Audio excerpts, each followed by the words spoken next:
Go, we must not let humanity be completely wiped out. In the classroom, a desperate roar interrupted the professor who was lecturing. Yian, sleeping in my class is one thing, but now you dare to yell and disrupt the order. The professor's scolding and the class laughter snapped Yian back to reality. Where was he? Looking around, he was greatly surprised. Shouldn't he be on the Huaxia battlefield? Humanity had suffered a great defeat, and he was piloting the Apostle Hunter against the fifth apostle, ready to sacrifice himself to buy time for the soldiers to retreat. How did he suddenly end up here? Hey, you, what's wrong with you? Having a nightmare in class. A boy next to him patted Yian's shoulder. Yian turned his head and saw it was his college roommate Ling Xi. Could it be that? Yian looked at Ling Xi. Ling, what year is it now? Damn, are you really that sleep-deprived? You don't even know what year it is. Stop the nonsense, just tell me. Yian frowned. It's 2070. Ling Xi shrugged. It seemed like a normal answer, but Yian's pupils contracted sharply. 2070. 7 years ago. Did I travel back in time? Just as Yian was puzzled, a mechanical voice suddenly sounded in his mind. Congratulations, host, you have successfully returned to 2070, awakened the Titan system, and received a Titan design blueprint. Before Yian could figure out what was happening, a design blueprint appeared in his mind out of nowhere. After just a moment of viewing it, he was completely stunned. The reason was simple: the technological level of this so-called Titan design blueprint far surpassed the current human technology. In Yian's understanding, during the war against the intelligent brain civilization, the Apostle Hunters created by humanity represented the highest technological level of human civilization at that time. The so-called Apostle Hunter, in simple terms, was a giant combat robot. The reason the intelligent brain civilization could completely crush human civilization was not only because it was a civilization entirely controlled by intelligent machines, but also because of the 10 apostles they had created. Every single apostle was over 70 meters tall, each a heavyweight existence. Even when humanity later exhausted the entire Earth's resources to build Apostle Hunters to counter them, they still could not match the apostles. Yian remembered very clearly when the entire human allied army fought against the intelligent army led by the sixth apostle of the intelligent brain civilization. Yian led 10 allied generals piloting the latest 6th-generation Apostle Hunters to confront them. Yet in this battle of 11 against 1, the sixth apostle was indeed killed. However, on the human allied side, besides Yian, only one 6th-generation Apostle Hunter remained. Out of 11 hunters, only 2 survived. This was no longer a simple case of inflict 1,000 casualties at the cost of 800, because what was killed was only the 6th apostle of the intelligent brain civilization. Meanwhile, what the human allies lost were the 6th-generation Apostle Hunters, representing their highest technological level. No matter how rapidly human technological civilization advanced, no one believed it could catch up to the intelligent brain civilization. That meant the first apostle, which no one had ever seen, was something humanity could never defeat. Right after the sixth apostle was killed, the leader of the intelligent brain civilization became furious. Without giving the allied forces much time, it directly sent the fifth apostle to launch an attack. It was at this moment that Yian, as Huaxia's strongest combatant, chose to go alone to stop the fifth apostle, buying time for the allied forces to retreat. But when he woke up again, he found himself 7 years in the past. Although he didn't know how, Yian, as the former top combatant of Huaxia, had always been required to be calm and composed. He quickly adapted and immediately guessed that this must be related to the so-called Titan system. Titan. Yian tapped his head, feeling that he might have heard this word in some old game. He didn't dwell on it, but quickly realized that in this life, he must protect this world, protect Huaxia. When he saw the Titan design blueprint, he understood that humanity truly had the capital to fight the intelligent brain civilization. Time passed slowly, and finally the class bell rang. After telling Ling Xi that he wouldn't be returning to the dormitory that night, he immediately got up and walked out of the school gate. If he remembered correctly, 7 years ago, he had rented a house off campus. Following the route in his memory, he soon arrived at the rental apartment and turned on the computer inside. In 2070, human technology had developed rapidly, leaving behind the old mainframe era. The computer now looked more like a piece of glass, but when it was turned on, an operating interface appeared in midair. Yian tossed his bag aside, swiped his hand to open the design software, and began drawing the blueprint imprinted in his mind. He knew that although he had been reborn 7 years ago, the human allied forces had fought the intelligent brain civilization for 4 years, which meant that in 3 years the intelligent brain civilization would launch a massive invasion. In other words, Yian and Huaxia only had 3 years. He had to race against time. After 2 full days, Yian finally finished drawing the Titan design blueprint, but he did not complete it entirely, because this blueprint was only a stepping stone. With a thought, he opened his email, loaded the Titan design blueprint, entered an account, and sent it. As the former top combatant of Huaxia, he could easily set up measures to prevent anyone from tracing his location, but he naturally wouldn't do that. First, he would eventually have to rejoin the military and return to the allied forces. Second, to quickly arm himself and Huaxia, he had to rely on Huaxia's power. This blueprint was his leverage to gain authority and support from the Huaxia High Command. At this moment inside the Huaxia Supreme Institute of Technology, an elderly man was recording data on an instrument, uploading it to the Huaxia cloud storage, and planning to leave the research institute. As usual, he logged into his email to see which old friend had come up with some new gadget before leaving. His inbox was still full of emails, most of them from users with very old-fashioned usernames. It was just these old-fashioned folks who in this age of advanced technology still chose to use email to communicate. After browsing through, Baishan was about to close his email and leave work. At that very moment, a newly arrived email caught his attention. Who is this? An email titled Night Cloud Over the Moon made Baishan pause his hand that was about to close his mailbox. He thought carefully. Among the people he knew, no one used this email name. And as the director of the topmost institute of science and technology, his mailbox was encrypted by the state. It was absolutely impossible for spam to reach his inbox. Could it be some hacker virus? Baishan raised an eyebrow. If it were a hacker, they would be too naive. Did they think they knew whose computer they were trying to hack? With that thought, he opened the email. This is. Just a few minutes later, Baishan abruptly stood up from his seat, his face devoid of any expression but sheer shock. There was no help for it. The attachment in this email, anyone with a bit of sense would know what it represented. Baishan tremblingly pulled out his phone from his trouser pocket. Even at his advanced age, he could not suppress his excitement. Old Liang, are you free now? No, regardless, come to the institute immediately right now. Baishan shouted loudly. 10 minutes later, another elderly man appeared outside the institute gate with a look of resentment. Another 10 minutes later, the expression on the man called Old Liang was exactly the same as Baishan's just now. Quick, get through to that person. We must report this immediately. Also send someone to locate the sender's position at all costs and bring him to the institute. 2 days later, in Yi Yun's rented apartment. At that moment, Yi Yun was searching for information online. Based on the materials listed in the Titan design blueprint, if it were 7 years later, building such a Titan would naturally be no problem. But with the current technology, Yi Yun had no way to ensure whether all the required materials were available. After all, in his past life, the fastest period of human technological development was in the second year of the war against the intelligent civilization, after humans desperately defeated the 10th apostle and seized its corpse for research, creating apostle hunters of the same magnitude as the apostles. Before that, nuclear weapons were still humanity's greatest reliance. Suddenly, Yi Yun's hands paused on the keyboard. A faint smile curled at the corner of his mouth. Then he said, "Come in, the door is unlocked." The next moment, his door and windows were almost simultaneously thrown open, and a large group of fully armed soldiers surged in, all aiming their guns at Yi Yun. But strangely, Yi Yun remained calmly seated in front of the computer, searching for the information he needed. "Wait a moment, they'll finish checking this data, and then go with you," he explained. It wasn't that his composure was extraordinary, rather to Yi Yun the soldiers in the room simply lacked the ability to overpower him. He wasn't boasting.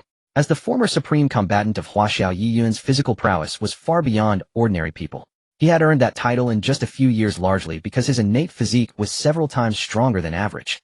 Although he was now the 7 years younger version of himself, the memories of those 7 years remained in his mind. In comparison, these people were not enough. The him from 7 years later could tear apart those steel and bone intelligent soldiers. Strangely, these soldiers did not disturb Yi Yun either. Before arriving, they had received orders to invite Yi Yun politely to the institute.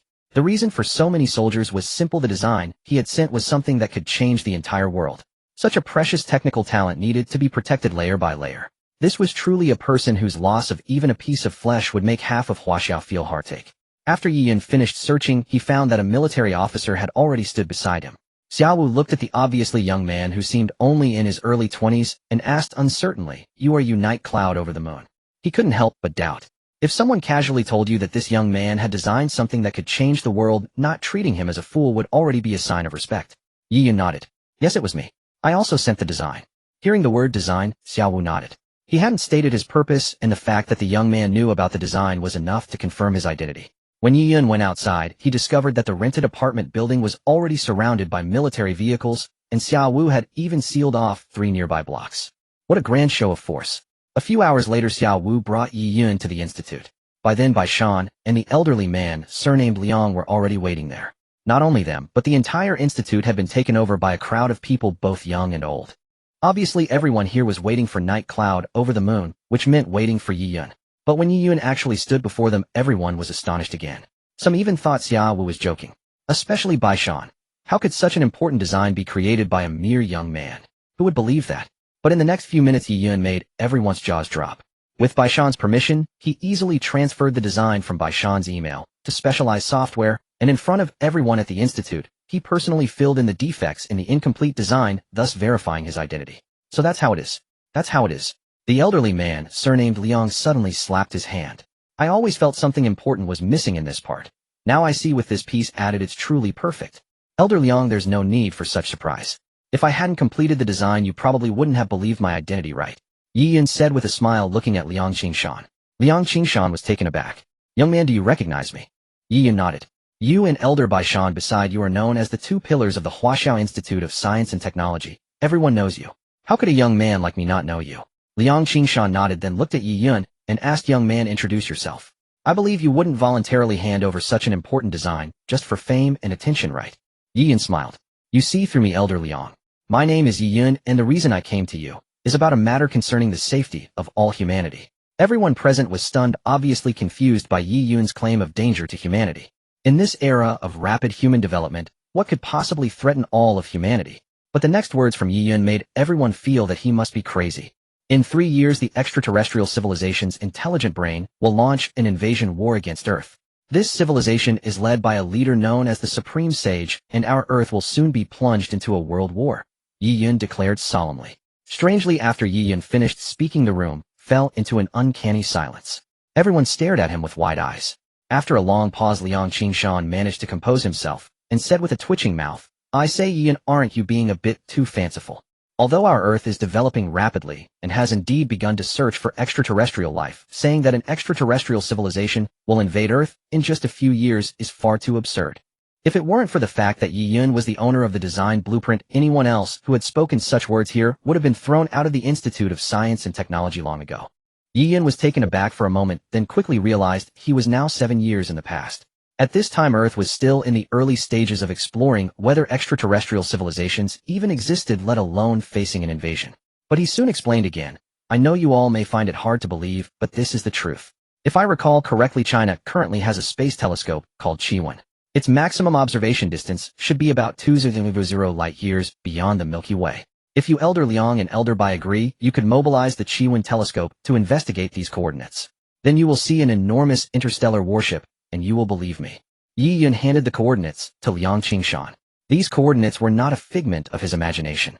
In his previous life, it was during this period that humanity had discovered the intelligent brain civilization spaceship through a space telescope. However, back then it was not China that made the discovery first, but the Star Banner Nation. At that time, all Earthlings believed they were about to enter a true space age, never expecting that the intelligent brain civilization had come to wage war. Upon hearing Yi Yun's words, Liang Qingshan and Bai Shan were stunned once again. It wasn't because of the coordinates Yi Yun mentioned, but rather because they were extremely puzzled. How did you, a young man, know that China had a Qiwen space telescope? This telescope had been built and launched into space less than 10 years ago. The state had never publicly announced it. Apart from a few top-tier nations that had detected some traces, no one knew about it. And Yi Yun even knew its name. If Liang Qingshan and Bai Shan weren't certain that Yi Yun's name wasn't on the Institute staff list, they would have suspected he was an insider at the Chinese Academy of Sciences.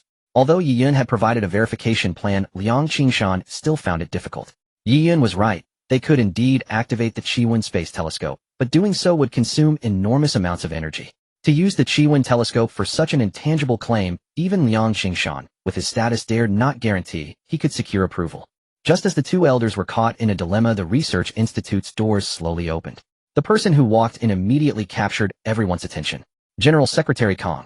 None of those present, including Yi Yun, had expected the General Secretary to arrive personally. This was the supreme leader of China. Yi Yun was even more excited because in his previous life, when the intelligent brain civilization invaded Earth, China was the first nation to rise up in resistance, precisely because General Secretary Kong had declared war. Yi Yun held absolute respect for this decisive leader. General Secretary Kong waved to everyone, his kind gaze falling on Yi Yun. Young man, it seems you have great foresight. Everyone was puzzled. What did he mean? Then the General Secretary explained to everyone. Yi Yun is not wrong. Just a few hours ago, the Star Banner Nation indeed detected a spaceship hundreds of thousands of light years beyond the Milky Way, and has already announced the existence of extraterrestrial civilization to the world. Although the General Secretary had confirmed the truth of Yi Yun's words, it only made Yi Yun's identity even more enigmatic. How did he know and discover all this? Was he a prophet? If Yi Yun knew this thought, he would probably give a bitter smile. In a certain sense, he was indeed a prophet. But the cost of this prophecy was far too high. The General Secretary calmed everyone down, then beckoned to Yi Yun. Yi Yun, come here. I need to ask you a few specific questions. Yi Yun nodded. Under the escort of Xiao Wu and a few of the General Secretary's bodyguards, he entered a private room in the Institute. The two of them talked for a full hour, leaving everyone outside waiting anxiously. An hour later, Yi Yun and General Secretary Kong emerged from the room together. By then, the General Secretary's eyes were filled with solemnity. He looked at everyone and said, "Ladies and gentlemen, I declare that from now on over the next few years China will enter a state of first-level combat readiness, fully preparing for our coming enemy. At the same time, from this day forward, Yi Yun will have full authority to guide your operations and even the entire nation's combat missions. His orders must be strictly followed as long as they do not violate the law or morality." In other words, from this moment Yi Yun became the supreme combat commander of China. Everyone felt that the world must have gone mad. It wasn't that they thought Yi Yun was unworthy of being the overall commander. After all, the design blueprint he had contributed alone was enough to earn him such a status. But esteemed leaders, you haven't even told us what's happening and you're already announcing China's first-level combat readiness. Are you trying to trample our hearts into the ground? At least let us die knowing why. At the same time, a mechanical voice echoed in Yi Yun's mind. Congratulations, host, for successfully increasing the favorability of China's leadership by 70. Rewards obtained: Tianyu helmet and Tianyu jump device. After quickly reading the descriptions of the helmet and jump device, Yi Yun's eyes gleamed with excitement. At that moment, he finally understood why this system was called the Tianyu system. So this was what a Tianyu truly meant. With these two devices, he could pilot a Titan, thereby pilot himself and command the entire battlefield. This was what a Tianyu meant. In a daze, Yi Yun could hardly wait to see what he would look like once these two devices were crafted and installed upon himself. After General Secretary Kong briefly announced the order, he looked at Yi Yun and said, "Officer Yi, the specific meetings and actions will be up to you to announce. I have other matters to attend to, so I will take my leave first." Then nodding to the crowd, he swiftly left the Academy of Science under the protection of his bodyguards. Everyone except Yi Yun stood there utterly bewildered. Quickly collecting his thoughts, Yi Yun nodded to Liang Qing-shan, and Bai Shan, and said, "Elder Liang, Elder Bai, please gather all the top-tier scientists and engineers from the Academy for a meeting in the conference room. I will explain the details there." With that, Yi Yun immediately strode toward the conference room. Overwhelmed by the excitement of seeing the helmet and the jump device, he forgot that at this moment, it was actually his first visit to the Academy. However, no one else noticed this detail, as everyone was still reeling from the orders just issued by General Secretary Kong. This young man, barely over 20, had suddenly transformed into a pillar of the nation. When all the leading figures arrived at the conference room, Yi Yun had already meticulously compiled the relevant materials about the cybernetic civilization, of course all written by himself.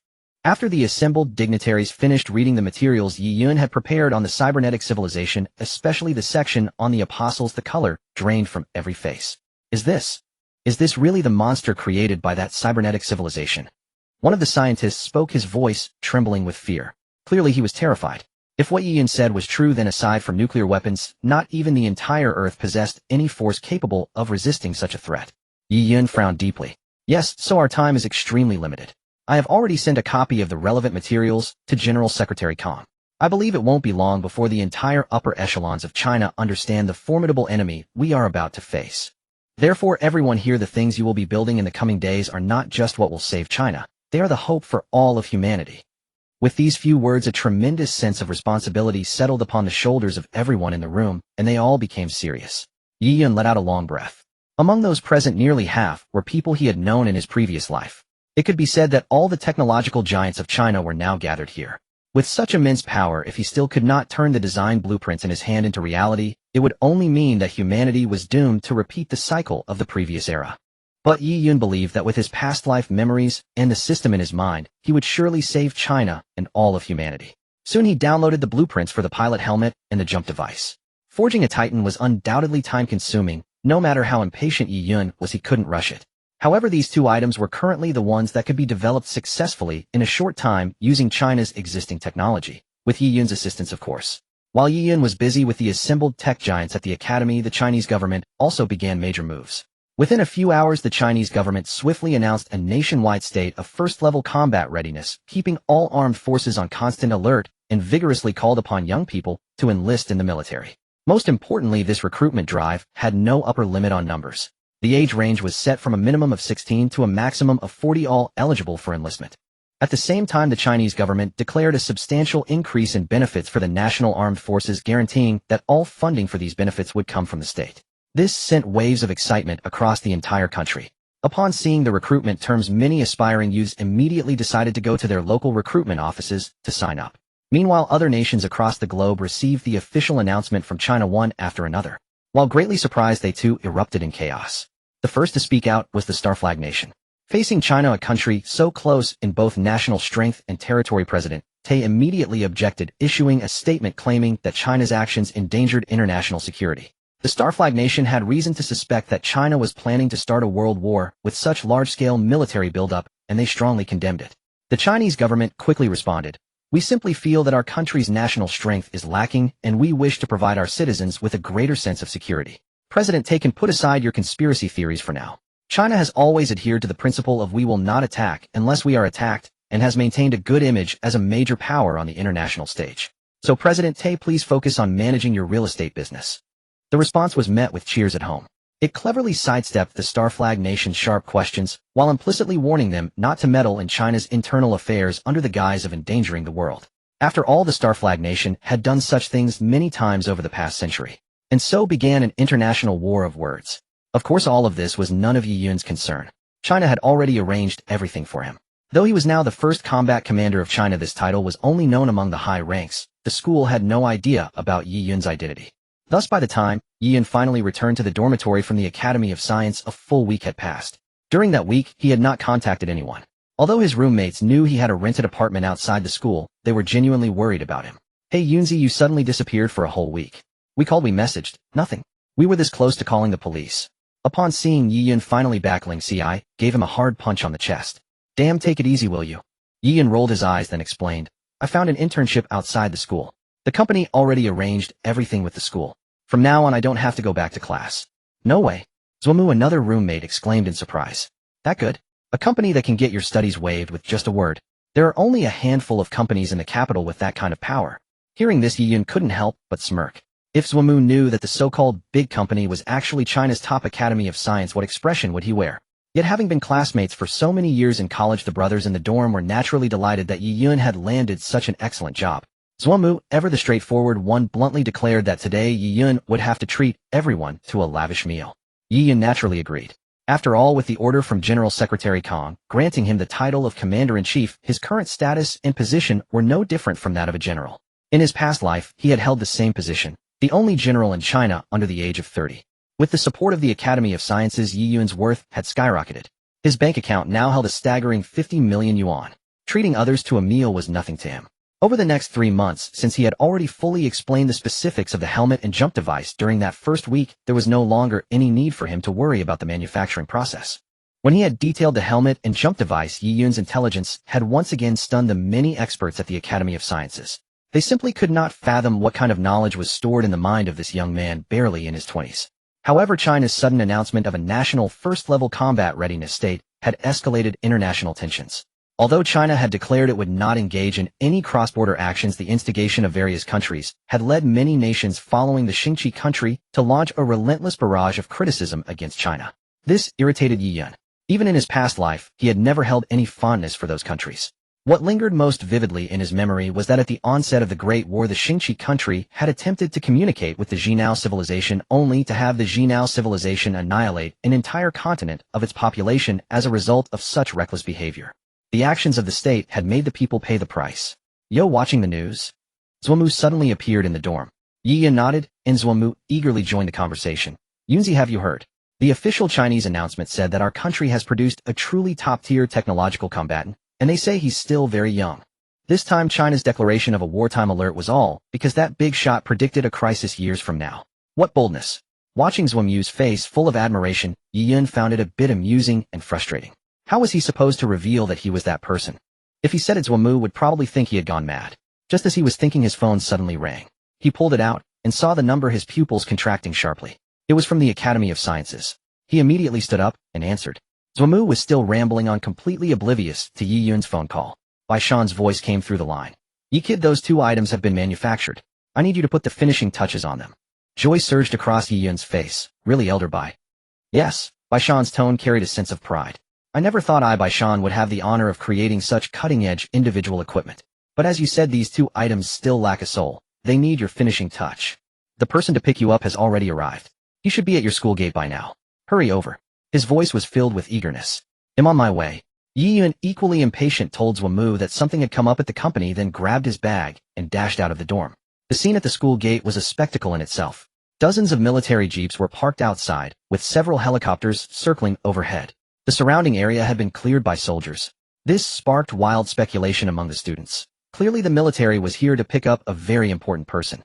But the area was cordoned off by soldiers, making it impossible to get close. All they could do was crane their necks to catch a glimpse of what was happening. To avoid drawing too much attention, Yi Yun had given instructions beforehand. As soon as he appeared, a group of soldiers immediately surrounded him, shielding him from view. With his own deliberate concealment, no one managed to see his true face. Oh my god, is that the top talent the official announcement mentioned? I can't believe he's a student at our school. He looks so young. I'm actually at the same school as a legend. Unbelievable. Catching a glimpse of his silhouette, the surrounding students erupted in screams. Among the crowd, Ling Ci squeezed in with others, stared at the figure surrounded by soldiers, and muttered to himself, that guy. Doesn't he look like Yunzi? Once in the jeep, Yi Yun headed straight for the Academy of Sciences. As Bai Shan had said, the pilot helmet and jump device were indeed missing one final step, the core of the pilot equipment, an intelligent core. Yi Yun hadn't refused to hand over this technology to the Academy, rather the system had indicated that given his current level, he was not authorized to disclose it. Thus Yi Yun had to create it himself. Over the past 3 months, he had often holed up in his rented apartment working on this intelligent core. When he arrived at the research lab, Bai Shan, Liang Qingshan, and many other experts were already waiting for him. Only the final step remained. Yi Yun nodded to the group and took out a device resembling a headphone headset from his backpack. Standing before the helmet and jump device, he couldn't help but admire these two creations. The pilot helmet looked like a modified gas mask, a fully enclosed headgear with 2 radio devices on the sides. One was missing precisely the part Yi Yun now held in his hands. In front of the helmet was a display screen made with nanotechnology. Once the helmet was donned, the screen would light up, providing the wearer with a field of vision. The lower part, resembling the respirator of a gas mask, was equipped with a specialized breathing system that ensured the wearer would not suffer from oxygen deficiency in any environment, thereby maintaining combat effectiveness. The jump device more accurately resembled a jetpack, but it was worn around the waist. It not only did not hinder the wearer's movements, but also allowed them to traverse various terrains, even scaling walls and roofs with ease. Yi Yun took a deep breath and slowly inserted the intelligent core into the vacant slot on the helmet. Beep. Beep. Click. With a soft sound, the nanotech display screen on the front of the helmet gradually lit up. Seeing the expectant gazes of the surrounding experts, Yi Yun picked up the helmet and placed it on his head. Loading file. Yi Yun, Chinese 362048. Height 183 centimeters, a weight 72 kilograms. Welcome, pilot. Wow. When the words, welcome, appeared on another screen connected to the nano mask, the entire research institute erupted in cheers. After 3 months of relentless day and night research, the pinnacle of China's technological achievements, guided by Yi Yun, had finally produced this military-grade technological marvel that surpassed its era. But Yi Yun knew this was not the final result. The current pilot helmet was still not a complete product. It lacked its most important partner, the Titan. Right now the helmet was like a newborn infant with no learning ability, entirely reliant on manual mechanical operation. Of course, this was already ahead of its time. The advent of this helmet meant that humanity could fundamentally change the way wars were fought. As for how Yi Yun was about to demonstrate, Bai Lao, is the simulation terrain ready? Yi Yun looked at Bai Shan. Bai Shan nodded and pressed the button before him. The next moment, a door beside Yi Yun slowly opened. Yi Yun picked up the jump device, fastened it around his waist, and walked toward the door. The jump device was large. Once fitted around Yi Yun's waist, the 2 thrust nozzles behind him completely enveloped his hips, swaying left and right with his gait. Yet for Yi Yun, the device did not hinder his movement in the slightest. He barely felt its weight. Yi Yun, Bai Shan's voice came through as he entered the room. I will use the instrument's projection simulation to set the obstacles in this room into various scenes. From now on, this is your stage. Yi Yun, wearing the helmet, nodded. The nano mask slowly lit up, casting a faint glow in the dark room. Pilot loading. Body data loading. Adapting to current pilot. Double jump parameters reconfiguring. Parameter configuration successful. Linked to current pilot. At that instant, the room's lights suddenly blazed on, and the scene before him unfolded in Yi Yun's eyes. It was a city ruined, dilapidated skyscrapers scattered irregularly in every direction. The moment the image appeared, Yi Yun's helmet began scanning the area, finishing the analysis in mere microseconds. Yi Yun took a deep breath, lowered his body, and with a sudden flash of the nano mask, he began to sprint. He stomped hard and leaped toward the nearest skyscraper wall. Upon contact, the jetpack behind him erupted with cyan flames. Yi Yun felt a powerful thrust on his side, while another force from below lifted him against gravity. A smirk curled on Yi Yun's lips. As if freed from Earth's gravity, he floated on the wall with the help of the jump device. Steadying himself, he pressed his right hand against the wall, exerted gentle force with his feet, and began walking straight up the 90-degree wall using the kinetic energy from the device. At incredible speed. Soon the wall came to an end and the next wall was nearly 10 meters away, impossible for any normal person to jump across. But for Yi Yun equipped with the jump device it was no problem. Just before reaching the edge the pilot helmet displayed the optimal kicking point. As his right foot hit that spot he kicked off hard, shifting his Bodis angle toward the other wall and leaping across. After leaping his gravity began to pull him downward, Yi Yun's mind moved. The jump device, as if reading his thoughts, blasted cyan flames again, lifting him back up just as he started to fall. Double jump. That was the core function of the jump device. The booster fuel stored inside provided immense propulsive force to the pilot. Moreover, the device was synchronized with the pilot helmet, allowing the pilot to control its thrust with their thoughts. Most importantly, the thrust nozzles were fully omnidirectional, 360 degrees around. Whenever the pilot needed, the device could thrust from any angle. Combined with the helmet's automatic terrain recognition and analysis of optimal footholds and kicking points, wearing the helmet and jump device truly enabled one to traverse any terrain with ease. Even vertical wall climbing like an elevator shaft was possible. Everyone outside watched Yi Yun's every move in the virtual room, even more excited than he was. While current human technology could achieve wall movement with certain devices, nothing could compare to the pilot helmet and jump device.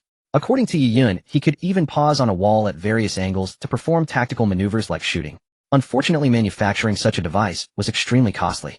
Not to mention the kinetic conversion system inside the jump device alone consumed an astronomical amount of resources. It was equivalent to a small nuclear power plant. And that wasn't the most expensive part. The most expensive item was not something they had made. It was the intelligent core Yi Yun had brought today. To create that, he had taken a large batch of cutting-edge materials from the research institute before leaving. Even Liang Qingshan, who was usually indifferent to money, showed a pained expression as if his bones had been scraped. But now it all seemed worth it. Soon Yi Yun walked out of the room. Taking off his helmet, he couldn't help but exclaim, "That was awesome." It wasn't an act. It truly was exhilarating. Using only the jump device to achieve the gravity-defying skills of legendary martial arts heroes from the movies, anyone would be instantly captivated by the sensation.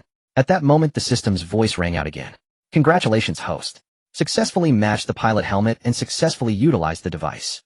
Reward physical fitness points, quantity 3. Host can allocate them according to needs. Mission issued, develop pilot helmet skills. Time limit 2 months. Hearing this, Yi Yun was stunned. The helmet had skills. Was that true? The ability to walk on walls like flat ground was already incredible, and now it came with built-in skills. Then another design blueprint appeared in Yi Yun's mind, instantly revealing what the so-called pilot skills were. I see. Pilot system, my anticipation for you grows. Yi Yun was not in a hurry to check the ability points. For him, developing the Tieyu skills was far more appealing at the moment. According to the system's introduction, the so-called Tieyu skills were not actually brought by the Tieyu helmet, but rather provided by a set of individual combat suits.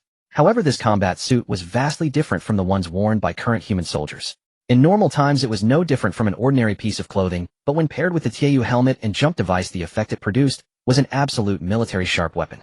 Thus, under Yi Yun's strong insistence, the Science Academy personnel, who had just been busy for 3 months, were once again thrown into a fervent working state on the grounds of developing new equipment.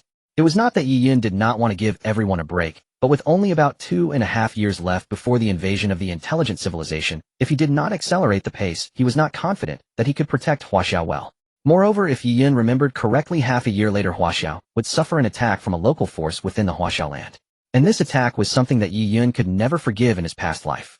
It was precisely this incident that caused Yi Yun to lose his family forever in his previous life.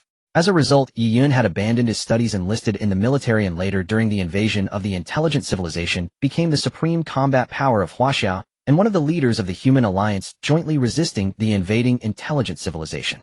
In this life with the Tieyu system, Yi Yun would certainly not let this tragedy happen again. Thinking of this, Yi Yun suddenly remembered his family. After rebirth, the shock brought by the Tieyu system, along with his inherent mindset, had led him to first consider how to use the Tieyu system to arm and protect Huaxiao, thus neglecting his family. At this thought, Yi Yun's longing for his family surged like a flood breaking a dam, suddenly uncontrollable. Therefore, after discussing some details of the combat suit with the research experts, Yi Yun once again transported a pile of cutting-edge technological materials from the Science Academy, leaving the academy under Baishan's murderous gaze. To be more precise, the scientific materials were actually some high-end chips and conductor materials that Huaxiao had just developed. The reason was simple: the basic manufacturing operations of the combat suit could naturally be left to the many experts in the Science Academy.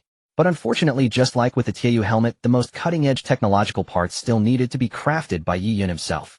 Leaving the Science Academy, Yi Yun opened his phone, booked the nearest flight ticket home, and immediately hailed a taxi to rush to the airport.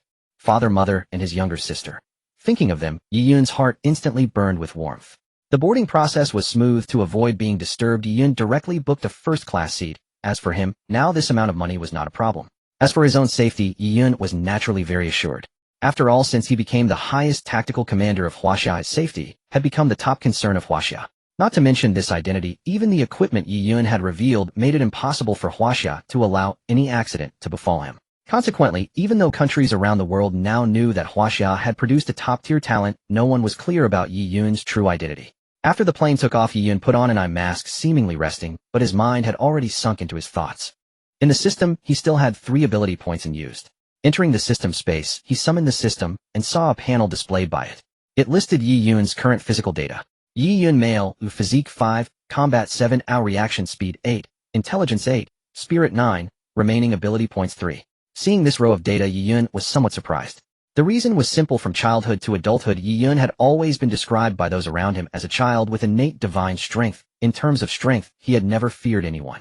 Yet under the system's evaluation of physical skills, his physique was actually the worst. As for the other data, most of it was likely brought back by the memories of his past life, so higher figures were not surprising. However, the spirit attribute was the most unexpected. Indeed, he had always been energetic since childhood, but he never thought his spirit would be the highest among all the data. Perhaps the reaction speed was also elevated due to such a high spirit. Seeing his own data, Yi Yun pondered for a moment and decided to allocate all 3 ability points to physique. Combat could be improved through later efforts, and the other attributes were not low. On the contrary, the rate of improving physique was long-term, and for Yi Yun at the moment, he did not have that much time. The instant his physique value rose to 8, Yi Yun could clearly feel a surge of power emerging from the depths of his body. He rolled up his sleeve and saw that his originally not very muscular arms now had distinct angular lines. Beneath the modest muscles lay explosive power. A slight smile curled at the corner of his mouth, and then Yi Yun put on his eye mask and truly fell asleep.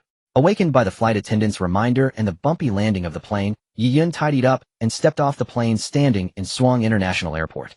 He quickly took a taxi and rushed home. Yi Yun's hometown was not far from the airport. Soon he was standing at the doorstep of his old home. In his past life, after the incident at home, Yi Yun had not seen his family for 6 whole years. It is said that one feels timid when approaching one's hometown, but for Yi Yun at this moment, he was hesitant to enter the house. He was afraid that all of this was an illusion. Just as Yi Yun was hesitating at the doorstep, the door in front of him suddenly opened. Yi Ming stepped out from inside and looked up, directly colliding with Yi Yun, who was standing there lost in thought. Both father and son were obviously startled. Yi Ming raised an eyebrow. "Xiao Yun, why are you back?" Hearing his father's familiar voice, Yi Yun could no longer hold back. He threw himself into his father's arms, hugging him tightly, and choked out, "Dad." Yi Ming had no memory of the past life. Seeing Yi Yun's dramatic reaction, he was momentarily at a loss. Soon he realized, could it be that his son had gotten into some trouble outside? He quickly pulled Yi Yun away. "Xiao Yun, what's wrong? What happened?" Yi Yun's eyes were red, but he smiled and shook his head. "Dad, nothing's wrong. I just haven't seen you and Mom for too long, and I missed you so much."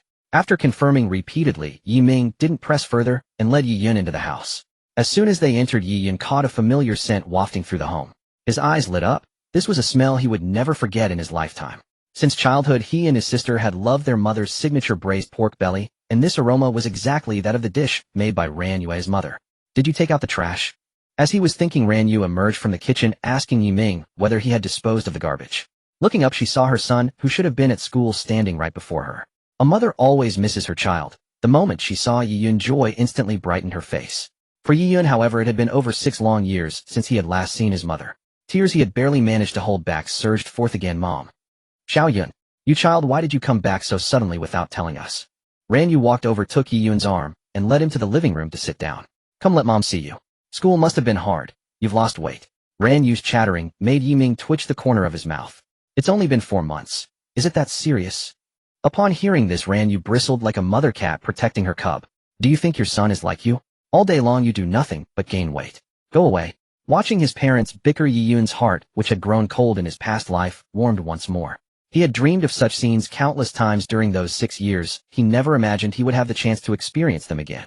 "Xiao Yun, what perfect timing. Your sister is also coming back from boarding school today. We'll have a nice family dinner tonight. But that means we might not have enough food. I need to go buy more." Ran Yue, as if suddenly remembering something, immediately got up to head to the market. Watching his wife dote on their son, Yi Ming rolled his eyes. "Why haven't I ever seen you treat me like this? Can you compare to your son? If you could get into a prestigious university in the capital like he did, I'd give you the same treatment." Ran Yu's voice faded with the sound of the closing door. But Yi Yun knew well that this was just a joke from his mother. Although his father wasn't a graduate of the university Yi Yun now attended, he had been a true academic star in his time. His father Yi Ming had been an outstanding student at Shanghai City University of Science and Technology, receiving a recruitment offer from the renowned Shanghai Tech as early as his junior year. If not for his father's insistence on returning to Suzhou and Hangzhou and his meeting with Ran Yue, he would likely have become a prominent figure by now. Yi Yun even had no doubt that if his father hadn't died in that accident in his past life, he would have been on the front lines of scientific research. His own exceptional intelligence was inherited from his father. This time, besides visiting his family, Yi Yun had another purpose. That was to discuss some research on combat suits with his father. He was absolutely certain that besides the big shots at the Academy of Sciences, only his father could understand and provide advice on this matter. Soon Ran Yu returned from the market, and Yi Yun's sister Yi Xian also came home from boarding school. She was overjoyed to see her brother back unexpectedly. Since childhood, she had been very attached to Yi Yun. When he got into the capital's university, she had caused a fuss, unwilling to let him go so far away. Today Yi Yun's sudden return made her cling to him like a piece of clothing for a long time. That evening the family of four enjoyed a harmonious dinner. For Yi Yun this meal was hard one. After dinner, in some rest, Yi Yun was in his room pondering how to bring up the topic with his father when suddenly there was a knock on the door. Turning around, he saw it was Yi Ming. Yi Ming raised his index finger to his lips, quietly closed the door, and came over to Yi Yun. "Son, speak up. What exactly is going on?" Yi Ming frowned, his expression grave as he looked at Yi Yun. Seeing Yi Yun's bewildered look, he clicked his tongue. "Don't play dumb with me. I've known what you're thinking from your expression since you were a kid. You were so worked up today? Earlier I didn't bring it up because I didn't want to worry your mother and sister. Now they're asleep, it's just us men. Spill it." Yi Yun's face stiffened. After all this, was his father? His reaction that afternoon had been too strong, and Yi Ming was bound to notice. However, Yi Yun certainly couldn't tell his father that he was a reincarnator. The implications were too vast. Not to mention whether his father would believe him if revealing this caused any consequences. The trouble would be immense. Thus Yi Yun had already prepared a countermeasure. "Dad, actually I'm not attending school anymore." Yi Yun scratched his head. "What?" Yi Ming was stunned, then instantly furious. "You dropped out. Why would you drop out for no reason? That's a prestigious university in the capital. Have you gone mad?" No, Dad, calm down. I didn't drop out. I just started my internship early, so I'm not attending classes for now." Yi Yun was a bit embarrassed. Hearing this, Yi Ming calmed down a bit. "That's okay then. But you're only a junior. Why are you in such a hurry to intern? You should prioritize your studies, you know. Entering society too early won't do you any good." "Dad, the place I'm going to is no ordinary company," Yi Yun said, handing over the combat suit blueprint he had prepared. Yi Ming rolled his eyes. "I know there are many big companies in the capital, but you can't just..." "Holy crap. What is this?" Even Yi Ming, who was always well-mannered, couldn't help cursing. It wasn't his fault. He had expected his son to hand over materials about his internship company, but what came into view instantly startled him. Not because he couldn't understand, on the contrary, Yi Ming had always been quite knowledgeable in the field of technology. With just one glance, he immediately grasped many things. Holographic projection, self-repair. "Son, where did you get this?" Yi Ming turned his head sharply toward his son, the force of the motion causing Yi Yun to hear a crisp click from his father's neck. Yi Yun didn't hide it and explained directly, "Dad, I designed this myself. I'm currently interning at the National Academy of Sciences in the capital." "What?" Yi Ming's pupils contracted sharply. After a few seconds, he quickly caught on. "The cutting-edge tech talent that's been in the news lately. That's you?" Yi Yun blinked, innocently looking at his father, and said, "Ahem, so I told you not to get excited." Yi Ming was stunned for a moment, then unexpectedly darkened his face. "Yi Yun, how could you bring out such an important thing so easily?" Yi Yun was quite surprised. He had thought his father would be proud of this, but unexpectedly, Yi Ming reacted this way. Twitching the corner of his mouth, Yi Yun said, "Dad, aren't you curious about how I got into the research institute?" Yi Ming was naturally curious, but he also knew that some things were not necessary to ask. Yi Ming was a typical old-school father who always valued the country's great cause. When China announced the national state of combat readiness, Yi Ming was excited for a long time, thinking that China was about to engage in military deterrence with foreign countries with real weapons. Now that Yi Yun had returned and told him that his son was the top researcher announced by China in the news, how could Yi Ming not be proud? This was his son. But soon he realized that the design in front of him must have been conceived by his son, otherwise how could his son have made the whole country broadcast about him? Even the reason why China entered the highest level of combat readiness was probably closely related to Yi Yun. It must be said that in terms of intelligence, Yi Ming was definitely top-notch. In just a few minutes, he had connected all of China's recent actions with Yi Yun and guessed pretty accurately. However, he simply had not connected the blueprint in his hand with Yi Yun. Instead, he thought it was a new technology just developed by China. That was why he was angry, thinking that Yi Yun had casually taken out something so important. Yi Yun smiled. "Dad, don't worry. Besides the people from the Academy of Sciences, only you and I have seen this. No one else knows. Moreover, the reason I showed it to you is that I hope you can work with me on the research. In fact, how could Yi Ming not understand his son's thoughts? But he was torn. The ordinary life over the years had thoroughly instilled in him the idea that he was just a common citizen, and he never felt capable of participating in such important research. Yi also knew what his father was thinking. He raised his hand and placed it on his father's shoulder. Dad, you know that my choice of Jingda University of Science and Technology back then was greatly influenced by your guidance. I also know that you have never stopped learning about related matters. I'm not afraid to tell you that my status in the research institute is quite high, and I have the authority to directly hire you to join me in the research and development. Please think it over carefully. After saying that, Yi Yun did not urge him, quietly waiting for his father's answer. Yi Ming took a deep breath and said, "It's late. Go to sleep early." He put down the design drawing and walked out of Yi Yun's room. Yi Yun knew that it would take time for his father to accept these things, so he did not say anything more. The next day, Yi Yun got up and had just finished breakfast when his father came over and said, "Shall Yun come to the warehouse?" Yi Yun smirked and nodded to indicate he understood. Following his father to the warehouse, his father took a deep breath and slowly turned on the warehouse light. As the light gradually brightened, what came into view was a scene stunning enough for many. In the small warehouse, countless computers were neatly arranged and a large number of blueprints were scattered on the floor. Yi Yun even saw many special materials that could only be found in research institutes. Yi Yun knew that this warehouse was his father's treasure trove. When he was a child, he once accidentally barged in with his younger sister and was scolded by his father. But Yi Yun never expected that seeing the full view of the warehouse today would be so stunning it could even be called a small research laboratory. Looking at Yi Yun's expression, his father smiled slightly. "Your father was quite a prominent figure back then, so I had connections with some local science and technology institutes in our country. These things were all sponsored by them. I never thought they would come in handy today." The father and son looked at each other, and everything was understood without words. Over the next month, using the father's warehouse, Yi Ming and Yi Yun began the core research on the Titan pilot combat suit. Apart from mealtimes, Ran Yu and Yi Xian barely saw the father and son. During the process, Yi Yun was surprised to find that his father's professional knowledge was no less than that of Bai Shan and Liang Qingshan. In fact, many novel ideas and perspectives greatly shortened the time Yi Yun needed to fabricate the combat suit core. What would have taken Yi Yun nearly 4 months to build on his own was now successfully completed in just 2.5 months. Looking at the small chip in his hand, Yi Yun and Yi Ming high-fived each other. Perhaps this is what it means when father and son work together. Their strength can break metal. Of course, this does not mean that the research difficulty of the Titan pilot combat suit is higher than that of the Titan pilot helmet and jump kit. Relatively speaking, the combat suit is designed to provide more logistical support for the Titan pilot in combat, so it involves a broader range of fine details in various aspects compared to the other two devices. But the result was good. In an extremely short time, Yi Yun and Yi Ming developed the combat core of the Titan pilot suit. That day, Yi Yun cheerfully opened his computer to check the news and see what troubles those foreign countries had stirred up again. However, the headline news that came into view made Yi Yun's heart sink. Yesterday, a severe gang shootout occurred at the Suangjia market with a total of more than 30 casualties. The Chinese police have launched an investigation. Seeing the news, Yi Yun immediately could not sit still. He got up and went to his room to call Liang Qingshan. "Elder Liang, how is the development of the combat suit going?" Yi Yun. Suddenly receiving Yi Yun's call, Liang Qingshan was also a bit surprised. "According to your requirements and the blueprint, we have roughly developed the first version of the combat suit, but it's not fully completed yet. What's the matter?" "I have finished researching the combat suit core. Send me the helmet, jump kit, and combat suit tonight by express." "What? We haven't tested it yet, and it's so urgent." Yi Yun directly interrupted Liang Qingshan, rarely shouting at him. "No, I must get it today, or something big will happen." Hearing Yi Yun's agitation, Liang Qingshan obviously understood something and did not stop him further. "I understand. Sorry, Elder Liang, I was too agitated." Yi Yun realized his emotions were too intense and apologized to Liang Qingshan. "It's all right. He'll have Xiao Wu set off immediately. But the combat suit has just been developed. We can't predict any issues. Be careful when using it." Liang Qingshan hung up the phone and immediately made arrangements. Yi Yun could not help but feel unsettled, for in his past life, it was from this very moment that his family became entangled in the immense crisis within Huaxia.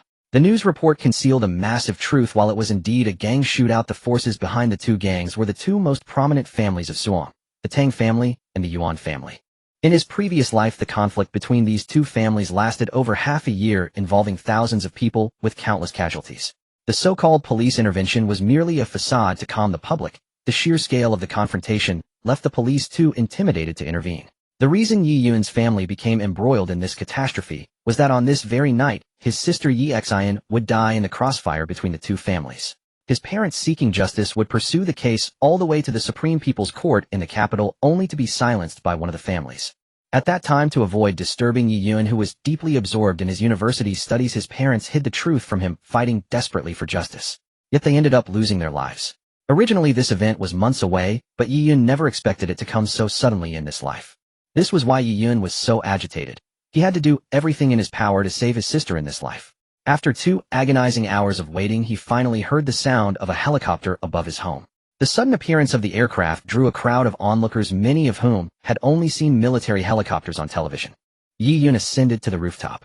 Xiao Wu aboard the helicopter spotted him and immediately lowered a climbing rope. Yi Yun boarded the helicopter and followed Xiao Wu to a military base deep in the mountains of Suang.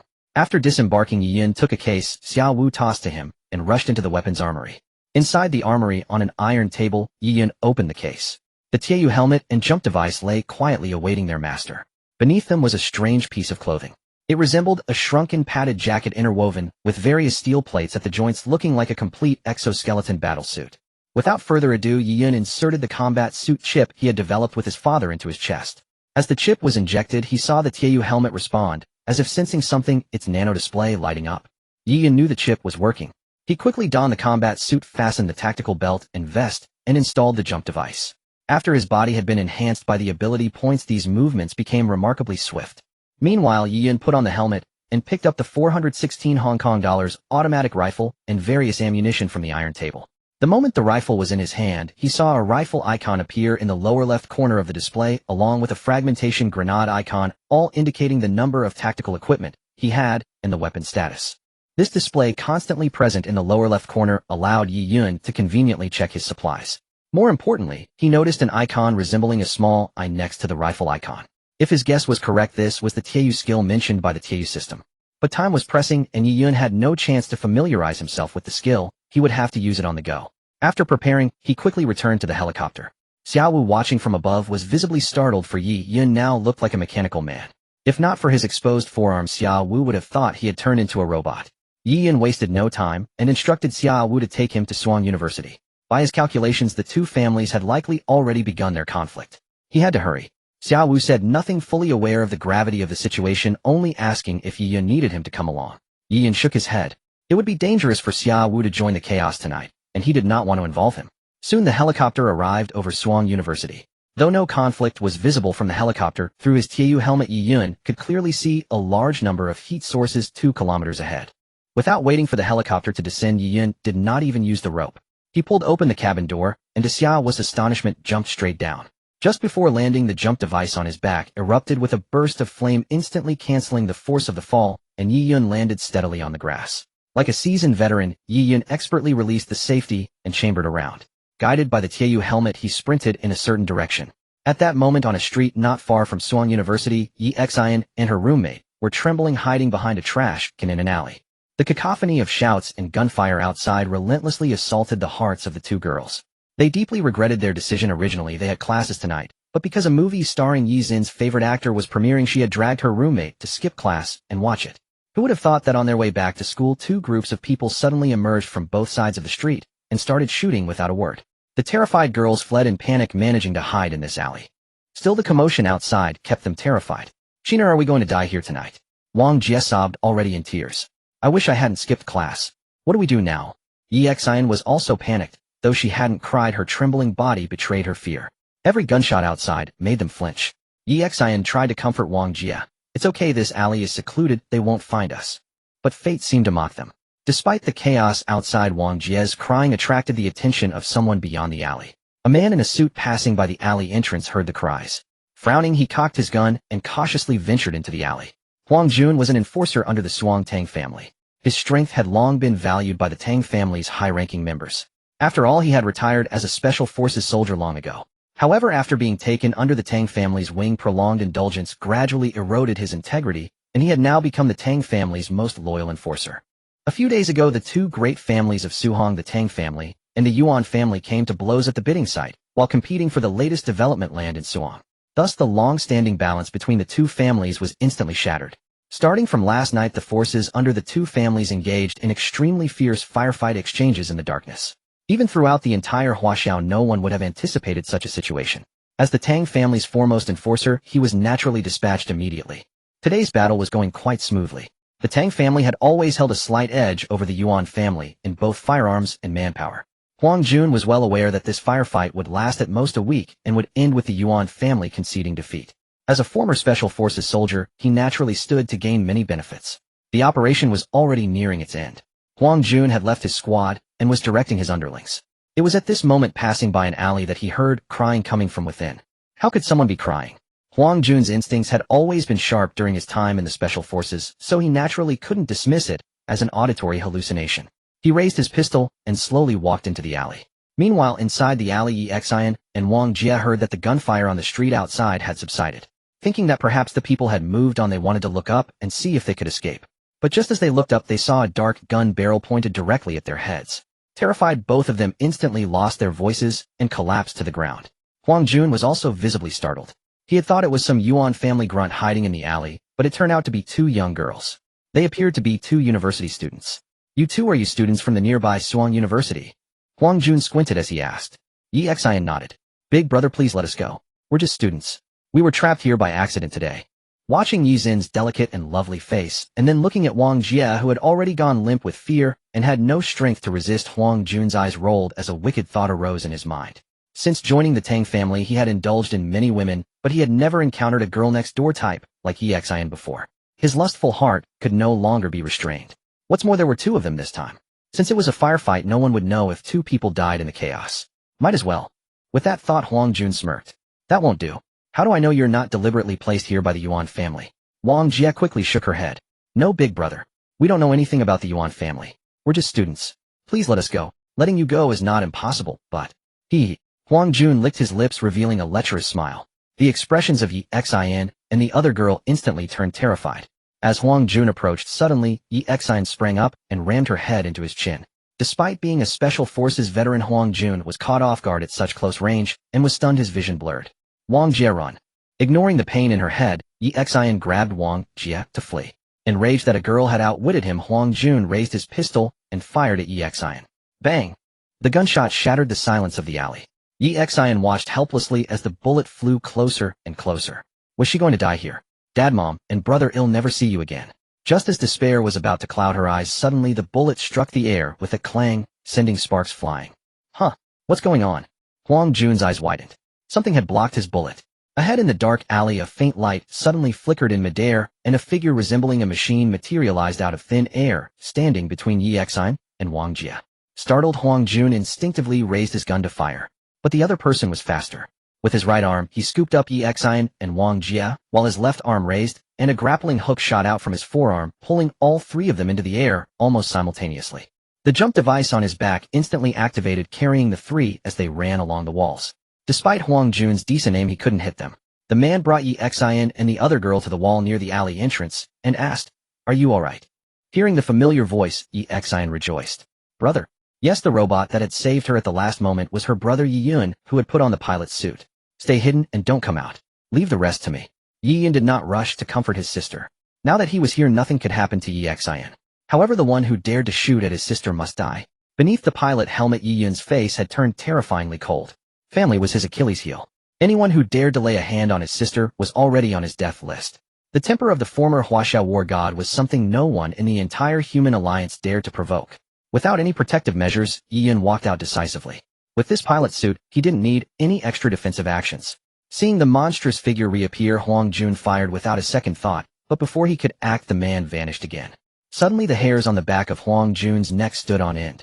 He quickly turned around, but his hand was already firmly locked by another hand that felt like an iron claw. It was then that Huang Jun finally got a clear look at this Yiming. His entire body seemed to have been completely transformed into a machine. The large helmet, resembling a gas mask, emitted a faint blue glow, but now affected by Yiming's emotions, the light had turned a blood red. "You? Who are you?" Huang Jun stammered in terror. "Go ask the king of hell in the underworld." Yiming exerted force, crushing Huang Jun's hand bones, then hurled him violently into the air. The grappling hook on his right hand shot out like an auto-guided weapon, plunging deep into Huang Jun's skull, and then with a sharp pull tore it out. The grappling hook slid out from the skull, without bringing any brain tissue. Huang Jun's body crashed to the ground. His head, pierced by the hook, was already a gaping hole. Huang Jun was dead. Gazing at the lifeless Wang Jun, Yi Yun felt no discomfort, for in his past life, he had killed many. Moreover, in his previous existence, most of his battles were against the soldiers of the intelligent civilization, fully mechanized troops utterly devoid of any rebellious spirit toward their supreme civilization. Thus, extracting intelligence through human torture was utterly impossible, leading Yi Yun to cultivate the habit of dispatching enemies with decisive clean strokes. Yi Yun turned and walked back to Yi Xian and Wang Jie. By now, Wang Jie had learned from Yi Xian that this man was her brother, and she was intensely curious about his futuristic attire. Even among the soldiers she had seen online, none wore such high-tech tactical gear. Yi Yun ignored Wang Jie's burning gaze, turned to his sister, and pressed a button on the side of his helmet. The nano display retracted, revealing his face beneath the visor. Yi Xian threw herself into his arms, hugging him tightly. "Brother, thank heavens you came. Otherwise I might have." Yi Yun patted her head reassuringly. "You little rascal, will you still dare to wander off campus at night?" Yi Xian pouted. "How was I supposed to know that just going to a movie would lead to this? But bro, your outfit." Apart from his father, Yi Yun had never revealed his identity to his family. He had only appeared in this form to save Yi Xian. He raised a finger to his lips. "Show. Remember, what happened tonight must stay secret, especially from Mom. The area is still dangerous. Stay hidden here. They'll clean up the scene, and then you can leave." After saying this, Yi Yun winked at Yi Xian with a cocky grin. In the past, she would have rolled her eyes at him. But tonight she thought her brother was incredibly cool. As he finished speaking, his visor automatically slid down, covering his face. A grappling hook shot from his arm, pulling him into the air. His sister's immediate danger was resolved, but that didn't mean Yi Yun would spare the others. In his past life, they were all complicit in the destruction of his family. He would not let anyone off. By now the gunfight had nearly ended, and the Tang family's underlings had begun cleaning the battlefield. At that moment, a gunshot rang out. A bullet flew straight toward the head of a Tang family thug who was moving a corpse. With a wet thud, the bullet pierced his brain, splattering blood onto the face of the man carrying the other end of the body. Everyone instantly went on alert. "What's going on? Didn't you check for survivors?" The sudden attack sent everyone scrambling for cover, leaving Yi Yun with no visible targets. But he merely smirked, glancing at the short knife in his hand. "You think hiding will save you?" He tossed the blade lightly. As it touched the ground, a pulse radiated from its tip, and on his nano visor the positions and even postures of every hidden thug materialized. Yi Yun pulled a grenade from his tactical belt, pulled the pin, but didn't throw it immediately.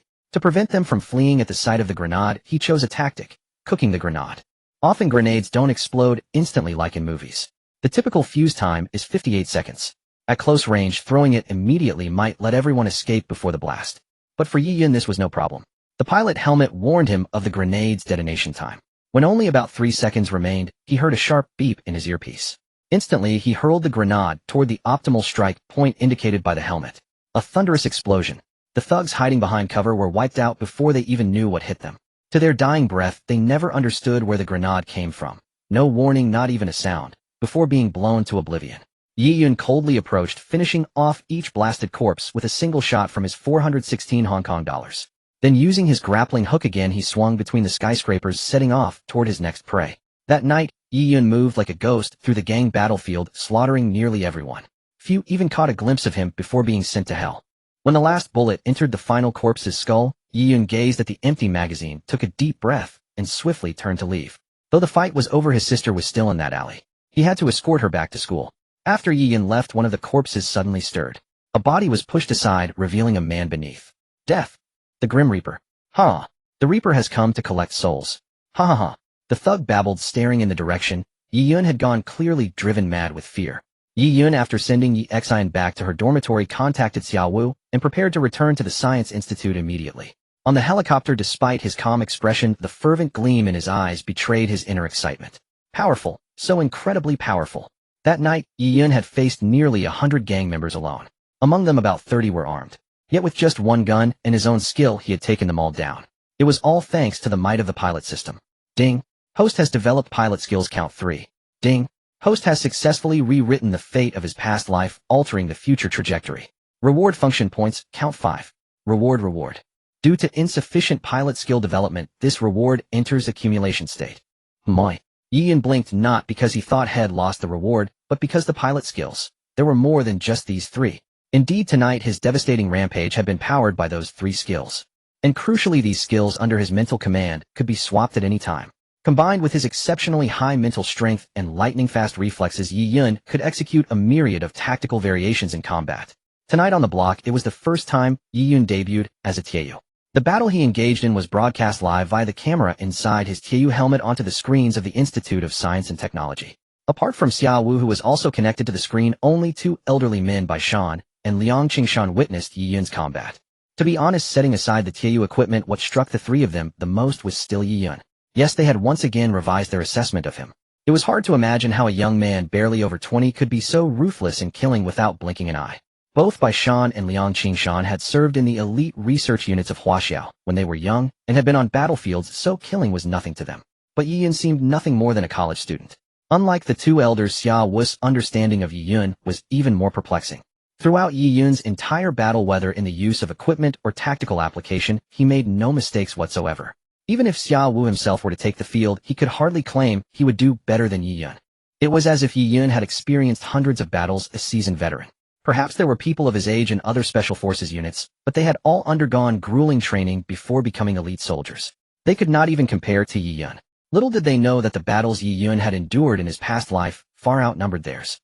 And today, after donning the full set of Tianyu equipment, Yi Yun displayed 3 Tianyu skills in total. First was the grappling hook on his left forearm. The hook itself was made of the hardest titanium alloy currently available in Huaxiao, lightweight, yet strong enough to penetrate any known material. After firing, it would firmly embed itself, allowing the user to be pulled forward. The rope attached to the hook was also made of carbon fiber, offering excellent toughness, durability, and flexibility, enabling the hook to be shot from various angles. Paired with the jump device on his back, the Tianyu could traverse all kinds of terrain, achieving extreme mobility for rapid support. The second skill was invisibility, the one Yi Yun used at the very beginning. The principle of invisibility had been proposed years ago, but it was only after Yi Yun's guidance that the technology was successfully developed. The Tian's invisibility employed an optical distortion device on the combat suit to bend and alter surrounding light to varying degrees. As is well known, human eyes see because light enters the eyeball, forming an image on the retina. That is how vision works. In other words, by altering the light to a certain extent, one could deceive human eyes and achieve invisibility. However, this idea was easier said than done. The composition of light is extremely complex with various spectral zones within a single beam, and no one could guarantee full control over altering the spectrum. Yet with Yi Yun's help, or rather with the Tianyu system, Huaxia succeeded. The Tian's invisibility worked by modifying the spectrum. Of course, it could not achieve perfect invisibility. Upon close inspection, one could still roughly discern the outline. But everyone knows that the human eye has a slight delay in capturing light, and since the invisible Tianyu was constantly moving, it was impossible to spot instantly, without careful observation. The third skill was the pulse knife Yi Yun threw. If the invisibility skill was meant to conceal the Tianyu, then the pulse knife's purpose was to reveal hidden enemies. This knife was equipped with numerous pulse components. When its tip touched any material, these components emitted a pulse field radiating outward from the tip, exposing any enemies concealed within that area, thus serving as a reconnaissance tool. Moreover, the top minds at the Institute of Science and Technology had confirmed that no force on Earth could currently detect this pulse. As long as the Tianyu was alert enough, enemies could never ambush him. It even allowed for a counter-encirclement. After all, those enemies were likely unaware that their ambush had been exposed, foolishly waiting for their prey to walk into the trap.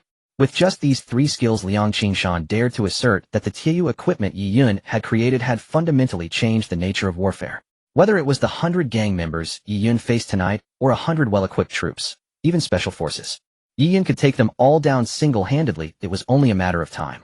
There was no way around it. The gap was too vast. Just the invisibility skill alone during tonight's battle, Yi Yun used it many times to approach gang members, and they were simply snapped necks without even noticing him. With enough ammunition, Yi Yun could handle even 1,000 more opponents in such a fight. Returning to the institute, Yi Yun immediately went to the lab and removed his combat suit.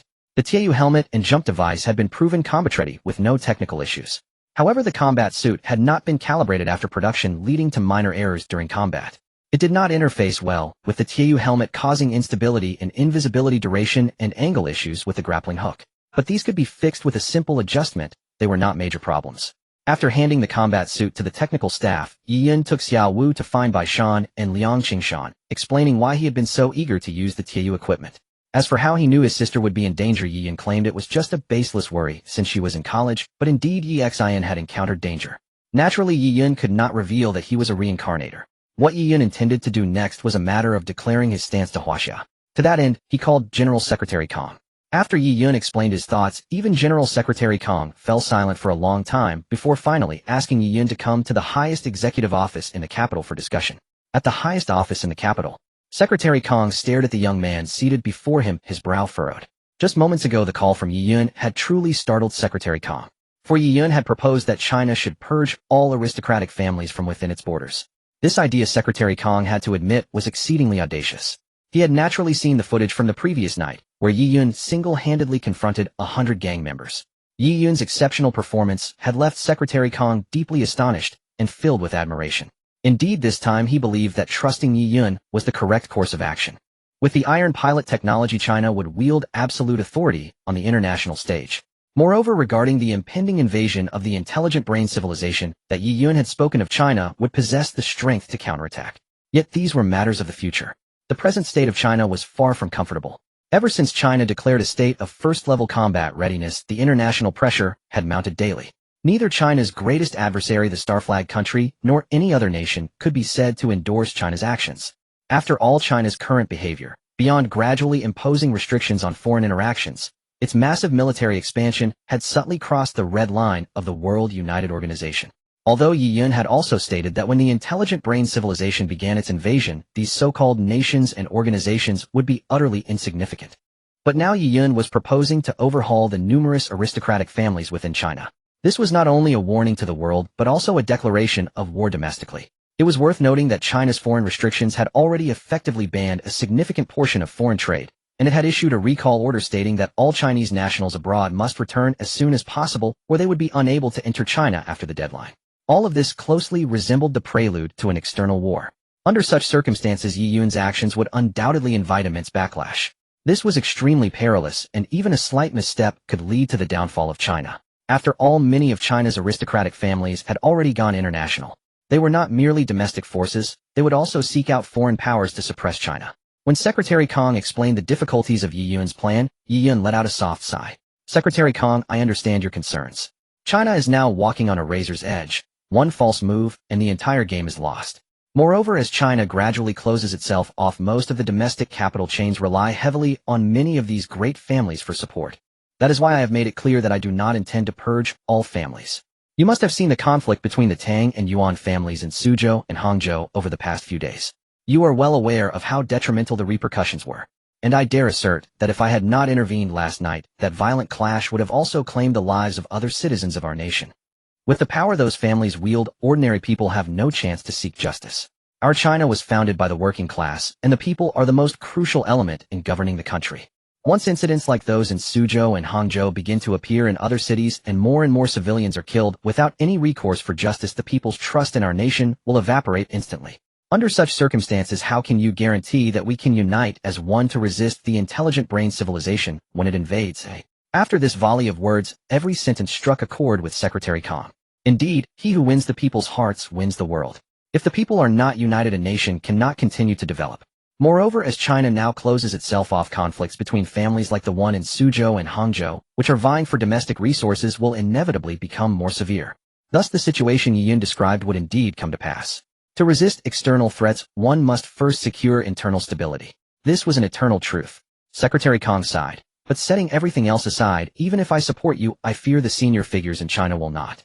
To purge those families that are loyal not to China, but to themselves, relying solely on you, is clearly impossible.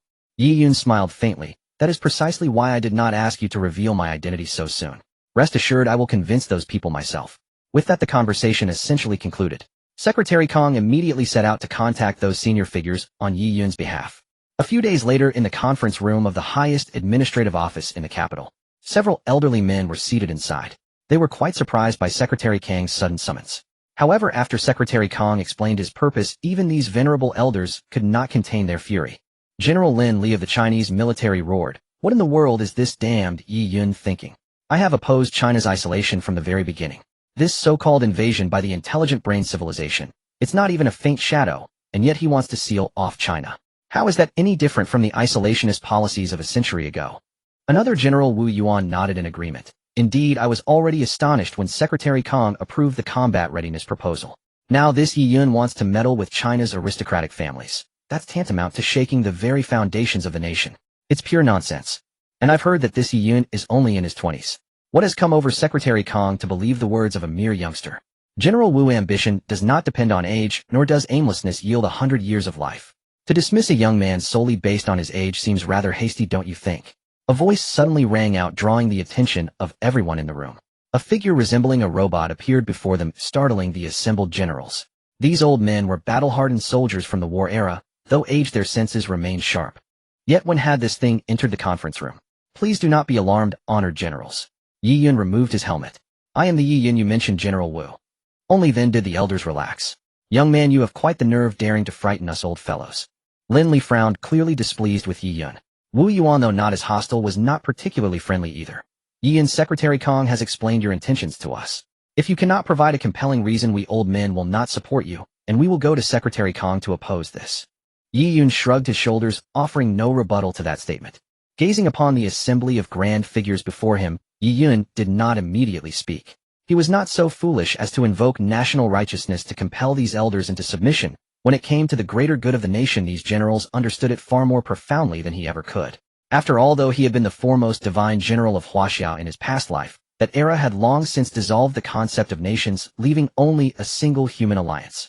His sole objective was to earn their recognition. With a swift gesture, he activated the computer in the conference room. Honorable senior generals, I am fully aware that by my own merits I have no standing to challenge you. Even arranging this meeting through Secretary General Kong was already an overstep on my part. Yet I humbly beseech you venerable generals to believe that everything I do is for the sake of Huaxia. Yi Yun first lowered his posture, understanding that the sudden emergence of an unknown youth claiming equal status would inevitably unsettle anyone. Thus he naturally assumed the role of a junior when addressing these founding elders. Therefore Yi Yun naturally adopted the stance of a junior when speaking to these veterans. Please everyone take a look at this video first. With that he played a recording. As the footage unfolded, every person in the room gradually became fixated on the screen. When the video concluded, the silence was so profound that even the sound of their breathing was distinctly audible. Is this real? Wu Yuan spoke slowly, his voice trembling noticeably. The others furrowed their brows, clearly shaken by the video Yi Yun had presented. What he showed them was the war scene of the intelligent civilization's invasion from his past life. Yi Yun had deliberately magnified the attacks of the apostles within the intelligent civilization's legion. Those colossal figures, with a mere wave of a hand they overturned tanks. With a single glare, jet fighters in the sky exploded instantly. Every movement proclaimed them as absolute war machines. Naturally, this video was not something Yi Yun had brought from his past life. It was a montage crafted using modern technology and his own memories. You summoned us here just to watch this video. That proves nothing, does it?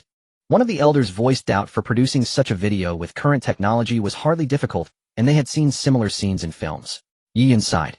I understand that you generals may be skeptical, but Secretary General Kong should have already shown you the interstellar warship of the intelligent civilization captured earlier by Huaxia's Chiwen telescope.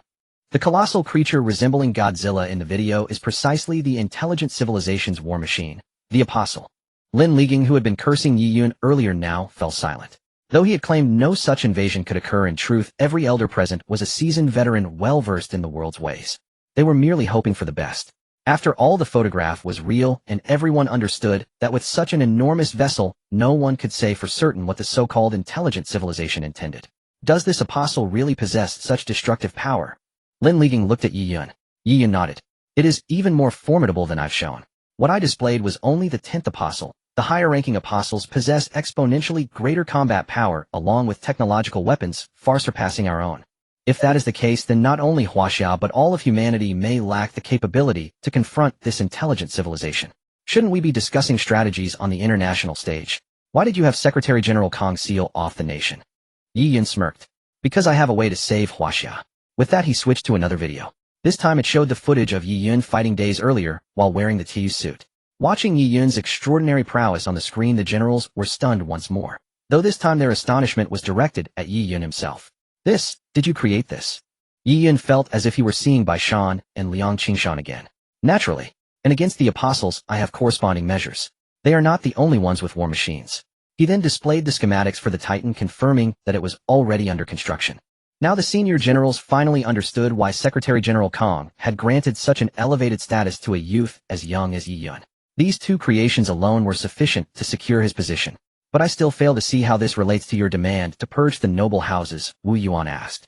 By now Yi Yun had discerned that among these elders Wu Yuan held a higher standing than the others. Whenever Wu Yuan spoke, the rest refrained from interjecting. Yi Yun did not waste words.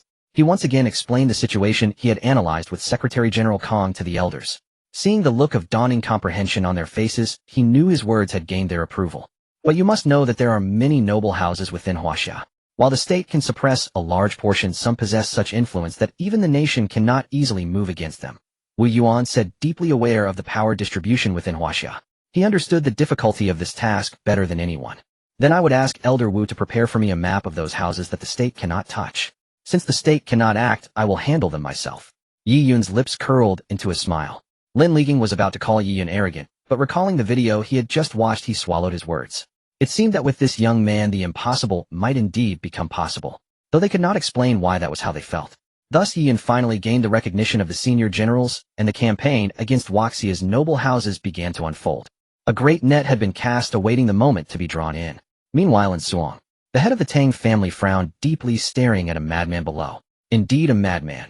Ever since he entered the room, he had been shouting, "The Reaper is coming! The Reaper is coming!" Had Yi Yun been present, he would have recognized this man as the younger Tang scion he had inadvertently spared. Now driven mad by the massacre Yi Yun had wrought that night, he was a broken shell. Tang, Yin spoke gravely. So you're telling me that during the firefight with the Yuan family that night all of our Tang clan were slaughtered by that monster, leaving only this lunatic? No one in the hall dared to respond, for who would believe such a tale? Had they not reviewed the surveillance footage from those blocks, who could accept that over 100 men had been slain by a single monster? Watching that madman Tang, Yin rubbed his temples and waved his hands, saying, "Leave. I need some peace." After everyone else had gone, only his most trusted confidant remained by his side. "Huang Jun, is he dead too?" Tang Yin asked after a long silence. The confidant nodded. Yes. His head was pierced by some strange object. Tremendous force, a single fatal blow. Tang Yin nodded silently. If even Huang Jun was dead, it would be a miracle if any of the underlings survived. After a while the confidant spoke. Could it be someone sent by the Yuan family? The earlier firefight might have been a decoy to make us let our guard down. Tang Xian shook his head. Impossible. Huaxia is already beginning to close itself off. Even overseas Chinese are being recalled.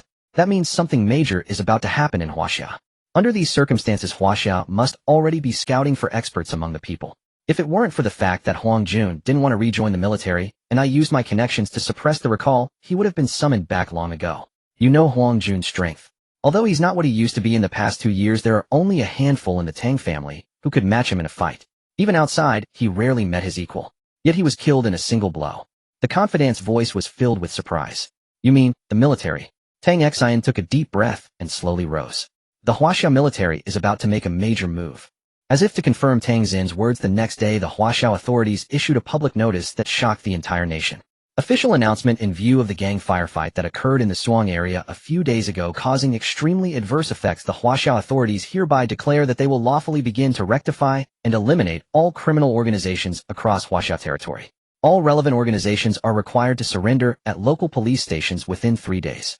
Otherwise, the Huaxia authorities will take strong measures. On the surface, this notice appeared to target all criminal elements, but anyone with discerning eyes understood who it was really aimed at.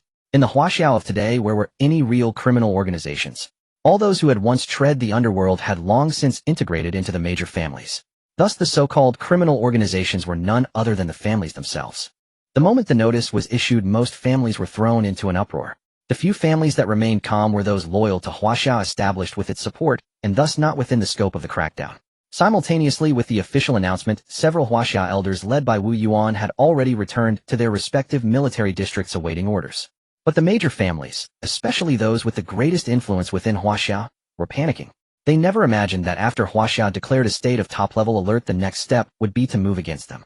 After all, since Huaxia began its closure, the country's economy had been largely sustained by their support. Was Huaxia out of its mind? At this moment, the head of the Chun family, the largest family in Huaxia, immediately sent invitations to the other major families across the country, even setting aside old rivalries. 2 days later, inside the Chun family estate, the Great Hall was already filled with people. Anyone familiar with the scene would notice that the heads of all the top-ranking families in Huaxia had gathered here. The atmosphere was unusually quiet. Most were whispering among themselves, waiting for the appearance of Chun Li, the Chun family head. Half an hour later, Chun Li appeared before the family heads in formal attire. "O Patriarch Chun, you invite us all to your estate, and then show up last. Quite the grand entrance," a woman remarked, clearly displeased. Chun Li frowned and looked at her. This was Shi Yinhuai, the head of the Shi family, one of the few female family heads in Huaxia. She was notorious in the circle for her iron-fisted methods, having risen to power as a woman in a male-dominated world. Chun Li took a deep breath. "My apologies, I didn't mean to be late. I'm sure you've all heard about the notice issued by Huaxia a few days ago. I was delayed because I had my men gather intelligence so we could discuss it together. At these words, everyone present perked up their ears. Seeing all eyes on him, Chun-Li nodded slightly. According to intelligence from my mole within the Huaxiao military, this notice is not a bluff. They truly intend to move against all our families. The Suang incident was just a trigger, and it's said that the Huaxia authorities agreed to this operation because of the technical talent they announced recently. Hearing this, Shi Yinhuai sneered. So this is the intelligence capability of the Chen family. A technical talent has the power to make the authorities approve such a major operation. Have you lost your mind, Chun-Li? Although no one else was as confrontational, many shared the same thought. Seeing Shi Yinhuai's aggressive attitude, Chun-Li suppressed the urge to throw her out, and said patiently, I thought the same at first. But please watch this video before you make up your minds. With a wave of his hand, his men distributed playback devices to each family head. After watching the video on the devices, everyone was stunned. What was this robot-like monster? It took out over 100 people single-handedly. Was that even possible? Was this a movie? You all saw it, didn't you? Chun-Li paused. If Huaxiao possesses something like this, then purging us might not be such a difficult task. Heavens! Which researcher created this? How is this possible? A family had exclaimed, clearly terrified. Are you blind? This video is clearly from surveillance footage, and there's no sign of editing. The Huaxiao military is serious this time. Shi Yinhuai remained calmer than the others. What is Huaxiao thinking? If they wipe us out, the economy will collapse overnight. Forget about isolation. Whether Huaxia can even survive as a nation is questionable. What gives them the right? Just as she finished speaking, an unfamiliar voice rang out. I am enough. The unexpected voice startled everyone. Following the source, they were horrified. The very same mechanical figure they had just seen in the video was now standing at the entrance of the Great Hall. Beneath his helmet, Yi Yun gazed at the 7 or 8 clan leaders below, a faint smile curling on his lips. His speculation proved correct. The moment Huaxiao's authorities issued that announcement, he had already assigned someone to monitor Chun-Li, the head of the Qin clan. As the most powerful among the clans with the backing of the official Huaxia-supported families, Chun-Li was undoubtedly the most anxious after the announcement. In the past, Chun-Li would have paid no heed to such a move by Huaxia. But now that was impossible. Ever since Huaxia began its isolation, Chun-Li had grown increasingly frantic. The Qin clan had long been supported by foreign forces, and Huaxia's actions had already begun to affect them. Now that Huaxia was purging the major clans, even Chun-Li, dull as he was, realized the gravity of the situation. That was why he sought to unite the other clans for a solution. Little did he expect that this would play into Yi Yun's hands. How did this man get in? Clan leader Chen, are your guards outside blind? A clan leader, clearly startled, vented his anger directly at Chun-Li. The others glared as well, for the intrusion of such a monstrous figure stirred unease in anyone's heart. Yi Yun smiled faintly. Oh, you're blaming the wrong person, clan leader Chen. As things stand, as long as I wish, there's no place in Huaxiao I cannot enter. Looking at the clan leaders who stared at him with various expressions, Yi Yun shrugged and casually swiped a screen into existence, displaying the names of several clans. The Qin clan, the Shi clan, the Ying clan. Seems one is missing. May I ask, why is the He clan not here? Yi Yun asked with a grin, as if oblivious to the fact that he was alone in what could be considered an enemy stronghold.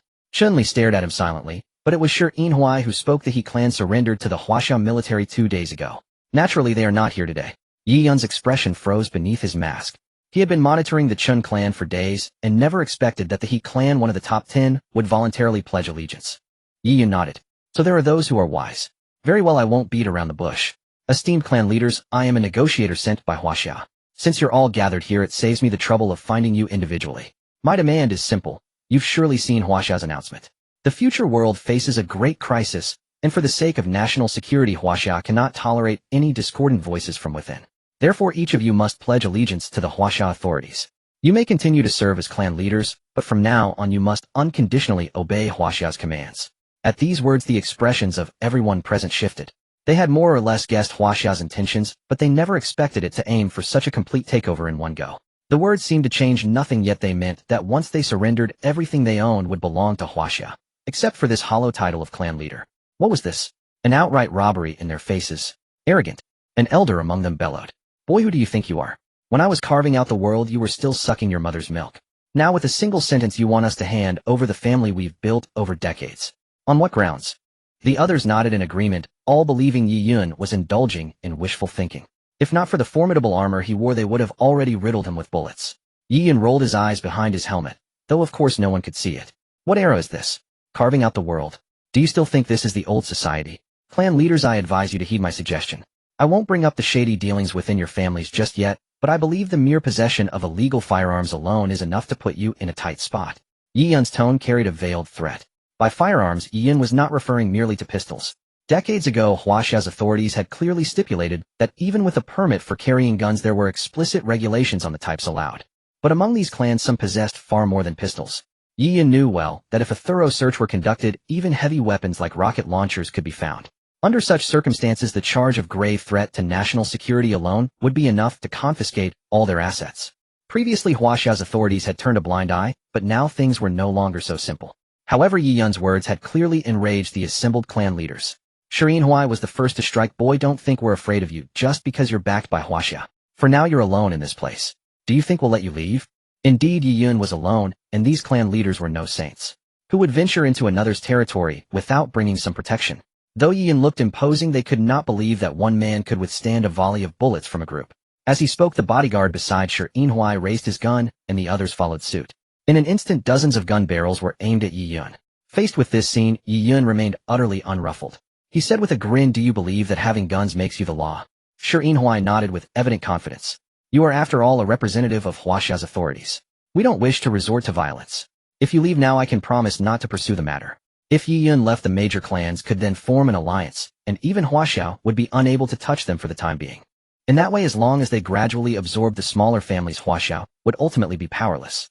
If it had been anyone else, their plan might have succeeded today, but unfortunately standing before them was Yi Yun. "Don't say I didn't give you a chance." Yi Yun crooked his finger. "Come on." Arrogant. The elder could no longer restrain himself and fired the first shot. The bullet tore through the air, reaching Yi Yun in an instant. The immense computational power of the pilot helmet calculated the trajectory the moment the bullet left the chamber. If Yi Yun had wished, he could have easily dodged it with his pilot equipment. After all, with his gear, the current firearms were far too primitive. But he did not. Under the old man's arrogant gaze, the bullet hurtled straight toward Yi Yun's heart. Just as he prepared to witness the spectacle of Yi Yun being pierced by the bullet, his conceited expression instantly transformed into disbelief. The bullet struck as if hitting a steel plate, and with an extremely grating sound, Yi Yun's body merely trembled slightly. The bullet was actually deflected by him. Impossible. This was the unanimous thought of everyone present. Could a human truly block bullets with their bare flesh? Of course Yi Yun couldn't, but the Titan pilot combat suit could. As the pinnacle of Huaxia's current technology, aside from certain joints designed for flexibility, all other parts were made with cutting-edge materials. Even a rifle would not necessarily be able to penetrate the Titan pilot combat suit. Even if it could be pierced, the Titan pilot combat suit, under the design of the pilot system, possessed self-repair capabilities. Relying on the system's architecture, as long as the pilot was not killed instantly in battle, the suit could rapidly restore injuries, ensuring the pilot maintained exceptional combat effectiveness. Let alone the few dozen pistols in the room at that moment. Even if several rifles were added, Yi Yun wouldn't necessarily fear them. However, he didn't intend to drag things out. While everyone was stunned, Yi Yun activated his stealth skill with a mere thought. Right before their eyes, Yi Yun vanished without a trace. Where is he? Find him. Panicked by the sudden disappearance, they searched frantically, but found no sign of him. Are you looking for me? As everyone was bewildered, Yi Yun's voice suddenly rang out. At the same time, the old man who had fired first felt an icy chill at his neck. You were the one who shot at me, weren't you? Holding the pulse blade, Yi Yun's cold voice emanated from within the helmet. Feeling the icy sting, the old man finally panicked, stammering, "See, Commander, please don't be rash." Yi Yun gave him no chance to explain. With a swift slash across the neck, the sharp blade cleanly severed the carotid artery. A gush of blood splattered the scene. Everyone's heart jolted in shock. No one expected this monster-like man to kill without hesitation or explanation. No one dared to make a move anymore. With dozens of eyes watching, he had killed a man right before them. Who could guarantee they wouldn't be the next target? Yi Yun's laughter echoed from within the helmet. He flicked the pulse blade, shaking off the blood, and resheathed it. "Now do you still think you have the upper hand?" he asked, looking at the crowd. Even though they still outnumbered him, no one dared to speak. At that moment, Yi Yun seemed like a demon. Even standing still, the pressure he exuded was enough to paralyze them. Everyone present had risen through bloodshed to reach their positions. Ordinary scenes couldn't intimidate them. But this monster before them seemed almost inhuman, his aura so powerful it made them tremble. "You should reconsider my terms now, or else you'll end up like him," Yi Yun said, glancing at the corpse on the ground. He had intended to kill one to warn the rest anyway. This old man had just been too eager and annoying. "Let me make it clear. Huaxia's military is already moving against the families that haven't surrendered. Within 2 days, no family outside Huaxia's control will remain in the country. You now have a choice. Submit to Huaxia and continue as patriarchs in peace, or die right now." The word die struck hard against their mental defenses. Everyone fell into a state of agonizing indecision. Watching their expressions, Yi Yun knew they needed one more push. He walked slowly to Chun-Li, patted his shoulder, and said, "Besides, you don't actually think I came alone, do you?" With that, Yi Yun raised his left hand, and a grappling hook shot out. With a gentle pull, he flung open the door. Outside, the roar of fighter jets echoed at the perfect moment. Upon hearing it, the faces of the crowd turned even paler. Yi Yun said no more, simply walking slowly toward the door. "What did overwhelming force mean? You thought you had numbers and guns. I let you shoot, and even killed your man right in front of you. You thought I was alone. Then let me show you what you're really up against, in both numbers and equipment." Not only fighter jets, but dozens of tanks had surrounded the Chun residence. Once Yi Yun left and gave the order, the whole compound, along with everyone inside, could be reduced to ashes in an instant. No matter how powerful these families were, they were not yet in a position to challenge Huaxia. Everyone in the Chun family meeting room was utterly despondent. They knew clearly they had no choice left. Otherwise, they wouldn't even be able to keep their lives. Yi Yun walked out of the Chun residence and boarded a helicopter. What came next was no longer his concern. The Huaxiao authorities would handle it. Boarding the helicopter, Xia Wu gave him a thumbs up, genuinely impressed. Even Secretary Kong himself might not have been able to suppress those people in such a situation. Yet Yi Yun alone had managed it. Yi Yun smiled modestly.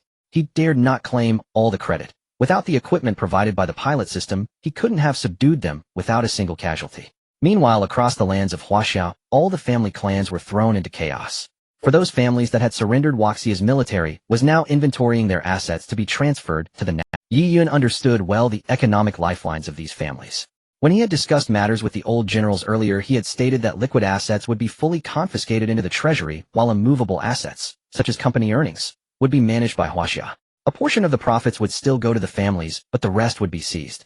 For the families that had not surrendered, Huaxia chose direct suppression. Afterwards, special personnel would be dispatched to take over their respective domains, bringing the families entirely under national control. From another perspective, Yi Yun had actually saved these families, otherwise not only their property, but the entire clan would have been wiped out. Ding! Congratulations, host, for consolidating Huaxia's forces. Host's prestige increased. Reward all domain protection device. Yi Yun's eyes lit up. Something new had arrived. Yi Yun could not help but marvel at the power of the TU system.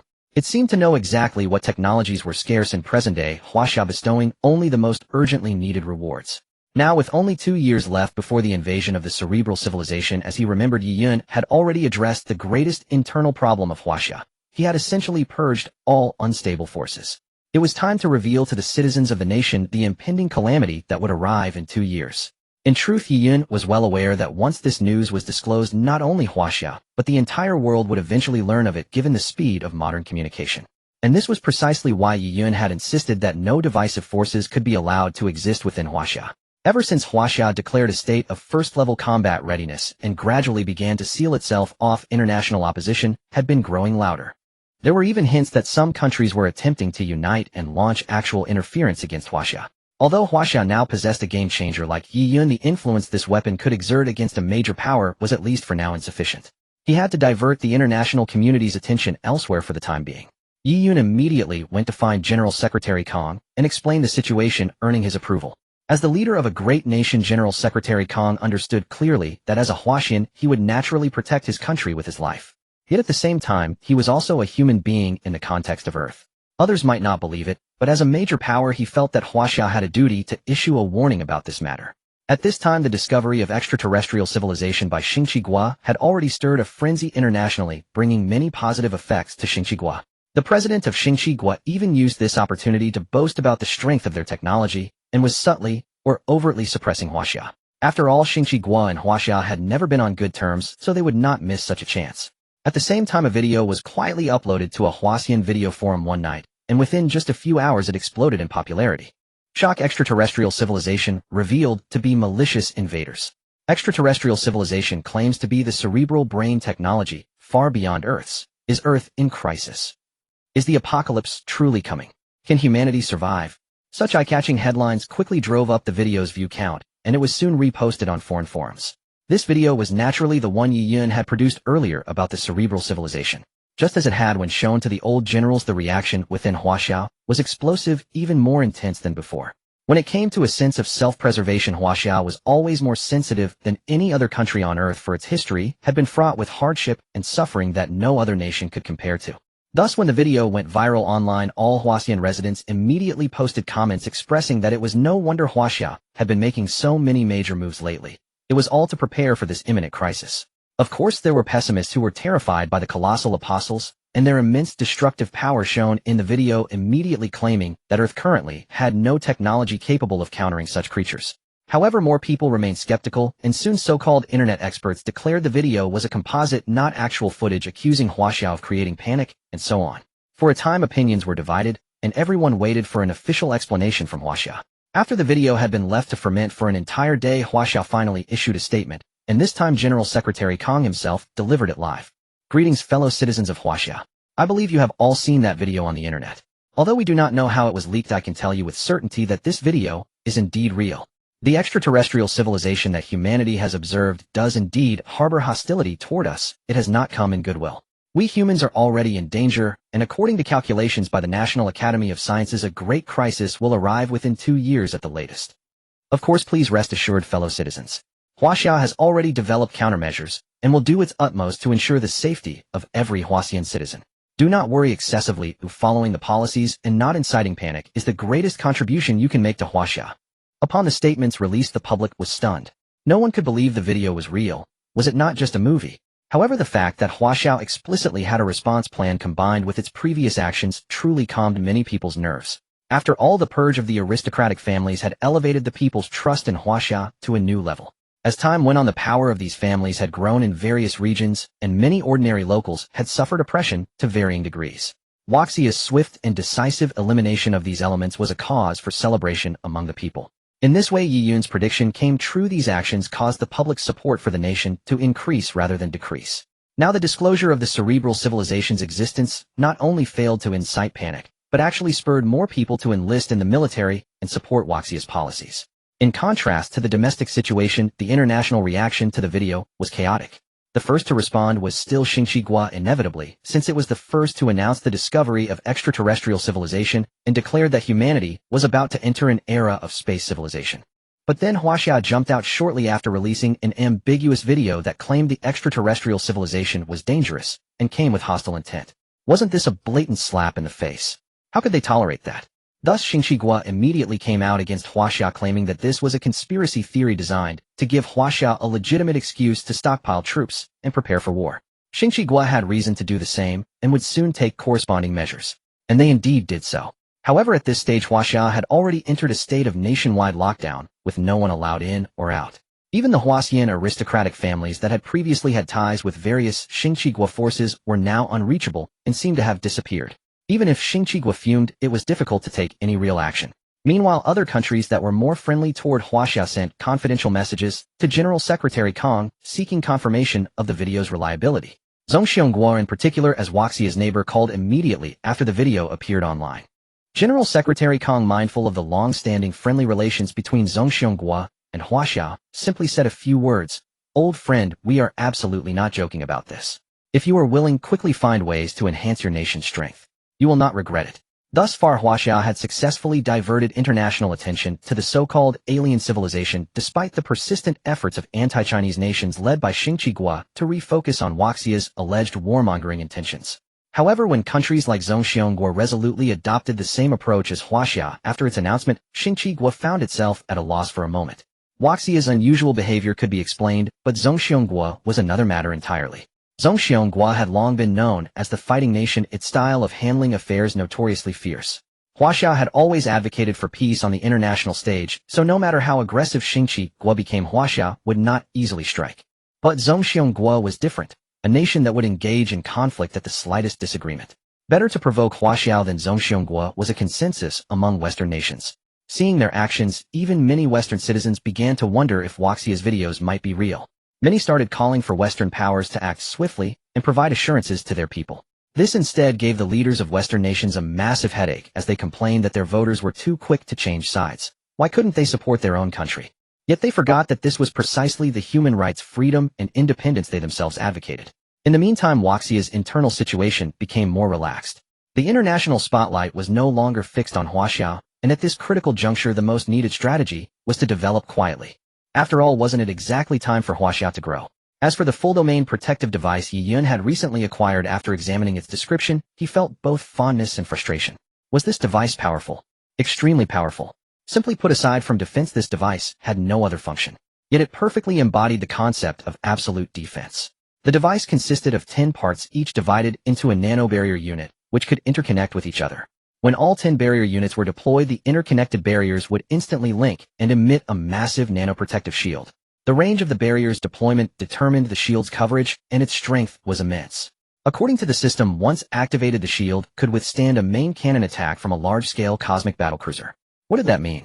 The power of a large-scale cosmic battlecruiser's main cannon was equivalent to 2 nuclear missiles. With Earth's current capabilities, a dozen such shots would devastate the planet.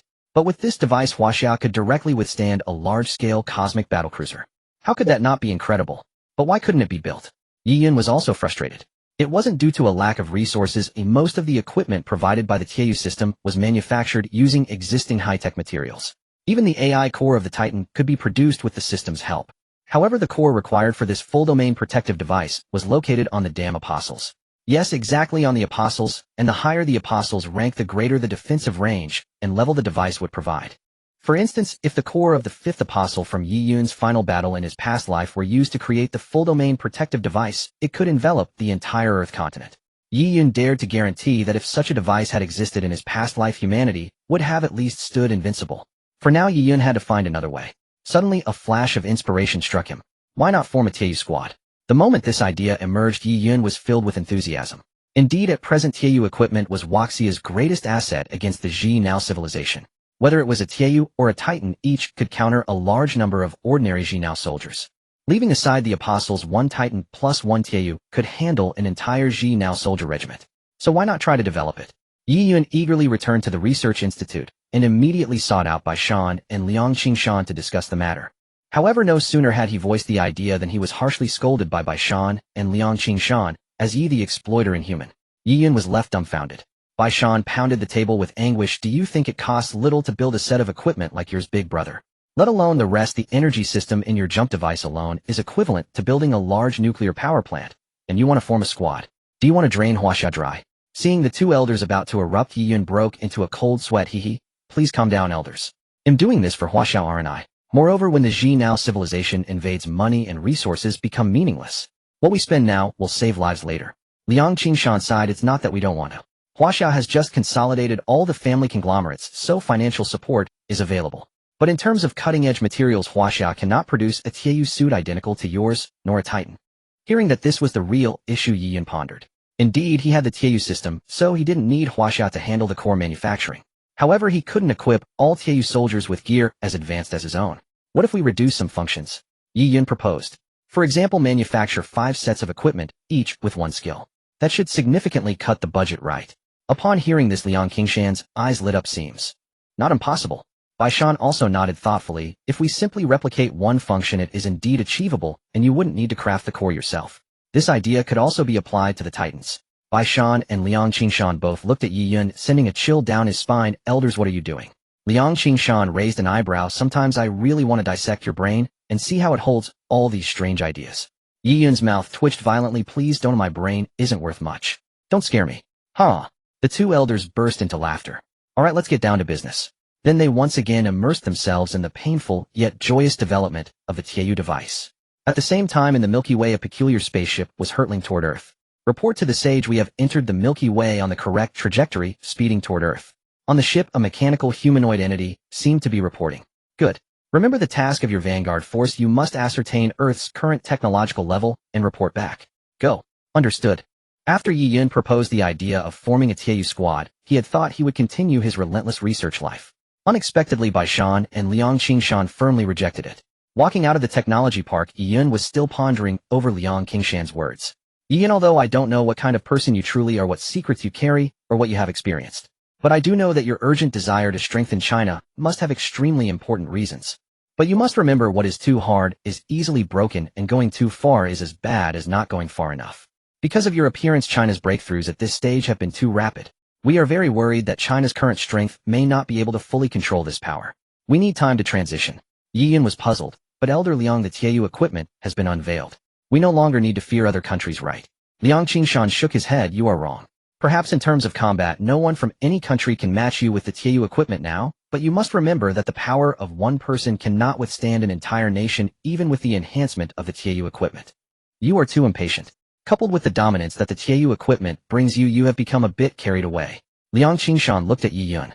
Hearing this, Yi Yun's heart skipped a beat. Indeed, he had overlooked such a huge problem. That was that his pride had evolved into arrogance. Indeed, ever since his rebirth he had plunged headlong into the development of the Tianyu system, especially after witnessing the power of the Tianyu equipment. He had even developed the idea that as long as he relied on the Tianyu equipment, he could act without restraint. But he had forgotten one very important thing: he was no longer the Chinese war god of his past life. Now he was just a researcher in China, even though his status was on par with a general. But he could not fight against a nation. China was now at the center of international attention, largely caused by Yi Yun himself. If he kept pressing, it might backfire, causing some countries to take direct action against China, and without waiting for 2 years a world war might break out prematurely. That would truly allow the intelligent brain civilization to reap the benefits. I don't know where the killing intent on you comes from, but now you need to wash off the dust of the world. Liang Qingshan patted Yi Yun on the shoulder. Go ahead, return to your original life first. We are here, and things won't be delayed. Thus Yi Yun temporarily left the Academy of Sciences. Of course, once any problems arose, Yi Yun would still need to handle them personally, as only he understood the core elements. Sitting in the car back to school, Yi Yun took a deep breath. In his past life, he had not understood relations between nations before encountering the invasion of the intelligent brain civilization.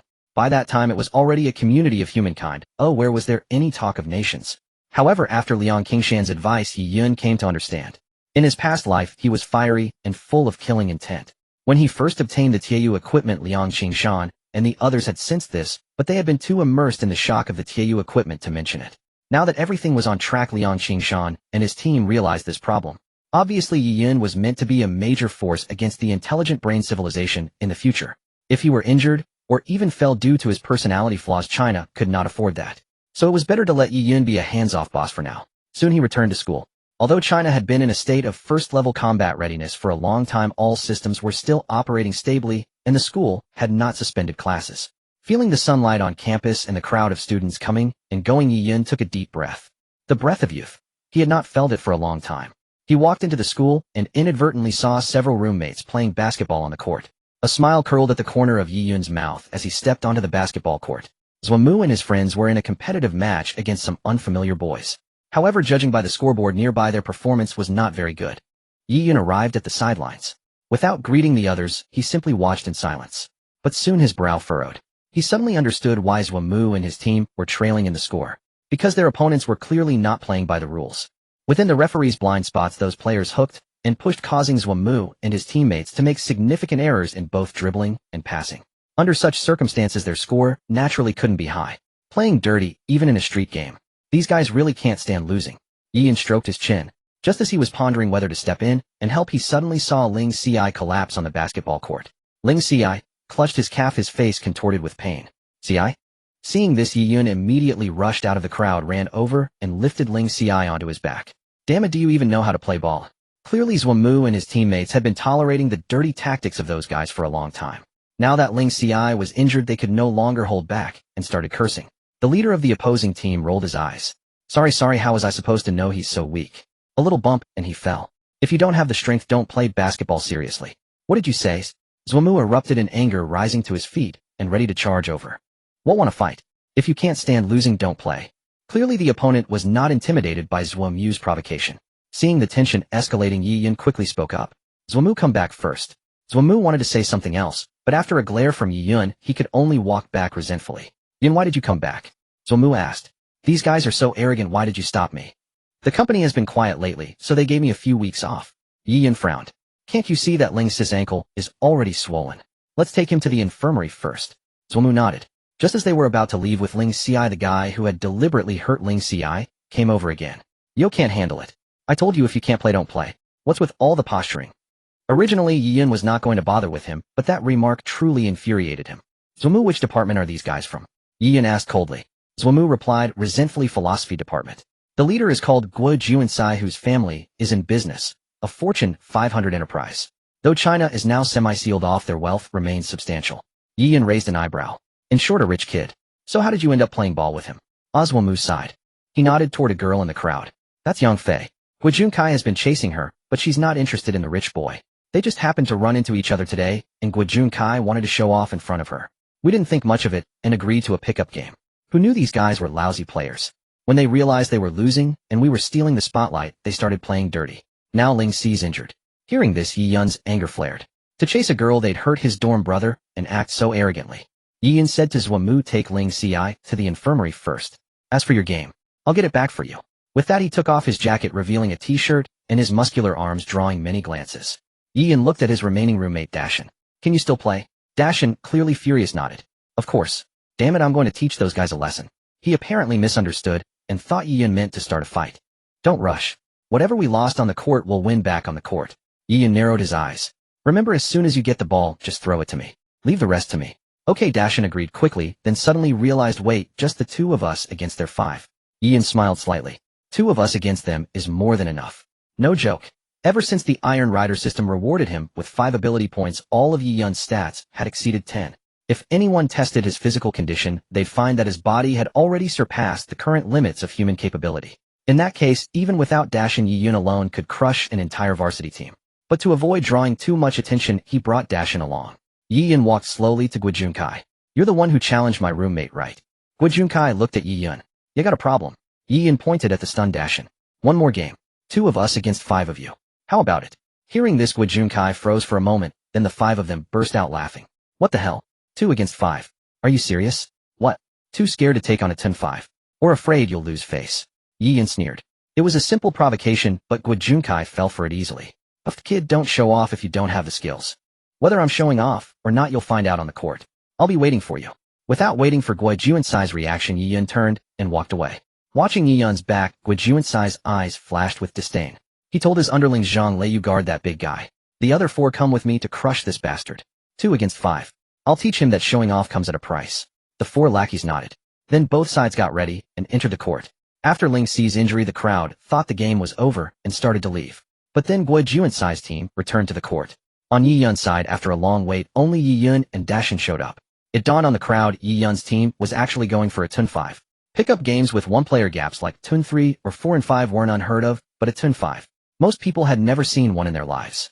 This was showing off to the extreme. But if they lost, they'd lose massive face. Guijunkai knew that too. He absolutely didn't believe 2 people could beat 5. When Yi Yun and Dashin stepped onto the court, Guijunkai shouted, since we're going all out, why not make it bigger? Yi Yun smiled. How? If you lose, kneel and call me Grandpa Deal. Guijunkai said arrogantly. Dashin tugged at Yi Yun. Yunzi, don't let Ling Ci's injury get to your head. We're just 2 people. If we cooperate and don't lose too badly, it's not shameful. Yi Yun rolled his eyes. If you're my brother, trust me. He turned back to Guijunkai. Fine.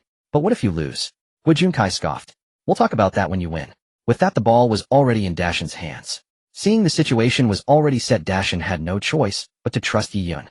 The referee's whistle blew and the game began. Because a Tun 5 was something most people had never seen, spectators gathered and many pulled out their phones to record. Of course, most were there to see Yi Yun get crushed. Dashin threw the ball to Yi Yun from the baseline. As soon as he stepped onto the court, Zhang Lei from Guijunsai's side immediately stuck to him. Dashin's heart sank. He had hoped to coordinate with Yi Yun, but the opponent sent their strongest player, Zhang Lei, to guard him, drastically limiting his space. Before he could even start moving, gasps erupted from the crowd. Startled, he looked at the scoreboard and saw that his team had already gained 2 points. What? Yi Yun scored. Yes. The moment the ball landed in his hands, Yi Yun dashed straight for the opponent's basket. As Guijunkai had instructed, 4 players faced Yi Yun. But Yi Yun had anticipated their strategy. The question was, could 4 people really stop him? The ball seemed to stick to Yi Yun's hand. As Guijunkai and his men rushed at him, everything appeared to move in slow motion in Yi Yun's eyes.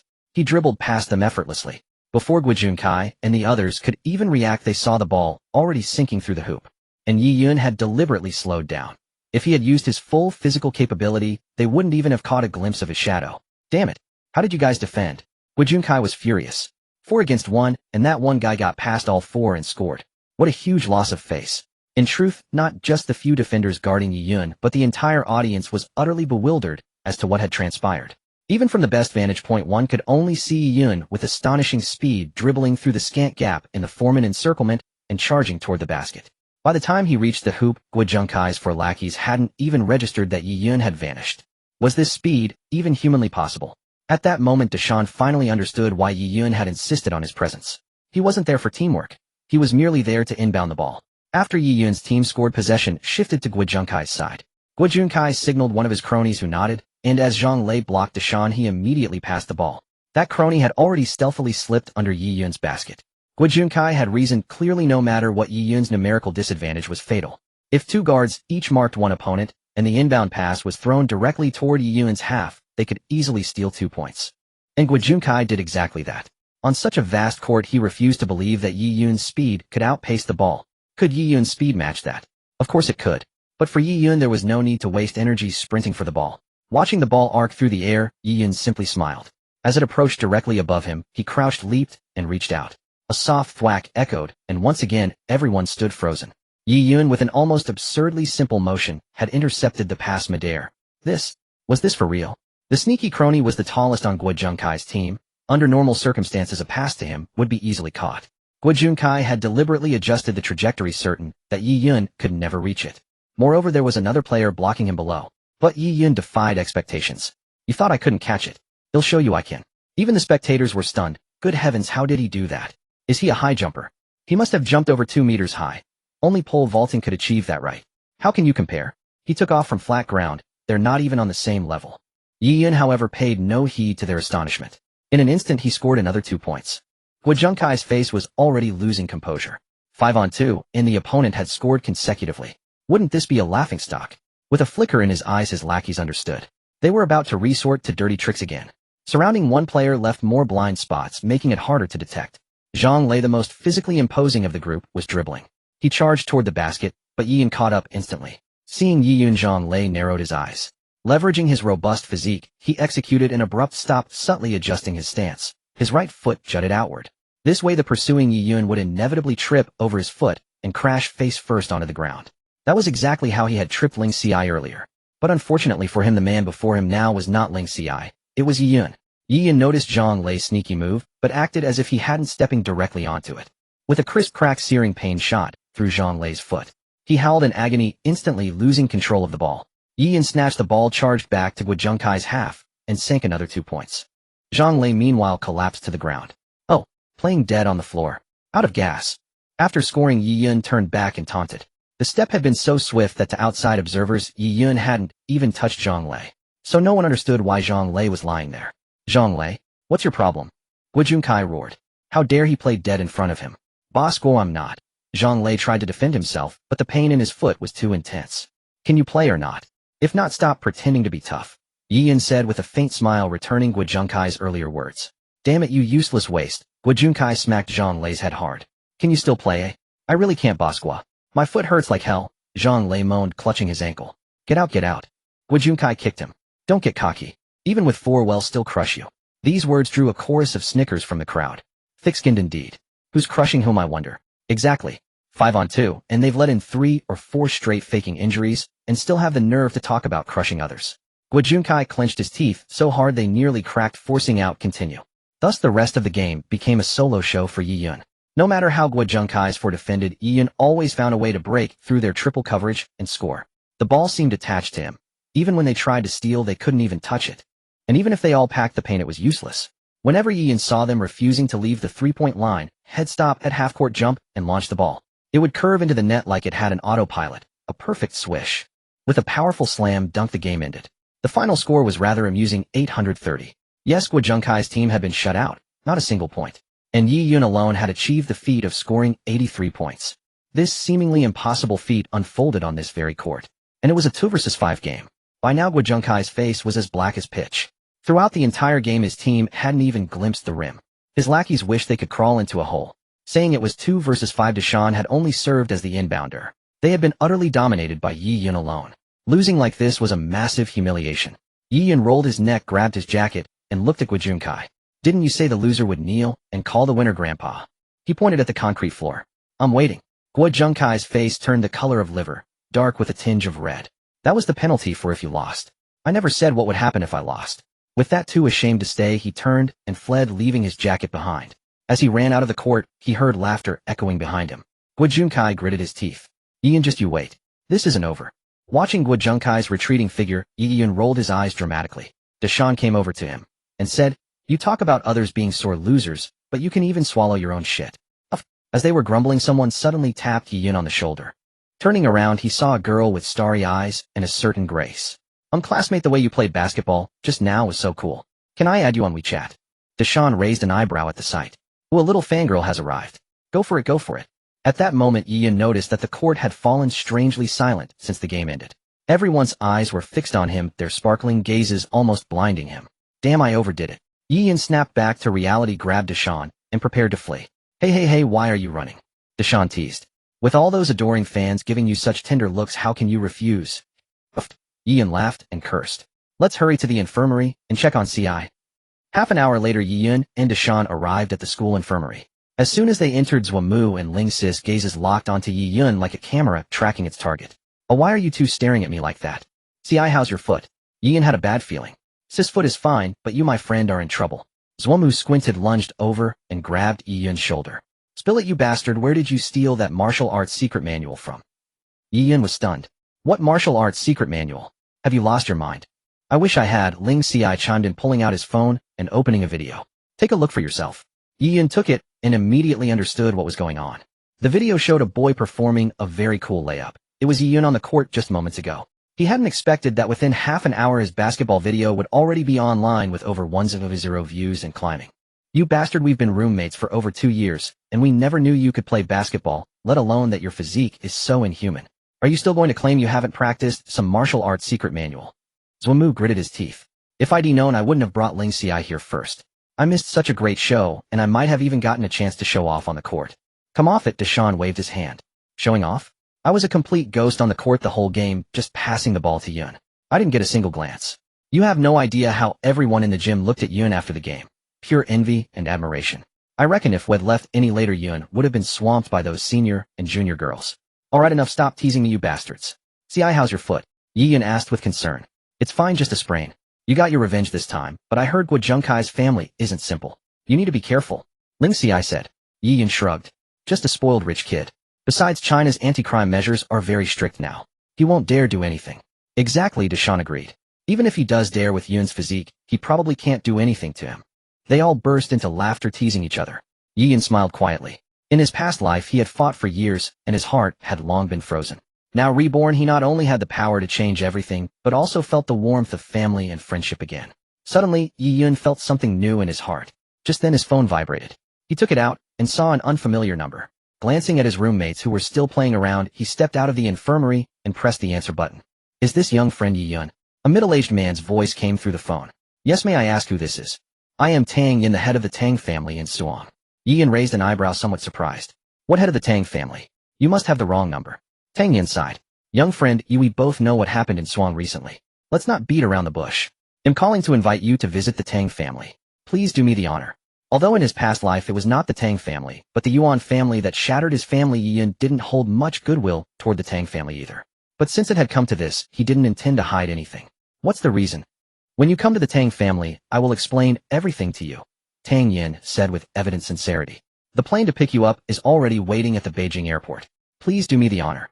Got it. After hanging up, Yin was a bit surprised. With all the great families being purged or submitting, how did the Tang family still have the financial power to maintain a plane? What Yin didn't know was that this plane was the only private jet Tang Yin had left after all these years. He had sent it directly to pick up Yun. After saying goodbye to his roommates, Yin left the school gate and headed to the Beijing airport.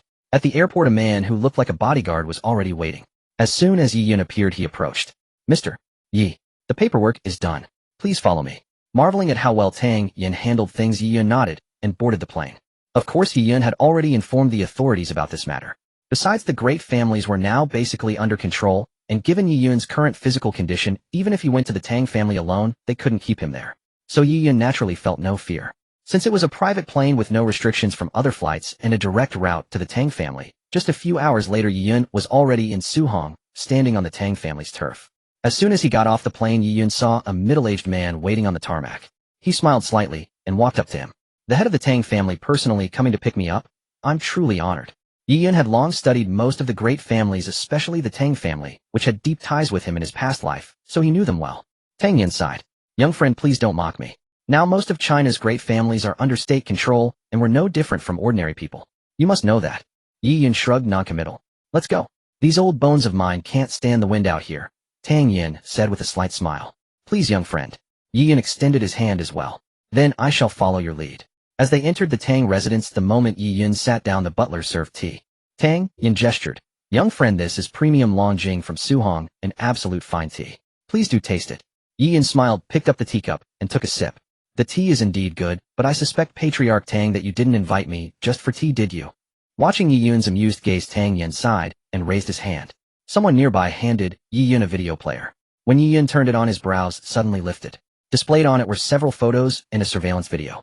The photos were of Huang Jun, the man he had killed earlier, and the video showed the time when he had eliminated Tang's underlings.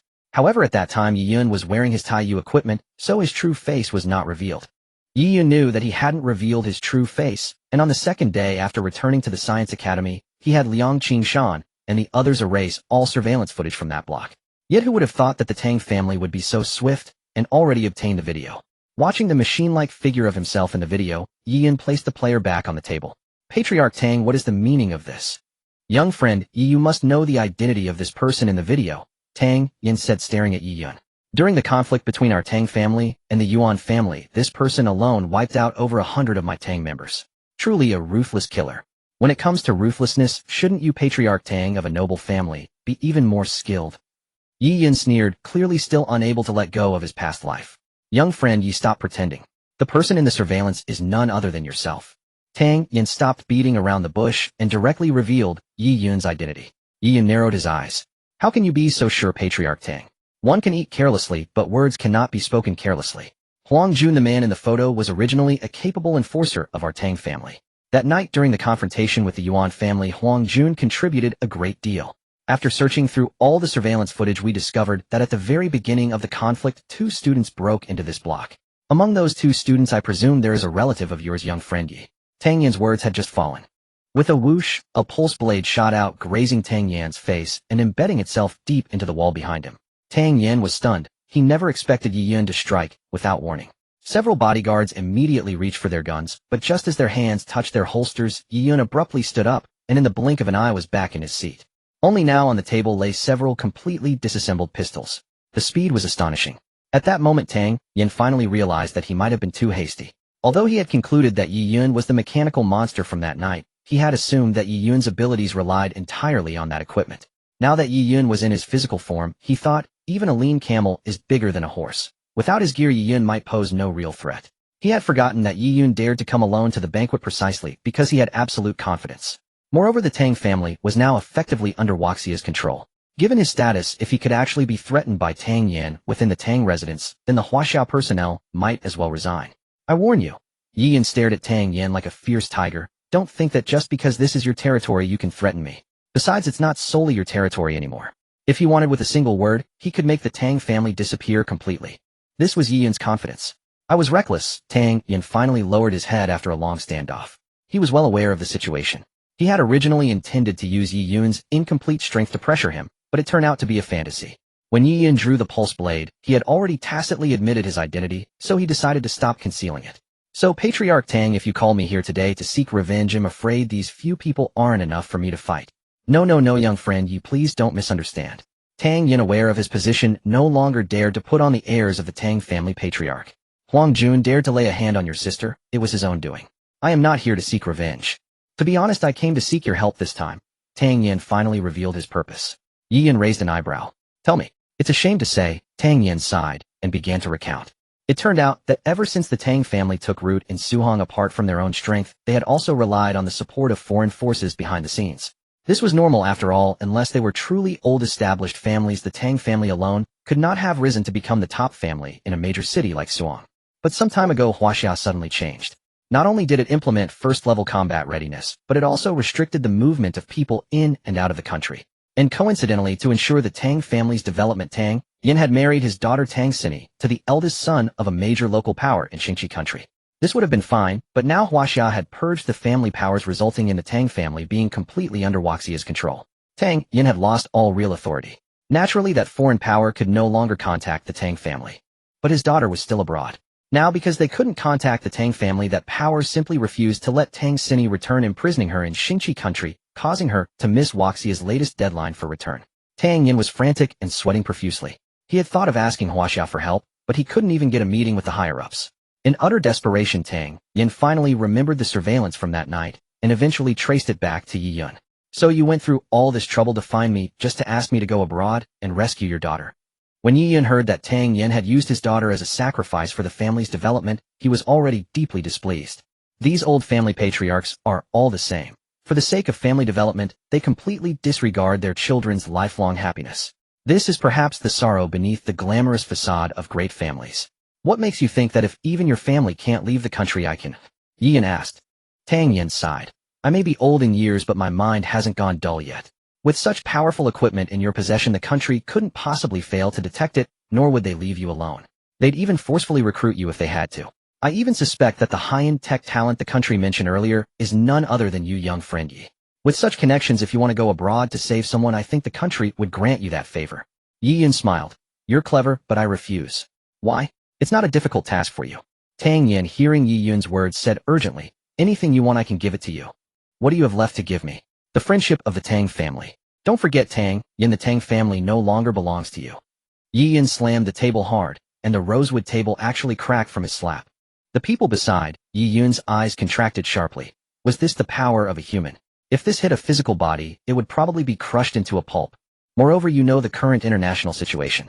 If I rashly go to another country's territory to rescue someone, and the target is the wife of the eldest son of a major family in Starflag country, I would not only make enemies for myself, but also cause trouble for the country. Tang Yin, do you think you're stupid, or am I too idle? Yi Yun couldn't help but marvel at the foolishness of the man before him. For the sake of his family's development, he had sacrificed his daughter, and now seeing the family's decline he worried about his daughter far away in a foreign land. Perhaps as a family head Tang Yin was qualified, but as a father he was an insult to the title. Young friend, ye please just take pity on a father's concern for his daughter. Tang Yin was on the verge of tears, his features almost twisted together. No time, I'm afraid I can't stay. Without another word, Yi Yun rose to leave. Watching Yi Yun leave, without looking back, Tang Yan's face turned ashen. Now that the Tang family had declined, he had no right to request this young man's help. Just as Yi Yun was about to leave immediately, suddenly the door opened, and a person slowly walked in from outside. When he saw the person's face, even Yi Yun was stunned. Elder Liang, why are you here? Indeed, the visitor was Liang Qingshan. Liang Qingshan smiled at Yi Yun. General, ye please do me the favor, and stay for now. Yi Yun's eyes narrowed. In the Academy of Sciences, Liang Qingshan always called him by his full name. Only on important occasions did he address Yi Yun by his general rank. Yi Yun nodded, and went to Liang Qingshan's side. Liang Qingshan slowly walked to Tang Yin, and sighed, Tang Yin, look at you. I told you back then not to marry Cindy off, but you wouldn't listen. Our country's strength wasn't weak at the time, but you insisted on going your own way. Look at the result now. Tang Yin, seeing Liang Qingshan, as if he were a savior, quickly grabbed Liang Qingshan's hand. Elder Liang, you know young friend Yi. Please help me plead for this. Yi Yun frowned. Elder Liang, you and Tang Yin know each other. Not just know each other. Liang Qingshan sighed. Back in the special forces of our country, I was Tang Yan's squad leader. We fought together for over a decade. Then I retired, and this kid couldn't continue serving due to a gunshot wound, so he returned to inherit the family business. His position as family head was partly helped by my connections back then. Yi Yun suddenly realized. No wonder when the country's announcement was issued, the Tang family was among the first to pledge allegiance. As the top family in Suzhou and Hangzhou, their cooperation had puzzled Yi Yun for a long time. Elder Liang, what do you mean? Yi Yun asked tentatively. If Liang Qingshan made the request, Yi Yun would naturally not refuse. But it was Liang Qingshan who had warned him a few days ago, so Yi Yun wanted to see what Liang Qingshan would say. Liang Qingshan also sighed. Old age, old age. I end up slapping my own face. I advised Tang Yin back then, but unfortunately he wouldn't listen. He insisted on proving himself with his own strength. He only has this one daughter. General, ye please help him a bit. Moreover, although he has help from foreign forces, his heart truly belongs to our country. It's not like he's aiding evil. And even for the sake of the country you have to go. Liang Qingshan looked at Yi Yun. Oh. Yi Yun was momentarily stunned. The family backing the Tang family possesses a cutting-edge material that is crucial for building our titans. Although our country has substitutes, they are far inferior in effect. Given the current situation, we cannot trade with them, so we have to rely on you to obtain it. Liang Qingshan handed a piece of paper to Yi Yun. As soon as Yi Yun looked at it, he instantly understood what Liang Qingshan meant. It was a memory metal. As a metal, it maintained hardness, while possessing extremely high ductility and flexibility. It was called memory metal because after being forged into shape, it could perfectly adapt to the required angles and lengths at that stage without breaking under excessive force. In the Titans, it was used in the joints. The Titans developed by the pilot system had extremely high mobility, a world of difference from ordinary bulky robots. A key factor was this mobility. Traditional materials like mechanical gears were clearly insufficient to achieve such effects. Although the country's material database also had memory metals, the grade difference compared to this metal was not negligible. To build a perfect Titan, as Liang Qingshan said, he had to go to Starflag country and obtain this metal from that family. So when Yi Yun said he had been invited by the Tang family, Liang Qingshan had already understood everything and immediately set off for the Tang residence. Of course. Watching the pensive Yi Yun, Liang Qingshan smiled. It all depends on you. Tang Yan's plight is his own doing. You have no reason or obligation to help him. Likewise, although this memory medal is only available there, our country's version isn't bad either. It's all up to you. Liang Qingshan smiled. Looking at the data in his hand, Yi Yun grinned slightly. Since you've put it that way, how could I refuse? It's just a small family. If they want to keep me, they'll have to think twice. Not only because Liang Qingshan had asked, but most importantly, to counter the intelligent civilization in the future, Yi Yun had to ensure his Titan was perfect. In that case, Yi Yun looked at Liang Qingshan. I won't waste any more time. They'll set off now. Liang Qingshan nodded. Go ahead, head straight to the Academy of Sciences. Xiao Wu is ready. You can get the weapons and materials directly from him. Yi Yun nodded, then shook his head with a wry smile. Just as I was about to settle back into life and take a proper break, here comes the work. Liang Qingshan raised an eyebrow. There'll be plenty of time for you to rest when you get back. But if you don't go, kid, won't you regret it? With a chuckle, Yi Yun replied. Hey, you know me well, Elder Liang. I'm off. As he spoke, he stepped out and boarded the helicopter. Liang Qingshan had arrived and heading straight for the Academy of Sciences. Tang Yin and Liang Qingshan watched the departing helicopter, both their faces beaming with joy. Yet their joy stemmed from different sources. Liang Qingshan's expression was one of pride, a deep-seated gladness that China possessed a young man like Yi Yun. Tang Yin, on the other hand, was overjoyed that his daughter might be saved. Still, he was well aware of the power of that family and couldn't help but worry whether Yi Yun could accomplish the mission alone. Suddenly, Tang Yin came to a realization. He looked at Liang Qingshan and asked, Elder Liang, I just heard you call a young friend Yi General Yi. What exactly is his identity? Liang Qingshan gave Tang Yin a dismissive glance. If you ask me, you've hit the jackpot. Yi Yun is China's greatest asset today. He is the only general, the youngest at just over 20, since the founding of the nation.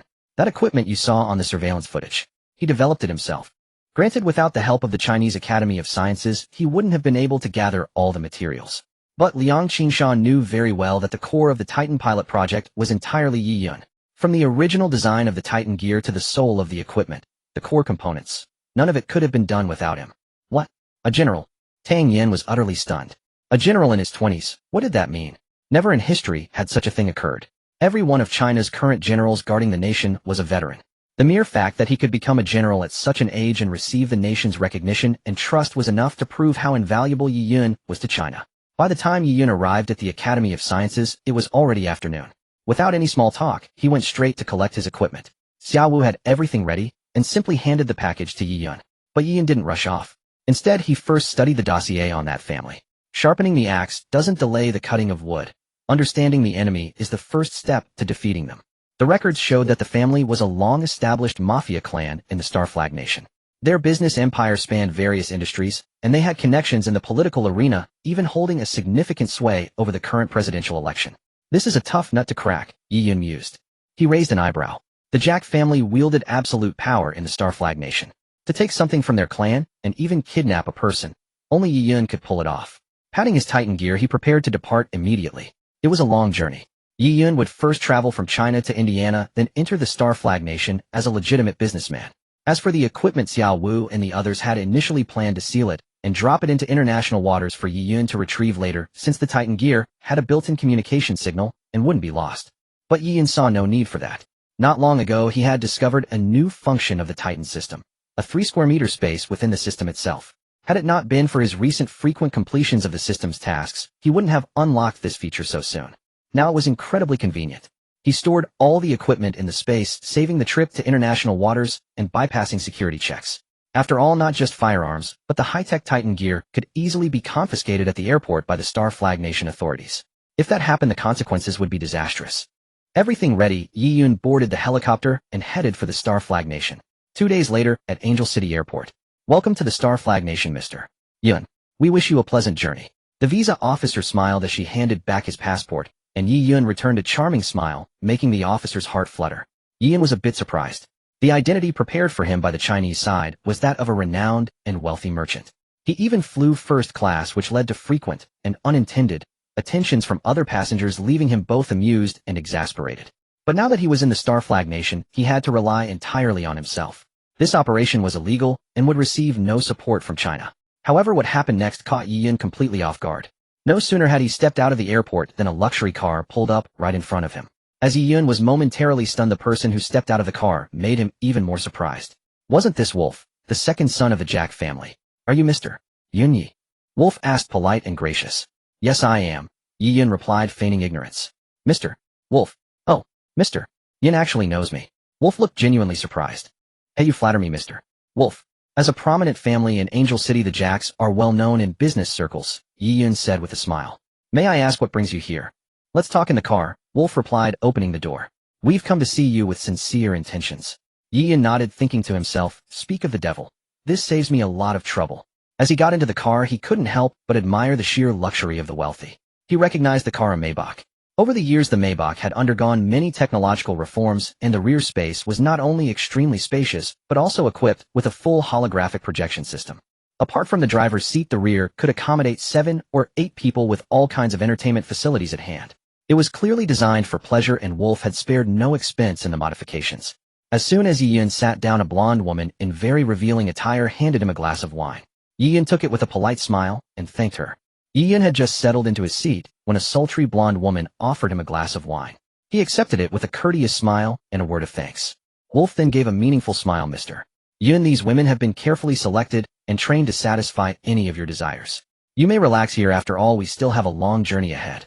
Yi Yun was taken aback, naturally understanding Wolf's implication. He waved his hand. Mr. Wolf, I already have a wife at home, so it's not quite appropriate. I didn't expect Mr. Yun to be so accomplished at such a young age, yet also so virtuous. Admirable. Wolf laughed heartily and raised his glass to Yi Yun. Yi Yun, without suspicion, drained his glass in one gulp.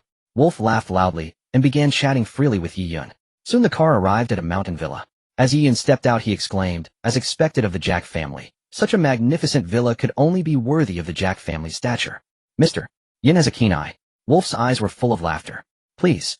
Entering the reception hall at Wolf's gesture, someone quickly set the tableware for Yi Yun and began serving dishes. Yi Yun raised an eyebrow, not in a hurry to eat, waiting for Wolf to speak first. Wolf seemed not to intend to keep Yi Yun waiting long. When the dishes were almost all served, he smiled. Mr. Yin, please don't be impatient. My father will soon come to receive you in person. Yi Yun nodded and looked at Wolf. Mr.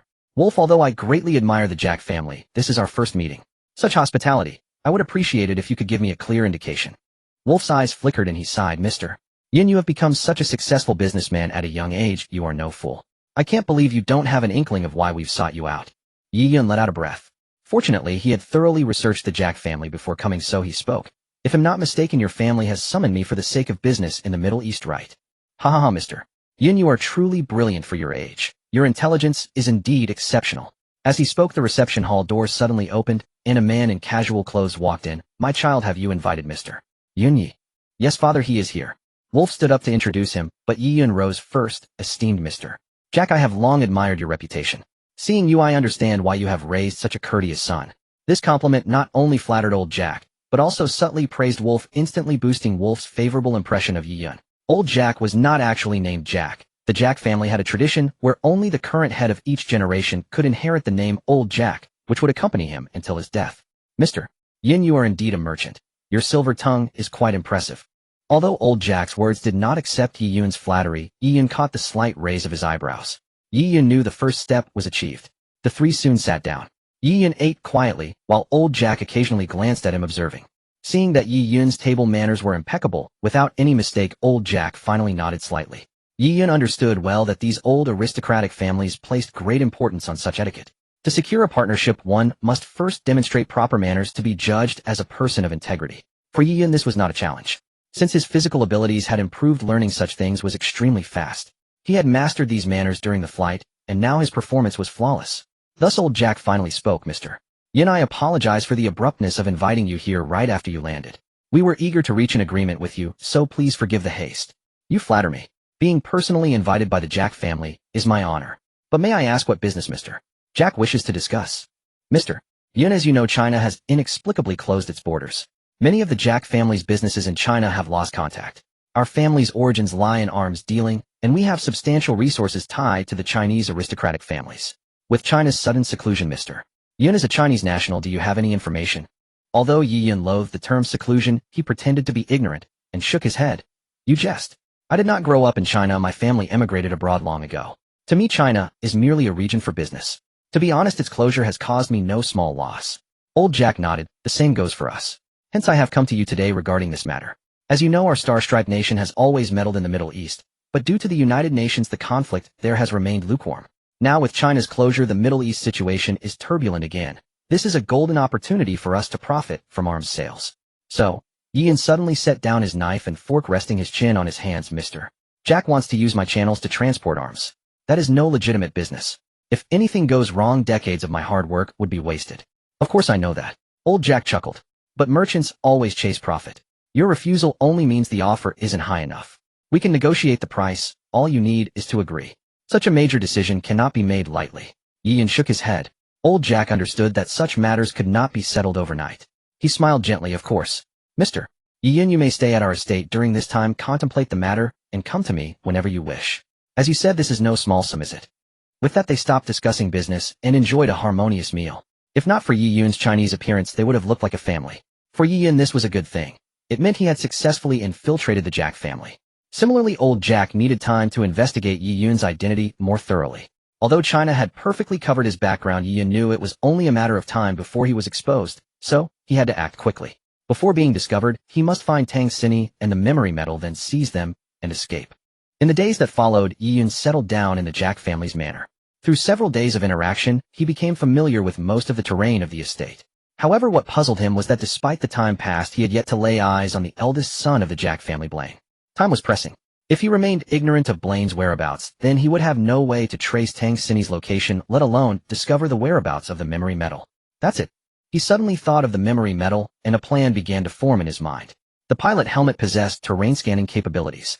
If old Jack had hidden the memory metal somewhere within the manor, then the helmet should be able to detect it.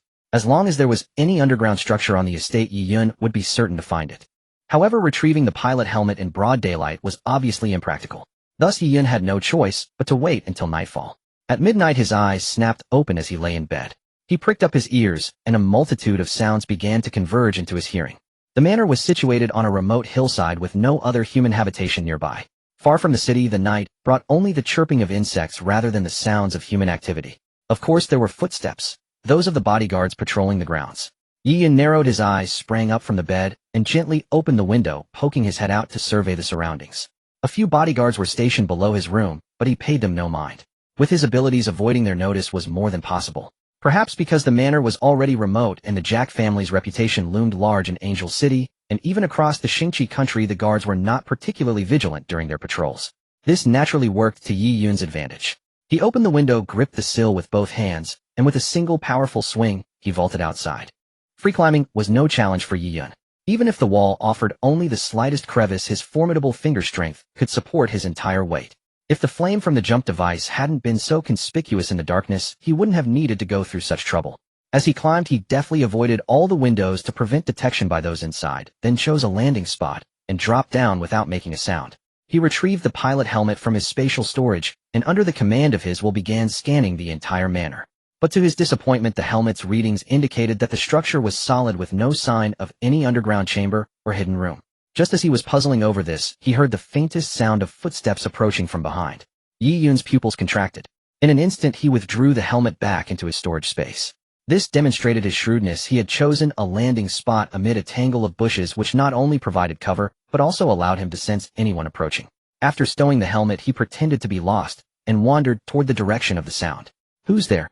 Suddenly a shout rang out, and several flashlights shone directly at him.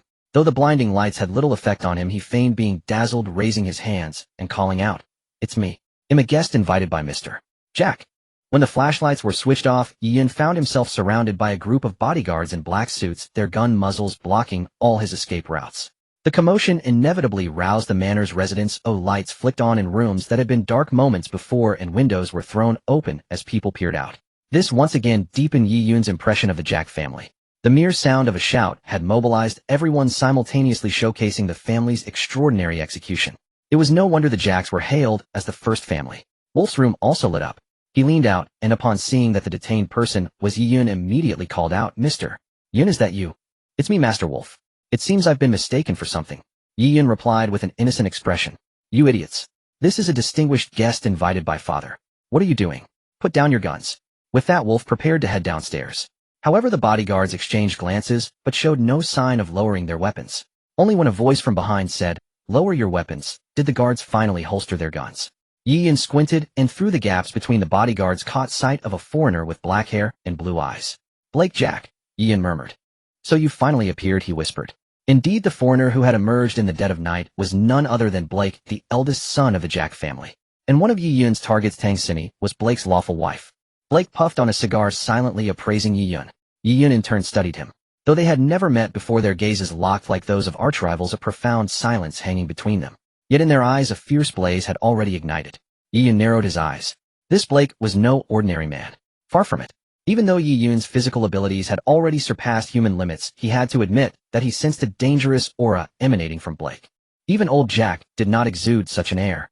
If Wolf gave him the impression of a frivolous, spoiled second-generation heir, then Blake was undoubtedly a hidden wolf lurking in the darkness, waiting for the opportune moment to strike. Dangerous and lethal. As the two stared each other down, Wolf finally arrived at the scene, still in his pajamas. Upon seeing Blake, he immediately exclaimed, "Blake, I knew it was you. I warn you, this is Mr. Yin Yi, the esteemed guest father asked me to invite. Treating him like this is an insult to our guests. What will people say about the Jack family's reputation?" Humph. Blake, clearly at odds with his younger brother, snorted coldly. "Leave aside the talk of distinguished guests. When it comes to reputation, haven't you, the prodigal son, already squandered enough of it?" He then turned to Yi Yun. "You are no ordinary man. Interesting. We shall meet again." With that, he turned and strode back into the manor, followed by his retinue of bodyguards. Yi Yun raised an eyebrow. It seemed the distribution of power within the Jack family was clear. Aside from old Jack, Blake commanded the most authority. After all, the bodyguards had dared to ignore Wolf's orders despite his being the second young master. The disparity between them could not have been more evident. Barring any unforeseen circumstances, the next Jack would likely be inherited by Blake. Yet Yi Yun was puzzled. In his memory, there was no trace of Blake in his past life. Such a dangerous figure would surely have achieved great things anywhere. There was no reason why Blake would remain silent when the intelligent civilization invaded Earth. Just as he was thinking, Wolf's voice pulled Yi Yun back to reality. "Mr. Yin, what's going on? Why are you here in the middle of the night and ran into that nuisance?" "Oh." Yi Yun shrugged helplessly. "Embarrassing as it is, I got hungry in the middle of the night and wanted to find the kitchen. But I didn't meet anyone along the way and ended up lost, which is how I ended up here." "Oh, my dear friend, you could have just called from the room and someone would have brought it up. Why bother going out yourself?" Wolf rolled his eyes, clearly amused by Yi Yun getting lost. "Tell you what, since this little commotion has made me a bit hungry too, why not come to my room and we can eat together and chat?" Wolf invited. "Oh, it would be my honor, Mr. Wolf is far too kind." Yi Yun smiled slightly and followed Wolf away. In Wolf's room, Yi Yun ate while asking, "Mr. Wolf, may I ask if that gentleman in the manor is your elder brother?" Hearing Yi Yun mention Blake, Wolf's face darkened. "Yes, it's him. I don't know why father favors him so much, entrusting him with all the major tasks all these years." Yi Yun couldn't help but roll his eyes internally. What nonsense, a guest is still here, and he's complaining that his own father only gives important tasks to his brother, as if to say, "I'm insignificant." But Yi Yun pretended not to understand, and said, "Perhaps it's because he's the eldest son. In China, there's always been a tradition where the eldest often inherits the family business." No, Mr. Yin wouldn't know. In the Jack family, the one who excels is always respected. It's just that some years ago, I was too hasty about some things which made father disappointed in me, allowing that despicable Blake to get ahead." Wolf, as if recalling some bitter memory, downed the red wine in his glass with a scowl. Yi Yun narrowed his eyes. "Oh, why don't you tell me about it, and perhaps I can offer some advice." Possibly because the alcohol was getting to him, Wolf, seeing a willing listener, began to pour out his story. From Wolf's account, Yi Yun learned the gist of the matter. It was related to the China of those days. In the early years, the families in China had not yet fully developed. Many were in a growth phase and urgently needed external support. The Jack family saw this opportunity and planned to support some Chinese families through marriage alliances, while also bringing their business directly into China through these families. This would not only give them channels, but also reduce a large portion of tariffs from international trade. At that time, Wolf and Blake's positions had not yet diverged, and the matter was originally meant to be a joint effort. For small families, alliances with a butler or bodyguard sufficed. But old Jack was not satisfied with small families, so he set his sights on the Tang family, which was showing great development potential. That is the family of Tang Yen from Suan.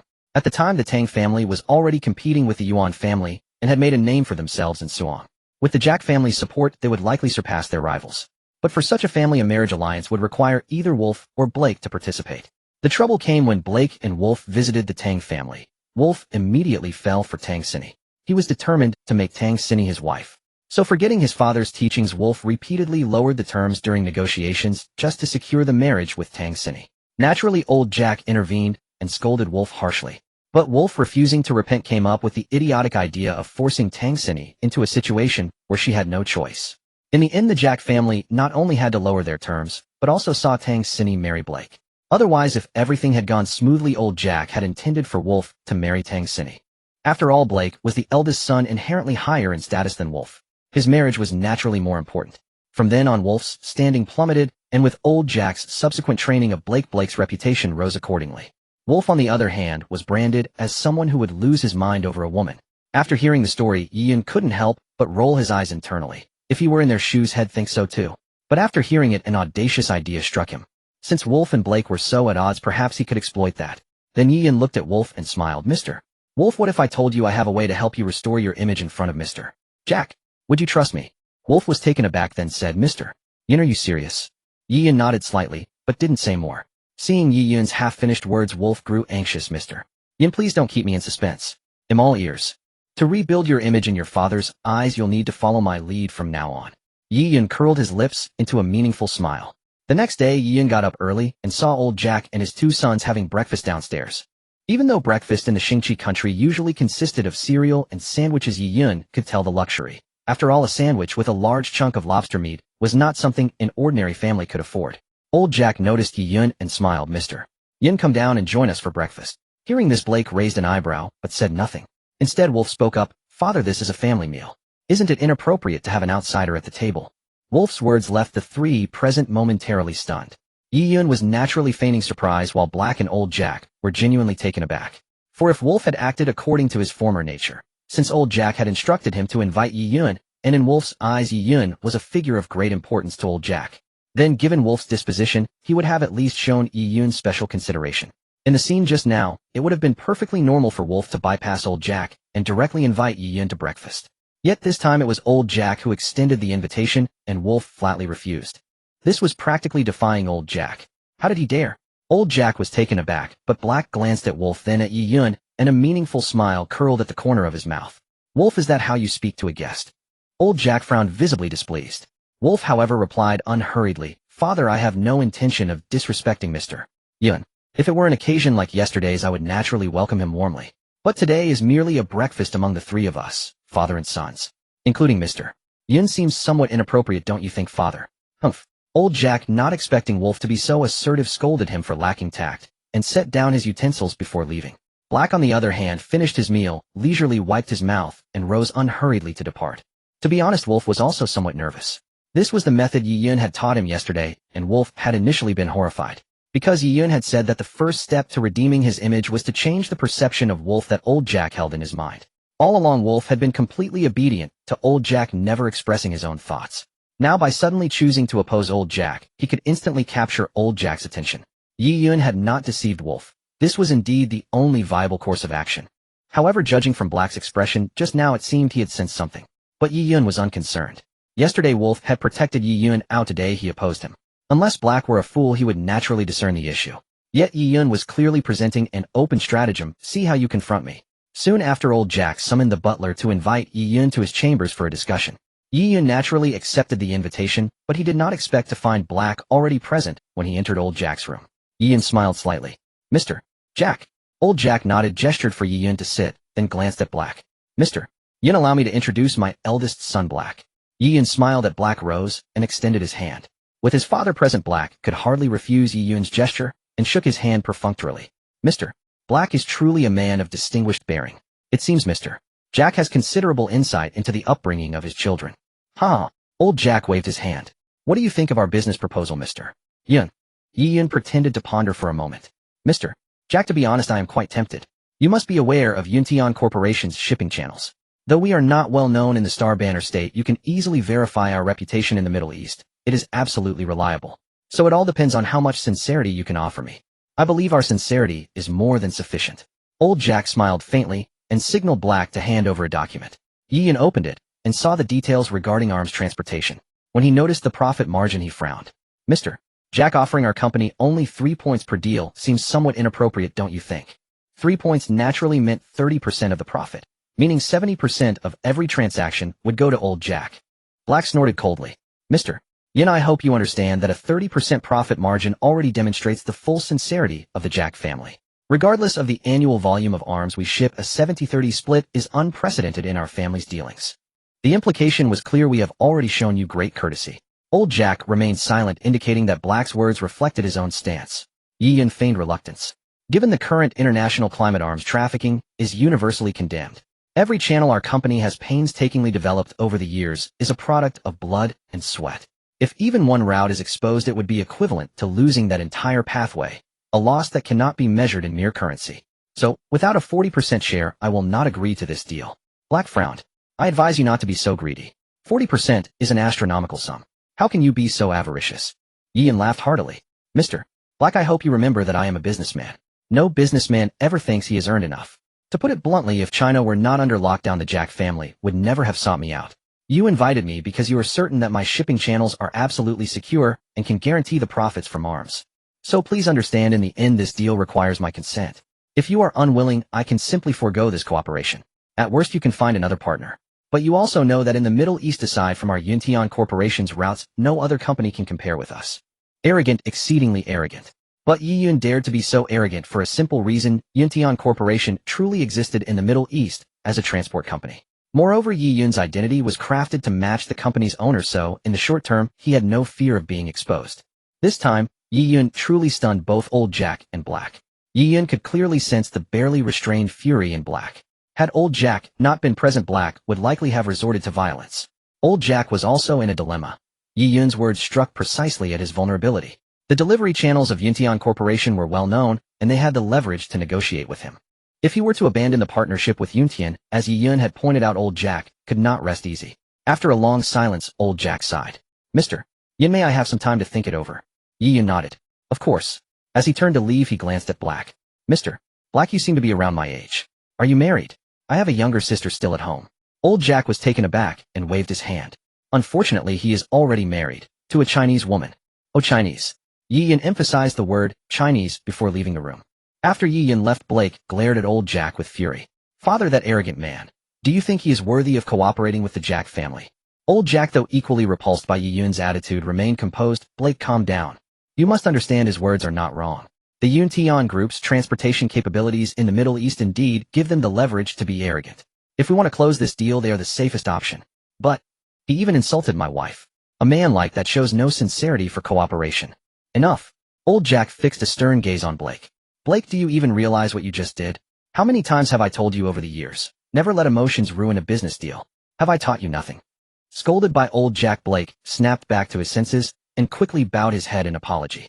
In the past, he would never have lost his composure in front of his father. But Yi Yun's words had struck a nerve. Indeed, that nerve was his wife, Tang Xini from the Huaxiaotang family.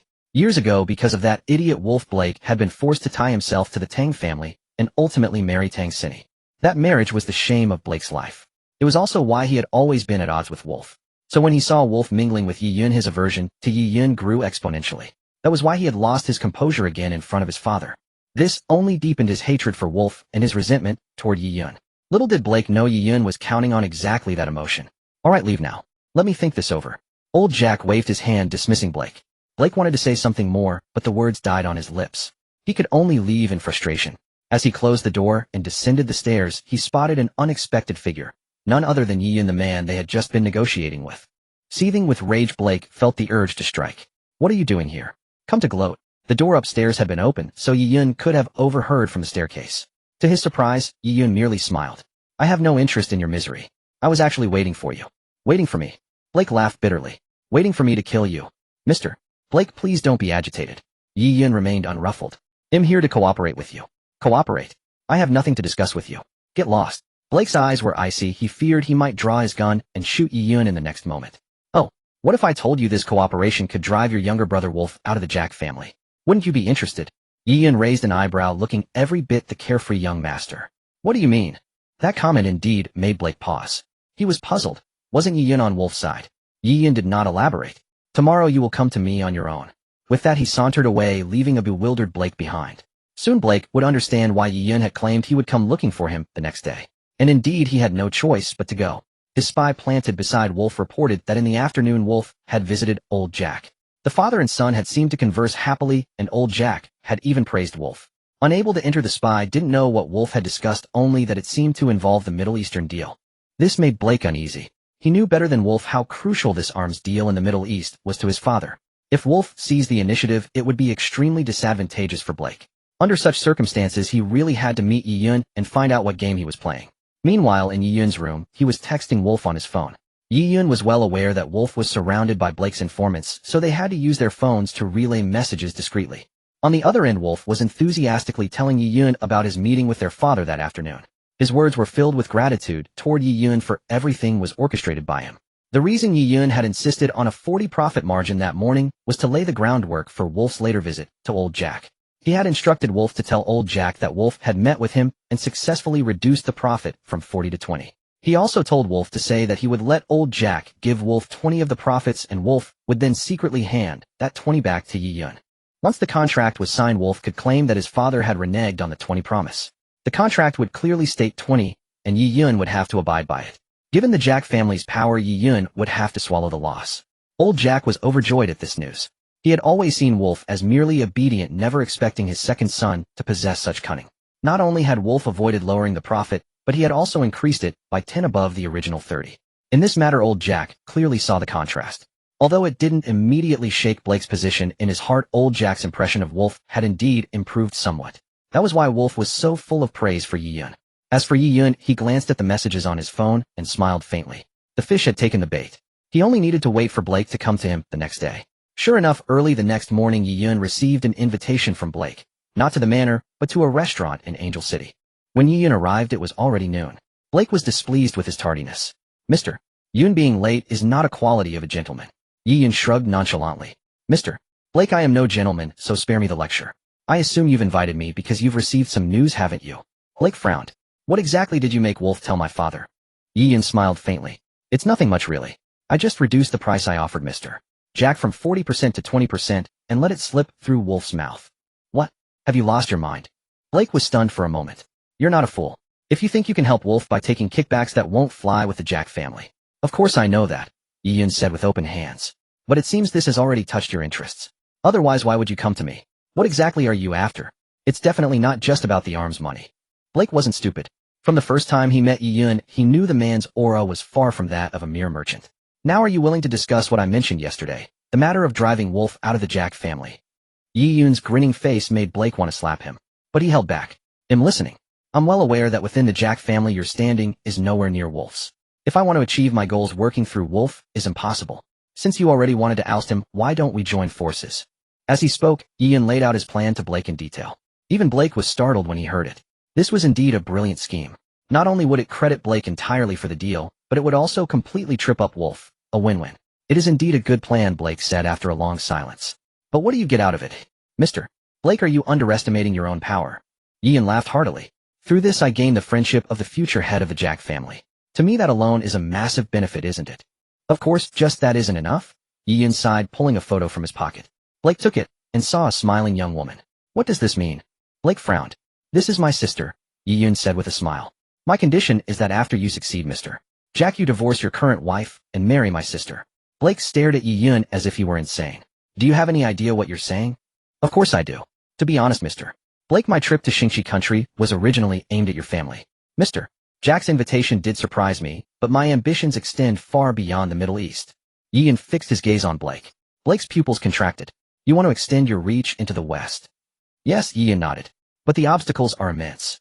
If I can ally with the Jack family, entering the West becomes much easier. Why wouldn't I take that path? Just for that. Blake felt something was off, but from a merchant's perspective it was perfectly reasonable. I know you don't trust me, but you saw what happened yesterday. If Wolf had succeeded, it might not have shaken your future much, but Mr. Jack's impression of you would certainly be affected. And if... Furthermore, though my Yuntian company is based in the Middle East, its influence is extraordinary. If you rise to power with the support of both the Jack family and Yuntian, your path will be much smoother. Yi-Yun whispered like a devil seducing Blake. The terms are on the table. It's up to you to accept or not. With that, Yi-Yun ignored Blake and rose to leave. Watching his retreating figure, Blake narrowed his eyes. If not for the fact that he could verify the man's identity, Blake would never believe that this person was merely a merchant. But if he truly possessed such talent, it wouldn't be surprising for someone so young to achieve so much. Meanwhile, back at the Jack family estate, Yi-Yun naturally took out his phone and contacted Wolf again. Now that Wolf had tasted the sweetness, it was time to make his demands. On Blake's side, he needed Tang Sini, but the memory metal he required had to be obtained through Wolf. The Jack family had originally built their fortune on arms dealing. Their weapons were always popular worldwide because of their durability, accuracy, and firepower. The secret lay in a memory metal called Gamma, which the Jack family had discovered by accident. This metal was astonishing.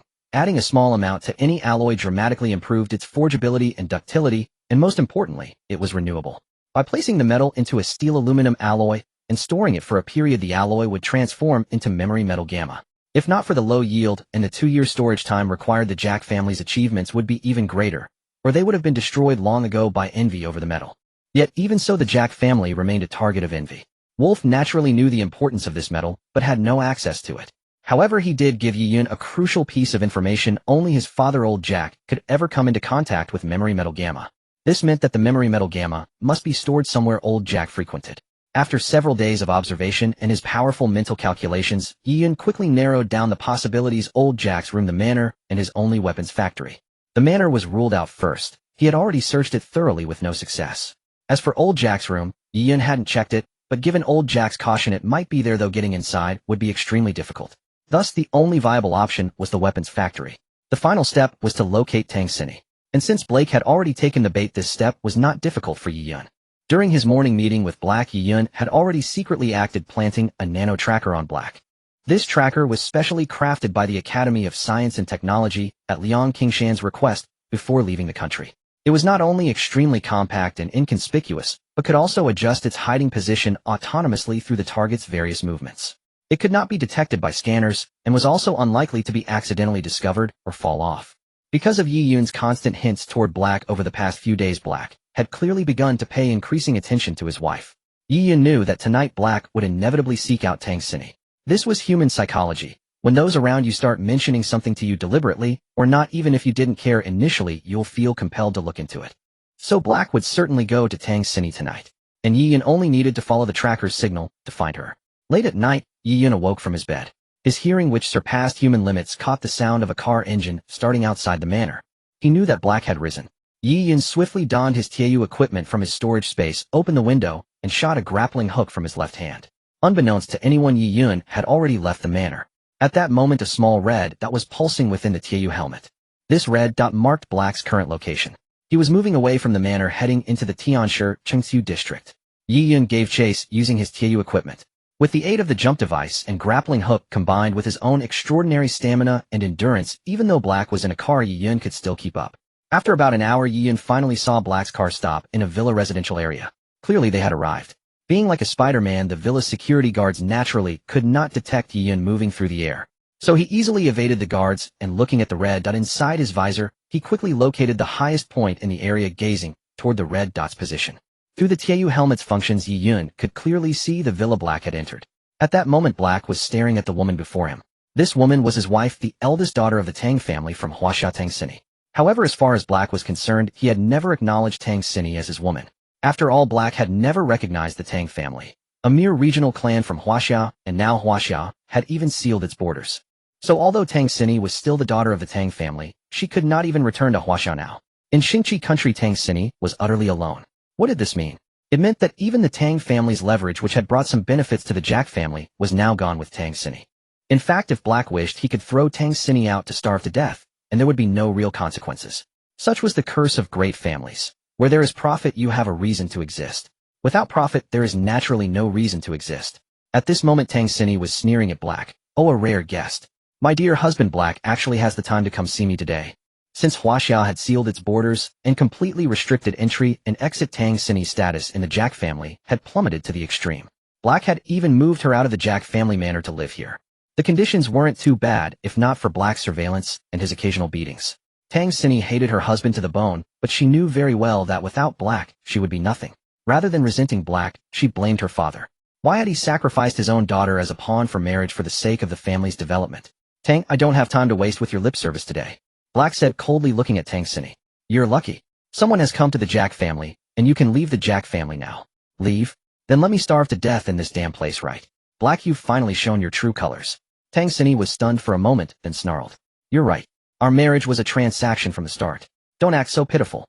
If it weren't for my foolish younger brother, you would never have become my wife, Black. Rest assured, soon Wolf will end up the same as you. Maybe you two can even form a pair. Black sneered coldly, then tossed a document at Tang Xinyi. You'd better be smart and sign it or your life will only get worse from now on. With that, Black left. Tang Xinyi saw the bold words on the document. Divorce agreement. Black wants to divorce me. Tang Xinyi was stunned. Although she did resent Black, she had never been able to do anything about him. Now Black was planning to divorce her. Why? If she really divorced, what would she do in this place? Outside the house, Black's car had already started and left, clearly not giving Tang Xinyi a chance to chase after him. Obviously, the words Yi Yun had spoken during the day had worked. He had indeed caught Black's attention. The Yuntian group did have the strength to make Black take notice. As long as Yi Yun didn't mind that Black would be remarried, then both the future path and Black's own status would see considerable improvement. At least on the surface, it was all benefits to Black with no drawbacks. Besides, Black had already wanted to divorce Tang Xinyi, and this gave him the perfect reason. Just as Tang Xinyi was lost in thought, she suddenly saw the glass door on the balcony slowly opening. Before she could react, a bizarre mechanical-looking humanoid figure appeared before her out of thin air. The shock of the sight made Tang Xinyi open her mouth to scream. Fortunately, Yi Yun was quick. He slapped his hand over Tang Xinyi's mouth and whispered, "Don't scream. I'm from Huaxia. Your father sent me to save you." Hearing the words, "your father," Tang Xinyi froze, and Yi Yun let out a long sigh of relief. If this woman had screamed, all the bodyguards in this villa would have been summoned. That would have been a huge problem. Seeing the panic in Tang Xinyi's eyes, Yi Yun's mind stirred. He quickly opened the visor of his pilot helmet, revealing his face beneath. "I am Chinese too. Don't be afraid. I am truly here to rescue you at the request of your father Tang Yan." Tang Xinyi saw a human face under the visor, and a Chinese one at that. The terror in her eyes finally subsided significantly. Yi Yun pointed at her and said, "I'm going to let you go now, but you must promise me you won't scream. If you do, and those bodyguards outside come rushing in, I won't be able to save you. Understand?" Tang Xinyi nodded. Yi Yun slowly released her. The moment she was free, she immediately broke away from him. Without shouting, she ran to the table, grabbed a pair of scissors, and pointed them at Yi Yun. Don't come any closer. I have a weapon." Yi Yun's lips twitched in irritation. Was this woman out of her mind? He had already bypassed the bodyguards outside to get to her. Did she really think a pair of scissors could threaten him? How naive. Nevertheless, he raised his hands. "Miss Tang, did you not understand what I said? I am here to save you at your father's request. Why should I believe you?" Tang Xinyi stared coldly at Yi Yun. "How do I know you're not someone sent by Blake?" At these words, Yi Yun's temples throbbed. This woman was clearly suffering from some severe mental affliction. Did she think she was so important that Blake would go through all the trouble of staging a rescue just to kill her? Was Blake's brain defective? Yi Yun didn't want to argue with her further. He reached into his chest as if searching for something, but actually retrieved a token from his spatial storage and tossed it to her. "See for yourself." Tang Xinyi caught the token instinctively. It was entirely bronze with a majestic beast resembling a qilin perched proudly on its surface. In the center, the character, Tang, was engraved in bold formal script. This was the exclusive token of the Tang family, owned only by core members. Even Blake knew nothing of it. Seeing the token, Tang Xinyi finally believed that this strange person might indeed be sent by the Tang family. But China has closed its borders now. Unless you're a critical personnel, you can't leave. How did you get out? Tang Xinyi couldn't believe the Tang family had the influence to make China approve a long-distance rescue mission for her.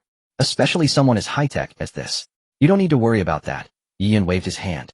"All you need to know is that I can take you back to China." A hint of joy finally appeared on Tang Xinyi's face. "When can we leave? I don't want to stay in this country for another minute." Though she resented the Tang family that had raised her, it was still her homeland. How could she not miss it? Yi Yun leaned against the window. "Not in a hurry. Before I take you away, I need you to do something for me." "What is it?" Tang Xinyi was taken aback. "I need you to tell me, back when the Jack family was still working with the Tang family, how often did old Jack visit his weapons manufacturing plant?" Yi Yun asked Tang Xinyi. After all, the Tang family had been the biggest partner for Chinese business. Even though Blake despised Tang Xinyi, old Jack had still let her participate in these matters. Tang Xinyi thought for a moment, then said uncertainly, "Before, my father-in-law would go to the weapons plant about once a month. At that time, China hadn't closed its borders, so the supply of weapons was still quite large. But since China took measures, the Jack family lost a huge number of orders, so my father-in-law goes much less often." Tang Xinyi nodded firmly. Yi Yun nodded slightly. That meant that once his order was confirmed, Blake would inevitably go to the weapons factory to produce the required goods within that period. And that would be his opportunity. Yi Yun smiled faintly. "I understand. Don't worry, he'll take you back to China by the end of this week at the latest. So try not to provoke Blake during this time. Remember, rescuing you is just a side mission for me. If you get yourself killed, don't blame me." With that, Yi Yun opened the balcony door and vanished into the night. He said these words partly because it was true and partly to intimidate Tang Xinyi, lest she become reckless with the knowledge that someone was coming to save her. If she ruined his plans, the consequences would be dire. "TCH, who needs your rescue?" Tang Xinyi rolled her eyes at Yi Yun's words. Just as she was about to retort, she realized Yi Yun had already left her room. It dawned on her that the person her father sent wasn't an ordinary man. At that moment, Yi Yun's battle plan was finally complete. Old Jack, due to the massive loss of firearm orders, sought out merchants like Yi Yun for collaboration. Once the deal was sealed, Old Jack would surely rush to the production line to oversee the manufacturing, which would require him to bring the memory metal gamma. All Yi Yun needed to do was to make a small push in the process. He sped back to the Jack family estate, took out his phone, captured a screenshot of his conversation with Wolf, and sent it to Blake. At the same time, Blake's phone screen lit up. After seeing the message, a smirk curled his lips. Meanwhile, Wolf was still basking in the joy of finally being praised by his father after so many years. In the same estate that night, the three men were in completely different moods, yet this event would steer the future toward an unpredictable direction. The sun slowly rose. Yi Yun walked out of his room in full attire. In the hall, Blake and Old Jack were already waiting for him. Blake's eyes met Yi Yun's, and he gave a slight nod signaling that everything was ready. Yi Yun smiled faintly, walked downstairs, and approached Old Jack. "Mr. Jack, shall we set off?" Old Jack nodded slightly. "I believe once you see our manufacturing plant, you'll be certain that this cooperation will never put you at a loss." With that, he took the lead and walked out the door. Just as Yi Yun was about to leave with Old Jekka, Wafu emerged from his room. Catching sight of the people below, he paused in surprise before hurrying down to ask, "Father, Mr. Yin, where are you headed?" Old Jekka cast a cold glance at Wafu, uttering only a single word, "Worthless." Then he strode out of the estate without another word. Yi Yun said nothing, silently following Old Jekka out and into the car. Blake also shook his head, muttering, "What a fool. Can't he see it even now?" Then Blake returned to his room, leaving a bewildered Wafu behind. Meanwhile, Yi Yun was in Old Jekka's car. Old Jekka sighed, glanced at Yi Yun, and said, "Mr. Yin, your methods are truly remarkable." Yi Yun shook his head. "I merely helped Mr. Jekka make up his mind about the final heir." In truth, Old Jekka had always been aware of the dealings and conflicts between Yi Yun and his two sons. Although he had long intended to pass the succession to Blake, he still held some reluctance and hope for his second son, Wafu. After all, in terms of talent, Blake and Wafu were not vastly different. It was only in emotional intelligence that Wafu fell far behind. He had hoped through this transaction to see if Wafu still had any room for growth. And even if he couldn't ultimately pass the family headship to Wafu, he could at least secure a respectable position for him within the family. But who could have imagined that Wafu would fail to detect even a single clue in such a crude scheme between Yi Yun and Blake? What's more, he was so elated by Old Jekka's praise for reaching a deal with Yi Yun that he lost all sense of proportion. With such a mind and intellect, how could Old Jekka ever acknowledge such a son? If it were an ordinary family, perhaps it would be acceptable, but this was the Jekka family. Old Jekka took a deep breath and turned his gaze out the window. Yi Yun meanwhile leaned back in his seat, his hands in his pockets, and secretly sent a message to Wafu. Next, chaos was about to begin. Soon following Old Jekka's car, Yi Yun arrived at Old Jekka's weapons manufacturing plant. When he saw the plant, Yi Yun finally understood what it meant to amass wealth through arms deals. The plant alone had over a dozen assembly lines, each dedicated to the production of a different type of firearm. At this pace, in just 1 month, Old Jekka could produce enough weapons to arm a large army. After the tour, Yi Yun wasted no time. He directly produced the agreement and signed a contract with Old Jekka. Old Jekka was delighted and assured him that delivery would be on schedule without any impact on their cooperation. At that moment, Yi Yun curled his lips into a smile and said, "Mr. Jekka, I have an impertinent request. I hope you can grant it." Old Jekka nodded. "Please go ahead. Since this is my first time engaging in such a business, I would like to witness the production of weapons firsthand. Would Mr. Jekka be willing to fulfill this wish?" Seeing that the contract was already signed, Old Jekka was in high spirits, so he naturally nodded and said, "Of course. However, there is one step in the process that requires you to temporarily step aside, Mr. Yun." "Oh, naturally." Yi Yun nodded and tactfully left. After confirming that Yi Yun had indeed walked out, Old Jekka took a deep breath, pulled a box from his bosom, and placed it solemnly on the table in front of him. The bodyguards surrounding Old Jekka all lowered their heads. This was what they did every time they received a large order. The current family head would bestow the memory metal for weapons production. This process was important and sacred, so no one other than the family head was allowed to directly observe the memory metal at such a moment. Old Jekka then took out the heirloom key, unlocked the wooden box, and retrieved a fist-sized piece of bright silver metal. Though it was metal, it did not appear hard. Instead, it resembled a lump of bright silver clay. Just as Old Jekka was about to take the metal, suddenly a sound of something cutting through the air rang out. A grappling hook appeared out of nowhere, shooting straight toward the memory metal gamma. At that very moment, Blake was already in his car, speeding toward the weapons plant. His face was already contorted with a fury that could only be described as madness. Just moments ago, as he was contemplating his future plans in his room, his door was suddenly smashed open. Wafu stormed in and began cursing Blake, accusing him of colluding with Yi Yun to deceive him. Although Bulake didn't understand why Wafu had caught on so quickly, he could only sneer thinking his younger brother was still hopeless as ever.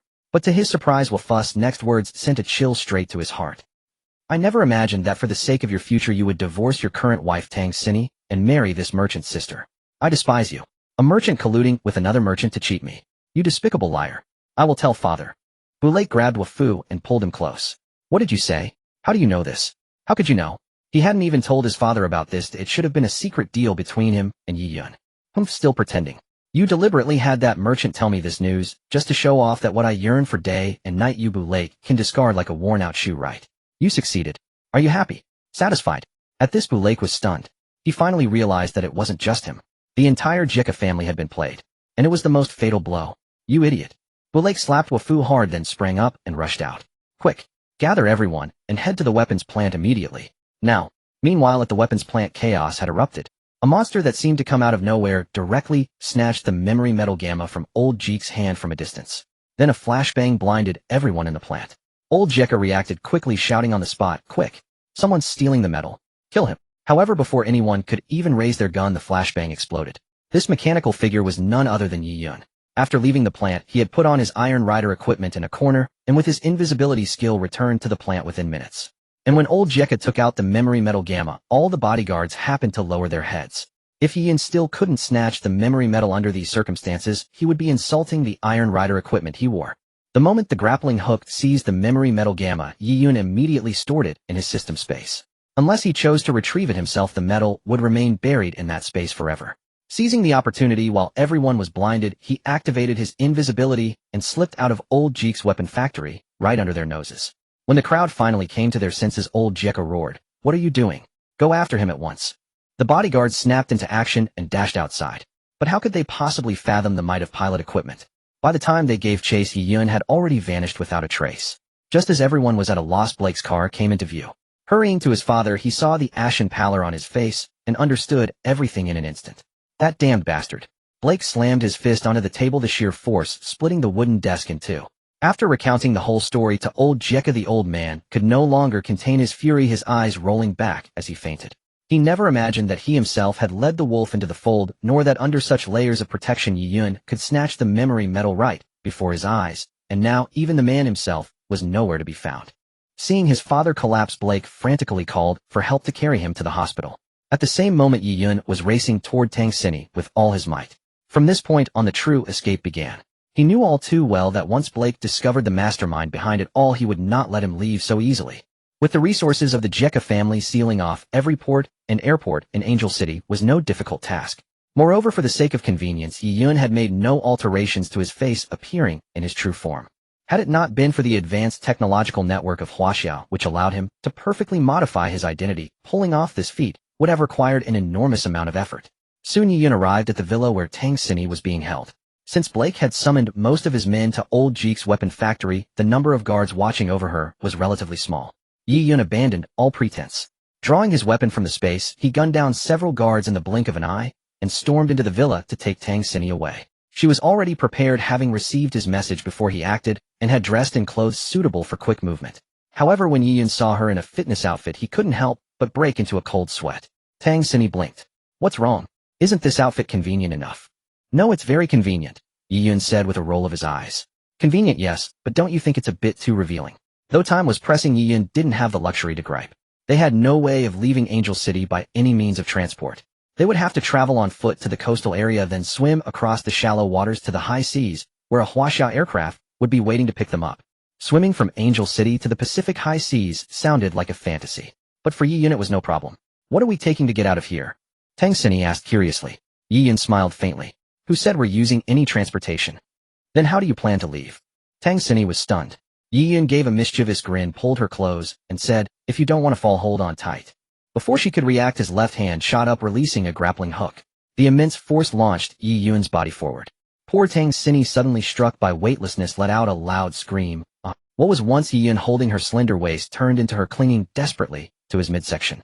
Helpless, Yi Yun yanked her to his front, making her wrap around him like an octopus, minimizing her interference with his movements.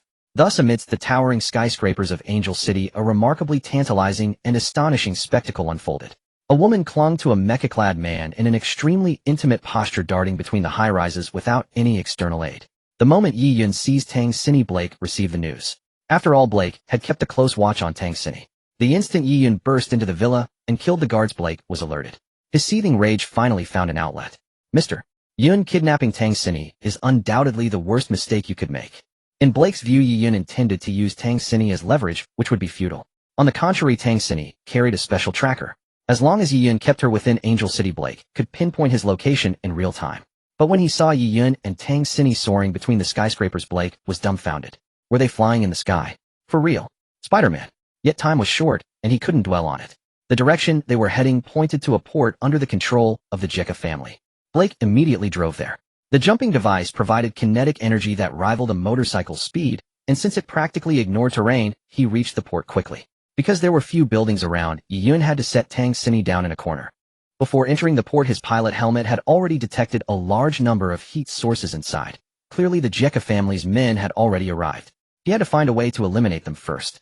The moment she landed, Tang Xinyi leaned against the wall and vomited. It was the first time she had experienced a roller coaster without any safety measures.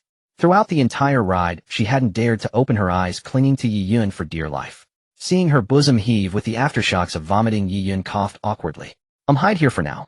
They'll take care of the people at the port and come back for you. With that, he turned away from Tang Xinyi and hurried off. After all, he was a hot-blooded youth in his 20s. Were it not for the concealment of his combat gear, the scene would have been far more than just awkward. Tang Xinyi, of course, was unaware of Yi Yun's predicament. Seeing him leave, she quickly found a place to hide. Though the crowd was dense for Yi Yun, this posed no great challenge, even if he were facing a group of well-trained bodyguards.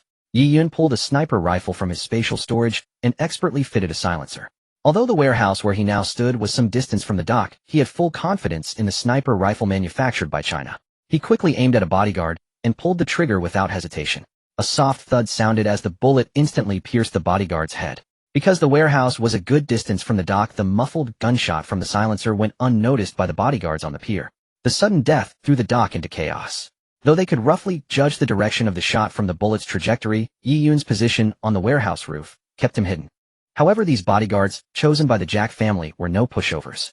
They quickly split into two groups. One laid down suppressive fire toward the warehouse from the dock, while the other rushed toward the warehouse, evidently intending to capture Yi Yun alive. But would Yi Yun let them succeed? Obviously not. Bang, bang, bang. 3 shots rang out, and 3 men fell to the ground with almost no gaps between the hits. Yi Yun's formidable physique allowed him to completely ignore the sniper rifle's recoil. He fired, instantly reloaded, and had already locked onto his next target. The process was seamless. This speed stunned the bodyguards on the dock. With such a large caliber, it was clearly a sniper rifle. But the man's rate of fire made it feel as if he were wielding a semi-automatic rifle instead. Doesn't he need to recover? In that moment of hesitation, Yi Yun immediately swung the muzzle toward the group of charging bodyguards. With the same rapid fire, 4 or 5 men fell in an instant. With just 1 man and 1 sniper rifle, Yi Yun somehow managed to create the effect of suppressive fire. For a moment, the assault team dared not rush forward. After all, no one wanted to be the next target. As far as Yi Yun was concerned, as long as there was a target in his scope, none could escape his bullet. Soon bullet after bullet claimed lives, and the dock, which had held over 30 men, was left with fewer than 10. But Yi Yun's sniper rifle ammunition ran out. Due to limited space, he hadn't brought much ammunition. Seeing the sniper rifle empty, he had no choice but to switch to an assault rifle and charge toward the dock. Just as the bodyguards were wondering why the shooting had stopped, one of them suddenly pointed ahead and shouted, "What? What is that?" Everyone's gaze followed. A creature clad in metal and combat gear with a mask resembling a gas mask atop its head was sprinting toward them at an astonishing speed, far beyond what a human could achieve. "Is that a monster? How terrifying. What are you waiting for? Open fire," one of them yelled. The others snapped out of their stupor and unleashed a barrage of bullets at Yi Yun. The combined firepower from dozens of guns formed a dense web that even Yi Yun dared not cross. He immediately dashed to the side and took cover behind an iron fence. "Won't let me through. Then taste the flavor of an iron melon." Yi Yun chuckled, pulling a fragmentation grenade from his back. With the classic pinpulling routine, he calculated the distance and timing, then sprang up and hurled the grenade toward his right front. A perfect arc sent the grenade right into the center of the group of bodyguards. A deafening explosion and screams followed, and the suppressive fire ceased instantly. Yi Yun twisted his neck, then used a grappling hook to swiftly reach the dock. The grenade had exploded the moment it was thrown, leaving the group no time to take cover. After the blast, only 3 or 4 of the dozen or so men remained alive. Yi Yun finished them off one by one, finally eliminating all the bodyguards on the dock. He breathed a sigh of relief. It was finally over. Just as he turned to go find Tang Sinny, a clapping sound made his pupils contract sharply. He turned to see Blake standing opposite him, grinning, with Tang Sinny struggling beside him. Damn it, I was careless. Yi Yun gritted his teeth. He had thought that Blake would certainly monitor Tang Sinny, but he had forgotten that Blake might plant a tracker on her just as he himself had done. Blake, as if showing off, walked over to Tang Sinny and slapped her hard. Bitch, you dare to conspire with an outsider to fool me. Just wait, they'll make sure both of you feed the sharks today. With that, he reached into Tang Sinny's chest and pulled out a small tracking device. Mr. Blake, you certainly have cunning methods. But to think of hiding a tracker in such a place, that's rather twisted, Yi Yun said coldly. I have to admit the gear you're wearing is unlike anything I've ever seen. I suppose you were running along the rooftops with her earlier thanks to this equipment. Blake's eyes flickered. How about we make a deal? Yi Yun raised an eyebrow beneath his mask. What kind of deal? Simple. Hand over the memory metal and the gear you're wearing. I swear on the name of the Jack family that I won't trouble you, and we'll let you leave safely. How about it? Blake smiled, but his sinister eyes betrayed his true intentions. The Jack family. Is your name worth anything? Yi Yun rolled his eyes. Don't think everyone is as stupid as you, okay? Hearing this, Blake raised his right hand. In that case, go see God. He waved his hand sharply, and a bodyguard behind him immediately hoisted a rocket launcher, firing at Yi Yun without a second thought. At the same time, Yi Yun's pilot helmet sounded an alert warning. Warning. Heavy firepower detected. Target pilot. Combat suit cannot withstand direct impact. Pilot evade immediately.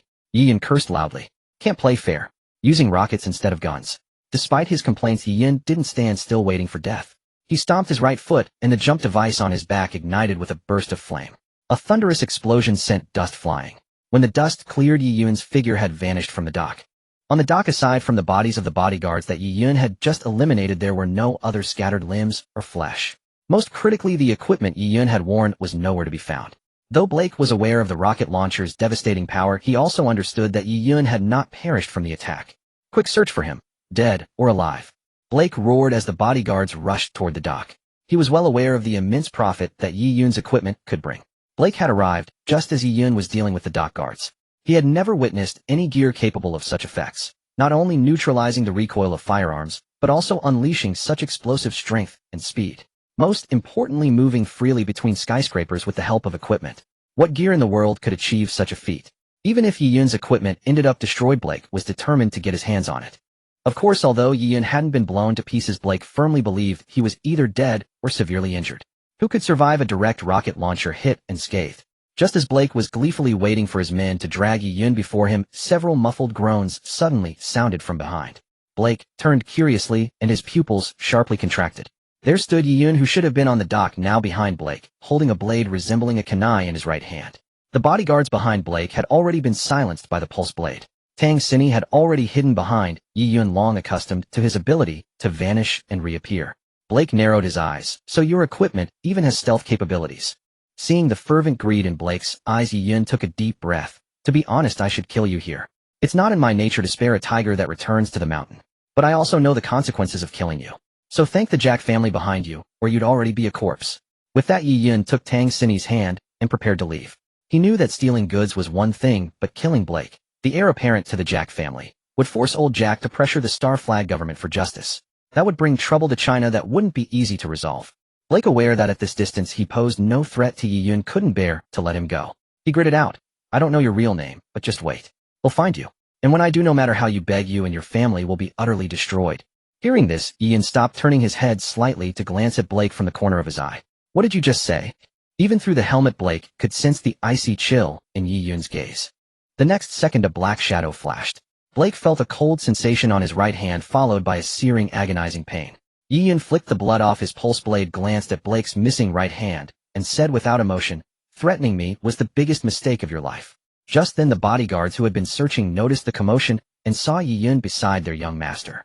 They charged forward shouting. Yi Yun narrowed his eyes, pulled Tang Sinny close, fired his grappling hook, and the two of them soared toward the sea. With a splash they vanished. All that remained on the shore were a group of bewildered bodyguards, and Blake, who had fainted from the pain. Though they had escaped, the journey ahead was far from easy. Beneath the pilot helmet, Yi Yun's face was pale. Taking a direct hit from a rocket launcher naturally hadn't been without effect. The blast radius was wide. Although Yi Yun had used his jump device to evade the epicenter, some shrapnel had lodged into his back. Despite his current physical condition, His powerful muscles had trapped the shrapnel between muscle fibers without damaging internal organs, and the combat suit's repair function kept him operational. The shrapnel remained destructive. As long as it stayed in his body, it would continue to affect him. But Yi Yun said nothing. He was not alone. Tang Xini was with him. From Angel City to the rendezvous point in the Pacific International waters, he needed to swim for over a day. Unfortunately, they encountered a storm along the way. Tang Xini was knocked unconscious by a fierce wave, leaving only Yi Yun struggling to endure. The system's voice echoed in his mind, warning large amounts of destructive shrapnel detected in the host's body may cause tissue damage. Please remove promptly. Warning, large amounts of seawater detected infiltrating the combat suit may cause wound infection. Please leave the area immediately. Yi Yun rolled his eyes inwardly. Did he not know his own condition? He wanted to leave, but he couldn't. The pilot combat suit couldn't insulate against environmental effects. In extreme conditions, it could even be damaged. Fortunately, the suit's repair system was still functioning, or the wounds on Yi Yun's back would have already destroyed a large muscle mass, leading to infection and death. Yi Yun had to admit that without the combat suit and the previous enhancement of his physical and mental abilities beyond human limits, using skill points moving through the ocean in such weather would have been impossible. Finally, after over a day's journey, Yi Yun dragged the unconscious Tang Xini to the rendezvous point in international waters. Xiao Wu had been waiting there for a long time. Seeing Yi Yun, he immediately dropped a rope ladder from the plane. But unexpectedly, Yi Yun had no strength left to grasp the ladder. Anxious, Xiao Wu climbed down into the sea, lifted Yi Yun and Tang Xini, and brought them aboard. Once inside the plane, knowing he was finally safe, Yi Yun immediately lost consciousness. Xiao Wu, observing the two unconscious individuals on the plane, immediately summoned the doctor.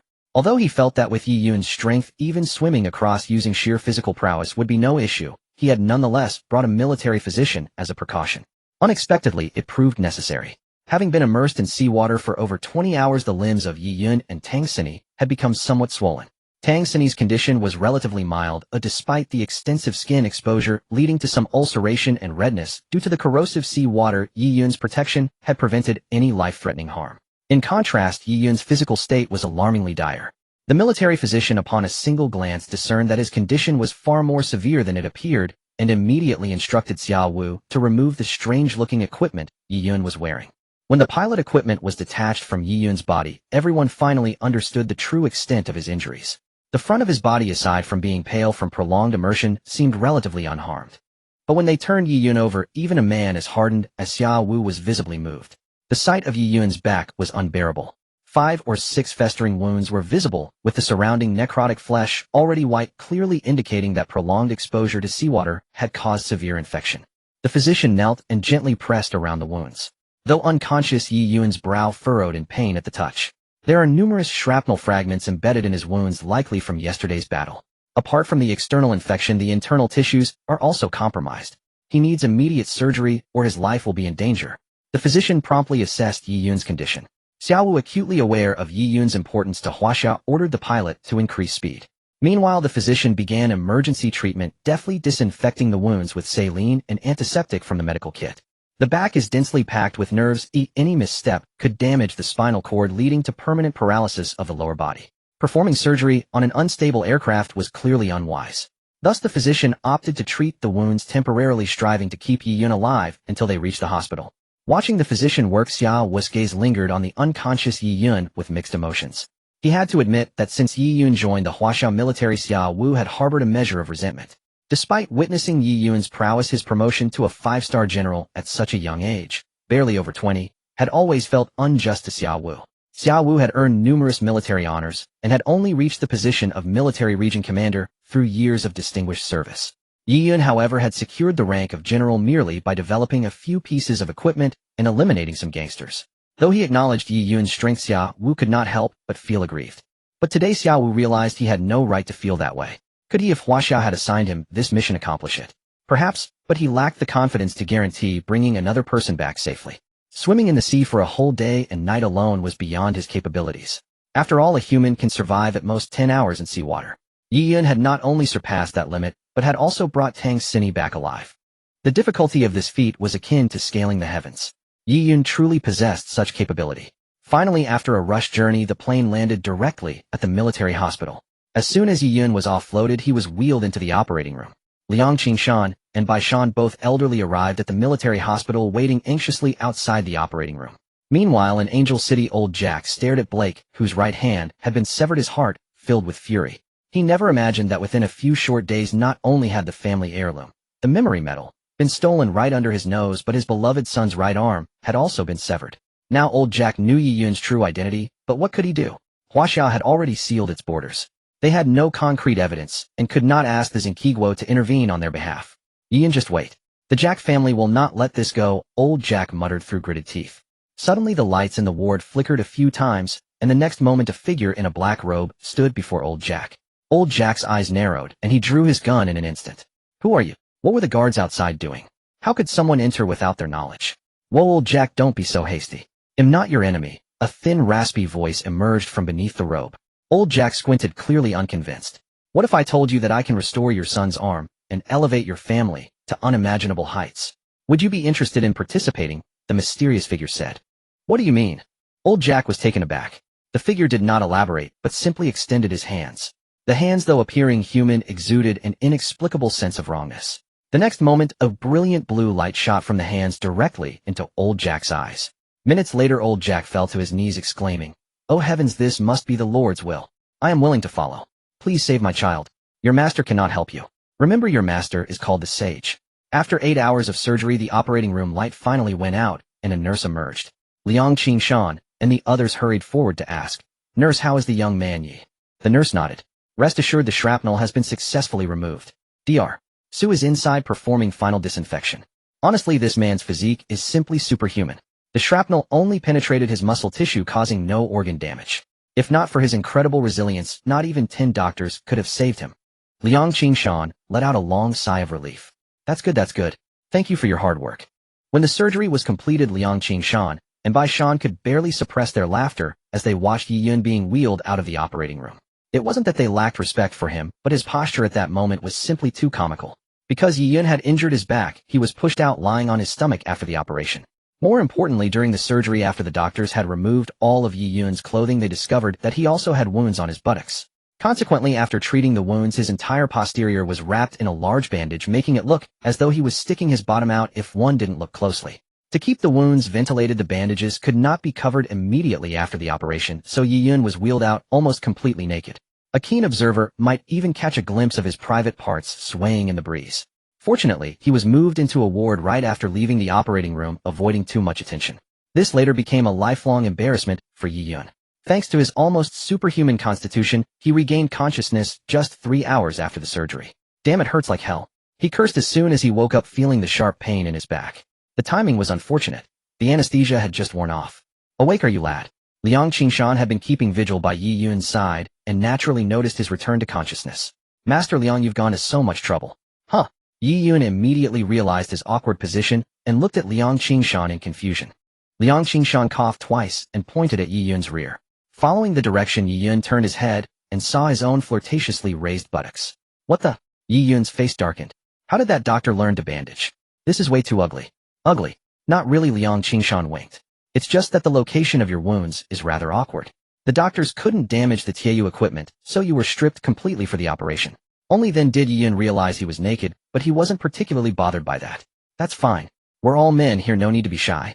Just as Liang Qingshan was about to explain something, the ward door was suddenly knocked open, and a masked doctor walked in. Liang Qingshan quickly stood up, and said, "Dr. Su, thank you so much for your hard work." Hearing this, Yi Yun turned his head to see what the doctor who had saved him looked like. But before he could get a good look, Yi Yun was instantly mortified on the bed. "It's nothing, Master Liang. It's my honor to save one of China's great heroes. I heard he was awake, so I came to check on him." A sweet female voice came from the doctor. Yi Yun was stunned. What did this mean? This doctor had performed his surgery. A woman. A female military surgeon. He had no prejudice against women serving as military doctors, but that meant she was the one who helped strip him naked alongside the others. She had seen every inch of his body. Yi Yun finally understood the expression Liang Qingshan had been about to explain earlier, so he wisely chose to pretend to faint. When Su Li approached Yi Yun, she saw his tightly shut eyes and looked at Liang Qingshan in confusion. Being an old fox, Liang Qingshan immediately understood Yi Yun's intention and said, "Ah, the lad must be too tired and fallen asleep." He made a gesture to Su Li, who caught on and covered her mouth with a smile. "In that case, he'll come back when he's awake." As she left the room, she whispered with a laugh, "How interesting. A grown man still shy." With his sharp hearing, Yi Yun couldn't miss that remark. After he heard the door close, he glared at Liang Qingshan. "Master Liang, that was not fair." "Oh, come on. Dr. Su is famous as the beauty of our military hospital. Young, skilled in medicine, and beautiful. You're the one who got the better deal by being seen by her. Liang Qingshan rolled his eyes at him. Alright, enough about that. Liang Qingshan waved his hand. So did you bring it back? Yi Yun gave a meaningful glance, and Liang Qingshan nodded to indicate it was safe. Then Yi Yun took the Tiayu combat suit from Liang Qingshan. The memory metal gamma was stored in his spatial ring, but to avoid unnecessary complications, Yi Yun hadn't told Liang Qingshan about the space. Using the combat suit as a cover was the perfect disguise. He reached into the suit's pocket pretending to retrieve something while actually taking the metal out of the space. He handed the memory metal gamma to Liang Qingshan and said, mission accomplished. I brought it back. The moment Liang Qingshan saw the metal, his eyes sparkled with excitement. With his expertise, he could immediately tell it was genuine. He grabbed the metal and gave Yi Yun a hearty slap on the back. Well done, lad. With this, building our Titan is no longer a problem. Ouch. Liang Qingshan's slap was not light, and it directly aggravated Yi Yun's wound, causing him to gasp in pain. Could you go easy on me? I'm still in pain. Huh. Sorry, I forgot. Since the metal is in hand, I'll hurry back to the Academy of Science and Technology. I've already arranged everything. Dr. Su will take care of you. I'm off now. With that, Liang Qingshan turned and dashed out, leaving Yi Yun behind. Watching Liang Qingshan behave like a child who had just received his favorite toy, Yi Yun couldn't help but feel a mix of amusement and admiration. It was truly inspiring to see someone of Liang Qingshan's stature maintain such a passionate love for scientific research at his age. But he quickly snapped out of it and shouted, Master Liang, at least send someone else to replace me. In the following days, Yi Yun waited quietly in the hospital for his recovery.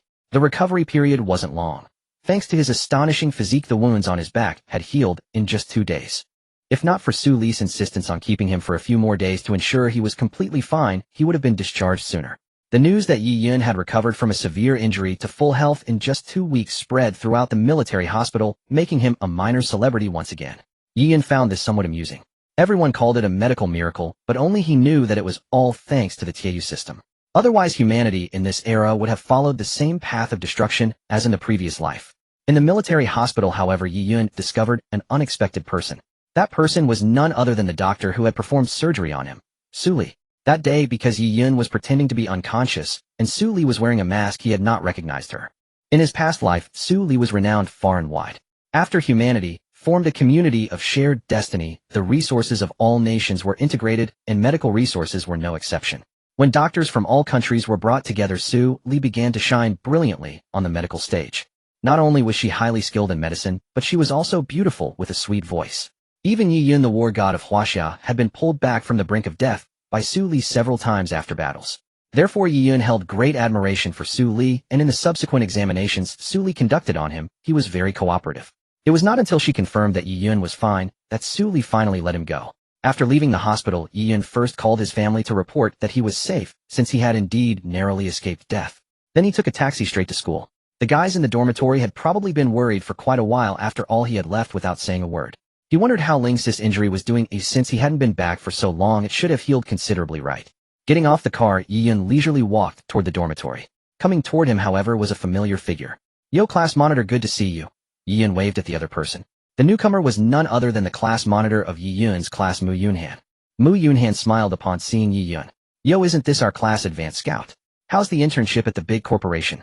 The fact that Yi Yun had been recruited by a big corporation, and thus didn't need to continue school, had already been explained in class. In response to Mu Yunhan's teasing, Yi Yun just smiled faintly. Don't make fun of me. I just want to help my family out a bit earlier. Mu Yunhan nodded. By the way, let me ask you something. What's up with your dorm mates Mu and the others recently? Yi Yun was taken aback. What's the matter? They haven't been to class for 2 or 3 days now, and they didn't even ask for leave. Even though we have very few classes this semester, they can't just skip like this. If they keep it up, I won't be able to cover for them. Can you get in touch with them? Hey, why are you running away?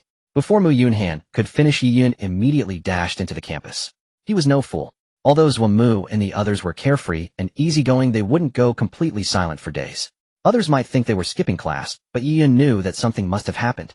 Sure enough, the dormitory was empty. Just as Yi Yun was about to go out to look for them, suddenly a phone on the table rang. Yi Yun was startled. Looking at the unfamiliar number on the screen, he still answered the call. Yi Yun, finally, I've been waiting for you. A familiar voice sounded. Yi Yun frowned. Guo Junkai. Hey, it's me. You dare to make me lose face like that at school. Do you think you're so great? Guo Junkai spoke through gritted teeth full of resentment. Yi Yun turned his head and finally saw the camera mounted on the wall. He took a deep breath. Talk. Where did you take Mu and the others? If you want them, come to the East District Dock Warehouse before 4 in the afternoon. Otherwise, don't blame me for being ruthless. With that he hung up directly. Yi Yun narrowed his eyes. Although he had guessed something, he hadn't expected Guojunkai to resort to kidnapping. But obviously this guy had picked the wrong person. Yi Yun walked out of the dormitory, took out his phone, and dialed Xiao Wu's number. Old Xia helped me look up a number and find out where this person is. Xiao Wu on the other end was taken aback. What happened? Do you need me to send someone? No, it's just a personal grudge. Not worth calling in the army brothers. Alright, this number is encrypted, but it's easy to crack. He'll send it to you in a bit. As they spoke, Yi Yun had already hailed a taxi and was speeding toward the East District.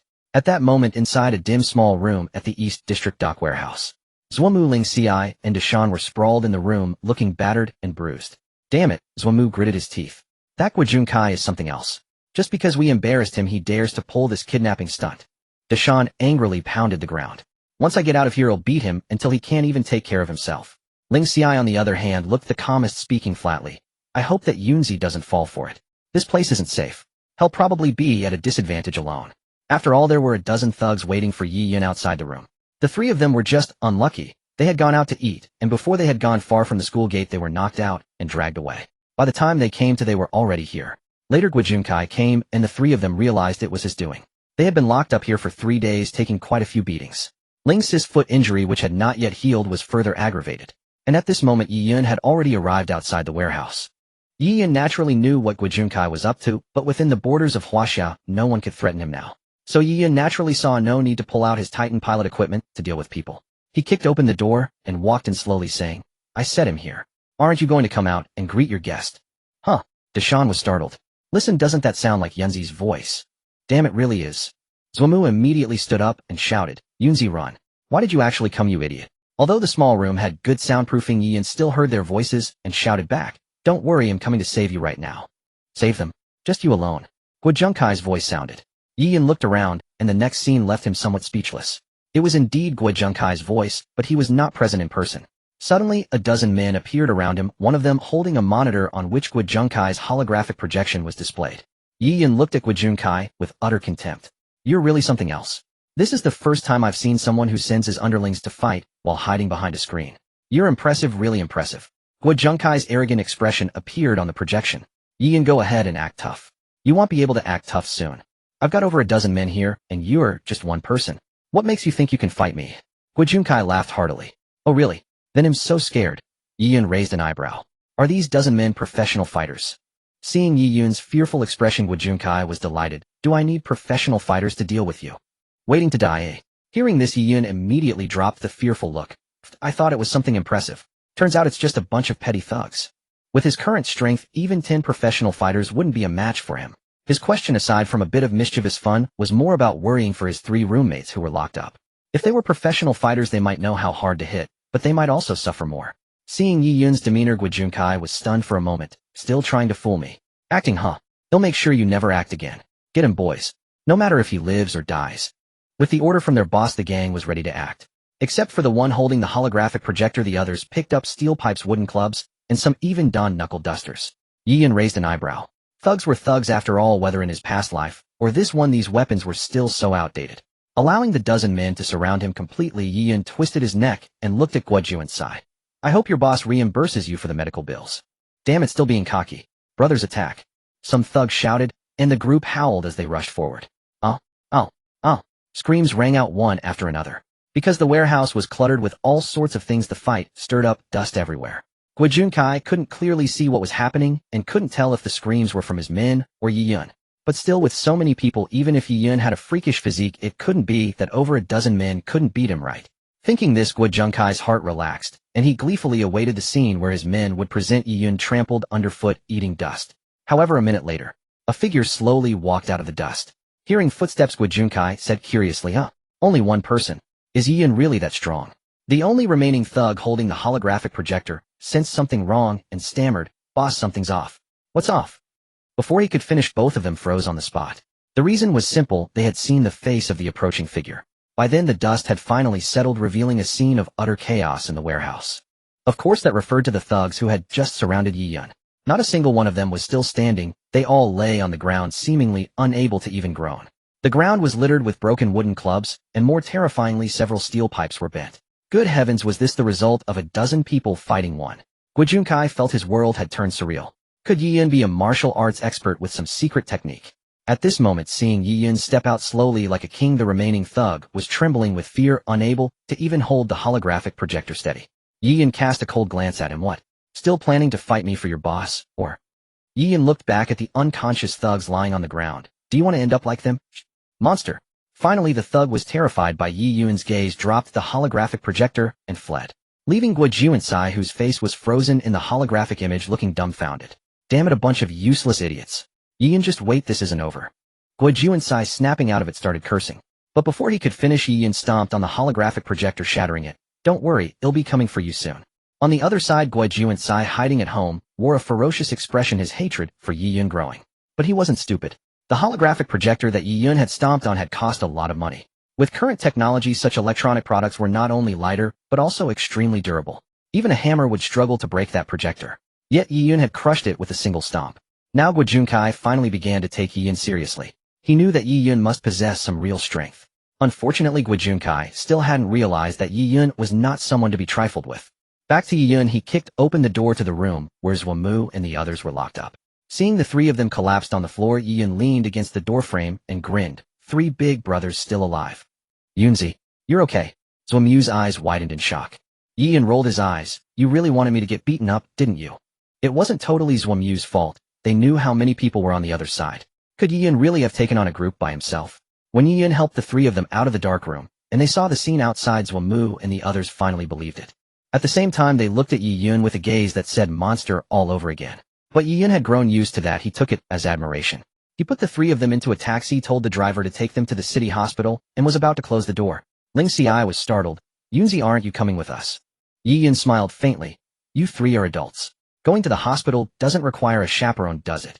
Besides, Guo Junsai kidnapped my brothers. I never said this was over. Looking at Yi Yun's face, the three of them felt an inexplicable warmth in their hearts. Between men, gratitude never needed words. Be careful. Knowing Yi Yun had the capability, Ling Xiai simply nodded and told him to be careful, then asked the taxi driver to take them to the hospital. Once the taxi had driven away, Yi Yun's smiling expression instantly turned cold. He raised his right hand and snapped his fingers in the air. Immediately from somewhere, a black SUV suddenly appeared, pulling up swiftly and steadily in front of Yi Yun.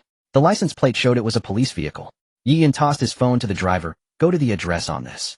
The driver nodded, and then the engine roared as the SUV shot forward like a beast. Meanwhile, Guo Junsai was frantically scrolling through his phone contacts. He distinctly remembered having the number of a scion from a noble family in his phone. Since petty thugs can't handle it, he'll find someone from a noble family. I refuse to believe that Yi Yun can take on an... Soon Guo Junsai finally found the phone number of that aristocratic scion from his contacts. Full of anticipation, he dialed. After a few rings, the call was answered. Guo Junsai hurriedly spoke, his voice becoming much more respectful. Hello, is this young Master Chun? How have you been? Not to mention, thanks to his father's business, Guo Junsai indeed knew many people, and Chen O of the Chun family was one of them. Although he knew that China was now strictly cracking down on aristocratic families, and the entire country's noble clans were basically under the control of the state, as the old saying goes, a starved camel is bigger than a horse. Though their former power was gone, the Chun family was still more than capable of teaching someone a lesson. Chen O was also somewhat surprised. Since his family was disbanded, the so-called friends from before had basically stopped contacting him, and some had even blocked him. This left Chen O helpless. Now the Chun family was directly under the control of the state, and his father was merely a puppet head. Without power, naturally those so-called friends were gone. That's why this unexpected call from Guo Junsai caught him off guard. Chen O spoke. Is that Junsai? What's the matter? Guo Junsai, who had learned much tact from his father, said, nothing major. It's just that I haven't seen young Master Chen for a long time. Tonight I'd like to be the host and invite you to a casual meal. Chen O knew exactly what Guo Junsai was after. Alright, under these circumstances there's no need to flatter me. I'll come to the dinner, but just tell me what you want. If I can help I will, if not there's nothing I can do. Guo Junsai sneered inwardly. You only talk to me like this now. In the past you would have come running to take advantage of me. But of course he wouldn't say that out loud. Instead he pretended to be casual. Not at all. It's not a big deal. I just want to ask young Master Chun to help me teach someone a lesson. Oh. Chen O was taken aback. Such a simple matter, and Guo Junsai couldn't handle it. He needed my help. Sigh, it's embarrassing. Sensing Chen O's confusion, Guo Junsai sighed. This guy is a student from my school. We had a conflict and he's a martial artist. The people I hired were all beaten by him alone. Oh, I see. Chen O was relieved. That's no problem. I have a few bodyguards who retired from the military. They're quite skilled. They'll lend them to you. But with the country's strict crackdowns now, don't cause any deaths. Hearing this, Guo Junsai beamed with joy. Don't worry, I know what I'm doing. By the way, what's his name? Do you have a photo? Chen O suddenly asked. His name is Yi Yun, Guijunkai replied. Oh, what? What did you say his name is? Chin's voice suddenly rose. Yi Yun, Guijunkai was startled. He's just a kid from our school. Here, this is his photo. Young Master Chen, look, isn't he just asking for a beating? As he spoke, Guijunkai sent the photo of Yi Yun. The moment Chen-O saw the photo, he almost fainted. Good thing he had asked, or else not only he but the entire Chen family would be doomed. He clearly remembered what this person had done to the Chen family. Provoke him. Asking for death. After the fright, Chen-O immediately vented his anger on Guijunkai. You idiot. The person you want me to hit is him. Are you tired of living? Damn it, how did I even know such a moron? After cursing without waiting for Guijunkai to reply, Chen-O immediately hung up and blocked his number. Suddenly cursed at Guijunkai was dumbfounded. Before he could say anything, Chen-O hung up, and when he tried to call again it was unreachable. Bullshit, what's so great about you? Your status is no different from mine now. Guijunkai was so angry he almost threw his phone. But Chen-O's words also made him wonder, could this Yi Yun actually have some real ability? Before he could figure it out, a voice suddenly came from beside him. Don't worry, soon you'll be even worse than him. Guijunkai, still fuming, snapped without looking. Who is it? Didn't I say no one is allowed in my room without permission? Yi Yun.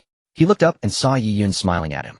Yo, hello there, Master Gua. Yi Yun waved cheerfully, though in Guijunkai's eyes the smile was anything but friendly. Guijunkai pointed at Yi Yun and shouted, how did you get in? Damn it, you're breaking into my house. Do you want me to call the police? Yi Yun stepped aside. Calling the police is natural, but you don't need to. I've already brought them. As he spoke, a person appeared behind Yi Yun, and coincidentally Guijunkai knew him.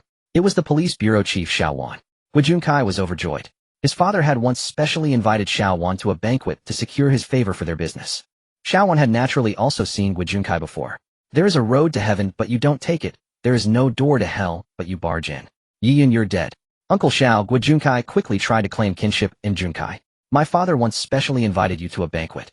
In telling you this, Yi Yun not only broke into my house, but also injured many of my men. Please arrest him immediately. Yi Yun raised an eyebrow, looking at the grim-faced Xiao Wan. Oh, Chief Xiao has ties with the Guo family. Xiao Wan quickly said, No, General Yi, you misunderstand. Indeed, Guichen once invited me, but I did not go. Seeing that Guijunkai was about to speak again, Xiao Wan hurriedly shouted, Guijunkai, you are now suspected of being involved in a kidnapping case. We need you to assist in the investigation. Please cooperate.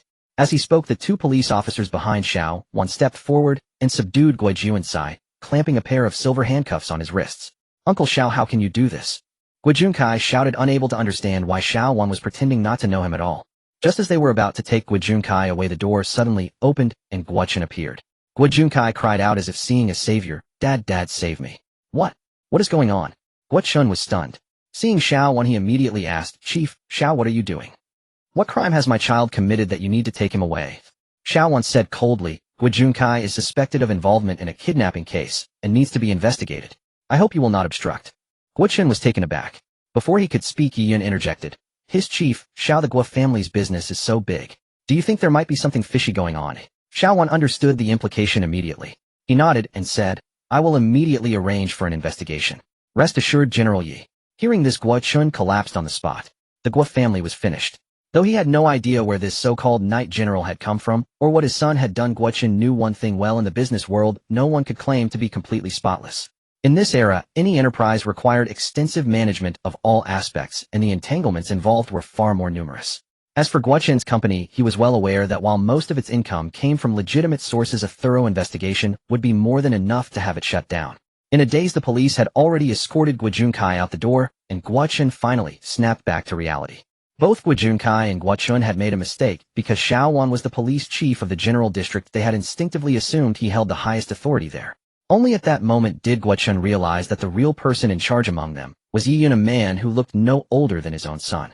Guichen hurried after him, blocking Yi Yun's path. Sir, Knight General, I don't know how my son has offended you, but I apologize here and now. I presume you are also a fellow student at the school. I beg you to show leniency. As he spoke, Guichen immediately pulled a bank card from his pocket and placed it in Yi Yun's palm. Here is 100,000, a small token of my esteem.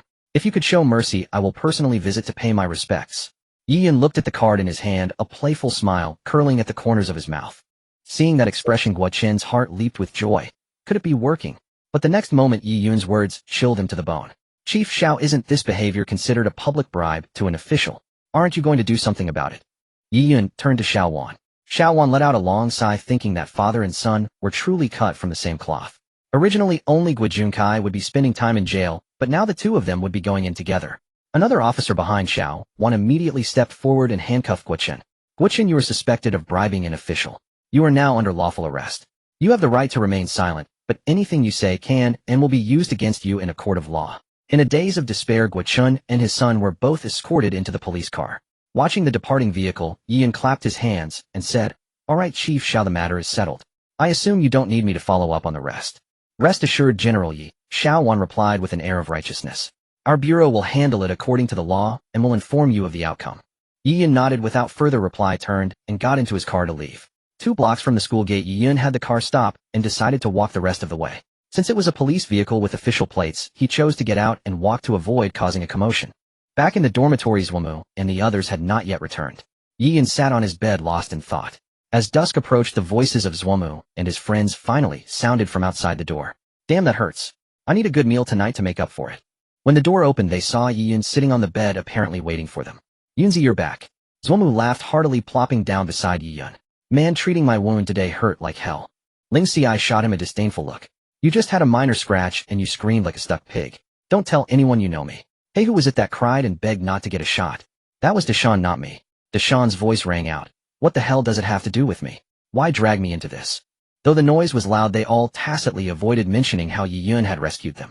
Of course, they were curious about how Yiyun had managed it and where he had acquired such skills.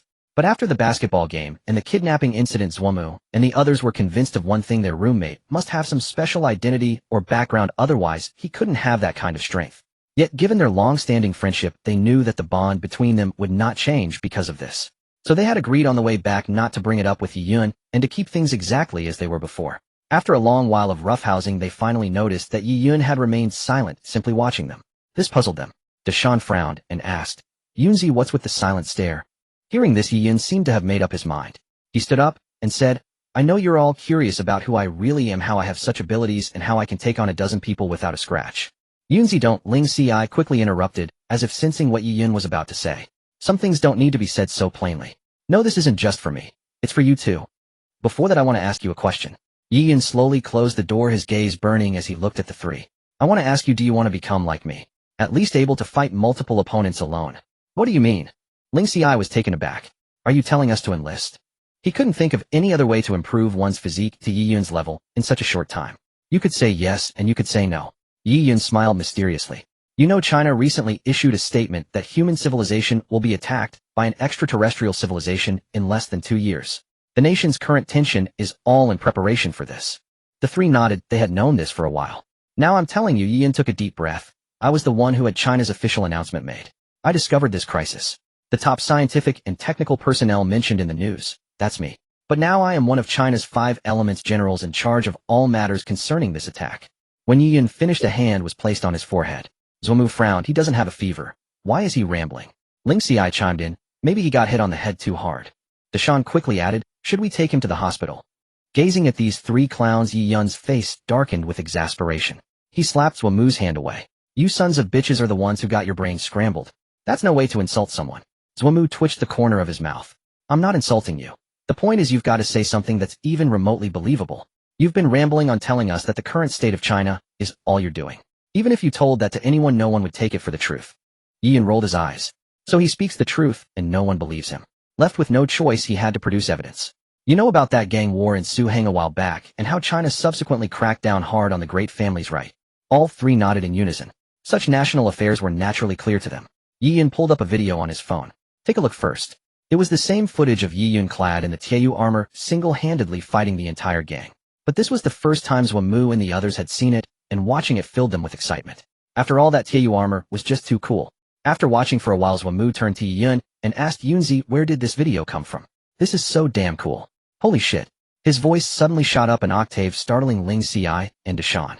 "What the hell's wrong with you?" But Zhuomu didn't answer. He just stared dumbfoundedly in Yiyun's direction. Ling Xiai and Deshawn also looked over curiously, and the next second their eyes went wide. There on the dormitory table lay a set of objects that looked utterly strange. Exactly like the ones in the video. Zhuomu blinked, then turned back to the video. After confirming several times, he was certain the set on the table was precisely what the super soldier in the video was wearing. Identical. If Zhuomu and the others still didn't get it by now, they'd be no better than idiots.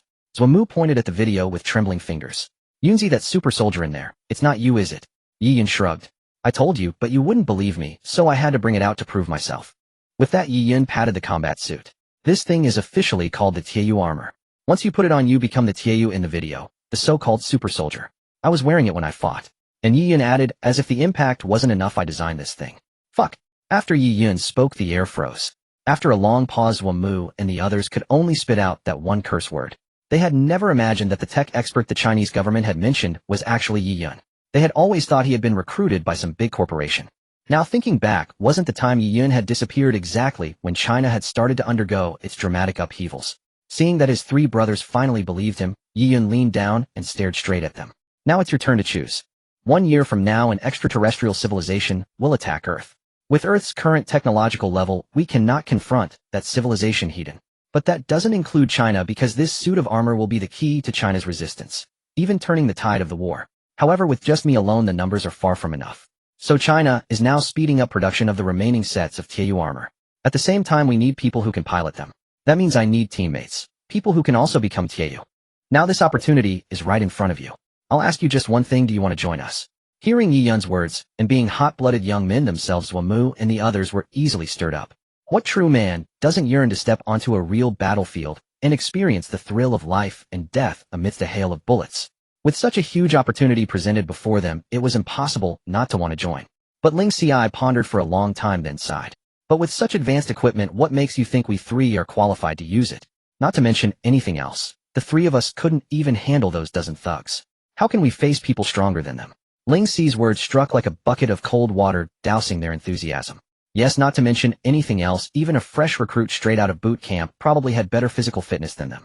What gave them the right to become the unique elite who could pilot this armor and become Tieyu? What makes you think you can't do it? Unexpectedly, Yi Yun retorted immediately. Deshaun, you've always been the ball handler on the basketball team. In the first 2 years of college, I've never seen anyone successfully steal the ball from you.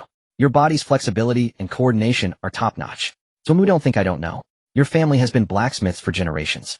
Although the trade has declined in this day and age, and you've never mentioned it. Always saying your family isn't business. I know damn well that you've had that brute strength since you were 4 or 5, when you could already swing your family's forging hammer. And Ling Ci, though you're slightly lacking in physical fitness compared to them, what you have that surpasses them is your mind. From childhood, you've always been the top student in your class, and you entered Jing University with the highest score in the province. Not only your intellect, but also your emotional control. You're extraordinary. In the 2 years of college, no matter what happened, you were always the first to calm down. Few can match you in that regard. The abilities you three possess are no worse than anyone else's, even better than many officers in the military. All you need is an opportunity. And now I have the power to give you that opportunity. It's up to you, whether you're willing to seize it. Yi Yun pointed out the strengths of the three in one breath. These weren't just made up. Way back when he proposed the formation of the Tieyu squad to Liang Qingshan, he had already thought of his 3 dormitory brothers. He remembered that each of them had some extraordinary traits, and after deeper investigation, he became even more convinced that he wanted to turn them into Tieyu. He just never had a chance to bring it up. Now Yi Yun had placed the opportunity before them. Looking into Yi Yun's burning gaze, even the usually calm Ling Ci felt his excitement surge. He gritted his teeth. I'm in too. Count me in. The 3 shouted together. On this day, the Tieyu squad that would echo through the ages had just revealed its nascent edge. So Yunzi, where exactly are you taking us? Zoumu asked, sitting in the police SUV with an excited look. He had never ridden in a police car before, not even a civilian Volkswagen sedan, let alone a tactical SUV like this. Zoumu, can you stop acting like a country bumpkin? Ling Ci rolled his eyes. Back at the school gate, he had seen this kind of vehicle before, and even caught a glimpse of Yi Yun's silhouette, but it had only seemed familiar. He never imagined that man was actually Yi Yun. You'll know when we get there, Yi Yun said without further explanation. To become a Tieyu, this is the path you must walk. The road to your phoenix's rebirth. The driver, frowning slightly, thought to himself, is General Yi serious? Can these 3 really reach the same heights as him? Yi Yun's combat prowess as a Tieyu was no longer a secret in the military. Apart from his true identity being concealed, the entire Chinese armed forces knew that the nation possessed a super soldier who would lead China to victory in future wars. As Yi Yun's driver, he was naturally privy to many matters. He deeply admired Yi Yun's skill and strength, yet he couldn't help but feel some doubt about this decision. I know what you're thinking, Yi Yun said softly, his senses far beyond ordinary human limits. How could he not perceive the driver's doubt? But many things cannot be judged by appearances alone. Just watch. These 3 will become China's strongest combatants, just like me. Yes, sir. The driver nodded, his reverence for Yi Yun growing even deeper. He had only furrowed his brow, yet Yi Yun had already guessed his thoughts. Such observational power was truly admirable. Soon Yi Yun led Zhuo Mu and the others to the Jingqing military region headquarters. There Xiao Wu was already waiting. Xiao Wu was somewhat bewildered. He had received an unexpected call from Yi Yun that morning saying he needed Xiao Wu to train 3 people, and to do so using the methods of elite special forces. Originally Xiao Wu thought Yi Yun had spotted some promising recruits in a military district and wanted to nurture them. After all, Xiao Wu had once been the General Secretary's personal bodyguard and had retired from one of China's top secret units. He was more than qualified to train them. But when Yi Yun brought his 3 brothers down, even Xiao Wu was stunned. Was General Yi serious? These 3 looked like college students who hadn't even grown their hair fully. Even Ling Xi, who seemed more composed, couldn't hide his curiosity about the surroundings. After all, they had only seen such things on TV before. Who would have thought they'd ever witnessed them in person? While the 3 curious souls gawked around, Xiao Wu pulled Yi Yun aside and whispered, "General, you don't tell me these 3 are the ones I'm supposed to train." Yi Yun blinked at Xiao Wu. "Yeah, what's the problem?" Xiao Wu was rendered speechless for a moment before finally blurting out, "What's the problem?" "It's a huge problem." Yi Yun coughed. "Ahem, I know it's a bit challenging, but it's also a challenge for you, isn't it?" "Challenge?" Xiao Wu barely held back his outburst. "General Yi, it's not that I look down on these kids, but you have to understand. This kind of training is practically life-threatening. The candidates who go through such selection are at least elites from their respective units, with solid physiques and marksmanship. But these 3... Xiao Wu glanced again at Zhuo Mu and the others. "I'm worried I might actually train them to death." He expected Yi Yun to reconsider, but to his surprise, Yi Yun's eyes blazed with determination. A person can only unleash their potential under extreme conditions. Xiao Wu never underestimate anyone. Before I appeared, did you ever think a 20-something 5-star general would suddenly emerge in China? Xiao Wu was stunned. Yes, before Yi Yun's arrival, if anyone had told him that China would have a 5-star general in his 20s, he would have knocked their teeth out. Yet it had happened. This calmed Xiao Wu down. Right, Yi Yun himself was a freak. Maybe the 3 young men he brought were freaks too. "So, Captain Xia, do you have the confidence to forge 3 more fierce Tiayu for me?" Yi Yun smiled at Xiao Wu. "Damn it, man." Xiao Wu snapped to attention and saluted Yi Yun. "I will not fail the mission." Yi Yun nodded in return. "Good, I'll await your good news." But despite his words, Yi Yun's heart was uneasy. What Xiao Wu said wasn't unfounded. Given Zhuo Mu and the others' current physical fitness, Yi Yun couldn't guarantee they would endure. After discussing with Yi Yun, Xiao Wu approached Zhuo Mu and the other 2. Seeing their bewildered expressions, he bellowed, "What are you looking at?" "Attention." The 3 were startled and instinctively stood at attention. "Look at yourselves. Haven't you learned how to form a line? Stand in order from tallest to shortest." Xiao Wu's face darkened as he shouted at the 3 college students who weren't even new recruits. "Let me tell you, from now on, I will be your training instructor. You're lucky. My former nickname was the Reaper. Don't think that just because you were brought by General Yi'll go easy on you. Remember, no one graduates from my training unless they meet my standards. And don't even think about slacking off, or your consequences will be severe. Now all of you about face. 5-kilometer cross-country run, go." "What? Already?" Zhuo Mu was stunned. "Shouldn't there be some formalities first, like changing clothes?" "What, too little? I can add another 5 kilometers just for you." Xiao Wu's dark face appeared right in front of Zhuo Mu, startling him so much that he darted off like an arrow. This was already the minimum training volume Xiao Wu had chosen, considering they weren't even new recruits. As time passed, the training would become increasingly brutal. Watching Xiao Wu bellowing behind the 3, Yi Yun couldn't help but smile. He recalled his own past life. Hadn't he gone through the same thing? Except back then, he was the one being trained. Zhuo Mu Ling Xi Shanzi. "I hope you can make it through and give me a tremendous surprise." After handing over the 3 Sakamoto individuals to Xiao Wu, Yi Yun left the military district. He had not returned to the Academy of Science and Technology for a long time, so he decided to go and check on the progress of the Titan's research. As he climbed into the SUV, he was about to tell the driver to head to the academy when the driver, with a grave expression, said, "General, something has happened. Secretary General Kong called and instructed me to take you to the State Council immediately." Yi Yun's brow furrowed deeply. If Secretary General Kong himself called, it must be a major incident. He quickly fastened his seatbelt and said, "Go full speed." The driver nodded and floored the accelerator, the SUV roaring away like a wild stallion. Soon Yi Yun arrived at the State Council. As he stepped out of the vehicle, a sergeant approached and asked, "Are you General Yi?" "Secretary General Kong told me to escort you." Yi Yun nodded and without further words followed the sergeant into the State Council. Upon entering the meeting room, he realized that this matter might be far more serious than a mere major incident. The veteran generals he had seen before were all present, along with Liang Qingshan and Bai Shan. It could be said that more than half of Wuxia's top leaders had gathered here. Clearly, they were all waiting for Yi Yun. Without wasting words, Yi Yun took his seat and looked at the others. "What's going on?" Secretary General Kong remained silent, simply tapping the table to activate the holographic projection. This is the prison in our Jing district. A few days ago a major incident occurred. Someone broke into the prison. Secretary General Kong said after a moment of contemplation. Yi Yan was taken aback. Although the whole of Huaxia was now largely united, there were inevitably dissenting voices. Comparatively, a prison break, while not trivial, didn't seem significant enough to bring so many top-level figures here. But the person in the video that followed left Yi Yan in shock. The reason was simple. Although the black-clad jailbreaker's face was unseen, Yi Yan was all too familiar with the person being freed. It was none other than Guijun Kai and his son, whom Yi Yan had personally sent to prison just days ago. If the jailbreak was a minor matter involving Guijun Kai and his son, made it far more serious. It wasn't because of the power of the Guo family. On the contrary, the fact that they had almost no influence made this incident all the more peculiar. Even if someone had used some special means to bail them out, Yi Yan would have considered it normal. But resorting to a jailbreak was beyond comprehension. It could only mean that the jailbreaker was either an enemy of Yi Yan's or someone targeting Huaxiao itself. In any case, it couldn't have been orchestrated by the Guo family. General, you must know these two who were taken. Secretary General Kong looked at Yi Yan. Yi Yan nodded and recounted the kidnapping of his roommate a few days ago in detail. After listening, everyone nodded in agreement. They had already thoroughly investigated the identities of Guo Chun and his wife, and everything matched Yi Yan's account. So the question arose again: why did this mysterious black-clad figure kidnap Guo Chun and his father, who had no power at all? I think I can answer that. Secretary General Kong suddenly spoke up, as everyone was puzzled. Take a look at this. With that, Secretary General Kong switched the holographic display. It still looked like a prison, but clearly not one in Huaxia. This is a jailbreak that occurred in the Northern Bear Country 2 weeks ago. This one happened 3 weeks ago in the Sunrise Country. And this one is from the Middle East.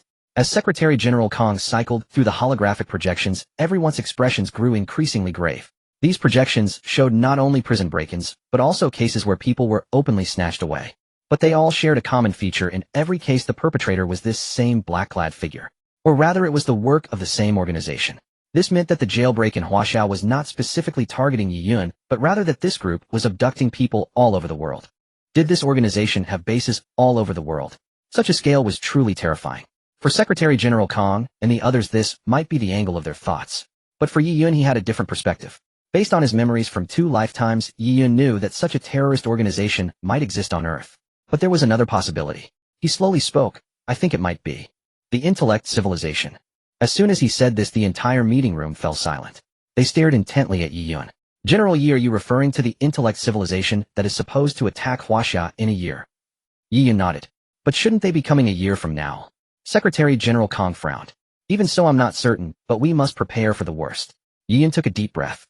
If it was the intellect civilization, such a feat would be easy for them. They possessed a special teleportation device similar to the portals in movies, which could connect 2 points and allow them to appear anywhere. However, Yi Yan shared the same doubt as the others.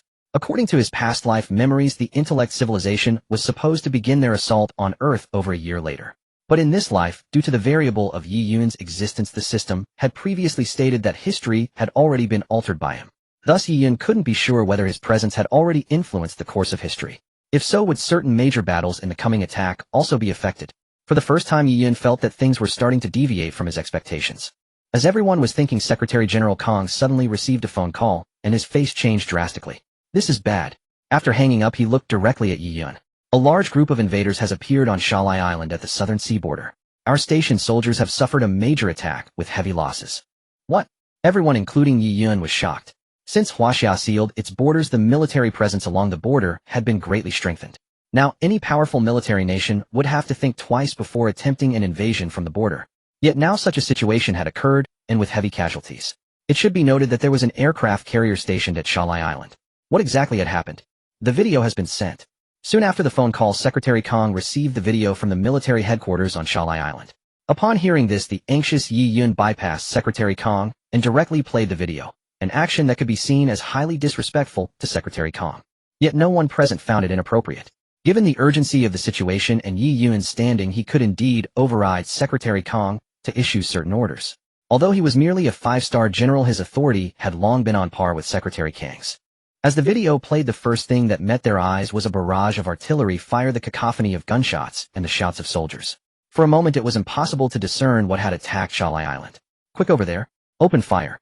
Following the shouts, the camera angle shifted, and the people in the meeting room finally saw what was assaulting Shalai Island. To everyone's astonishment, the attackers were dogs. Yes, just like the common mutt seen in rural villages. Yellow, black, white, of all sizes and kinds. If this weren't a live feed, everyone would have thought it was a joke. A pack of dogs had breached a border defense line. Ridiculous. But Yi Yun immediately sensed something was wrong. Then everyone witnessed a stupefying scene. A soldier beside him raised a sniper rifle, pulled the trigger in a lightning-fast motion, and a tongue of fire spat out as the bullet hurtled toward one of the mutts. But the next moment a piercing screech rang out. The bullet struck the dog's head as if hitting a steel plate, and ricocheted off. Impossible. Everyone's eyes widened. Was this dog a monster? That was a sniper rifle round, incredibly powerful. If it hit a human, it would blow a gaping hole. Yet it simply bounced off the dog's cranium. Then a fragmentation grenade rolled near the mutt. A deafening explosion followed, and finally they saw the dog injured. But the result still left them dumbfounded. After absorbing the grenade blast, the dog had only lost one hind leg. Even the generals, who had witnessed many bizarre incidents, had never seen such strange canines. So it's really them, Yi Yun murmured, staring at the monstrous dogs. Yi Yun indeed recognized these freakish dogs. In his past life, during the second year of the intelligent brain civilization's assault on humanity, a major event had occurred.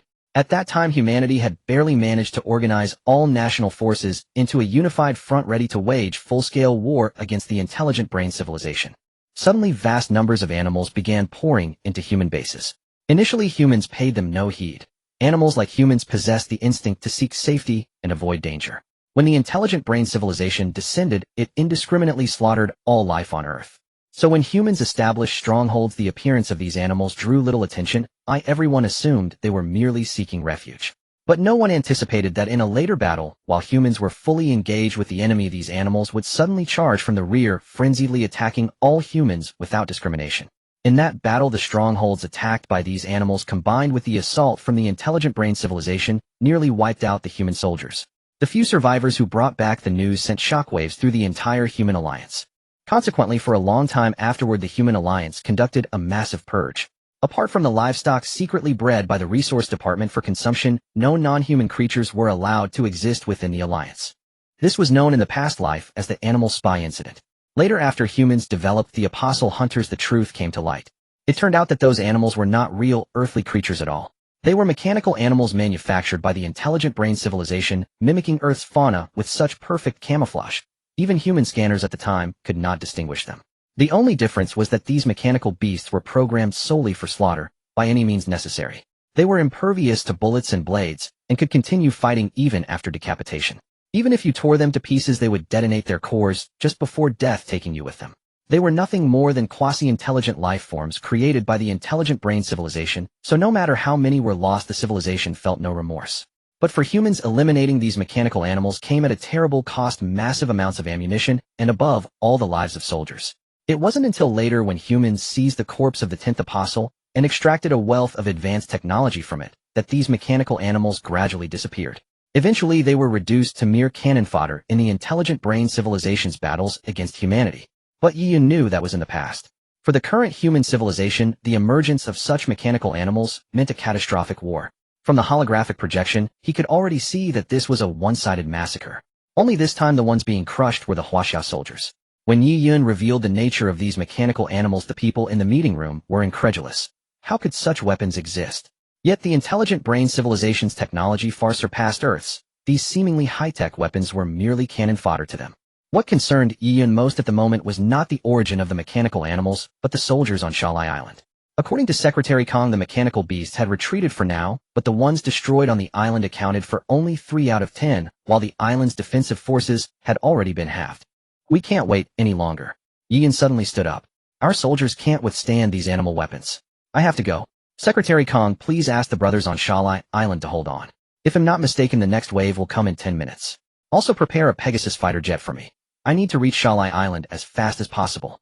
Secretary Kong nodded, and Wu Yuan immediately made a call. Within 10 minutes, a Pegasus fighter jet was ready. Tian Mech fighter is a new type of fighter recently developed by Huaxiao based on the Tai's jump device technology. Since its propulsion core principle is derived from research on the jump device, its speed directly surpasses all current fighters. The distance from the Jing District military headquarters to Shalai Island can be covered by this fighter in less than half an hour. It must be noted that the previous generation of fighters with a top speed of Mach 3 already surpassed most fighters in the world, dominating in speed. And the Tian Mech fighter directly exceeds this limit with a flight speed reaching 3.5 Mach, and that is its normal speed. The difference here is not merely an extra 0.5 Mach. Every model of fighter has both a normal speed and a maximum speed. The normal speed is naturally the speed that can be achieved under the most normal conditions, while the maximum speed is the limit that can be sustained considering factors such as fighter materials and fuel consumption. The Tianma fighter's normal speed alone is already above Mach 3. 5. If it accelerates at full power, it would probably take Yi Yun less than half an hour to reach Shalai Island. But just as everyone was ready, Wu Yuan suddenly realized something. Hearing Yi Yun's words and anxious about the situation on Shalai Island, Wu Yuan had forgotten to ask, "You, this kid can even fly a fighter?" But when Yi Yun skillfully climbed into the cockpit, put on the helmet, and began to precisely operate the instrument panel, Wu Yuan wisely shut his mouth. With such operating techniques and many small habits, you could say that Yi Yun is an ace pilot, and people would believe it. What else can this kid not do? If Yi Yun knew Wu Yuan's question, he would definitely roll his eyes. In my past life, I could not only fly fighters, but also pilot mechas, and I was among the best. What is a fighter? Steadily taxiing along the runway, and taking off after adjusting the course, Yi Yun pushed the throttle to the maximum, sending the Tianma fighter directly into its maximum speed. The air around roared with a huge sonic boom, and in the blink of an eye the Tianma fighter became a black dot in the sky. At this moment on Shalai Island, Sikong Yang was commanding soldiers to quickly clean up the battlefield, while counting the casualties and the consumption of weapons and ammunition. Half an hour ago they were suddenly attacked, and to everyone's astonishment the attackers were a pack of native dogs. Moreover, these native dogs were extremely strange. Not only were bullets ineffective against them, but even heavy firepower like grenades could only inflict slight damage, completely unable to kill them thoroughly. Sikong Yang witnessed with his own eyes that only the use of rocket launchers could blast them into pieces. Furthermore, if they were not completely destroyed on the spot, when they could no longer fight, these damn things would even self-destruct with a power no less than a TNT bomb. Many soldiers were directly blown away by such explosions. Sikong Yang looked at the casualty report in his hand, blood rushing to his brain. His bloodshot eyes glared fiercely at his adjutant. "Are you kidding me? Such a wave of attack actually wiped out more than half of our troops." Adjutant Chun Yuan also gritted his teeth. At first the brothers didn't notice anything unusual. They thought they were just ordinary native dogs. Who knew these dogs were so bizarre? Not only did they coordinate as a team, but they were also impervious to knives and bullets. In just one encounter we lost an entire company of brothers. And because our main force was all stationed on the shore, even with the aircraft carrier we couldn't provide support. The brothers could only attack with their guns and grenades. But even this tough man now had a sob in his voice. Those monsters simply aren't afraid of these things. Our brothers of the 7th Division are literally fighting these monsters with their own lives. Saying this, Chun Yuan took a deep breath, suppressing the tremor in his voice. If it weren't for the remaining soldiers of the 3rd Company charging into the dog pack, with high explosive grenades blowing back these monsters, our losses would have been even greater. Hearing this, Sikong Yang was stunned. "What did you say?" "The entire 3rd Company." Chun Yuan nodded fiercely. "The entire 3rd Company is gone." "Damn it!" Sikong Yang roared, and could only take deep breaths to control his emotions. After a long while he asked, "Have you reported to the higher-ups?" "Because of the urgency, I directly called the Emergency Strategic Department. They have confirmed the specific identity of these monsters, and have sent personnel to deal with them, but what? Speak." "But it will take at least half an hour from the capital. The next wave of attack from these monsters is probably less than 5 minutes away. We have to face these monsters and hold out for half an hour," Chun Yuan said. Hearing this news, Sikong Yang fell into contemplation. Afraid? Yes, afraid. As soldiers, even if they were sent to the battlefield, they would not show any fear. But that does not mean that facing a group of unknown monsters, they still have the courage to continue fighting. The bloody post-war data was still on the table. Everyone knew that those monsters had suffered little damage, but they had already lost more than half. Such a battle was simply not equal. After a while, Chun Yuan said, "Captain, let's retreat. Let all the brothers withdraw to the aircraft carrier. As long as we are away from land, these creatures probably can't come up." Slap. A heavy slap landed on Chun Yuan's face. "Do you know what you're saying? Deserting on the battlefield, Chun Yuan? We've been brothers since the recruit camp. How come I never discovered you had the potential to be a deserter?" Hearing this, Chun Yuan slammed the table in front of Sikong Yang. "You think I want to flee? Yes, I'm also afraid, but I have never thought of being a deserter. But look at this report. Our soldiers have no resistance against them. They are all sons of their parents. Am I supposed to watch them all die like the 3rd Company without even being able to recover their bodies, eh?" Looking at the somewhat frantic Chun Yuan, Sikong Yang fell silent. He looked at his old brother, stepped forward, and patted his shoulder. "I'm sorry I misjudged you." Chun Yuan waved his hand, and simply asked, "What do we do next?" Sikong Yang looked into the distance, and sighed. "We cannot retreat, nor may we retreat. Shalai Island is less than a dozen kilometers from Linhai. This is the only defense line of Linhai County. If we retreat once these monsters cross over, the civilians there will die. We must not retreat. But are we really going to let our brothers risk their lives like this?" Chun Yuan took a deep breath. As soldiers, our duty is to protect the nation's people. If a pack of mud dogs can defeat us, how can we claim to defend Huaxia in the future war against the intelligent civilization? A glint of sharp light flashed in Xikong Yang's eyes. Gather the remaining brothers for me. I have something to say. Chen Yuan nodded. Soon all the remaining soldiers were assembled before the camp. Every face bore exhaustion, and their eyes were somewhat dim. Obviously, the assault of those monstrous dogs had cast a shadow over many of them. Though they were soldiers after all, they were merely flesh and blood humans. Faced with unknown monsters, fear was inevitable. Watching the dispirited soldiers before him, Xikong Yang chuckled. To everyone's surprise, the next moment, he unceremoniously took off his steel helmet and sat down in front of them. Do you know? Xikong Yang looked at his subordinates and spoke with a smile, pointing in a direction. Over there is Linhai City, the place where I was born and raised. I lived there until I was 18 when I enlisted in the army. 10 years ago, I was transferred here and became your captain, leading you to guard the border of our Huaxia. I thought that since it was only a few dozen kilometers from home, at least I could go back to see my wife and son, to see my family. But for 5 whole years I've been here, never once returning home. Everyone was stunned. Xikong Yang was a notorious iron nail in the army. Everyone knew that at this place, Shalai Island, no one had been stationed longer than him. Every time the army offered home leave, Xikong Yang cheerfully gave it to other soldiers who hadn't been home for a long time, leading many to believe that his hometown was far away, which was why he never chose to return. But no one had expected that the captain's home, his family, was actually in Linhai City, just a few dozen kilometers away. So close to home, yet Xikong Yang hadn't returned for 10 years. You might ask, with home so near, don't you miss it? Xikong Yang gazed at the sky as if not looking at the heavens, but at his parents, his wife, and his child. I do. I've dreamed of them many times. My son has grown up. What does he look like now? But the place we are stationed at now is the border of Huaxia, the most sacred and inviolable land of Huaxia. I am stationed here to guard a responsibility. This responsibility has kept me from going home for 10 whole years. Because I know that by protecting this place, the wife, children, and parents behind me will live happily there, free from worries. Now a group of terrifying enemies have appeared at our border.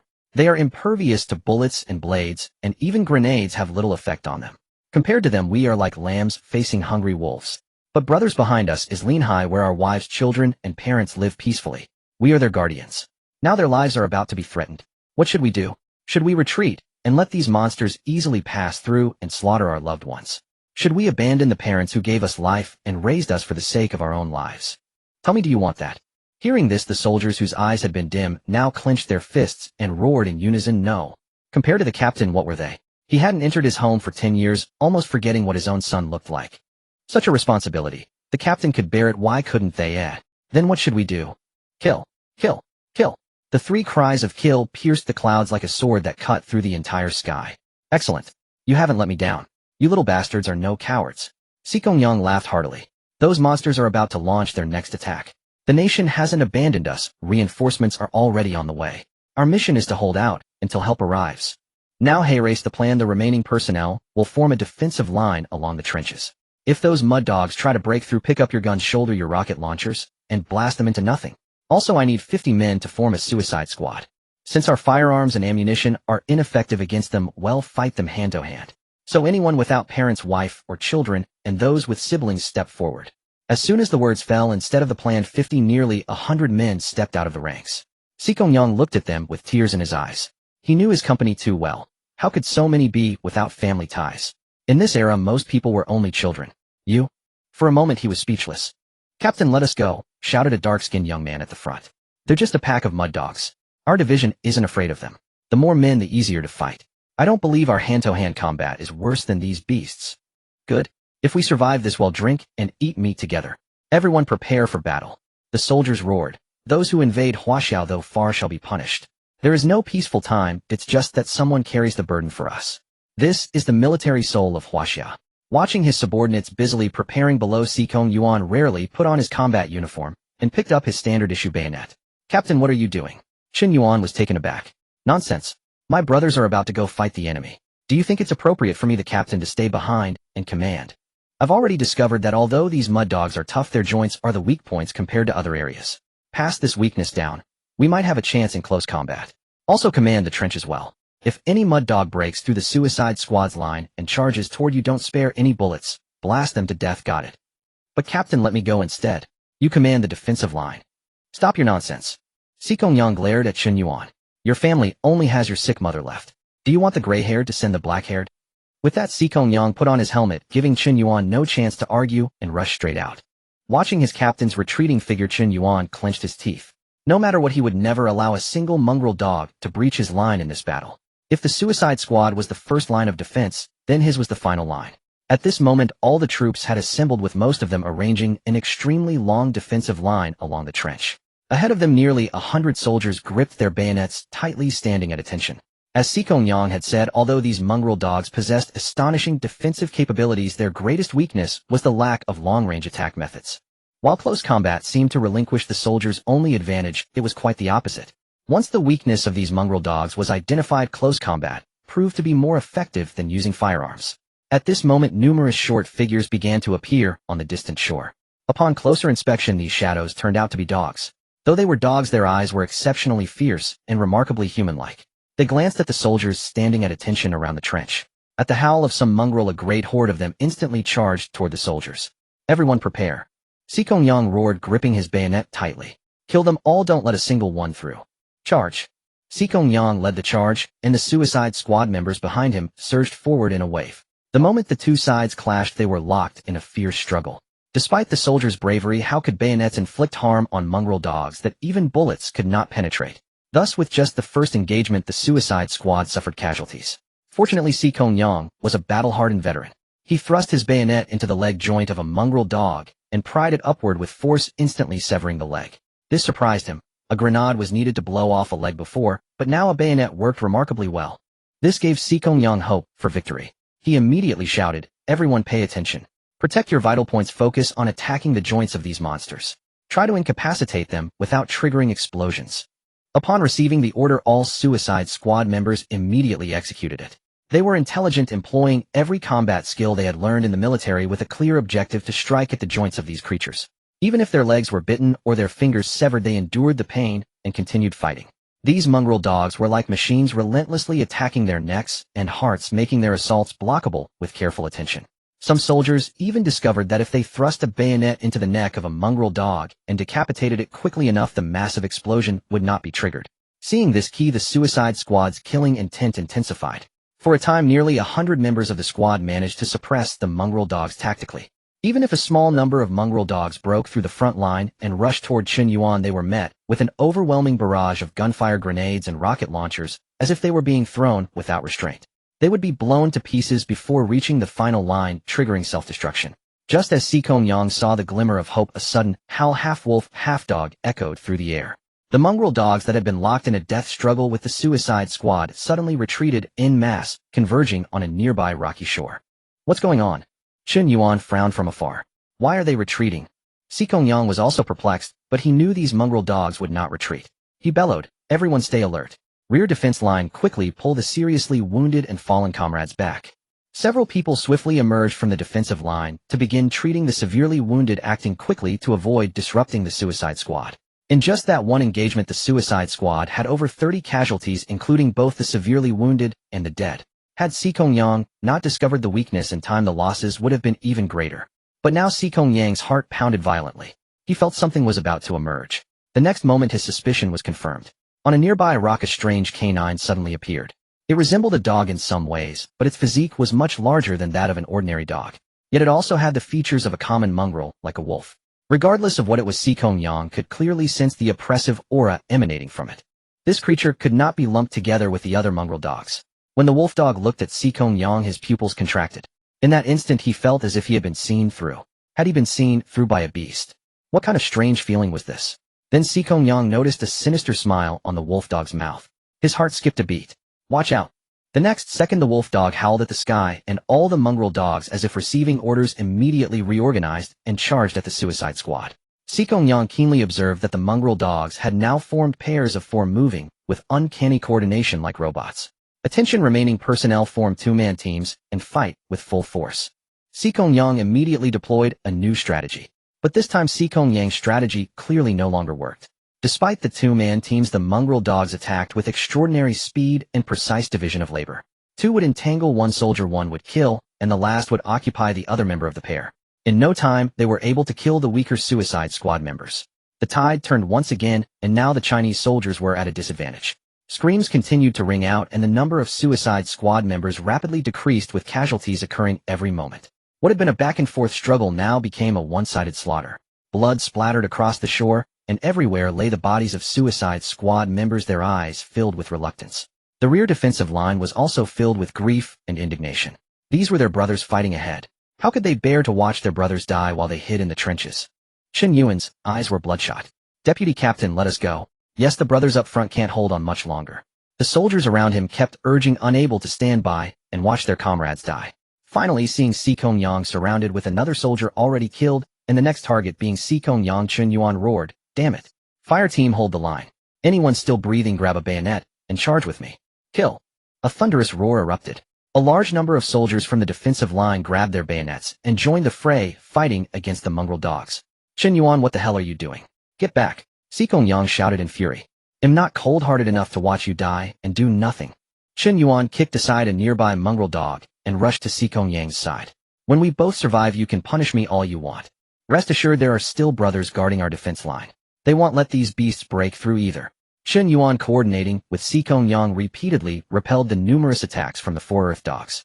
It must be said Chen Yuan and Si Yang, having been in the same recruit camp from the very beginning, saw their combined combat power skyrocket, and even these Earth Dogs could not breach them for the time being. With the arrival of reinforcements, the casualty rate among the Suicide Squad members decreased. However, this only delayed the advance of these Earth Dogs. In terms of combat strength, they were still far outmatched by these beasts. As the Earth Dogs under the command of the Wolf Dog besieged them, the number of Suicide Squad members dwindled until it was possible to count them at a glance. In contrast, the Earth Dogs still had more than half their numbers remaining. Gazing at his dulled military spike and the dense horde of Earth Dogs before him, Si Yang gritted his teeth. "Everyone fall back. Defense line personnel, lay down suppressive fire ahead and support our brothers in the Suicide Squad." Time was running out. If they could hold on just a little longer, the reinforcements from the capital would surely arrive. His brothers could not all be sacrificed here. At the command, tongues of fire converged from the defense line, spraying toward the mass of Earth Dogs ahead, while the Suicide Squad members swiftly retreated. However, the Wolf Dog on the reef clearly discerned Si Yang's intention and let out another long howl, instantly triggering a riot among the Earth Dog Legion. Like a zombie siege, all the Earth Dogs abandoned their current targets and surged toward the retreat path of the Suicide Squad, heedless of the relentless bombardment. One by one, the Earth Dogs were blown apart, and explosions roared in succession.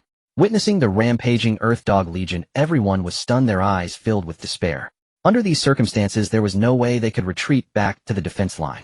Looking at his brothers fighting beside him, one Suicide Squad member suddenly threw down his spike. "Brothers, protect the captain. Let's fight them to the death." With that, he pulled a high-explosive grenade from his chest and yanked the pin.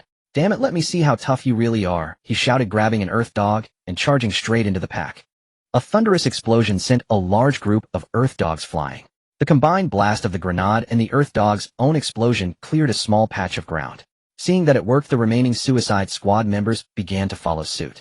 Explosions rang out one after another, and the remaining Suicide Squad members vanished one by one. "You bastards. What the hell are you doing? Stop." Si Yang saw this scene, and tears finally streamed from the eyes of this iron-blooded man.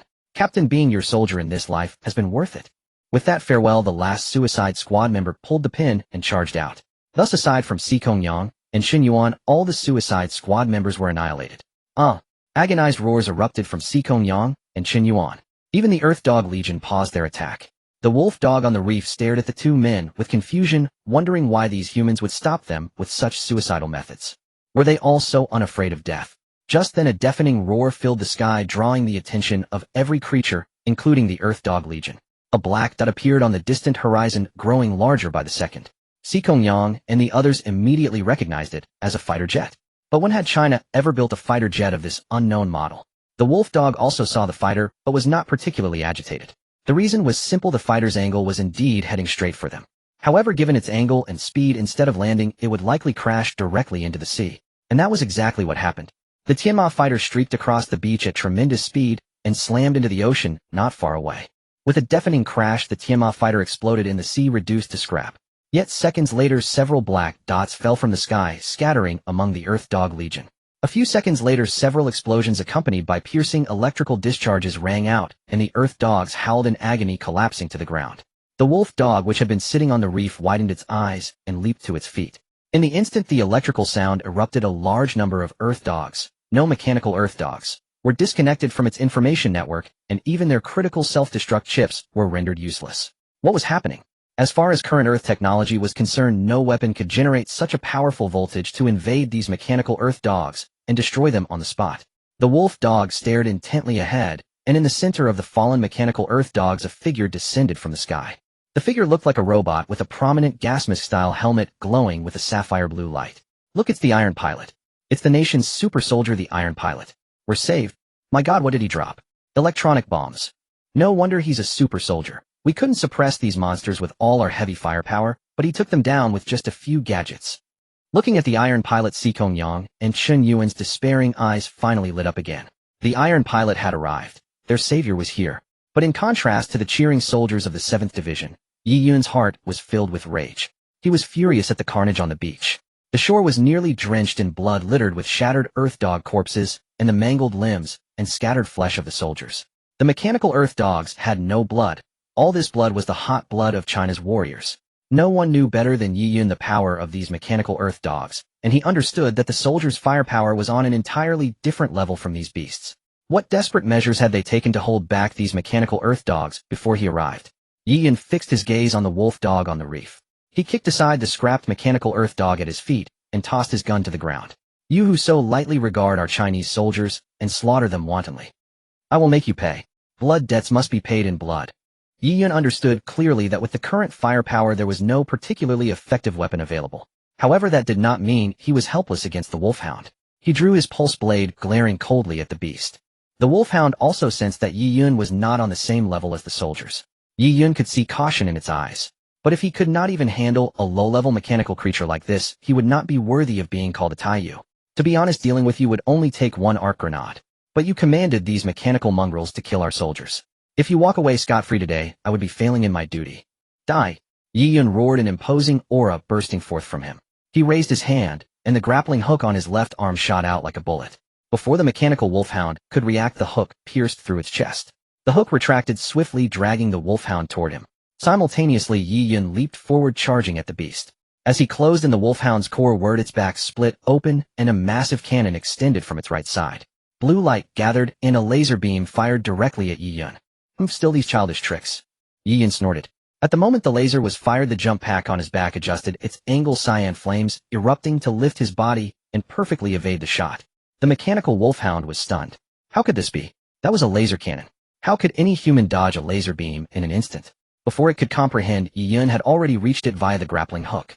The pulse blade slashed down, striking the joint between the laser cannon and the wolfhound's body. It cut through as easily as tofu severing the cannon. At the same time, Yi Yun used the hook's momentum to kick the wolfhound's head, sending it crashing to the ground. The jump pack activated again, halting his forward momentum and pressing his body onto the wolfhound. Clenching his right fist, Yi Yun glared at the struggling creature and slammed his fist into its head. This punch is for invading our border. This punch is for the soldiers you killed. This punch is for the families of those fallen soldiers. Fists rained down like hail on the wolfhound's head. Despite flesh meeting metal, each blow produced a sickening sound of denting steel. When Yi Yun finally stopped, the wolfhound's head was completely deformed, covered in visible fist impressions. The mechanical wolfhound could not understand how a human possessed such immense strength. It was made of metal supported by internal components capable of unleashing several times the power of an ordinary human. Even the lower-tier mechanical mongrels could easily overpower a person. Yet here it was pinned down and pummeled, unable to muster any resistance. Confused, aren't you? Yi Yun seemed to read its thoughts. As the lowest rank in the intelligent brain civilization, even if you lead a pack of mechanical mongrels, you are still no match for me. As for your mongrels, the moment they faced our soldiers, they lost. Now, seeing that he was utterly outmatched, a gleam of desperation flashed in the wolfhound's eyes as its body began to glow. Warning. Mechanical organism's energy is surging. Self-destruct sequence initiated. Taiyu, take cover. The system's alarm blared, but Yi Yun did not move. You think you can blow me up? Dream on. With that, he drove the pulse blade deep into the wolfhound's face, the entire blade sinking into its head, precisely destroying the self-destruct chip. The wolfhound let out a final howl, its blue light fading, and then it collapsed motionless. With the wolfhound dead, the remaining mechanical mongrels now, without their master Link, fell to the ground. Thus, the mechanical mongrel legion that had massacred most of the 7th Division's garrison was completely eliminated. Yi Yun took a deep breath, walked over to Si Kong Yang, and said, "You've worked hard." Those words brought tears to Si Kong Yang and Chen Yuan's eyes. Looking at the bloodstained shore, they asked, "General, what are these things?" Yi Yun's status as a Taiyu and a general of China was well known in the military, his distinctive appearance leaving a lasting impression. Yi Yun sighed. I didn't expect the intelligent brain civilization's invasion to begin so soon. These strange mongrels are actually called mechanical dogs. They are small-scale hunting weapons created by the intelligent brain civilization based on Earth's canine anatomy. The wolfhound was their pack leader. Most mechanical mongrels lack ranged attack capabilities, but their bodies are extremely tough. Our firepower is utterly insufficient against them. What? There. Robots. Sikong Yang was stunned. The monsters that had slaughtered so many of their brothers were machines. It's not just robots. Ian shook his head. Their intelligence is comparable to ours. With the wolfhound leading them, they can execute various tactical maneuvers. Facing such enemies, you held them back on this shore. The 7th Division proved its mettle. You did not lose. Yes, they did not lose. Despite the overwhelming disparity, they had prevented the mechanical dogs from crossing the border, holding out until Yi Yun arrived. The 7th Division had absolutely not lost. Sikong Yang could no longer hold back. He knelt facing the shore and cried out, "Brothers, did you hear that? The general said we didn't lose. Every soldier of the 7th Division is a hero. Go in peace, you didn't lose. Remember, in your next life come back and serve under me, or else he'll be furious." Seeing Sikong Yang's grief, the remaining soldiers of the 7th Division wept, raising their rifles and firing into the air. This was the soldiers' tribute. Farewell, brothers of the 7th Division. Yi Yun gazed at the soldiers before him, sorrow welling up in his heart. Whether in his past life or the present, humanity had always been at a disadvantage in its confrontation with the cranial intelligence civilization.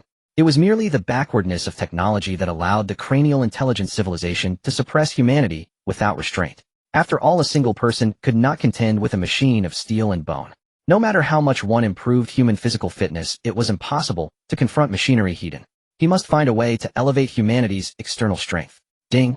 Detected that the host has successfully repelled the Mechanical Hound Legion. The Titan Pilot Store is now significantly unlocked. Yi Yun's eyes lit up. New merchandise. The Titan Pilot Store had appeared before he arrived at Shale Island back when he was at the State Council. It seemed that the invasion of the Mechanical Hounds triggered the appearance of the Titan Pilot Store, but the situation was urgent at the time, and Yi Yun had no time to examine it thoroughly. He immediately boarded the Pegasus fighter jet to Shale Island. While on the fighter, he had exchanged for a valuable item in the store, one that allowed him to instantly disable a large number of mechanical bulldogs. That item was the arc grenade which he had thrown during his descent. Upon detonation, it generated a massive electric current, paralyzing enemies in an instant while inflicting a certain degree of damage. This was the perfect heavy firepower to counter the cranial intelligence civilization. After all, the cranial intelligence civilization was largely composed of mechanical beings. The electric current from the arc grenade could directly invade the interior of those mechanical bulldogs, burning out a large number of electronic components and control centers. That was why the Mechanical Hound had discovered that its Mechanical Hound Legion had lost a vast number of mechanical bulldogs in an instant, and even the final self-destruct had failed, rendering them completely useless. The self-destruct chip had been short-circuited and burned out by the electricity. What was there to explode? Now, because Yi Yun had successfully repelled the invasion of the Mechanical Hounds, the Titan Pilot Store had opened up significantly. He immediately prepared to inspect it thoroughly. If he could find more equipment to strengthen the Huaxia Legion, it would obviously be more advantageous in resisting the cranial intelligence civilization. After arranging the remaining matters of the 7th Division, Yi Yun boarded a helicopter back to the capital. Although the 7th Division had suffered heavy losses, its 2 squad leaders were still alive. With the subsequent reinforcements from Huaxia, Yi Yun believed the Legion would rise again. With such a Legion, what worry did Huaxia have? Sitting inside the helicopter, Yi Yun closed his eyes and opened the Titan Pilot Store in his mind. As soon as he entered, he was dazzled by the myriad of items on display. Almost everything was a variety of weapons and equipment, none of which he had ever seen before. Crabber AP Sniper Rifle. Yi Yun immediately spotted a sniper rifle with an extremely long barrel. Regardless of the weapon, a longer barrel often signified greater power. But he had never seen one this long. Was this a sniper rifle? If it were any larger, it would be a cannon. Yi Yun looked at its description. Crabber AP Sniper Rifle, Heavy Sniper Rifle. Power 100, accuracy 60, range 100, fire rate 15, magazine capacity 4, status modifiable, exchange requirement 100 machine points. Current Titan pilot machine points 500. Machine point acquisition method: kill cranial intelligence civilization mechanical creatures. Below the crabber there was an exchange button glowing with a blue light. For items that could not be exchanged, the button was dark. If Yi Yun pressed the exchange button now, he would immediately possess this heavy sniper rifle. Perfect power. Yi Yun was somewhat surprised. After browsing a large section, this was the only firearm he had seen with a perfect power rating. This piqued his curiosity. But the fire rate is so slow and the magazine so small. At least for now it's not very useful to me. Yi Yun shook his head, dismissing the idea of exchanging for the crabber. Not to mention that the cranial intelligent civilization had not yet fully invaded. Though some vanguard forces had appeared with the current heavy firepower, these minor enemies were not impossible to deal with. He had to first find something that could rapidly enhance the strength of the Huaxia Legion. Yi Yun began rapidly browsing the store, but there were too many items, making it difficult for him to decide. Host need help. The system suddenly spoke, startling Yi Yun. You can help me find things. Yi Yun was stunned. The store has a built-in search function. The host can make a request, and I will provide corresponding items accordingly. Yi Yun came to a realization. After a moment of thought he spoke, I need a combat-oriented equipment that can enhance external strength, preferably one that can greatly improve physical fitness and be mass-produced. Searching now. Soon 2 items appeared before Yi Yun's eyes: a combat suit and a blueprint-like document. 2 items have been retrieved for the host: the exoskeleton combat suit and its corresponding blueprint. Exoskeleton combat suit. Yi Yun raised an eyebrow and clicked on the suit. Although it was called an exoskeleton combat suit, it looked no different from an ordinary combat suit. But when he saw the description, he was astonished.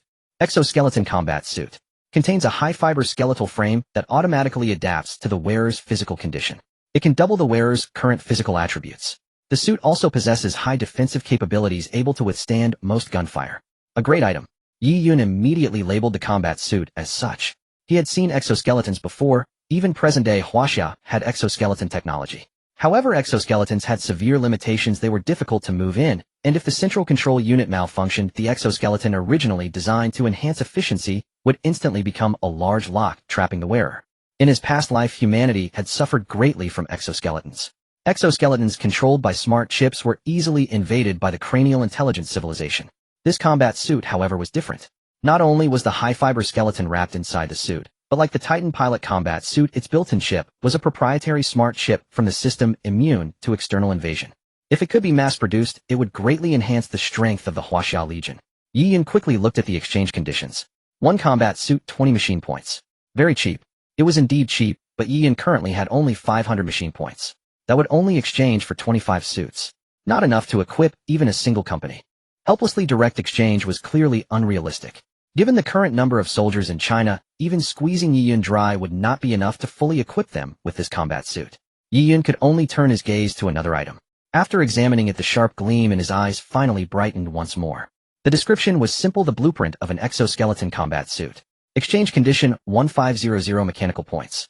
Compared to the finished combat suit, it was a full 75 times more expensive. But Yi Yun understood it was worth it. Because this was a blueprint. As the saying goes, give a man a fish and you feed him for a day. I teach a man to fish and you feed him for a lifetime. With the blueprint, mass production could be carried out directly, sparing Yi Yun the arduous task of accumulating mechanical points. Moreover, after studying it, Yi Yun found that the blueprint was designed based on materials currently available on Earth, though the suit's strength would be slightly reduced due to material limitations. Nevertheless, it could still greatly enhance the wearer's physical capabilities, granting the ability to contend with the soldiers of the intelligent brain civilization. Thus, the 1500 mechanical points were absolutely worth spending. However, he only had 500 mechanical points, now still short by a full 1000 points. Where could he gather those 1000 points? With a thoughtful turn of his eyes, Yi Yun came up with a plan. Back at the State Council, Secretary Kong and the others were already waiting at the entrance. Seeing Yi Yun descend from the plane, everyone hurried over. Well done, Secretary Kong said, clapping and smiling. General Yi, this battle was decisive and cleanly won. Yi Yun waved his hand. Secretary Kong, you flatter me. It's just a pity for the brothers of the 7th Division. At the mention of the 7th Division, everyone sighed. They were all fine soldiers. All right, let's not dwell on that for now. Wu Yuan stepped forward. General, Yi, have you confirmed the origin of those mongrels? Yes, I have, Yi Yun replied, his brow furrowing. They are indeed the mechanical dogs manufactured by the intelligent brain civilization. It seems their invasion of us has already begun. Everyone was startled. Does that mean the recent kidnappings by those black-clad figures were also the work of the intelligent brain civilization? Very likely, Yi Yun nodded. Secretary Kong, I hope you can issue an order for a thorough search by all police departments across the country. This must be fully implemented. Yi Yun looked earnestly at Secretary Kong. Aside from their formidable combat strength, the intelligent brain civilization's invasion methods far surpass ours. Earth's various firewalls are like infants in their eyes, utterly defenseless. If we are attacked from within our networks during the conflict, the consequences would be unimaginable. Secretary Kong nodded. Indeed, they all understood that in wartime, if the rear network systems were compromised by the enemy, it would be a devastating blow to frontline operations. The battlefield situation changes in an instant, Even a delay of a few minutes in strategic orders could cost hundreds or thousands of lives. No problem, said Secretary Kong. But the intelligent brain civilization's agents can mimic actions so convincingly. How do we distinguish them from their soldiers? That's simple, Yi Yun replied. Yi Yun pointed to his own pilot helmet. The scanning function in this helmet can clearly differentiate between humans and intelligent brain soldiers.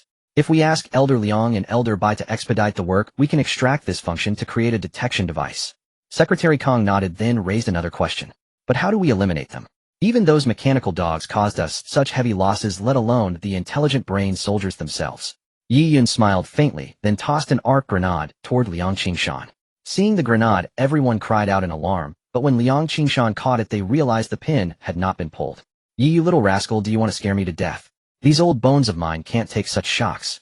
Liang Qingshan, as the direct recipient, burst into curses. Elder Liang, please calm your anger. Would I really throw a grenade to blow everyone up? Yi Yun chuckled. This is an arc grenade. I'd like to ask you, Elder Liang, to take the Academy of Science and Technology to produce it along with the detection device. When this grenade explodes, it releases a high-intensity electric current that can temporarily disable those intelligent brain soldiers. Only a few seconds, but enough for our people to lay down concentrated fire and eliminate them. Given the vast territory, Yi Yun could not personally rush to every location to kill these intelligent brain soldiers. Even though they were all mechanical points, he could not collect them all. Of course, if there are large numbers or extremely powerful intelligent brain soldiers, tell them to hold their positions and notify me. They'll come immediately to deal with them. Yi Yun added. Secretary Kong nodded. I understand. They'll give the order right away. Dean Liang will trouble you. Rest assured, this is a major matter. They'll get it done as quickly as possible, Liang Qingshan said, fully aware of the urgency. Still, he shot a glare at Yi Yun. You little rascal, you always know how to squeeze us old folks. Yi Yun scratched his head and casually flattered. Well, isn't it because you're the only ones with the knowledge to make these things? Nobody else has that ability, right? Smooth talker. Liang Qingshan chuckled and hurried back to the academy with Bai Shan. Wu Yuan smiled at Yi Yun. China is truly fortunate to have you. Compared to you esteemed generals, I dare not accept such praise, Yi Yun quickly declined. But then he saw a dangerous glint in Wu Yuan's eyes. We've finished the serious business, haven't we? Then it's time to talk about other things. Yi Yun froze, a very bad feeling rising in his heart. Well, what things? Old comrades, hold this kid down. Before Yi Yun could react, several old generals pounced on him. With Yi Yun's physique, he could have easily thrown them off with a flick of his finger, but he dared not. Not only did he respect them deeply, but what if one of them got hurt? Wu Yuan reached out and ruthlessly kneaded Yi Yun's face. You little rascal, do you know how expensive that Pegasus fighter you flew was? I spent a fortune in military equipment to build just 5 of them, and the entire China only has 5. Couldn't you have landed properly? Did you think you looked cool dropping from the sky? And you crashed that fighter into the sea and destroyed it. If I don't teach you a proper lesson today, I don't deserve to be a general. Elder Wu, I'm sorry. After following Yi Yun's guidance, Liang Qingshan quickly produced the scanners and arc grenades and promptly distributed them to armed forces across the nation. Thus, a nationwide cleansing operation commenced immediately. No one had anticipated that this cleansing would actually save Huaxia. The reason was simple: the number of vanguard troops from the Jinao civilization uncovered during the operation was considerable. Although compared to the entire population of Huaxia, these numbers were merely equivalent to a small village, a few hundred individuals. Yet they were truly scattered across every region of Huaxia. In a dimly lit house in Jizhou, Huaxia, a figure in black entered the room. Though the place was somewhat dilapidated, it contained numerous instruments that no one had ever seen before. In front of these instruments, another person was continuously operating something.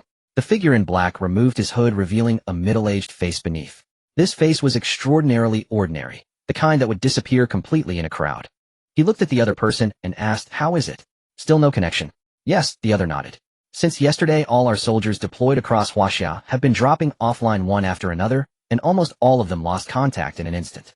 I can find absolutely no reason for their disconnection." The middle-aged man frowned. "It seems Huaxia is not simple. Our soldiers' communication systems, based on Earth's current technology, should not be disrupted even by a large-scale electromagnetic pulse attack. We need to report this to the Wise One as soon as possible." "Are you serious?" The other person was visibly taken aback. "Maybe it's just a temporary disconnection due to interference from the local magnetic field, because we're too far from the main ship. Would it be appropriate to bother the Wise One with such a trivial matter?" "No, we cannot underestimate this." The middle-aged man shook his head. "With such a large-scale disconnection, we can only assume they are dead, which means this Huaxia nation has the capability to counter our soldiers. And have you forgotten? A few days ago, Team Leader 0380 SIXS Mechanical Hound Army had achieved remarkable results, yet was completely wiped out in just 10 minutes. We don't even know what happened." It can only mean that Huaxia has indeed developed technology that can affect us. Report to the Wise One immediately. Seeing the middle-aged man's determination, the other could only prepare to connect to the Wise One. However, before the communication system could be activated, a knock suddenly sounded at the door. The middle-aged man raised his hand, instantly shutting down all instruments in the house, which transformed into various tables and furniture. Who is it? The other person called out, stepping in front of the middle-aged man. Hello, I'm from the neighborhood committee. I'm here to conduct a census. A woman's voice answered. A census? The middle-aged man frowned. Why would they come for a census in the middle of the night? The middle-aged man gave a signal. The other nodded and stepped forward to open the door. Outside stood only an elderly woman, smiling warmly at him. Young man, please fill out this form. He forced a smile. Annie, why are you doing a census so late? Oh, what can I do? The country just finished the lockdown and needs to confirm the current population. I have to work overtime. He nodded, filling out the form while scanning the surroundings. Confirming that there were no other people around the house. Only the elderly woman. He felt relieved. He completed the form and handed it to her. She took it with a cheerful smile and turned away. After checking the surroundings once more, he closed the door and nodded to the middle-aged man, indicating no threat. The middle-aged man relaxed as well. However, while they were filling out the form, two individuals in military uniforms were watching them from a high-rise not far away. How is it, Song Lang? Any reaction from the detector? The soldier holding a sniper rifle asked. Confirmed. Song Lang nodded. The detector is reacting strongly. Those in the house are from the Ji Now civilization. Yen Lang nodded and pressed the radio. Wolfpack attention. Target confirmed. Move quickly to eliminate the target. Roger. Inside the house, the middle-aged man had just ordered the other to turn on the instruments to contact the Ji Now civilization again, when suddenly the computer in his mind issued an alarm. Warning. Numerous armed personnel detected nearby. Prepare to engage. Not good. The middle-aged man turned pale. Just as he was about to rush out, several grenades were thrown in through the windows. Before they could react, the grenades exploded and powerful electric arcs swept through the small room, instantly incapacitating both of them. At the same time, they finally understood why the other soldiers in Huaxia had lost connection so quickly. Such a massive electric current, if applied to humans, might cause temporary dizziness and immobility. But the soldiers of the Ji Now civilization were composed of various conductive materials. When this thing exploded near them, the effect was not merely a doubling of power. The middle-aged man could already feel many systems shutting down within his body, and even his ability to think and calculate had become sluggish. Then he saw a large group of fully armed Huaxia soldiers burst through the door, but he had lost all ability to move. Song Lang and Yin Lang entered, looking at the two Ji Now civilization soldiers. Their bodies were covered with wandering electric arcs, and smoke was still rising from them, just like two short-circuited appliances. Song Lang waved his hand. Yin Lang, it's yours. Got it. Yin Lang laughed heartily. He first walked over to the other person, raised his sniper rifle, and fired a shot.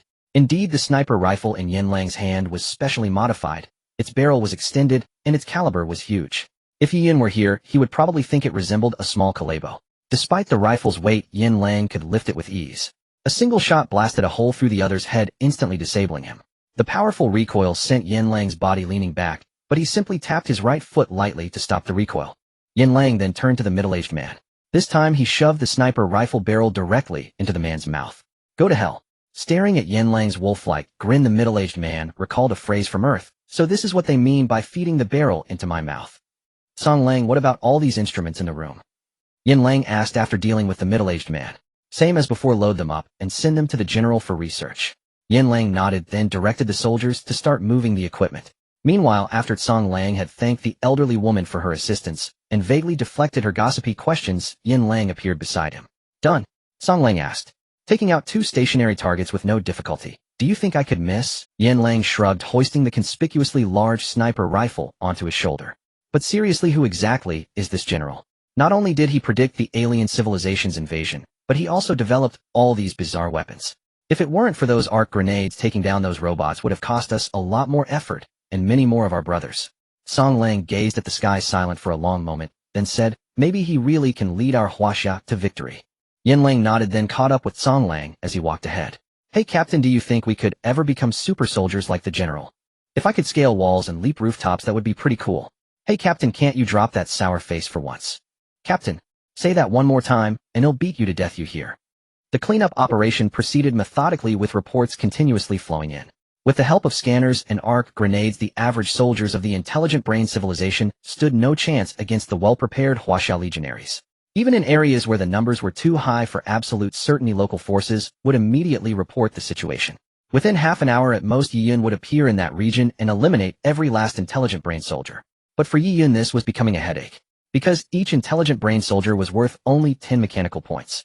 The 500 mechanical points in his shop had come from the system's reward for successfully repelling the Mechadog Legion invasion, and mechanical points could only be earned by personally participating in kills or by completing system-issued missions under his command. This meant that relying solely on the intelligent brain soldiers in Huaxia, he could never accumulate the 1,500 mechanical points needed to purchase the exoskeleton combat suit. This was a real headache for Yi Yun. He couldn't exactly set his sights on foreign targets. That would be far more difficult. Just as Yi Yun was fretting over this, he suddenly received a message. It was from Secretary Kong. Yi Yun, something's come up in Miaojiang. Our troops have encountered an enemy they can't handle. Oh, how many of them? Yi Yun asked. Just one, but this one is different. The arc grenade you gave us only stunned him for a second, and even standard large-caliber sniper rifles can't penetrate his defenses. Yi Yun raised an eyebrow. Looks like he's run into a mini-boss. Got it. I'm on my way. The Tianma fighter is already en route. It's up to you. Just as he hung up, the system's voice echoed in his mind. Mission issued: eliminate the 0386 intelligent brain squad leader in the Miaojiang region and obtain the intelligence frequency band. But the next second, Yi Yun's eyes went wide. Reward 2,000 mechanical points. Accept mission. Holy crap.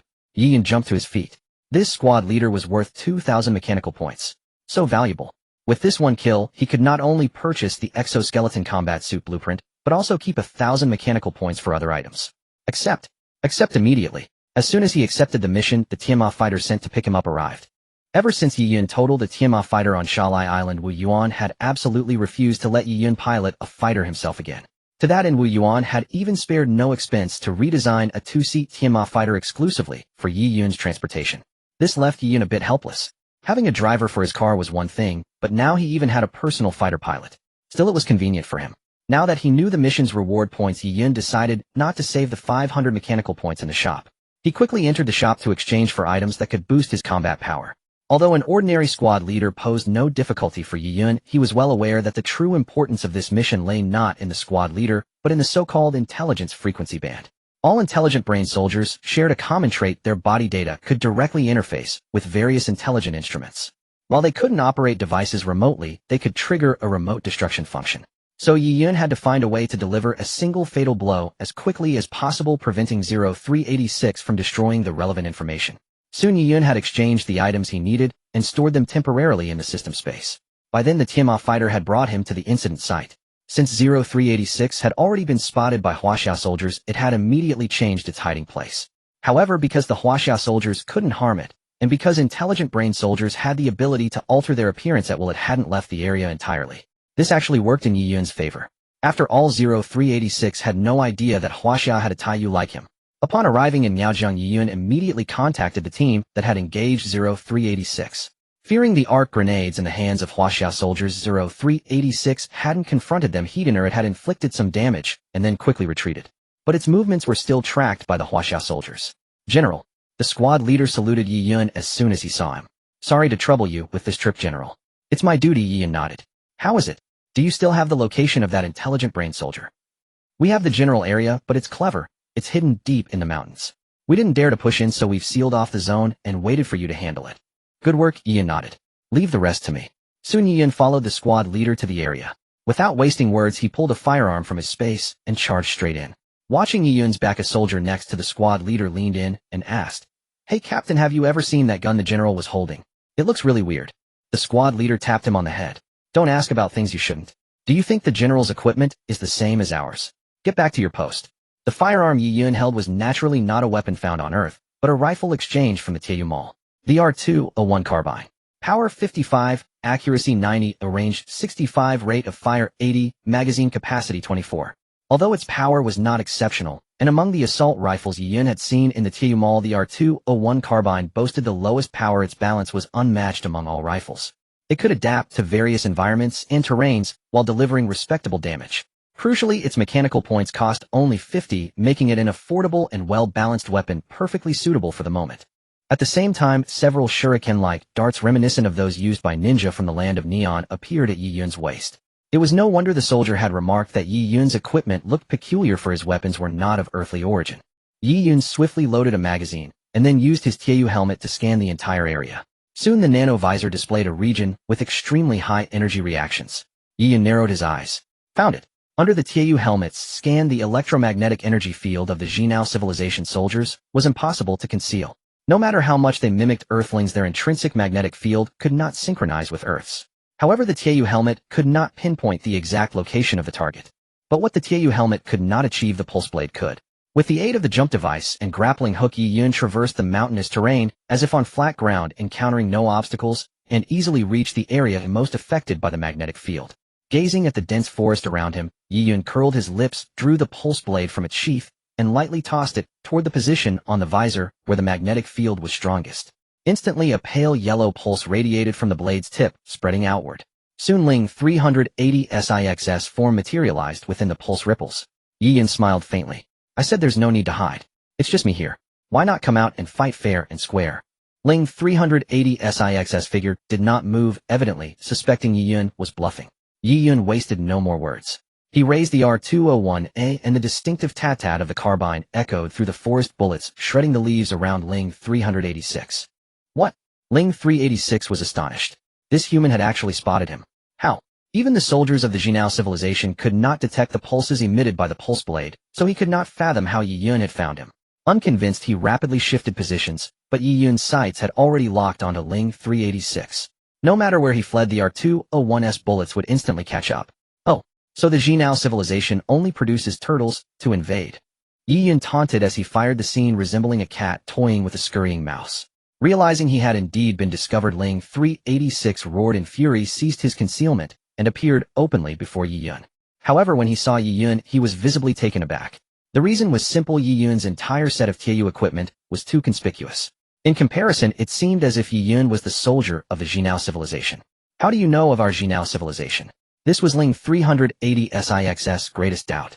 In theory, the Jinao civilization originated from a planet far higher in dimension than Earth, so Earth should have no records of them. Yet Yi Yun had accurately named their civilization, a riddle Ling 380 SIX's computer could not solve. I couldn't care less about the paltry secrets of your Jinao civilization. But since you dare to invade Earth, invade Huaxia, you all must die. Yi Yun spoke coldly. So it was you who caused the loss of our soldiers. Ling 386 immediately grasped the culprit behind the recent disconnection of his mechanical dog legion and the numerous soldiers camouflaged in Huaxia. That equipment on you is strange, but even my computer cannot identify it. You will be a major obstacle to the Jinao invasion of Earth. Capture you, and conquering this tiny speck of a planet becomes effortless. Your idioms are quite fluent. Yi Yun rolled his neck. But you're not worthy. With that, he actually holstered his R201 right in front of Ling 386. Ling 386 raised an eyebrow, a flicker of rage in his eyes. This Earthling dared to look down on him so much. Did he think he could kill him with his bare hands? You will pay for your contempt. Ling 386 snarled. Though he was merely a squad leader, his internal computer was a level higher than that of ordinary soldiers. Facing this Earthling, even with the unfamiliar equipment, vanquishing him should be a breeze. But the next second, he saw Yi Yun's hand move toward his waist. The internal computer instantly issued a danger alert. Ling 386 tried to dodge, but it was too late. From Yi Yun's hand flew several darts, which in the blink of an eye embedded themselves at Ling 380 SIX's feet. Strangely, Ling 386 sensed no explosive within the darts. Then he understood what they were. In an instant, the darts shattered, and two tiny black holes materialized in the surrounding space. Rocks, grass, and trees were relentlessly drawn into the voids. Ling 386, due to his larger size, could not be sucked into the black holes, but his body was lifted and drifted, immobilized by the spatial distortion caused by the black holes. Meanwhile, Yi Yun had somehow produced an enormous heavy sniper rifle. Indeed, it was the heavy sniper from the Tieu Mall, the Crabber AP sniper rifle. Even Ling 386 was seeing a sniper rifle with such an extended barrel for the first time. As he met Yi Yun's eyes, panic seized him. What are you doing? Yi Yun smiled faintly. I wonder if your Jinao civilization's lexicon includes a tactic called charge sniper. Submachine guns have high fire rate, but short range used for close quarters suppression.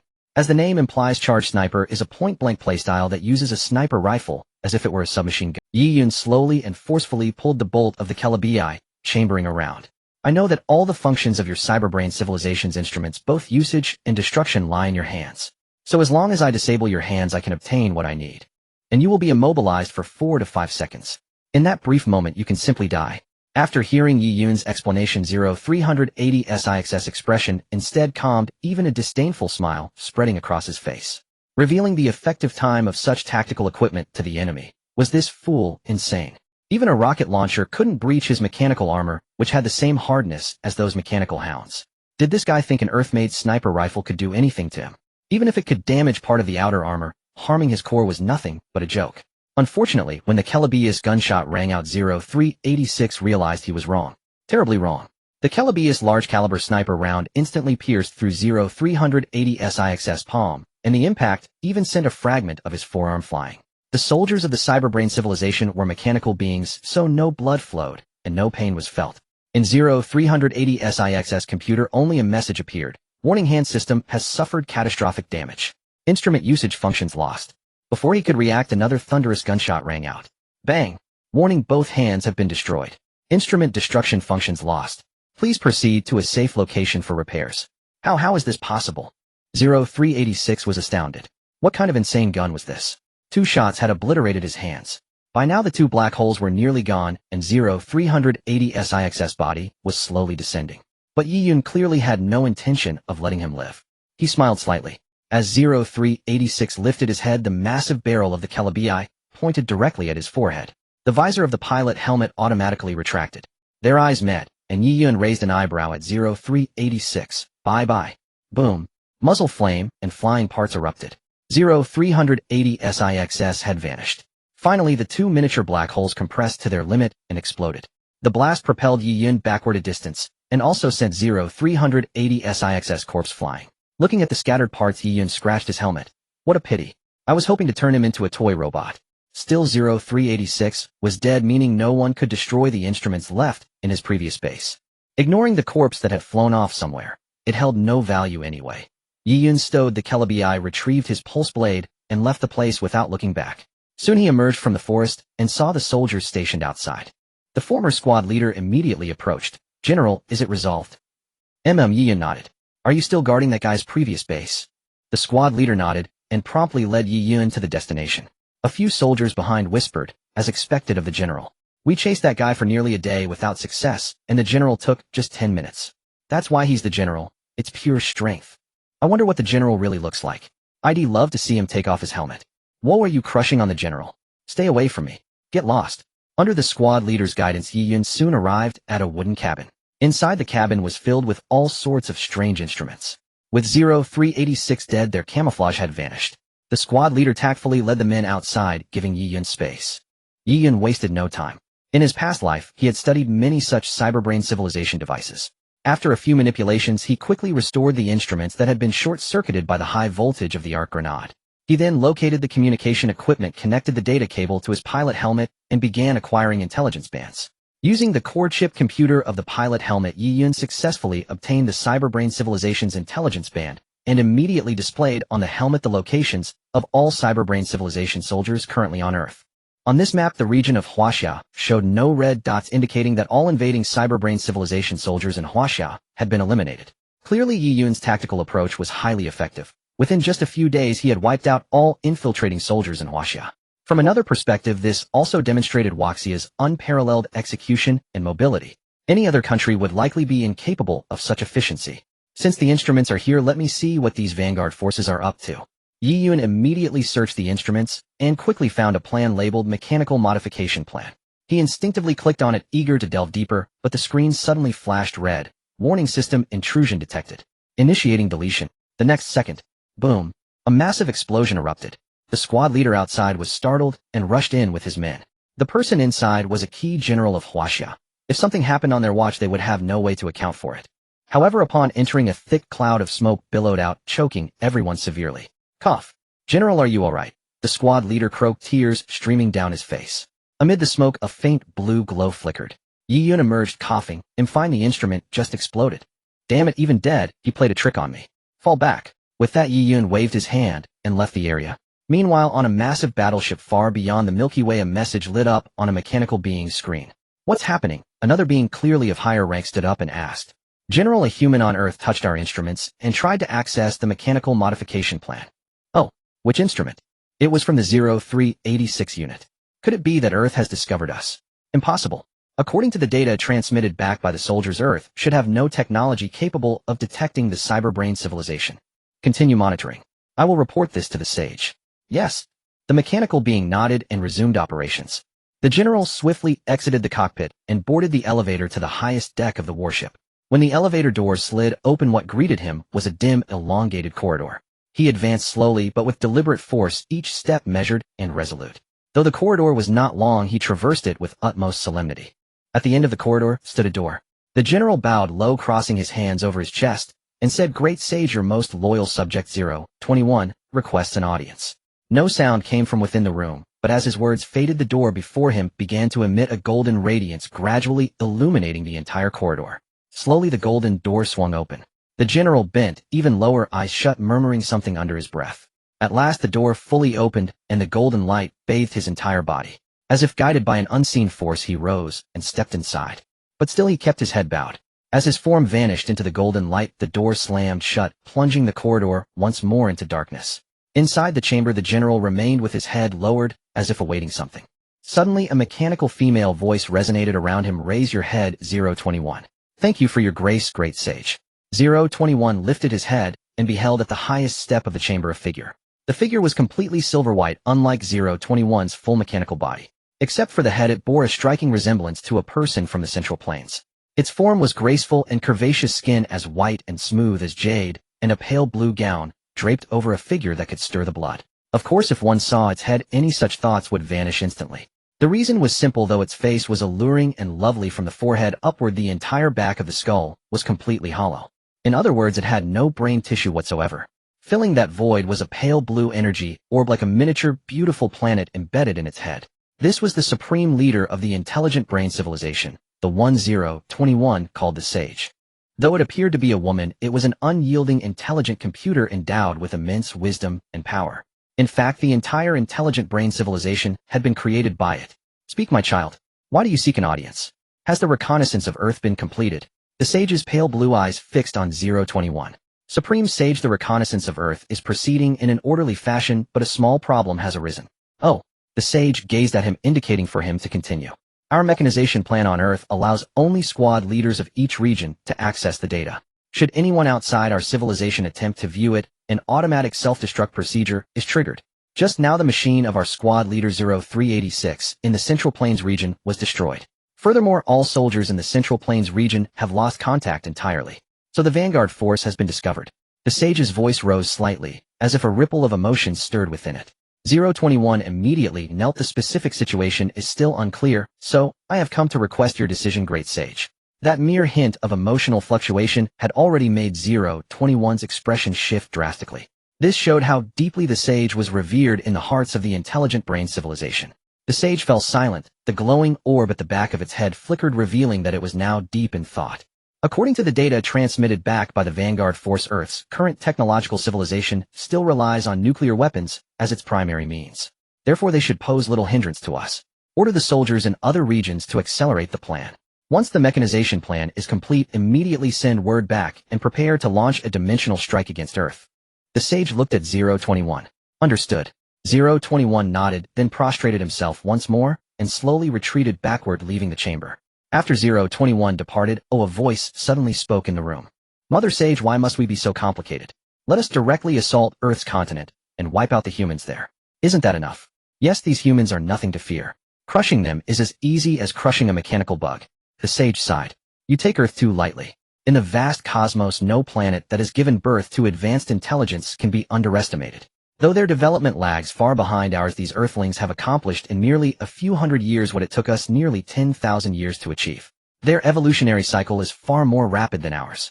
To be safe, we must leave nothing to chance. Besides, if I were to deploy all of you at once, how many resources would you leave on Earth? You'd probably destroy it all, wouldn't you?" The sage cast a glance into the darkness, and instantly the voices fell silent. Now on Earth, Yian had returned to the State Council. By eliminating 0386, the Central Plains region was now completely free of invading intelligent brain soldiers, a tremendous boon for the region. This lifted a great weight from General Secretary Kang's heart. Admiral Ye's prowess is truly extraordinary. Central Plains can now focus on confronting the future crisis. General Secretary Kang smiled. Yian shook his head. "This is merely my duty as a citizen of the Central Plains." At the same time, Yian handed a map to General Secretary Kang. "Admiral Yi, this is..." General Secretary Kang was taken aback. "This is a map of all remaining intelligent brain strongholds on Earth. Red markers indicate their locations. It's very clear. I'm entrusting it to you so you can decide. For nations friendly to the Central Plains, I believe appropriate warnings and assistance might not be out of place. Yi Yun smiled. General Secretary Kong gazed at the map in his hands, then, after a long moment, nodded. Indeed, regardless of the current international situation, when the intelligent brain invasion comes, all humans will eventually become a single human community. At that time, every nation's effective forces will become part of the human alliance. Yi Yun's act was a gesture of goodwill. I'll handle it, General Secretary Kong nodded. Admiral, you've returned from battle. Get some rest. Yi Yun nodded, then rose and left. What came next was for General Secretary Kong to worry about. As for himself, he had a more important task to attend to. Yi Yun arrived at the Academy of Science and quickly found Liang Qingshan. Young Yi, what brings you here? Liang Qingshan inquired with curiosity. Without beating around the bush, Yi Yun asked, Elder Liang, is our country's financial reserve still sufficient? Liang Qingshan, shrewd as an old fox, instantly understood Yi Yun's intention. What have you brought? Another good thing. This thing can greatly enhance our country's strength. Yi Yun smiled slightly and tossed the blueprint to Liang Qingshan. This blueprint was naturally the exoskeleton combat suit blueprint that Yi Yun had exchanged for 1500 mechanical points. Since the suit was divided into two parts that needed to be combined to complete, Liang Qingshan did not show much surprise when he saw the first two sheets. Young Yi, although what you brought this time is quite intricate, I don't think it's necessary to produce it. China already had exoskeleton suits. Their performance might be inferior to this blueprint, but exoskeletons could hinder movement, and investing materials for this wasn't worthwhile. Moreover, the materials needed for this were not cheap. Just as Liang Qingshan was about to continue his complaints, he saw the third sheet of the blueprint. At the first glance, Liang Qingshan was stunned. He abruptly stood up, grabbed Yi Yun, and shook him vigorously. Yi Yun, you're a damn genius. Cough cough, Elder Liang, I know I'm a genius, but you don't have to be so excited. Liang Qingshan completely ignored Yi Yun's cocky remark. The blueprint Yi Yun brought was perhaps even more significant for China now than the Titan blueprint had been. The reason was simple. If compared separately, the two were incomparable. Even the exoskeleton combat suit was not as advanced as the TAU equipment. However, given the current situation, the significance of both was on the same starting line. If the TAU equipment and the Titan determined the upper limit of China's resistance against the Jining civilization, then this exoskeleton combat suit absolutely determined the lower limit. Because one represented the TAU and the other represented the entire army of China. For humanity, the Shirtu that Yi Yun mentioned might be able to annihilate all humans, but when the TAU appeared, the Shirtu already had something that could be restrained or even killed. So when the upper limit reached a certain stage, the existence of the lower limit showed its importance. For China's army, what they had to face were thousands of Jining mechanical soldiers. With ordinary combat equipment, the advantage on the battlefield would certainly not belong to China's army. In his previous life, it was like this. Compared to the steel and iron bones of the Jining mechanical soldiers, human combat suits and bulletproof vests were as good as decorations. They provided little protection. But once this combat suit was available, the situation would be vastly different. Not only would defense be significantly improved, but also physical enhancements in all aspects would be greatly strengthened. Even in hand-to-hand combat with Jining civilization soldiers, while wearing this suit, Liang Qingshan was confident that China's army would be on par with the Jining civilization. In many cases, war is about the military strength of both sides. Otherwise, why would hundreds of thousands of cavalry lose to 8,000 infantry with muskets? With this combat suit, the strength of China's entire army could grow exponentially. If previously relying solely on the TAU and Titan had left Liang Qingshan somewhat worried about the battle between the two civilizations, now Liang Qingshan had completely transformed his worry into confidence. That was why he was so excited. Great. With this equipment, the only gap between us and the Jining civilization is weapons. But with the TAU and Titan, although it will be tough, the gap has been minimized. As for weapons, just as Liang Qingshan finished his excitement, he heard Yi Yun speak again. I might be able to achieve that too, but there are some issues now. I need to discuss with Secretary Kong. Liang Qingshan was stunned. You can also bridge the gap in weapons. Probably I can give it a try. Yi Yun shrugged. By now Liang Qingshan had completely lost his expression. Or rather, he was utterly numb. In his eyes it seemed that no matter how many miracles this young man performed, it was nothing unusual. From the moment he appeared, the entire country would go through fire and water for him.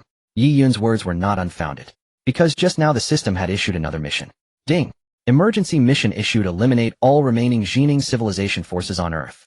Mission details: use the obtained Jining civilization frequency band to eliminate the remaining Jining civilization soldiers. Mission reward: 2,000 mechanical points and the option to choose any weapon blueprint. This was why Yi Yun said he could find a way. Yi Yun realized that whenever he encountered a need, the system would issue corresponding missions which were extremely helpful in solving these problems. The key was how to use this intelligence frequency band to make the remaining Jining soldiers come to him voluntarily. After all, it was unrealistic to go find them one by one.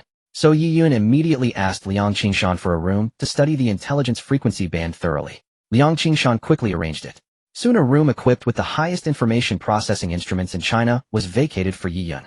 Yi Yun took out his Tianyu helmet, imported the data, and immediately began studying the intelligence frequency band intercepted from 0386.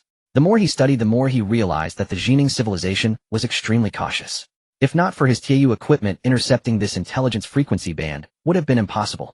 The reason was simple: this intelligence frequency band was completely independent. What did that mean? Even the Jining civilization ships in outer space could not contact them through this frequency band. This band was only used to contact all Jining civilization soldiers on Earth, which meant there should be a separate communication band for the ships. This meant that as long as Yi Yun used this frequency band to contact the other Jining soldiers, there was no fear of them not coming. Because the encryption nature of this frequency band could not be deciphered by current Earth's capabilities.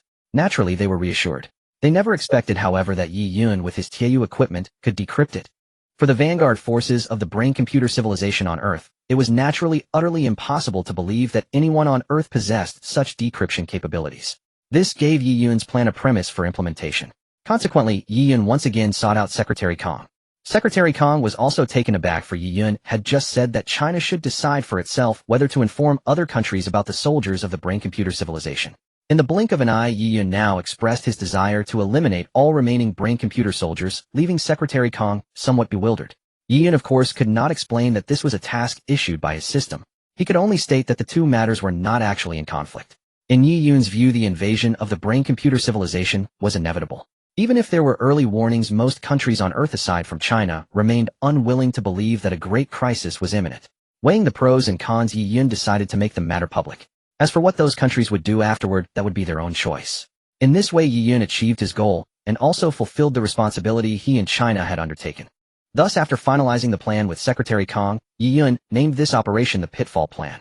In ancient times, the first emperor of Qin buried scholars alive. Today, Yi Yun would bury the brain-computer soldiers.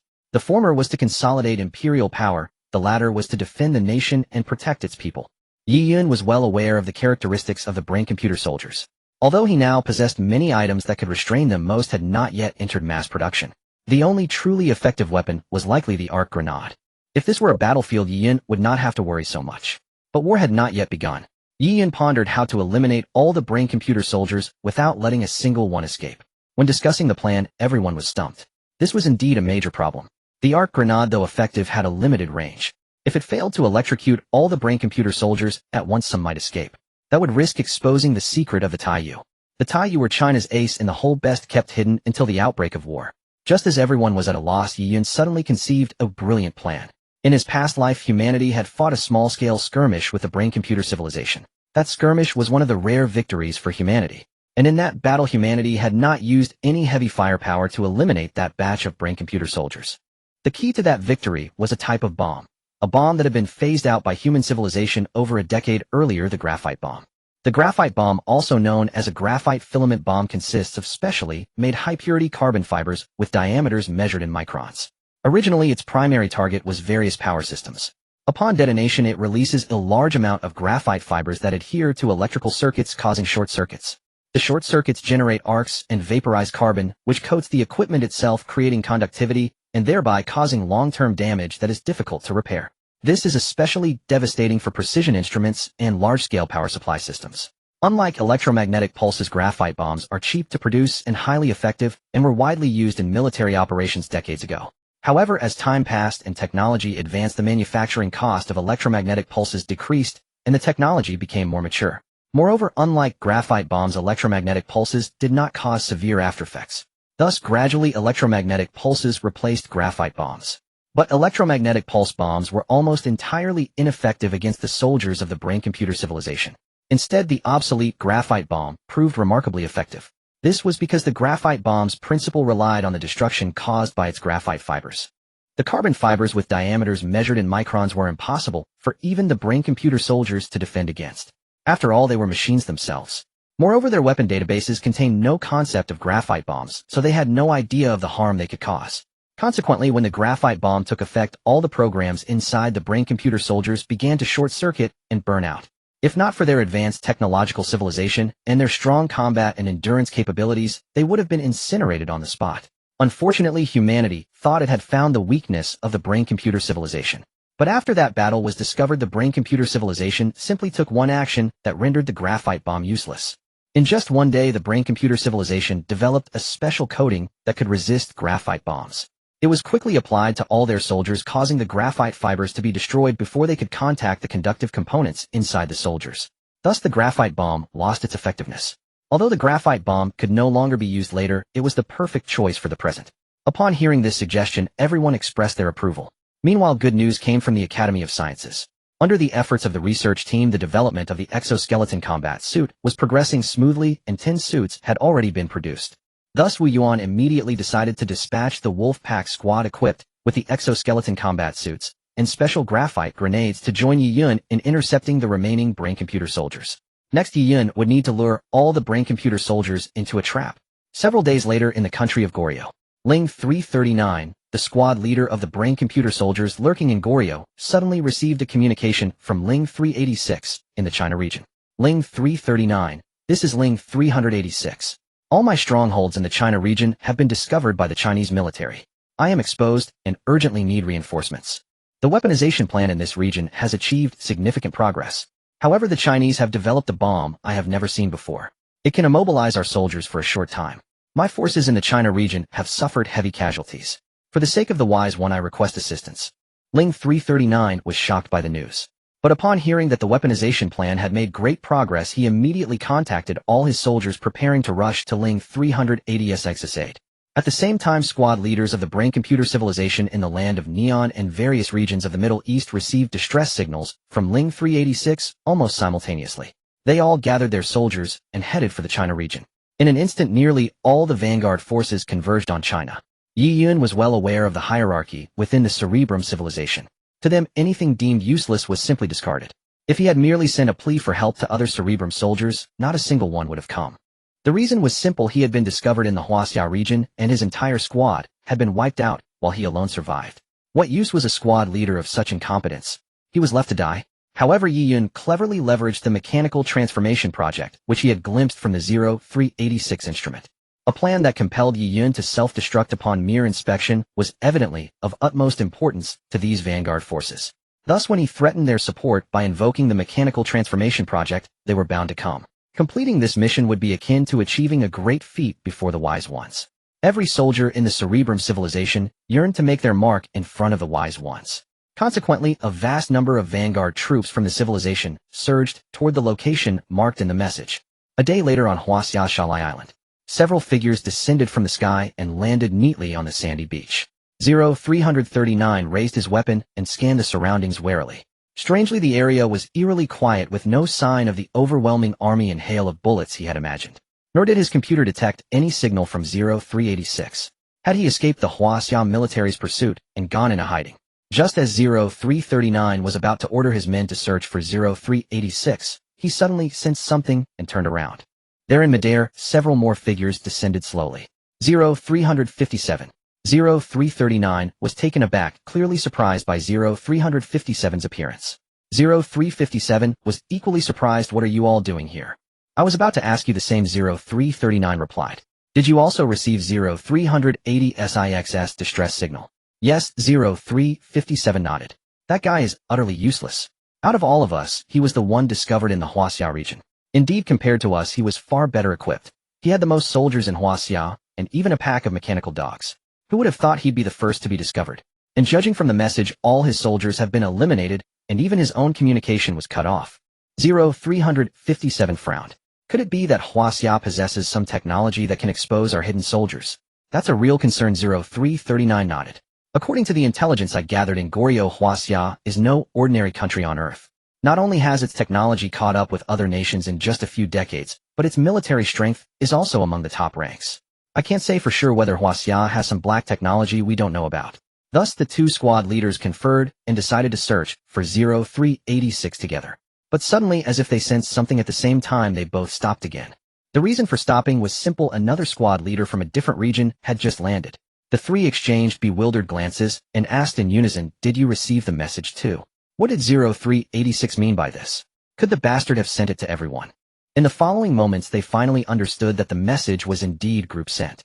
Squad leaders from all regions came pouring in one after another, and every single one of them received the exact same message. What was this guy thinking? Even if he needed rescue, why make such a huge fuss? And why did he mark the same coordinates? Was his computer malfunctioning? By now, even the most outdated of their computers would have told them something was wrong, but they couldn't figure it out. After all, the Cerebrum civilization's communication bands were specially designed. Even if someone in Huaxia tried to decipher them, it would be impossible. When the technological gap was so vast, no amount of effort could bridge it. So they still refused to consider the possibility of a communication leak. Seeing that almost everyone had arrived, 0339 called out, "Since we're all here, the credit for the mechanical transformation project is up for grabs. It's up to you to find 0386. Everyone nodded. Just then a voice rang out, "No need to search. Your 0386 is now a pile of scrap." The Cerebrum soldiers were startled.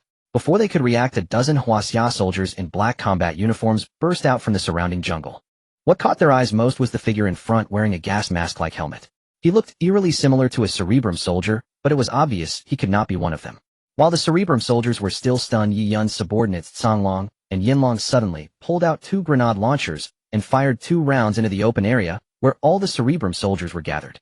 The soldiers tried to defend, but the grenades exploded midair, leaving them completely baffled. When they snapped out of it, all the Cerebrum soldiers burst into laughter. "Is this Huaxia? What kind of weapon quality is this? It explodes before it even hits the enemy. Is this a firework display to welcome us? 0386 was trapped by such a country. Is this for real?"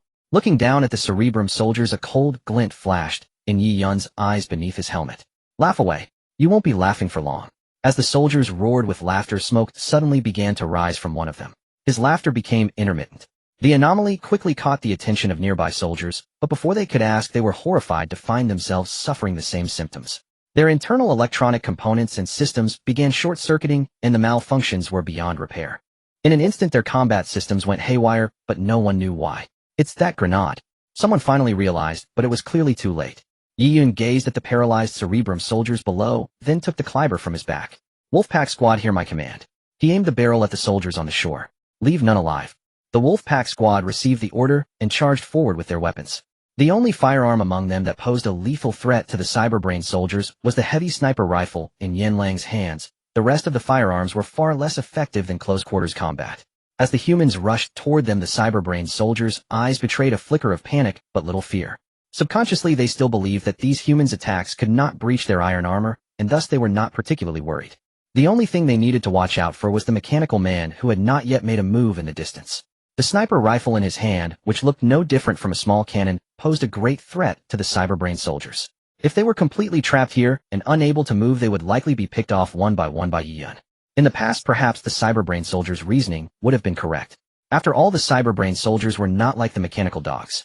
Though not as hard as the mechanical dog legions, they were made of special metals during manufacture, with even their joints receiving special attention. It was simply impossible to deal with Cyberbrain soldiers in the same way as the mechanical dogs. But soon the Cyberbrain soldiers paid the price for their assumptions. Song Lang took the lead. With the boost of his exoskeleton combat suit, he felt a tremendous enhancement in his physical abilities. In an instant, he closed in on the nearest Cyberbrain soldier and thrust his military spike viciously toward the soldier's head. The soldier initially dismissed this attack, but the next second a soft sound rang out. The Cyberbrain soldier felt something pierce through his brain computer, and his BOTUS alarm system blared. Warning: brain computer sustained fatal damage. Body system about to crash completely. Impossible. The soldier exclaimed in shock. This man before him had pierced his skull with a single strike using such a primitive cold weapon. Was this the power a human could possess? But clearly he would never find out. Song Lang twisted his wrist, violently wrenching the military spike inside the soldier's skull, completely destroying his brain computer. The final alarm never sounded, and the soldier lost all function. Even the simulator that disguised him as a human failed, restoring him to his original mechanical form of a Cyberbrain soldier. The other members of the Wolfpack squad fared similarly to Song Lang. Thanks to the graphite bomb, all the Cyberbrain soldiers on the shore were immobilized. Combined with the exoskeleton combat suits worn by the squad, the soldiers' defenses were as flimsy as paper before them, utterly unable to resist. As for Yi Yun, whom the Cyberbrain soldiers feared, he had never intended to take the field himself. His presence was merely a precaution against any Cyberbrain soldier that might break free from the graphite bomb's control, in short, a safety net. The enhancement the exoskeleton combat suit brought to humans was beyond expectation, and this was fully demonstrated by the Wolfpack squad members. With just a single suit, their combat prowess had been elevated to the same level as the cyberbrain soldiers. Combined with the graphite bomb turning the soldiers into sitting ducks, Yi Yun's intervention was unnecessary. Indeed, with their mobility lost, the wolf pack squad cut through the cyberbrain soldiers like wolves among sheep, meeting no resistance whatsoever. Seeing their numbers dwindle, the cyberbrain squad leaders grew frantic, but could do nothing. In the end, under their unwilling gazes, the cyberbrain soldiers were slaughtered to the last by the wolf pack squad. Yi Yun then packed up his equipment and retrieved the drone camera from the sky. He had realized that no evidence could be more direct than this. He would hand the video to General Secretary Kong and convene a global joint conference in the name of China. When the video was played, it would be up to others how many believed. Having done all this, Yi Yun waited quietly for the system to announce mission success. Yet after a long wait, instead of the system's prompt, he received a communication from Wu Yuan. "Old Wu, what's wrong?" Yi Yun answered only to hear Wu Yuan's anxious voice. "Yi Yun, trouble. The hostages we rescued from the cyberbrain soldiers we eliminated in China. While you were out dealing with the other soldiers, a black-clad man appeared and took them away." "What?" Yi Yun was stunned. Not only that, Wu Yuan continued, "After taking them, he directly boarded a spacecraft and left Earth. Our Tiamat fighters couldn't catch up. He was too fast." Yi Yun was dumbfounded. He had never imagined that his information hadn't lured all the cyberbrain soldiers. There had been a straggler. This was something Yi Yun had not anticipated. Moreover, the remaining black-clad man was clearly clever. He had quickly seen through the falsehood of Yi Yun's information, located the humans kidnapped by the other soldiers, and taken them all away. Yi Yun had no doubt that this man had targeted only the few people in China. At the same time, the system's voice rang out. "Ding. Host has not completely eliminated the remaining cyberbrain civilization advance force. There is a straggler. Due to the host's failure to fully meet the mission requirements, rewards reduced. Ding, congratulations, host obtains our 301 carbine weapon blueprint. Mission rewards distributed." Hearing the system's prompt, Yi Yun was dumbfounded. This was too unfair. Just because of one missing cyberbrain soldier, not only had he lost the mechanical points, but the option to choose any weapon blueprint had become a fixed one. And why was it the R301? Shouldn't it be the R201? Yi Yun quickly pulled out the blueprint and understood immediately. The R301 was slightly inferior to the R201 in every aspect. If the R201 was a military weapon, the R301 was more like a civilian rifle. Of course, this was only a comparison between the two guns. In terms of power, it could still pose a lethal threat to cyberbrain soldiers. But the overall specs were just a bit worse. This left Yi Yun feeling disheartened. A situation that was completely under his control had been ruined by that one man. Yi Yun realized that even an ordinary cyberbrain squad leader could never be underestimated. Otherwise, surprises would often creep in silently. Though the R301 carbine was somewhat inadequate for Yi Yun, given the circumstances, he had no means to acquire a more powerful weapon. After the mission concluded, Yi Yun immediately sought out Liang Qingshan, handed him the blueprints, and instructed him to commence production without delay. A foreboding sensation stirred within Yi Yun. He feared that the escaped brain-computer soldier would relay intelligence to the supreme leader of the brain-computer civilization. Moreover, the so-called mechanical transformation plan continued to unsettle him. His greatest concern now was that the deviation from his past life might precipitate the invasion of the brain-computer civilization earlier than before, and judging by current events, this scenario seemed increasingly likely. Thus, it was imperative to reinforce the Huaxiao Legion as swiftly as possible. Otherwise, should the brain-computer civilization launch its assault prematurely, even with his presence, defense would prove arduous. After all, even a pilot could not single-handedly withstand an entire army corps. Under Yi Yun's relentless urging, the Academy of Science exhibited remarkable efficiency, producing a prototype of the R301 in short order. After testing it and confirming its functionality, Yi Yun arranged for mass production of the carbine alongside the exoskeleton combat suits, which were subsequently dispatched to all Huaxiao legions in an unbroken stream. At that moment, the Huaxiao Legion underwent a complete transformation. Even Secretary Kong harbored confidence that should Huaxiao choose to wage war, it would seize the upper hand. After all, the quality of soldiers often determines the outcome of battle. Yet Secretary Kong had no intention of such a course. Instead, he convened a global conference at the earliest opportunity, uploading the video of Yi Yun leading the wolf pack squad to eliminate the remaining brain-computer vanguard. The footage stunned all heads of state. No one had anticipated that such mechanical beings lurked within human society. The earlier kidnapping incidents now found their explanation, not the work of any terrorist organization, but of these machines. Of course, not everyone accepted the video. Chief among the skeptics was the Xingqi nation, which accused Huaxiao of fabricating excuses to justify its previous actions.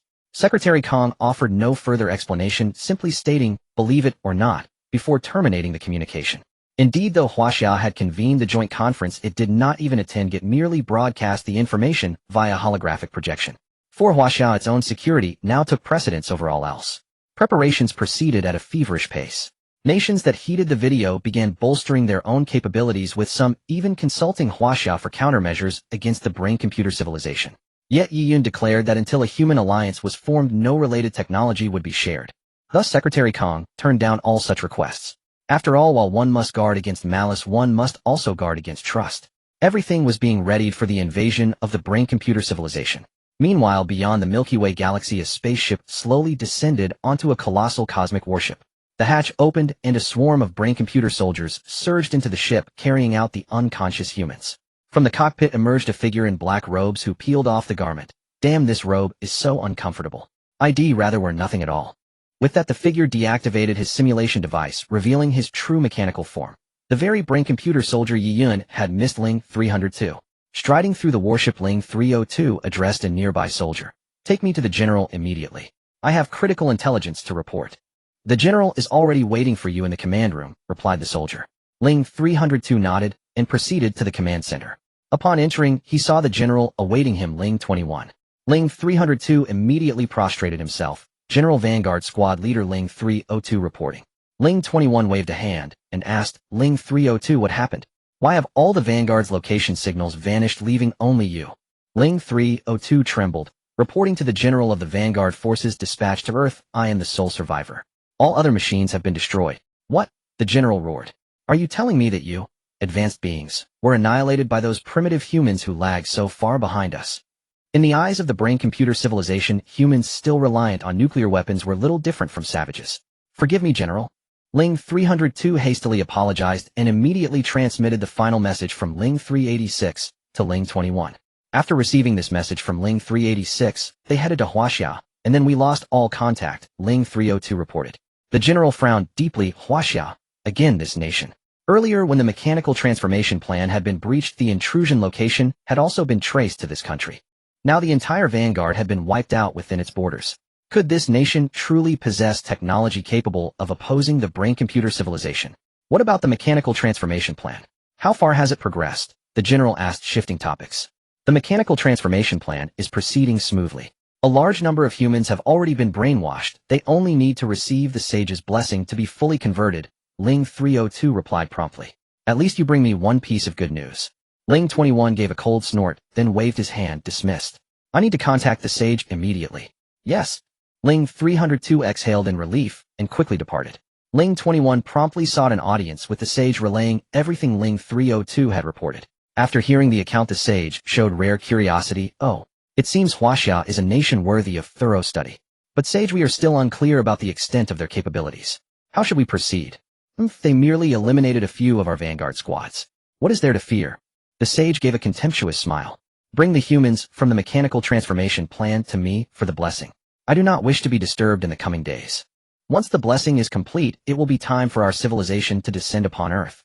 Then I will show them that the gap between the brain-computer civilization and Earth civilization is utterly immeasurable. Yes. Hearing the sage's command, Ling 21's face broke into a smile. At last, was war about to be? Through a haze, Ma Junkai slowly opened his eyes. When he took in his surroundings, his eyes flew wide open.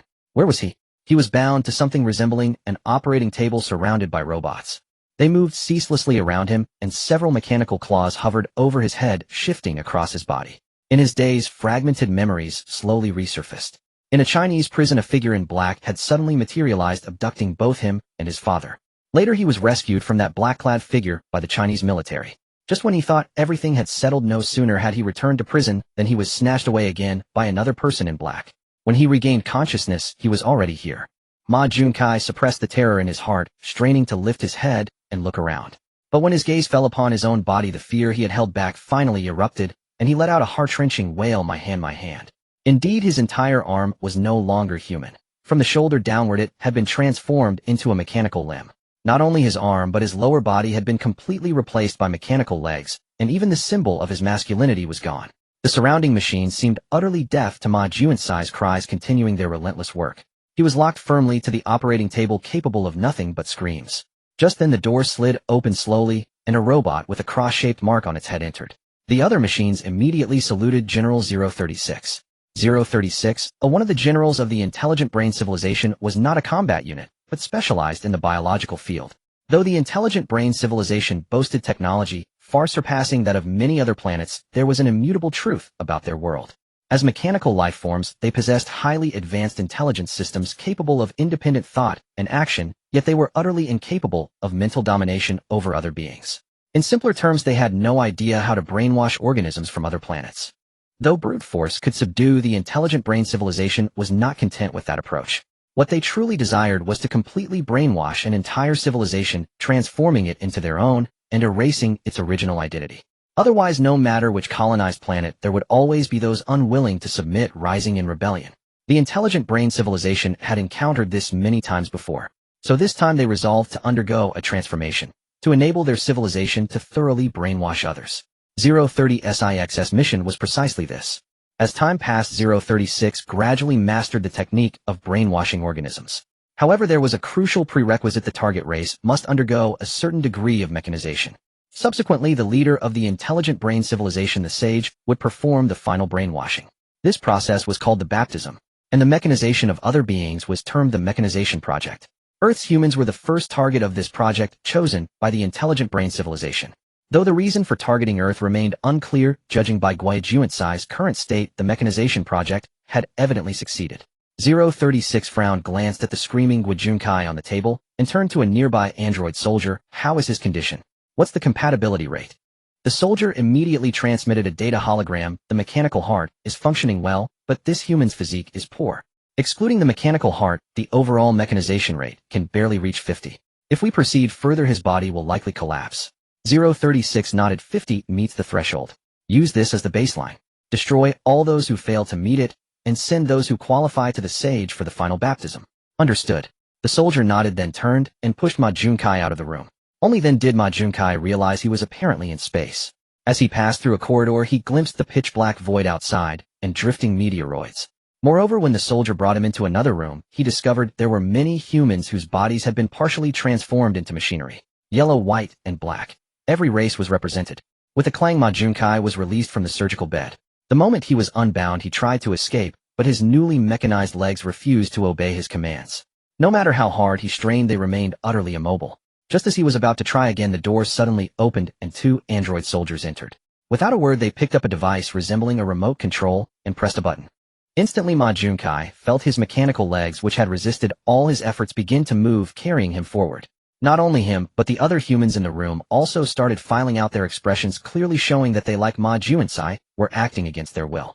The group followed the corridor for an unknown distance until the surrounding lights dimmed completely. The two soldiers had vanished at some point. Had 021 been there, he would have told these humans that this was the corridor leading to the audience with the sage. Golden light once again flooded the corridor, and the door slowly opened. The humans outside, guided by the radiance, entered one by one. Inside, the sage sat smiling at them. As they saw the sage's head encasing a glowing blue energy orb, terror filled every face. But the sage paid it no heed. She smiled and spoke, "Welcome, warriors who will soon become my subjects. I am delighted, for you are fortunate. You are the first to be transformed from lowly life forms into glorious soldiers of the intelligent brain civilization. I am certain you will never regret this." As she spoke, the orb atop her head began to pulse. Then, as if drawn by some force, Ma Junkai felt something in his chest start to churn and rapidly heat up. Afterward, his mind began to replay his entire life, from childhood to adulthood. One by one, the memories started to fade and shatter, until at last he saw Yi-Yun. Suddenly, a surge of hatred seized Ma Junsai's mind without reason. This robbed Ma Junkai of all ability to think. Yi-Yun, just wait. I will have my revenge for all the wrong. After completing the baptism, the wise one let out a long breath and was about to rest. Suddenly, 036 arrived in the room, and behind him stood another person. 036. Is there something else, my child? The wise one looked at 036. Great wise one, 036 said, bowing with the person behind him. I believe there is someone I need to present to you. Oh. The wise one instinctively glanced at the person behind 036. Oh. And suddenly her pupils contracted. The one behind you is a human. 036 smiled slightly and announced, "Yes, my wise one, this person is indeed a human." The wise one's pupils contracted slightly, and a feeling of surprise surged within her. The reason was simple: when 036 first brought this person in, she hadn't even realized that he was a human. This meant, as if reading her thoughts, 036 spoke respectfully, "Wise one, this person has the highest compatibility in the current mech transformation plan." 036 pushed the person forward, explaining, as if displaying his own merchandise, Wise One, I personally had someone bring him from Earth to the spaceship, and I performed the entire mech transformation myself. I never imagined a human's willpower could reach such a level. A fervor surged in 030's eyes. With his willpower and my astonishing technique, I successfully modified 95 of his body to mechanical form. If not for the complexity of the human brain, I am confident I could have achieved even higher mechanization. The Wise One nodded slightly. 036, you have done well. This human is worthy of a personal baptism from me. Wise One, there is no need for that. The person spoke instead of 036. My heart has fully belonged to the Wisdom Civilization. Please believe in my loyalty, Wise One. I will assist the Wisdom Civilization in bringing human civilization back into its embrace. Excellent. A glimmer of joy flashed in the Wise One's eyes. The Wisdom Civilization needed people like him now. Go now, 036. Appoint him as a general, and let him command an army in battle. The Wise One waved her hand. I believe he has the strength. Yes, Wise One. 036 immediately bowed. Order 021 to prepare. Full speed ahead. We are going to conquer Earth. On Earth, Yi-Yun was at home having dinner and chatting with his parents and sister.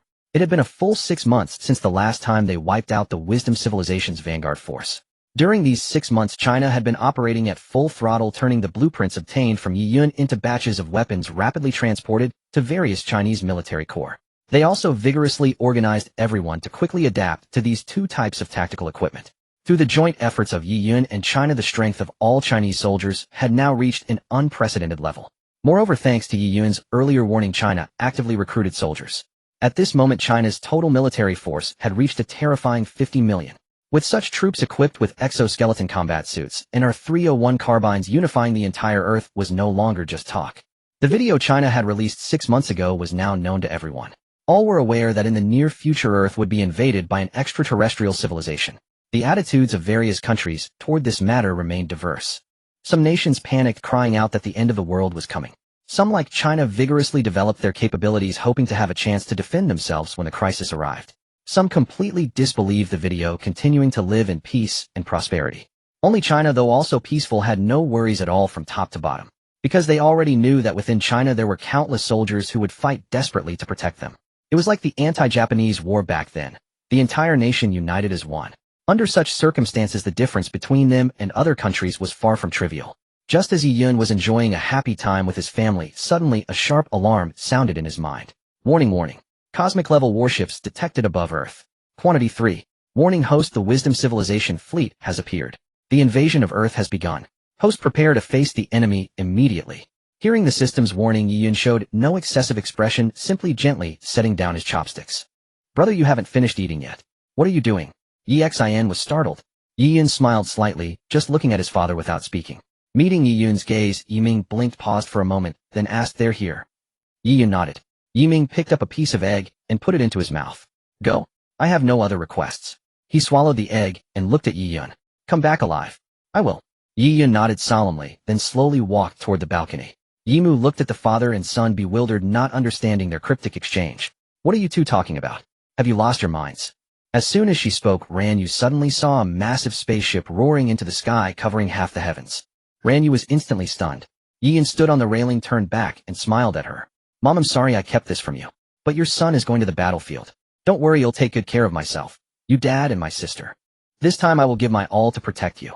With that, Yi-Yun lightly leaped and jumped off the balcony. Yuner. His sudden jump startled Ranyu, who dropped her chopsticks and rushed to the balcony. The next second, a figure flashed past Ranyu's eyes, darting swiftly between the buildings, quickly disappearing from her sight. What is going on? Ranyu's pale face showed her bewilderment. That figure just now was Xiao Yun. Yi-Ming said as he came to her side. Our son has become a hero of China. Now he will lead China to resist the aliens who have entered Earth. Our son will not only be the pride of China, but also the pride of the world.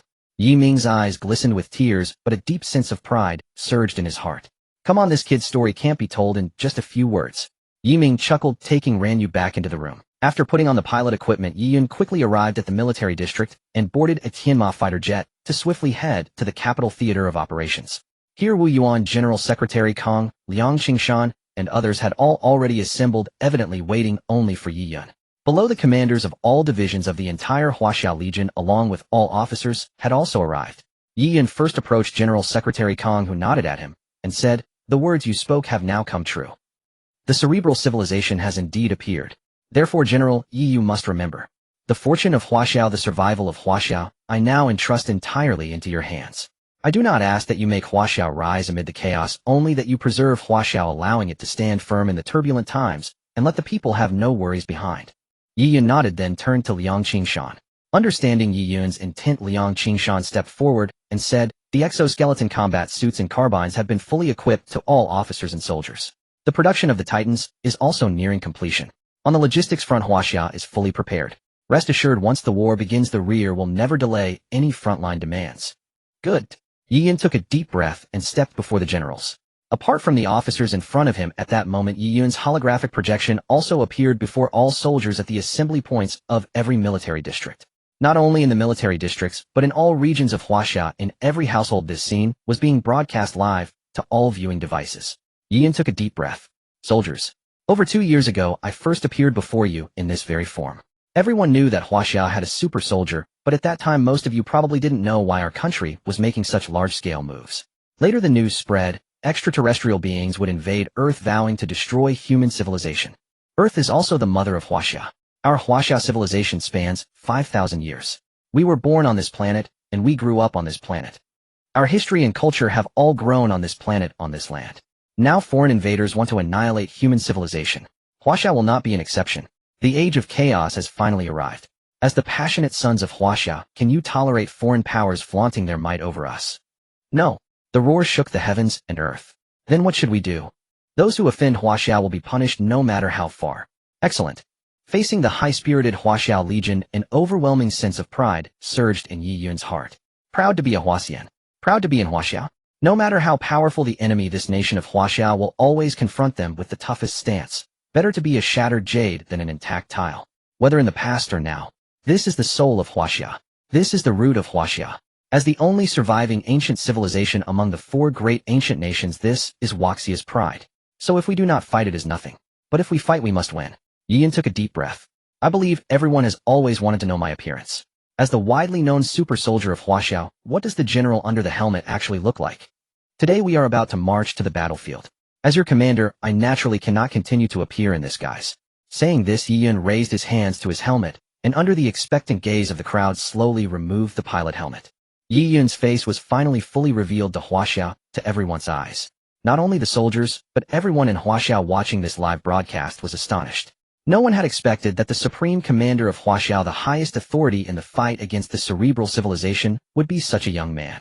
Those who knew Yi Yun were even more shocked. At such a young age, he had already become a high-ranking general of Huaxiao, about to shoulder the fate of the entire nation and lead Huaxiao against the formidable enemy. Even some veteran generals felt ashamed of their own inadequacy at this moment. Yi Yun's radiant smile gazed at everyone, as if every person in Huaxiao was within his sight. Yi Yun will surely lead Huaxiao to survive amid the chaos. Huaxiao will once again usher in a victory of peace and prosperity. Fight! Fight! Fight! Infected by Yi Yun, not only the entire Huaxiao legion, but all Huaxians at that moment ignited with battle spirit. With such a nation, how could victory be in doubt? Everyone prepared to move out.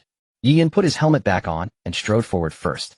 The soldiers behind him also quickly moved out, heading toward their respective war zones. At that moment, the war officially began. At the same time, while Huaxia was holding its departure ceremony, the other countries on Earth, the invasion of the cerebral civilization had already begun. The cerebral civilization did not initially target these major powers, but instead directed its efforts at many small and weak nations. The cerebral civilization was well aware that although their technological prowess far exceeded human civilization had not yet become a unified entity. So it was obvious that the destruction of these small nations now would effectively weaken the overall strength of the future human alliance. Why not do it? After all, these small nations were inherently weak. Even Huaxia could easily annihilate them in the past. Even though some of them, heeding Huaxia's advice, had begun rapidly developing their military strength, they were still utterly helpless against the cerebral soldiers, whose defense could not be breached by ordinary firearms.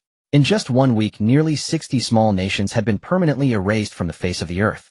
Consider that there were less than 300 countries on Earth in total. A fifth of them were wiped out in just 1 week, even if those nations were not powerful. Yet such speed was enough to demonstrate the might of the cerebral civilization. By now, the United Organization had finally realized that the video Huaxia had released half a year ago was not baseless. This cerebral civilization brought only malice, no goodwill. At this moment, they finally planned to form a human alliance, and quickly sent notifications to all major powers, especially Huaxia. However, when Huaxia stated that if they wanted Huaxia to join the human alliance, they must grant Huaxia full command authority, many countries immediately refused. Huaxia was equally straightforward and simply stopped responding. This demand was naturally proposed by Yi Yun. Even in his past life, Huaxia had ultimately taken the dominant position. If the human alliance lacked a true central authority, attempting to resist the cerebral civilization would be nothing short of a fantasy. Thus, while other nations deliberated on how to counter the wisdom brain civilization, Huaxia, apart from actively preparing for war, was also closely monitoring the wisdom brain civilization's battles against other countries. Yi Yun knew that his own emergence had altered the course of history. In his past life, the wisdom brain civilization had never employed such a strategy. They had struck directly at the then military powerhouse, Xingqi, and despite that nation's formidable strength, which held out for half a month the moment the wisdom brain civilization deployed its apostles, the entire country was annihilated. It was at that point that the coalition organization gathered all remaining nations forming the human alliance to begin a protracted struggle. Unfortunately, in the end they still failed. Now the wisdom brain civilization had begun to adopt a strategy, deciding to start with smaller nations, which indicated that they had become vastly different from their past life counterpart. Yi Yun understood clearly that from this moment onward the battles he remembered from his previous life would likely deviate. He could no longer rely entirely on the war's previous trajectory to counter the enemy. Soon a human alliance without Huaxia was established. All member nations pledged that any country under attack would receive immediate assistance from others, and all nations would accelerate their research into the wisdom brain civilization, striving to uncover its weaknesses. However, just as Yi Yun had anticipated, the alliance did initially achieve unity. Especially when several relatively powerful nations came under attack, countries like Xingqi rushed to their aid without delay. But before long this so-called human alliance began to encounter problems. They discovered a fatal flaw that sparked internal strife, threatening to tear the alliance apart. They realized that even united they still could not defeat the wisdom brain soldiers. Because the outer shell of the wisdom brain soldiers was composed of a metal unknown on Earth. Even the hardest armor-piercing rounds could only penetrate the outermost protective layer. To inflict damage, they had to resort to relentless heavy firepower coverage. Under such circumstances, infantry became entirely ineffective. This was no longer a war, but a battle of attrition measured in dollars. Even the wealthiest nation, Xingqi, could not sustain such endless heavy firepower. After all, firing heavy ordnance took only an instant, but manufacturing it required days or weeks. Within just a few weeks, the human alliance calculated that the expenditure on munitions alone had already reached astronomical figures. Compared to the consumption rates of human warfare, this amount would normally last for at least a year, or even longer. If this continued, the human alliance would be crippled within half a year, let alone sustain a prolonged war of attrition. How could they possibly continue to fight against the wisdom brain civilization? Meanwhile, some nations began to complain to the coalition organization, accusing it of withholding cutting-edge technology, claiming they were not taking the threat seriously simply because they had not yet been attacked. This was exactly the issue Yi Yun was concerned about. Without a dominant leading nation, suspicion would inevitably follow whenever the war took an unexpected turn. Why should one country remain unscathed while another suffered devastating losses? Under such suspicion, the once united alliance would quickly begin to crumble. At that moment, inside the largest warship in the sky, the Sage sat in the command cabin. On the screen, several nations battling the wisdom brain civilization were displayed. Among them was a very familiar country, Ingluangua. In terms of military strength, Ingluangua ranked among the top on Earth. Yet within just a few weeks, they had already lost several continents. With no way to wage a land war of attrition, heavy firepower was ultimately limited. In terms of resource consumption, they could not match the wisdom brain civilization. If this continued, their fall was only a matter of time. Sage, said 021, approaching the Sage. The military capabilities of these Earth nations are nearly identical to the intelligence sent back by our advance force. Currently, we have deployed only about 1,000 squads in the other smaller nations, and 1 legion in Ingluangua. I believe these numbers are sufficient. The Sage nodded. 021 continued. However, our forces in Nihonggwa encountered a problem. The nation launched a nuclear strike directly at our troops, using a nuclear bomb. All our soldiers were lost in the nuclear attack. The Sage looked at 021. Oh, which human nation has such boldness? Although the wisdom brain soldiers' external defenses were strong, they could not withstand a direct nuclear blast.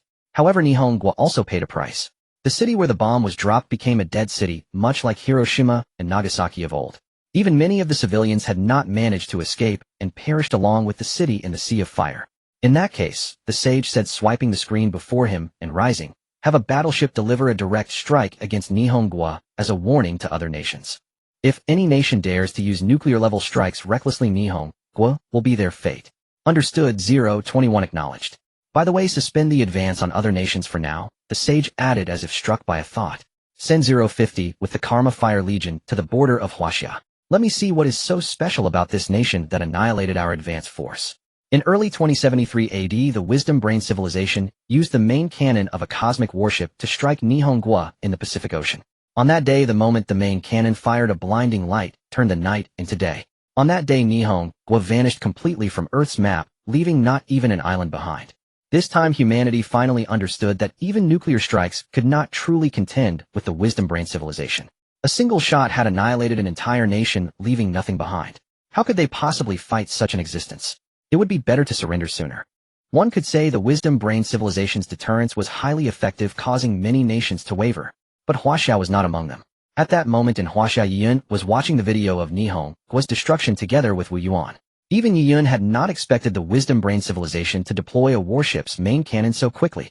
He had to find a way to lure out the apostles as soon as possible and acquire the core of an apostle. Only then, even if the Wisdom Brain Civilization used the warship's main cannon, Huaxia would be spared. Suddenly a soldier rushed in from outside. Report. Speak. General, an extremely high energy fluctuation has been detected near the southern islands. The garrison soldiers suspect it may be Wisdom Brain soldiers. Yiyun stood up abruptly. They had arrived. Upon hearing the news, Yiyun immediately headed for the southern archipelago. The southern archipelago, the southernmost territory of Huaxia, was a coastal region teeming with islands and shoals, including the previously mentioned Shalai Island. Such terrain posed significant restrictions for infantry, and it was clear that the Jinao civilization had chosen this battlefield to their advantage. Of course, for the Huaxia of the past, this would indeed have been a severe limitation. But the soldiers of present-day Huaxia were no longer comparable to their former selves, and they possessed an absolute trump card, the Iron Rider Yiyun. In just a few hours, Yiyun arrived at the southern archipelago. The moment he stepped off the plane, he spotted a familiar face, Sikong Yang, the commander of the 7th Division. Upon seeing Yiyun, Sikong Yang immediately rushed over and saluted. General. Yiyun nodded. How is it? Have you determined the enemy's deployment? Sikong Yang frowned. The enemy is numerous. According to the intel you distributed earlier, the Jinao Corps dispatched roughly 2 legions today. 2 legions? Yiyun narrowed his eyes. That's nearly 2,000 Jinao soldiers.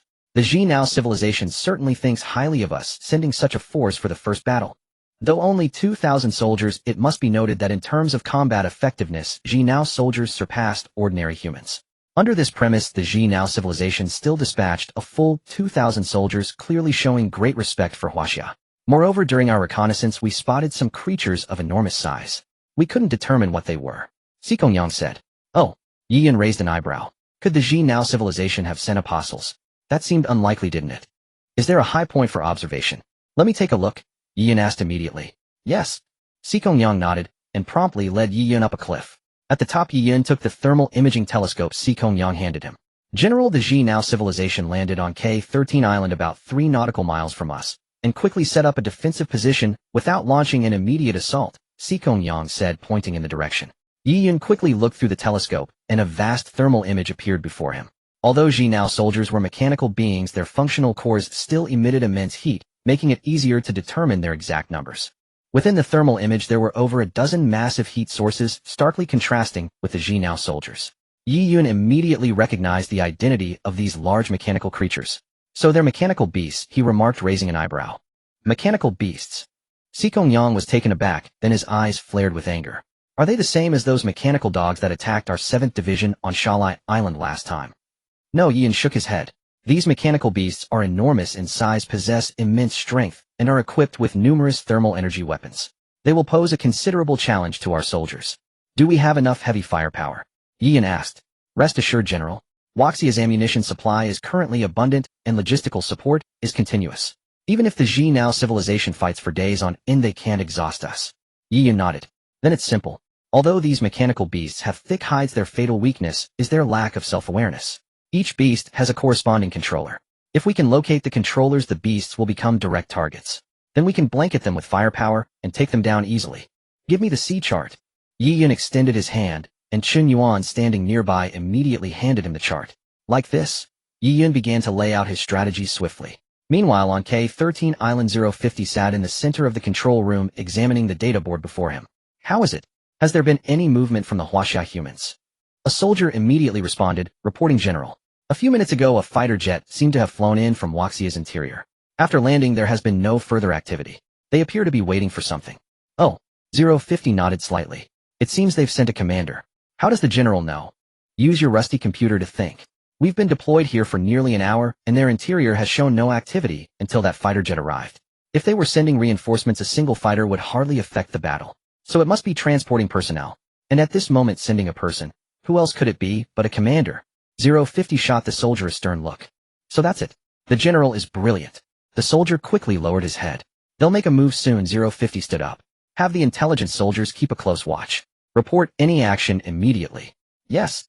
The soldier saluted and relayed the order. Half an hour later, a soldier suddenly received a message, reporting General. The enemy is on the move. Oh. 050 turned to the soldier. The soldier immediately activated the video feed broadcasting the live situation. On Shalai Island, a large number of soldiers were swiftly boarding tactical boats and heading toward the surrounding islands. Some teams that had already reached their islands immediately began occupying terrain and setting up defensive lines. General, it seems they intend to occupy all the surrounding islands and encircle us. Naive. 050 sneered.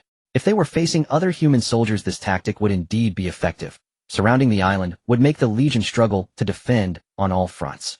Unfortunately, this commander forgot that we are not human. You want to encircle me? Then I'll meet your division with division.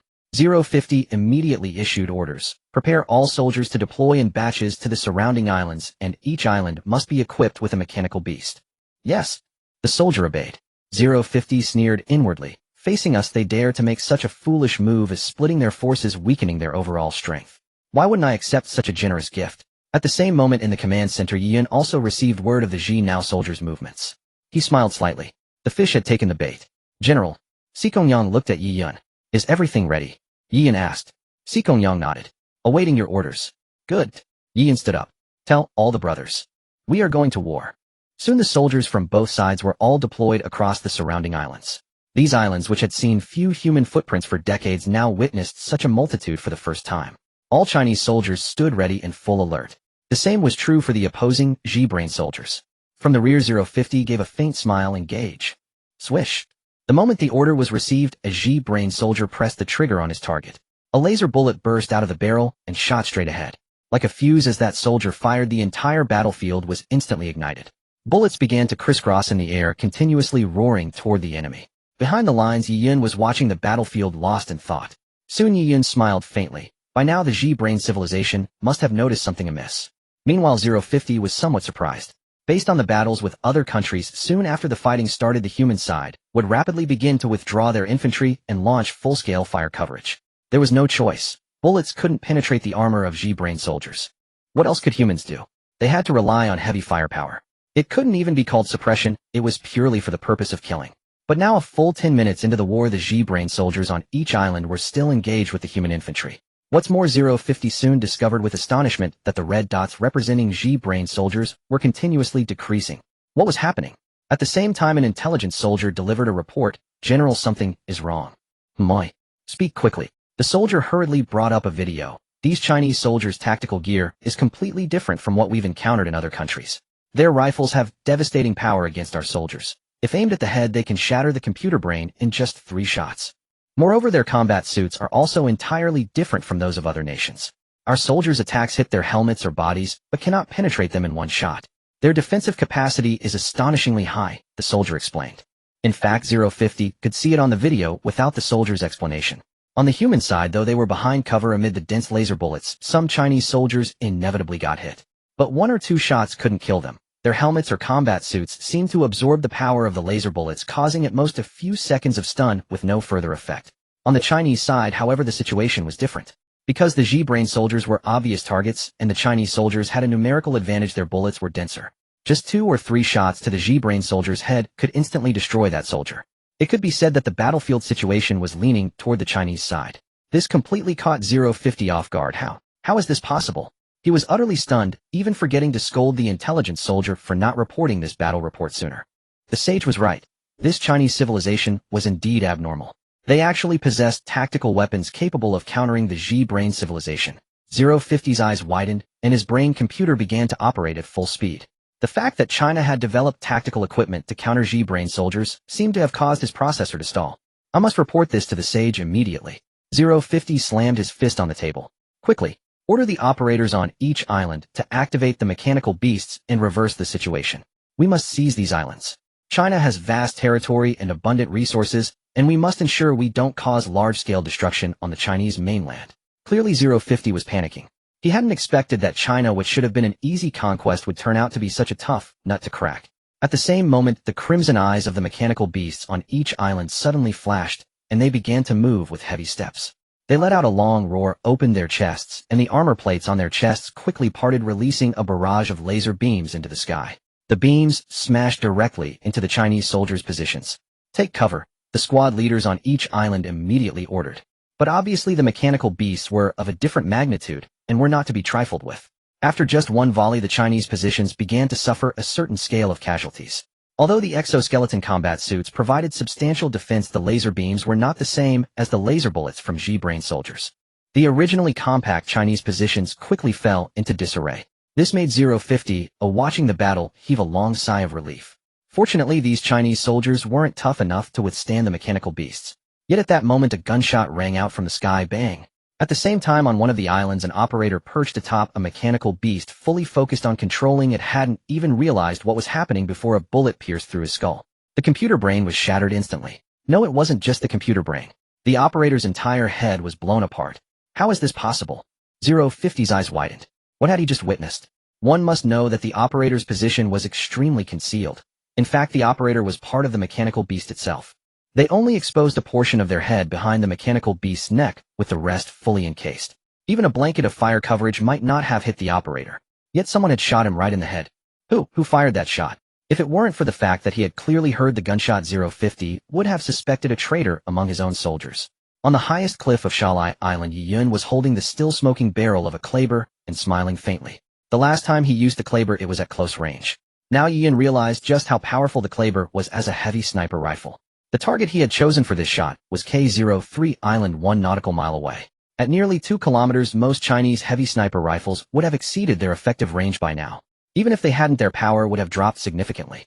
But the Kleber, at such a distance and in a terrain with howling sea winds, the bullet's speed and power showed no degradation. The gun fired, and the head shattered. Even Yi Yun was quite surprised. He pressed the radio by his helmet and said in a low voice, "Are all sniper teams in position?" "General, all units are in position. Please give your orders."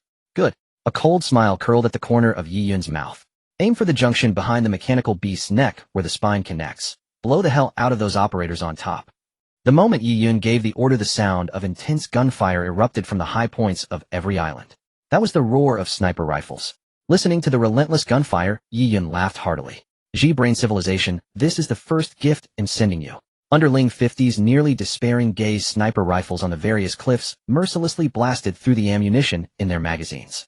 Knowing how tough the cybernetic soldiers' shells were, Yi Yun had demanded during the preparation that while ensuring the production of our 301 carbines, every legion must be equipped with at least 10 heavy sniper rifles, the standard being the one Yen Lang had wielded in the Wolfpack squad. Though far inferior to the Crabber in Yi Yun's hands, in every aspect, such heavy sniper rifles were still lethal to cybernetic soldiers within a certain range.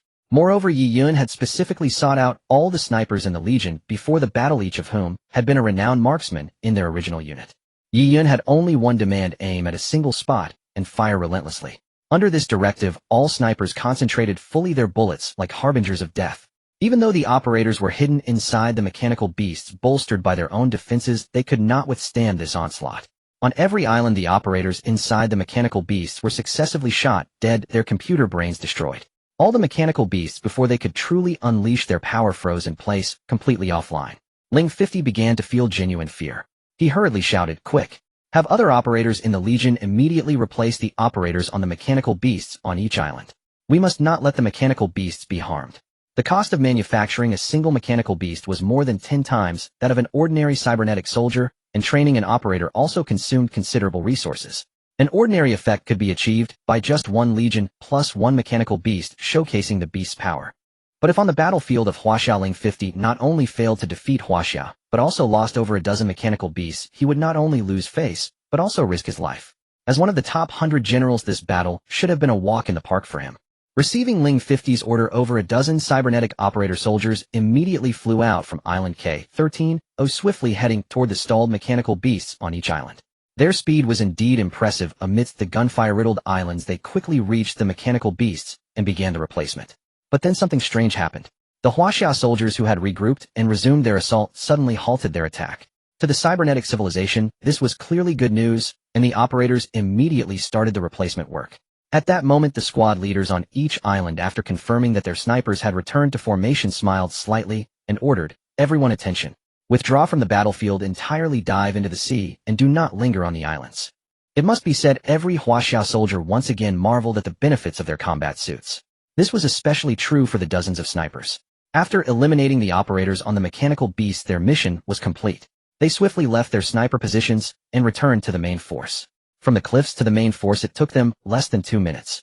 These soldiers were already experts in cross-country movement, and with the enhancement of their exoskeleton combat suits, the rugged reefs and rocky shoals on the islands could not hinder their advance. Simultaneously, as the Huaxia forces rapidly withdrew, dozens of Titan Mech fighters had already taken off from the aircraft carrier several nautical miles away.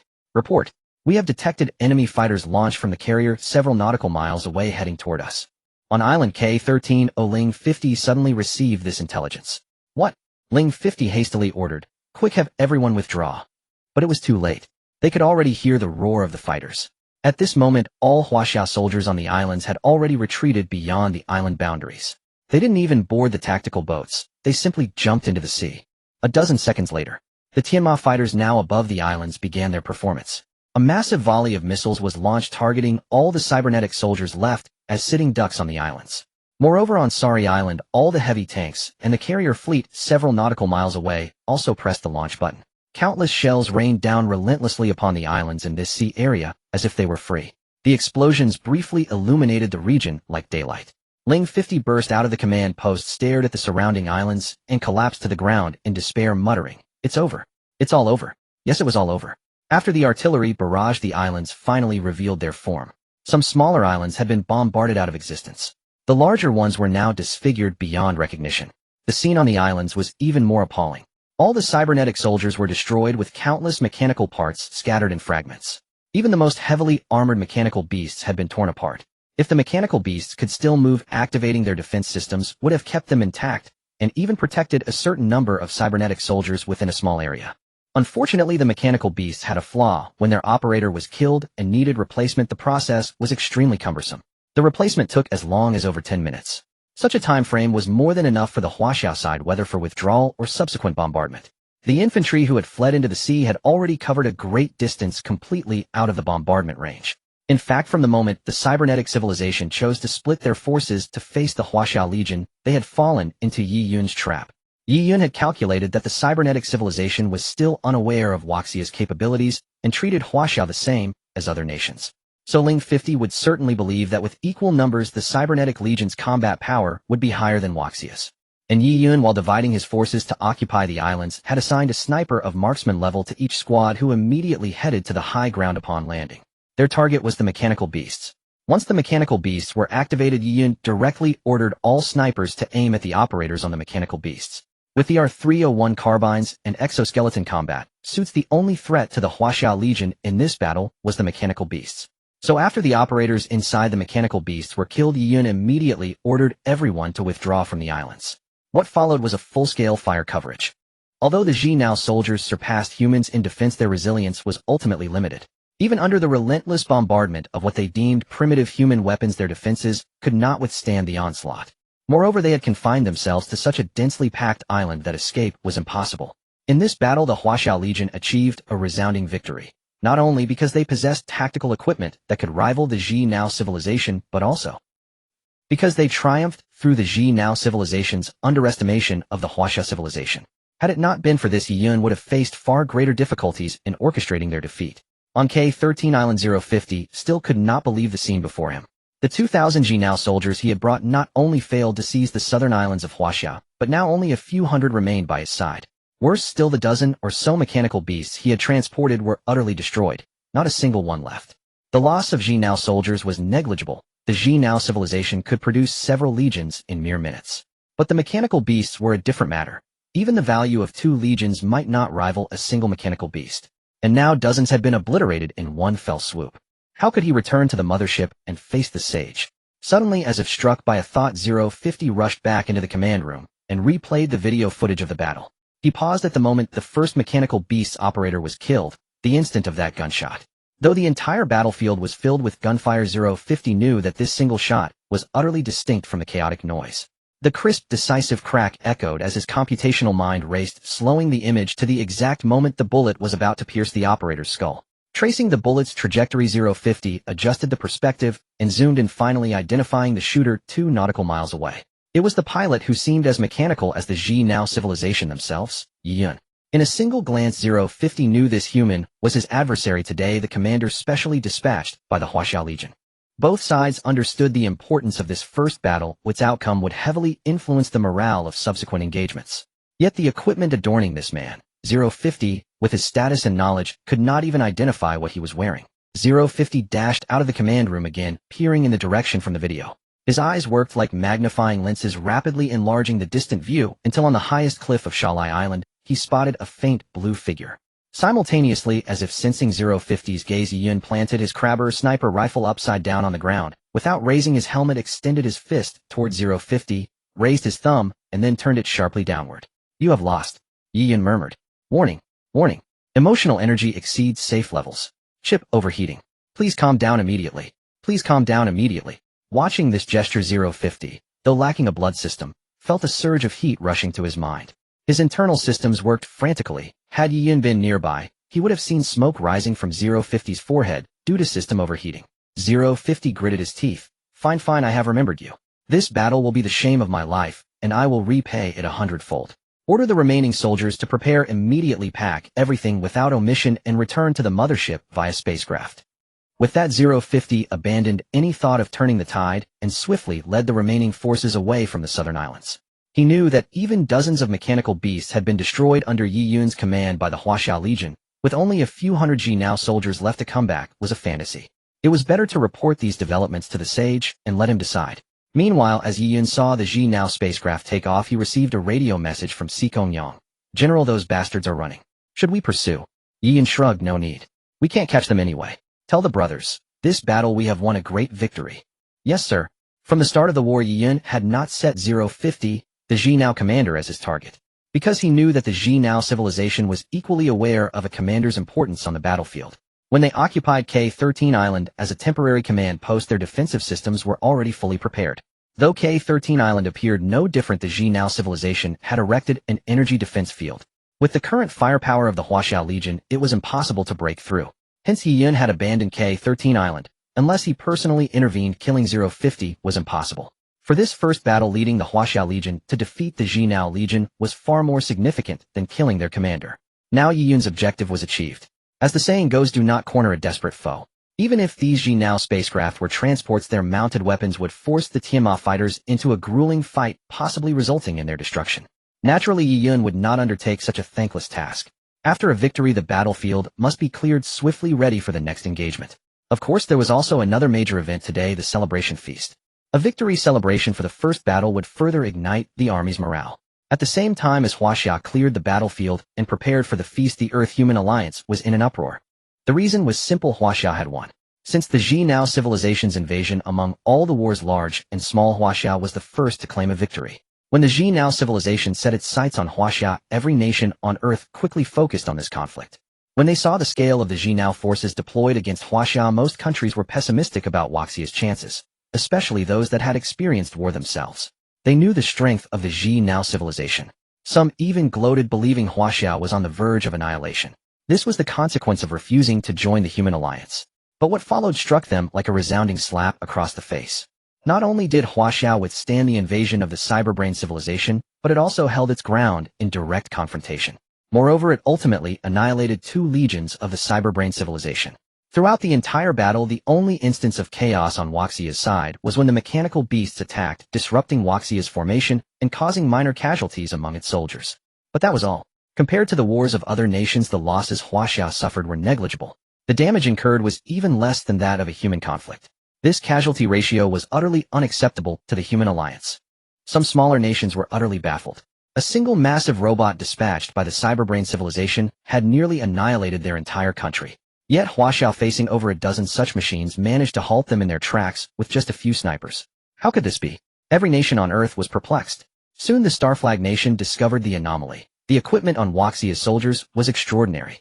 When facing cyberbrain soldiers, the gear of other nations was as fragile as paper, bullets couldn't penetrate, and combat suits and bulletproof vests failed to stop the cyberbrain civilization's laser rounds.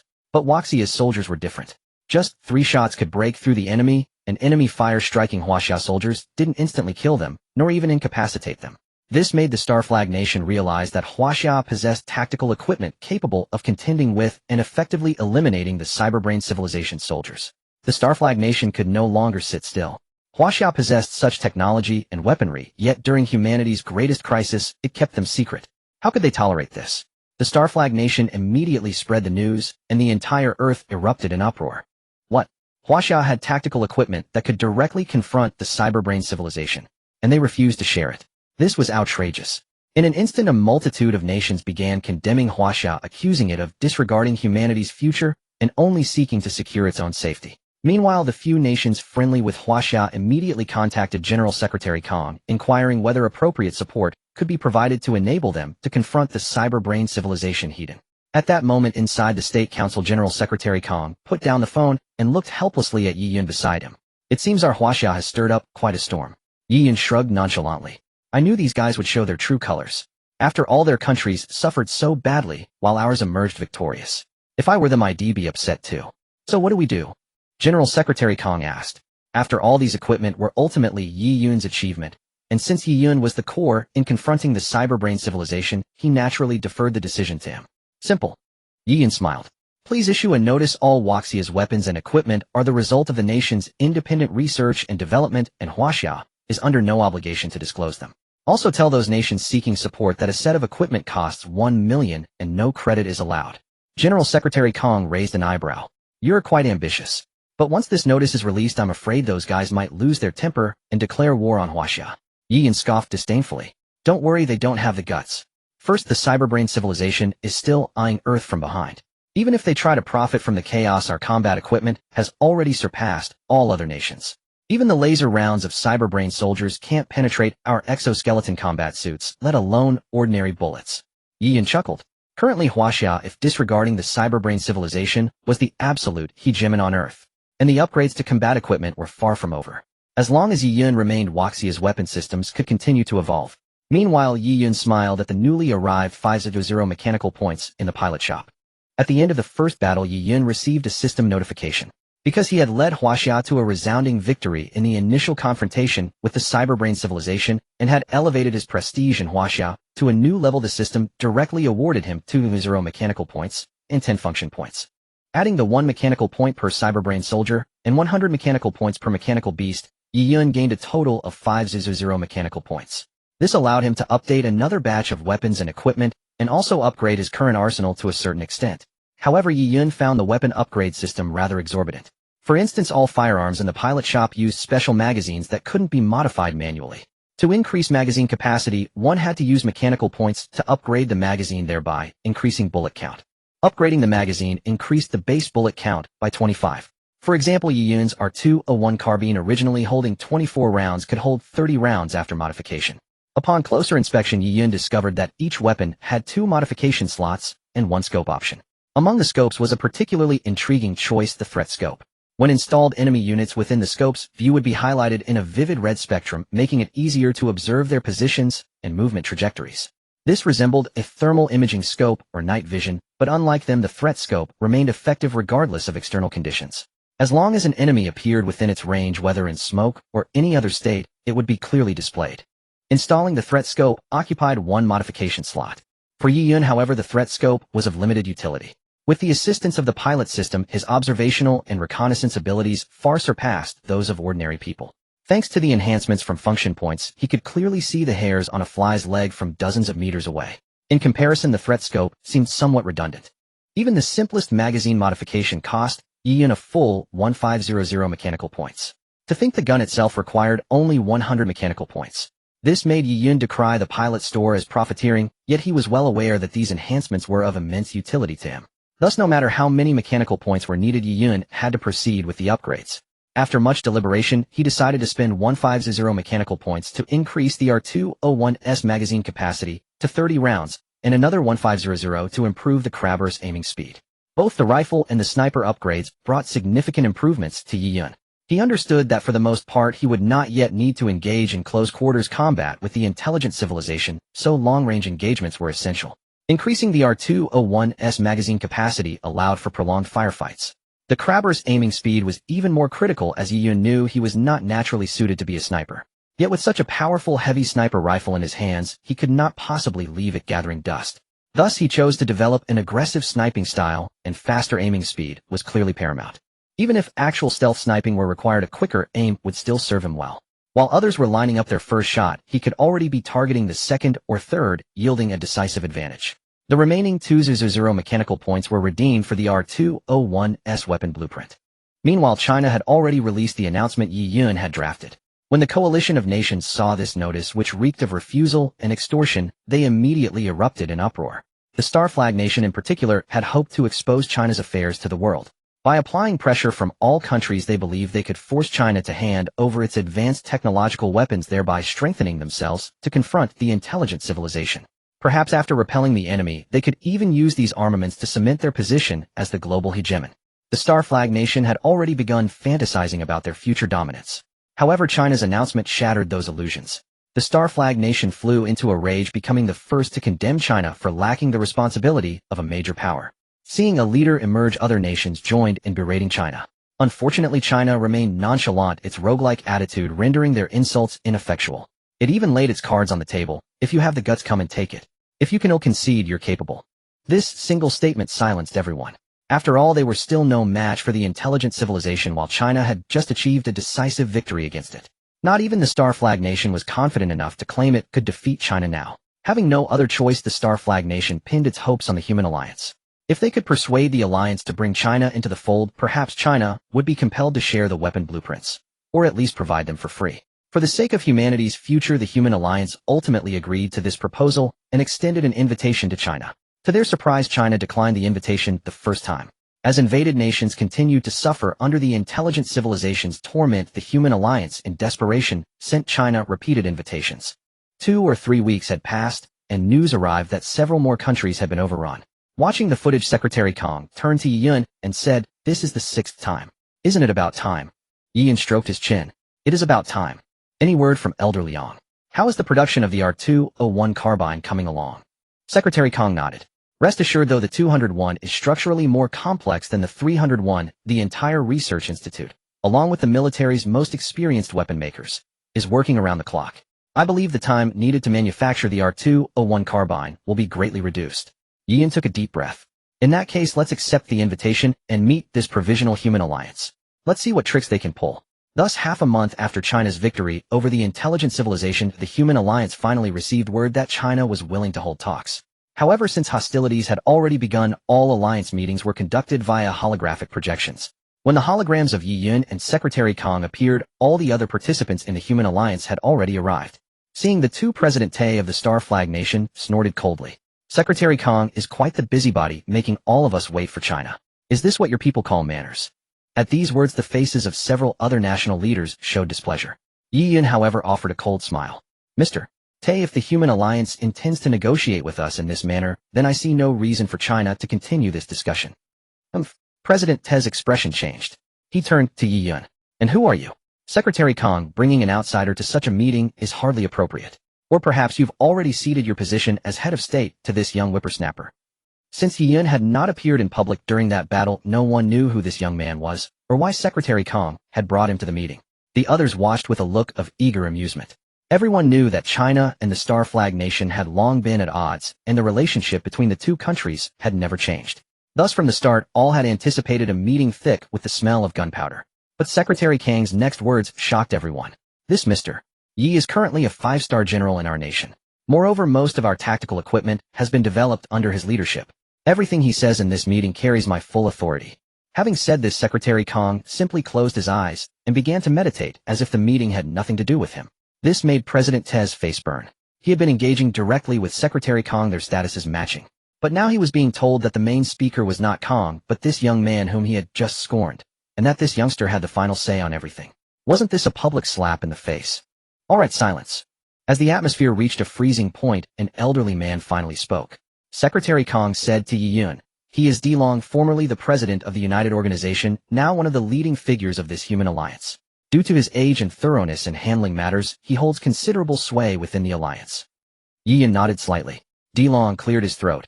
I have gathered you all here today to invite China to join the human alliance. Now that the intelligent brain civilization has invaded Earth, the development of human civilization is in imminent danger. Many countries and regions have already been engulfed in flames of war, and some have even been annihilated. For the future of humanity, we must form a community of human civilization to jointly resist the intelligent brain civilization. China has achieved the first victory in the battles against the intelligent brain civilization. Therefore, we hope to invite China to join the human alliance and share its experience of victory, laying the groundwork for future resistance. Hearing these overly formal words, Yi Yun couldn't help but let out a chuckle. Faced with Yi Yun's demeanor, De Long's expression darkened. Mr. Yi, do you have any objections? Yi Yun shrugged. Please continue, I'm listening. Watching Yi Yun's cynical attitude, the atmosphere that De Long had just managed to restore instantly turned cold again. At that moment, the Prime Minister of the United Kingdom couldn't hold back, pointing at Yi Yun and speaking rudely. Young man, I advise you not to be ungrateful. Do you honestly believe that China alone can stand against the entire intelligent brain civilization? Yi Yun cast a cold glare at the Prime Minister. Even through the holographic projection, the Prime Minister felt as if he was being stared down by a ferocious beast, a chilling aura of murderous intent radiating from Yi Yun's eyes. So, Mr. Prime Minister, do you think that China, burdened with a bunch of useless deadweights, can achieve ultimate victory against the intelligent brain civilization? At these words, all the leaders present except Secretary Kong flared up with anger and glared at him. Young man, I advise you to be more modest. Don't think just because you became a 5-star general at such a young age that you are something special. Am I wrong? Yi Yun twisted his neck. Since the intelligent brain civilization invaded, aside from China's victory a few weeks ago, which country among the human alliance present here has led its soldiers to win a single battle? At these words there was a moment of silence. Many lowered their heads to hide their blushing faces. And I suggest you stop being so formal in this meeting today. Yi Yun waved his hand. The reason you want to drag China into this is simply because Mr. Special from the United States discovered that China's weapons and equipment can effectively resist intelligent brain soldiers, even killing them with just a few bullets. You're envious, and you're using the grand talk of a human community to cover your true intentions. Is there anyone here who dares to say that today's mission is not about that? We just want to survive. What's wrong with that? Asked a leader from a small nation. There's nothing wrong with that. It's your right to want to survive, said Yi Yun. But whether China should provide you with the data on its weapons and equipment is also China's prerogative. I hope you all understand that this is no longer the old human society. From the moment the intelligent brain civilization invaded Earth has entered a complete state of war. The old moral order was meant to sustain human civilization, not the intelligent brain civilization. So at this moment, whoever has greater strength and a bigger fist is the one who calls the shots. Let me be clear, you want the equipment blueprints. No way. You want the equipment to fight the intelligent brain civilization. Fine, bring me money and materials to trade. As for this so-called human alliance, I'll say it again, if China is to participate, then China must hold the dominant position. Otherwise, don't even think about us joining. If you disagree, then keep it to yourselves. Shh. Of course, if you want to ignore the intelligent brain civilization and try to seize it by force, you are welcome to try, provided you think you can defeat them. After saying this, Yi Yun ignored these hypocritical individuals and, like Secretary Kong, sat down with his eyes closed to rest. Faced with such an arrogant Yi Yun, for once all members of the human alliance remained silent. It wasn't that they didn't want to respond, but they were all stunned by his audacity. Who would have thought that a young man in his 20s could be so bold, not only unafraid of so many powerful figures, but even speaking insolently? But soon many realized that what Yi Yun said was absolutely correct. Compared to these nations, China now had the capital to be arrogant. No matter how unhappy you were, their country had won battles against the intelligent brain civilization, which meant their weapons were more advanced. If you wanted them, you would have to humble yourselves and beg. Otherwise, you would have to wait for your country to be annihilated. De Long took a deep breath and said to Secretary Kong and Yi Yun, please give us some time to discuss this. Yi Yun raised his hand. Go ahead. With that, he immediately turned off the holographic projection. Secretary Kong looked at Yi Yun and said, aren't you being too arrogant? Yi Yun laughed heartily. Don't worry, old man.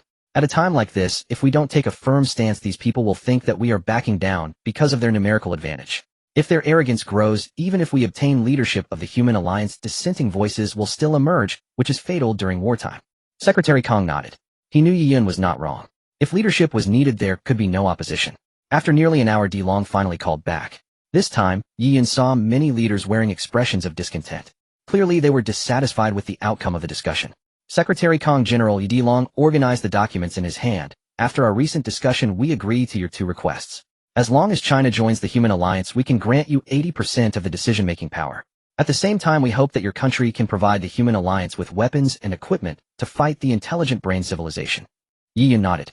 80% was already a substantial share, granting him near-absolute authority in such circumstances, so he refrained from pressing further. However, he then added, we can provide weapons and equipment, but it will cost 100,000 per set, or equivalent technological materials.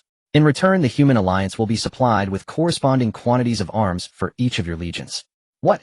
President Tay could no longer remain seated. 100,000 per set, and not even the blueprints. Is Huaxia trying to rob us? Robbery. Isn't this voluntary? Yi Yun chuckled. I never agreed to provide you with weapons unconditionally. But what? Yi Yun interrupted him directly. How many people does your country have? How many troops? Or do you think Huaxia's resources are infinite? With a mere word you expect us to spend our own money and effort to manufacture equipment for you. When our resources run out, will you accuse us of feigning poverty? 100,000 per set is already a massive discount from the original cost, just a processing fee, and you're still not satisfied. Don't give me that bullshit. 100,000 per set, take it or leave it. Not a penny less. Talk any more nonsense, and it'll make your Xingqi country pay the full price. With that, Yi Yun didn't waste another word and directly shut down the holographic projection. Huaxia had left, leaving the human alliance members dumbfounded. Everyone had just felt that Yi Yun was exploiting the crisis, yet somehow they couldn't find any fault in his words. President Tay in particular was left speechless by Yi Yun's rebuttal. He could only swallow his anger and close the holographic projection.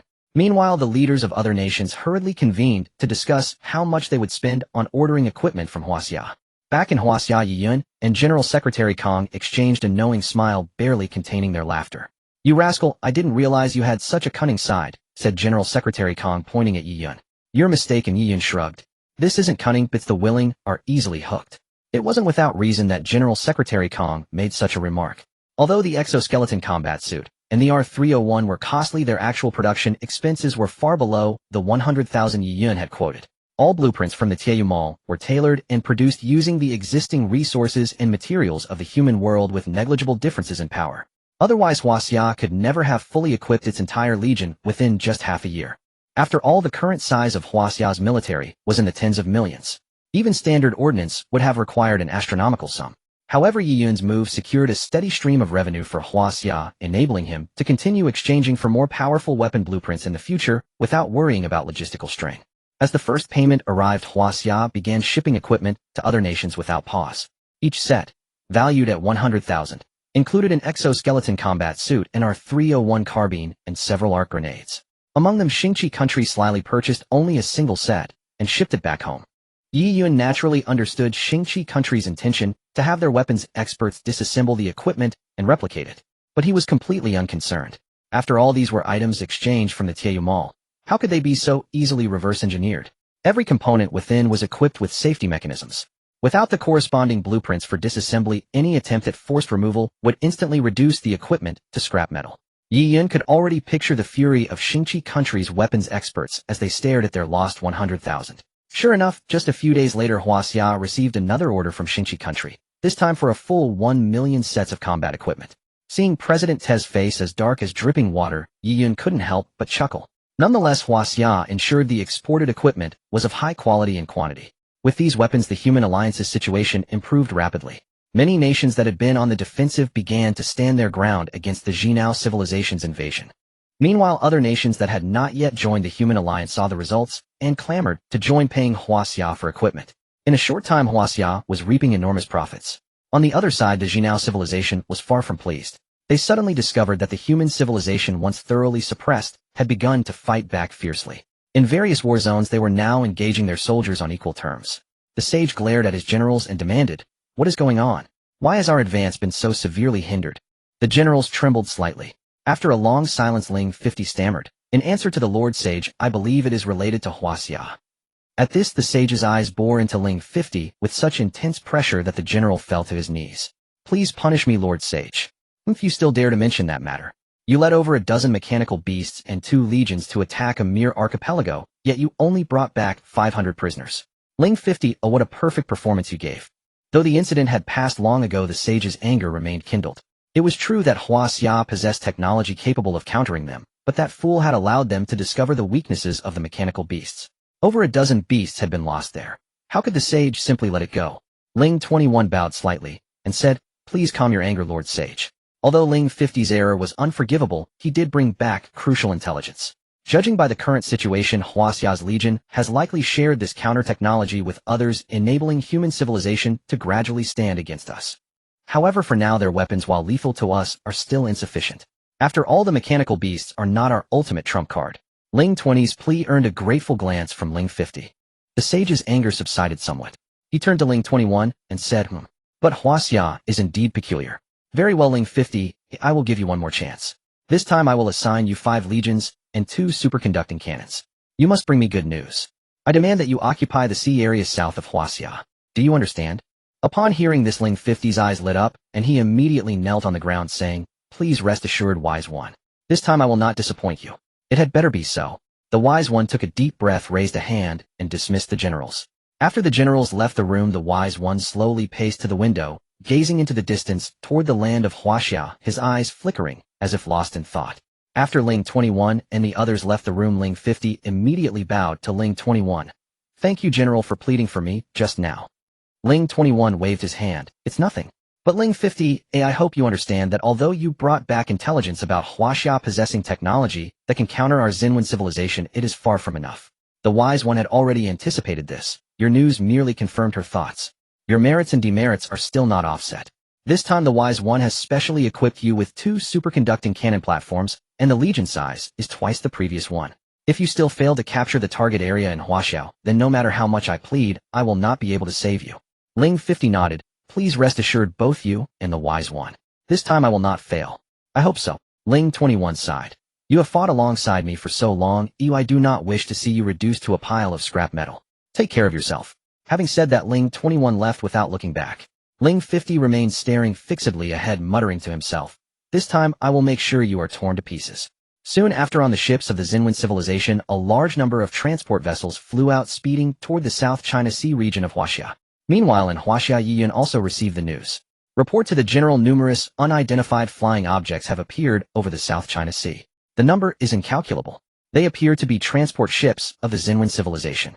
Please advise. Again. Yiyun frowned, and at the same time the system within his mind suddenly spoke. Please note, host. The Xinwen civilization has dispatched soldiers for a second invasion, twice the number of the previous one. Heavy weapons from the Xinwen civilization have been detected in the transport fleet. Mission issued under the condition that the loss of Huaxia soldiers does not exceed 1,000. Lead the Huaxia Legion to destroy the heavy weapons of the Xinwen civilization. If the host can also confiscate the heavy weapons, the system can recycle them and grant the host a certain amount of mechanical points or function points. Mission reward 1000 mechanical points. Accept. Yi Yun's eyes sparkled. Was he seeing correctly? 10000 mechanical points. Accept. Must accept. Ding, host has accepted the mission. Good luck, host. At the same time, the soldiers of the Xinwen civilization had all landed in the South China Sea area and quickly began setting up temporary command posts. Huaxiao immediately started reconnaissance of the Xinwen forces. Soon Yi Yun received images from satellite positioning. In the South China Sea region, on many islands and land masses, there were dense red dots, all soldiers of the Xinwen civilization. Clearly this time they intended to occupy these islands directly, and once everything was set, launch an attack. If they were swift enough, the several Huaxia legions on Shalai Island would likely be overwhelmed by a massive wave of Xinwen soldiers in a very short time. If the Huaxia Legion on Shalai Island could not hold out, it would mean the Xinwen soldiers would quickly overrun the area. In that case, the Xinwen civilization would likely send large reinforcements to secure the South China Sea, and reclaiming the area would require enormous time and military resources. Watching the busy Xinwen soldiers on the screen, Yi Yun did not immediately issue an order to attack, nor did he seem to have any intention of rushing to the battlefield. General Yi, the enemy has suddenly increased their numbers so drastically. Why are we not sending troops to engage? Seeing Yi Yun silent, Wu Yuan asked anxiously. After a long contemplation, Yi Yun took a deep breath and said, Chief Wu, I want to ask, what is the current deployment of our legions along the border? Wu Yuan was taken aback and answered instinctively. Along the border, each point generally has 2 legions, about 2,000 soldiers. Since Shalai Island has repeatedly been targeted by the Xinwen civilization, we stationed an extra legion there. So, Yi Yun looked at the satellite map. There are currently 3,000 Huaxia soldiers on Shalai Island. Chief Wu, if we do not send reinforcements and rely solely on the current forces on Shalai Island, how long can they hold? Wu Yuan stood up abruptly. General Yi, what do you mean? The enemy forces are nearly twice that of Shalai Island. Are you planning to abandon them? Yi Yun quickly waved his hand. Chief Wu, please don't get agitated. How could I possibly abandon them? But there is a major issue now, so I might need to change tactics. Saying this, Yi Yun shared his idea with everyone in the room. After they heard his plan, the entire meeting room fell silent. Because the idea was too crazy. Secretary Kong pondered for a while and asked uncertainly, Yi Yun, are you serious about this idea? You are about to face nearly 600 Xinwen soldiers. Yi Yun sighed deeply. I don't want to do this either, but at present our soldiers' weaponry is on par with that of the Xinwen soldiers. If we simply hold the line, as long as the commander does not make tactical errors on the front, holding the position should not be difficult, and casualties would even be minimal. But most importantly, the Xinwen civilization has brought such a large number of soldiers this time, yet only a dozen or so mechanical beasts. Since their goal is to occupy our South China Sea region, there must be other heavy weapons. Liang Qingshan was startled. You mean the kind of weapon that destroyed the nation of Neon last time? It shouldn't be that terrifying. Yi Yun shook his head, but I estimate it can at least easily destroy a legion. With Waxia's current military stockpile, we only have enough to face the Xinwen civilization head-in. We are far behind in heavy firepower suppression. Under these circumstances, I must quickly find out what kind of weapon they have brought this time. Otherwise, if we confront them directly, and they activate it, the South China Sea region will be lost. But this is too dangerous. Liang Qingshan pondered for a long time. Although infiltrating behind enemy lines for pincer assaults is indeed a forte of our nation's special forces, this time, we are not facing some mere terrorist organization. Moreover, the enemy numbers in the thousands. How can you be certain that you and a single squad can successfully destroy the heavy weapons you mentioned? Liang Qingshan asked. Yi Yun replied. That's why I said we need the Chinese Legion to engage in a frontal confrontation, pinning the firepower and attention of the AI soldiers to the front line as much as possible. Meanwhile, the sniper team will restrain the mechanical beasts. As long as the front line doesn't collapse, we behind them will have the opportunity to locate the heavy weapon units and destroy them. That was indeed Yi Yun's plan.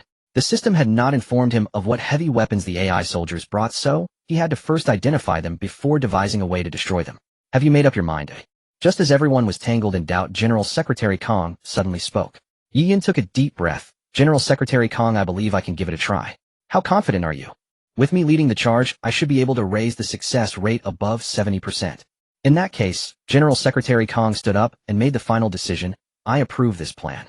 But Yi Yun, I want you to understand one thing. The AI civilization is bearing down on us fiercely. This nation has you as its only capital to resist them. No matter what, you must return alive. Do you understand? Yi Yun nodded. Rest assured, sir. Whether we succeed or not, I will bring every single member of the squad back. Then prepare yourself.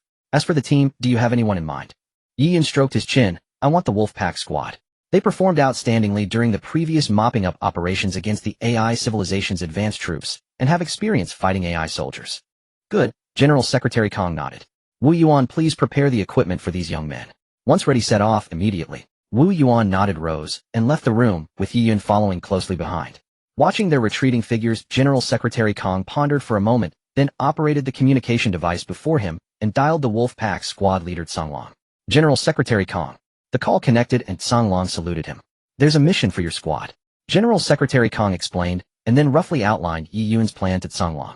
After listening, Songlong mused, the general's idea is quite good, but given the current situation, it's somewhat risky. I think so too. General Secretary Kong agreed. You of Songlong have participated in many rear area operations and have extensive experience. Moreover, General, Yi specifically requested your squad. Can you complete the mission? Rest assured, General Secretary Kong. Choosing our squad is absolutely the right decision. Songlong exclaimed. Good. Apart from this mission, there is another task. If the first mission fails, I need your Wolfpack squad to return General Yi safely to me no matter what. Even if your Wolfpack squad is completely wiped out, you must not let General Yi's life be in danger, understood? This? Songlong hesitated. He knew very well that if the first mission failed, the Wolfpack squad would be fully exposed within the encirclement of AI soldiers, and in that situation, facing the AI soldiers, he could not guarantee he would be able to escort Yi Yun back. General Secretary Kong took a deep breath. Songlong, you must understand that whether humanity can win this battle hinges on General Yi. He is the most crucial factor. Kang Ling's eyes sharpened. Yes, sir. I will ensure the mission is completed. At this very moment in the South China Sea, 050 surveyed the deployment around him, which was nearly complete. He asked the observer, any anomalies on the Chinese side? Report, General. They have detected us and assumed a defensive posture. It seems they have no intention of launching an offensive. A soldier beside 050 asked, General, should we deploy a superconducting cannon platform to reduce their numbers? 050 shook his head. Not yet. We have 5 legions while the Chinese soldiers holding the front are only 3 legions. They are not worth using the superconducting cannon platform. That weapon is reserved for the commander I encountered last time. Besides, we have a far greater numerical advantage than the Chinese, not to mention the mechanical beasts. There's no need to rush. Yes, sir, the soldier nodded. Let's wait. I want to see when that commander will show up. In a battle of this scale, he cannot possibly avoid the command center. At the same time, on Solace Island, Sikong received orders to hold the island with his 3 legions, neither to initiate an attack, nor to allow the AI civilization to breach the line. This left Sikong puzzled. Could it be that the general would not come to command this time? Indeed, at this very moment Yi Yun had already met the Wolfpack squad. When he appeared before them in his Titan pilot gear, he could clearly see the sparkle in every member's eyes. Especially Yanlang. If Wu Yuan hadn't been standing right beside him, Yi Yun believed the man would have lunged at him for a hug. Wu Yuan smiled faintly. They're in your hands now. Decide on the tactics yourselves. I need to observe the battle situation. Rest assured the frontline mission will be completed flawlessly. With that, Wu Yuan turned and left, leaving Yi Yun with the Wolfpack squad. Yi Yun stepped up to them.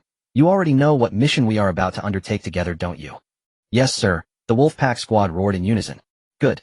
This mission is extremely difficult, and there is a high chance of death. Are you mentally prepared for that? Always ready. Led by Songlong, the entire Wolfpack squad radiated an imposing aura. Songlong grinned at Yi Yun. Rest assured, General.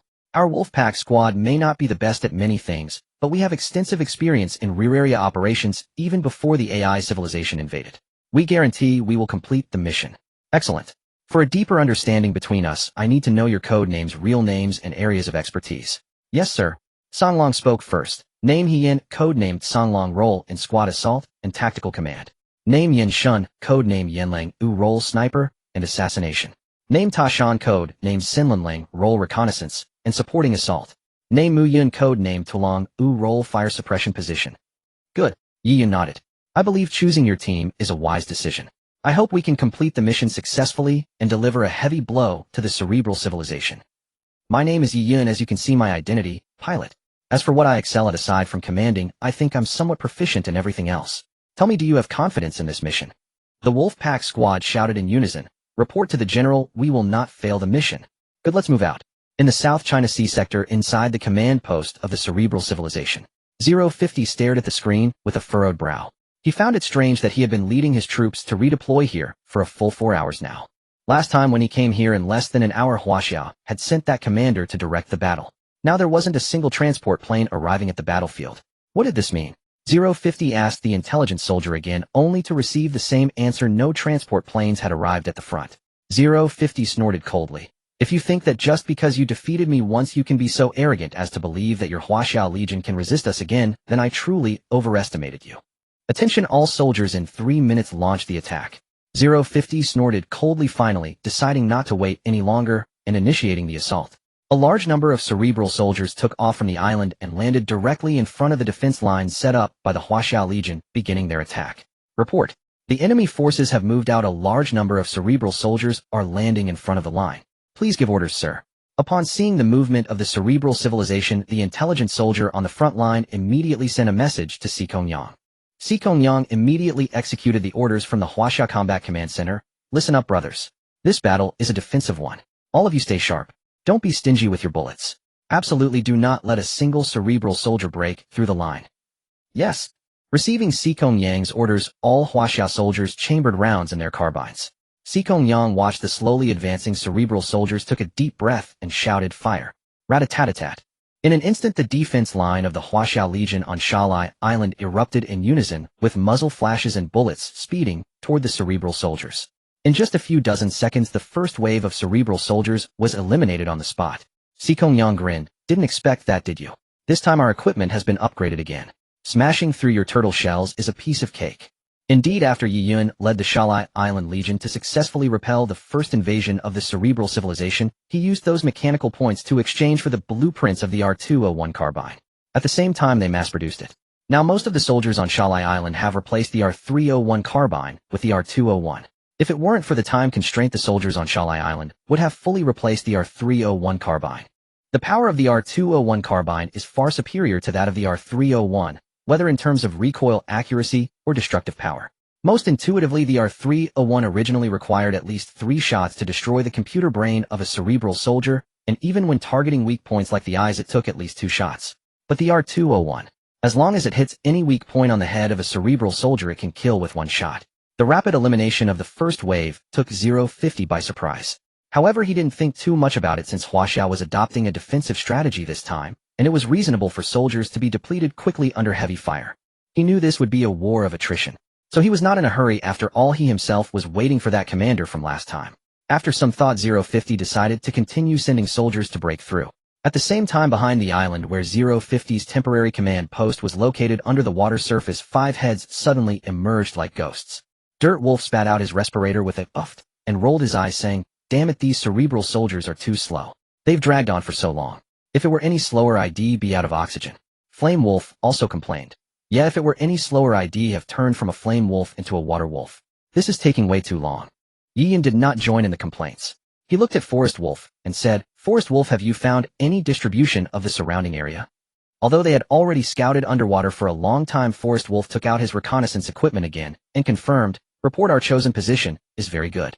No sentry posts of the cerebral soldiers have been found here, but there are 4 patrol posts a few hundred meters away. If we want to infiltrate, we must get past them." Yiyan nodded. Everyone prepare to go ashore. At the command, the 5 quickly swam to the beach and took off their diving suits, revealing their combat gear.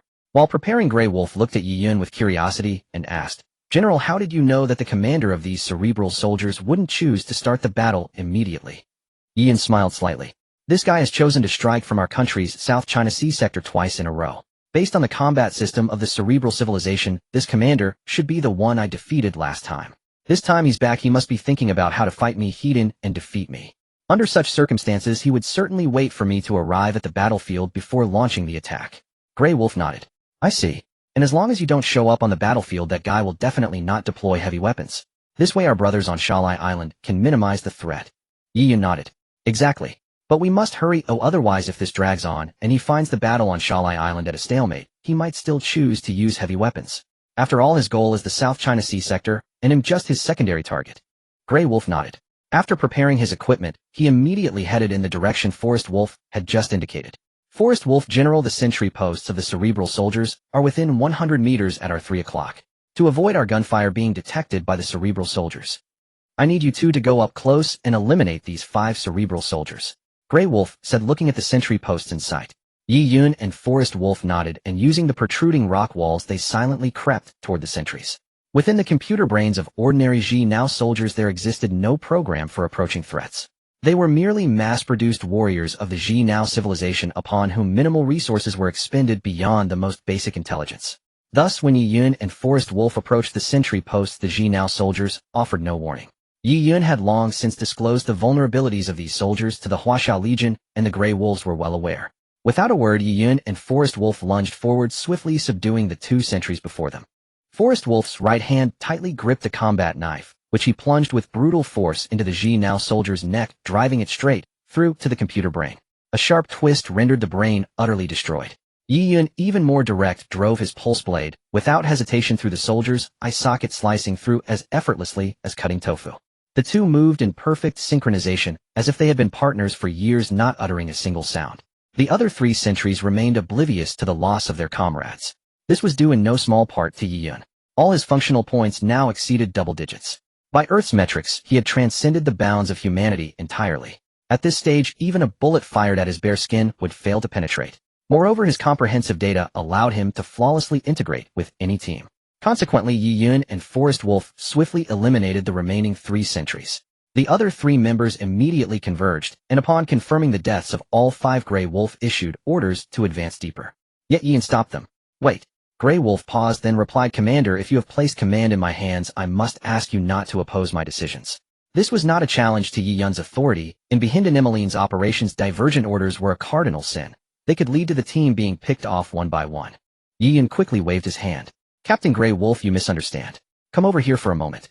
Though somewhat displeased, Grey Wolf complied.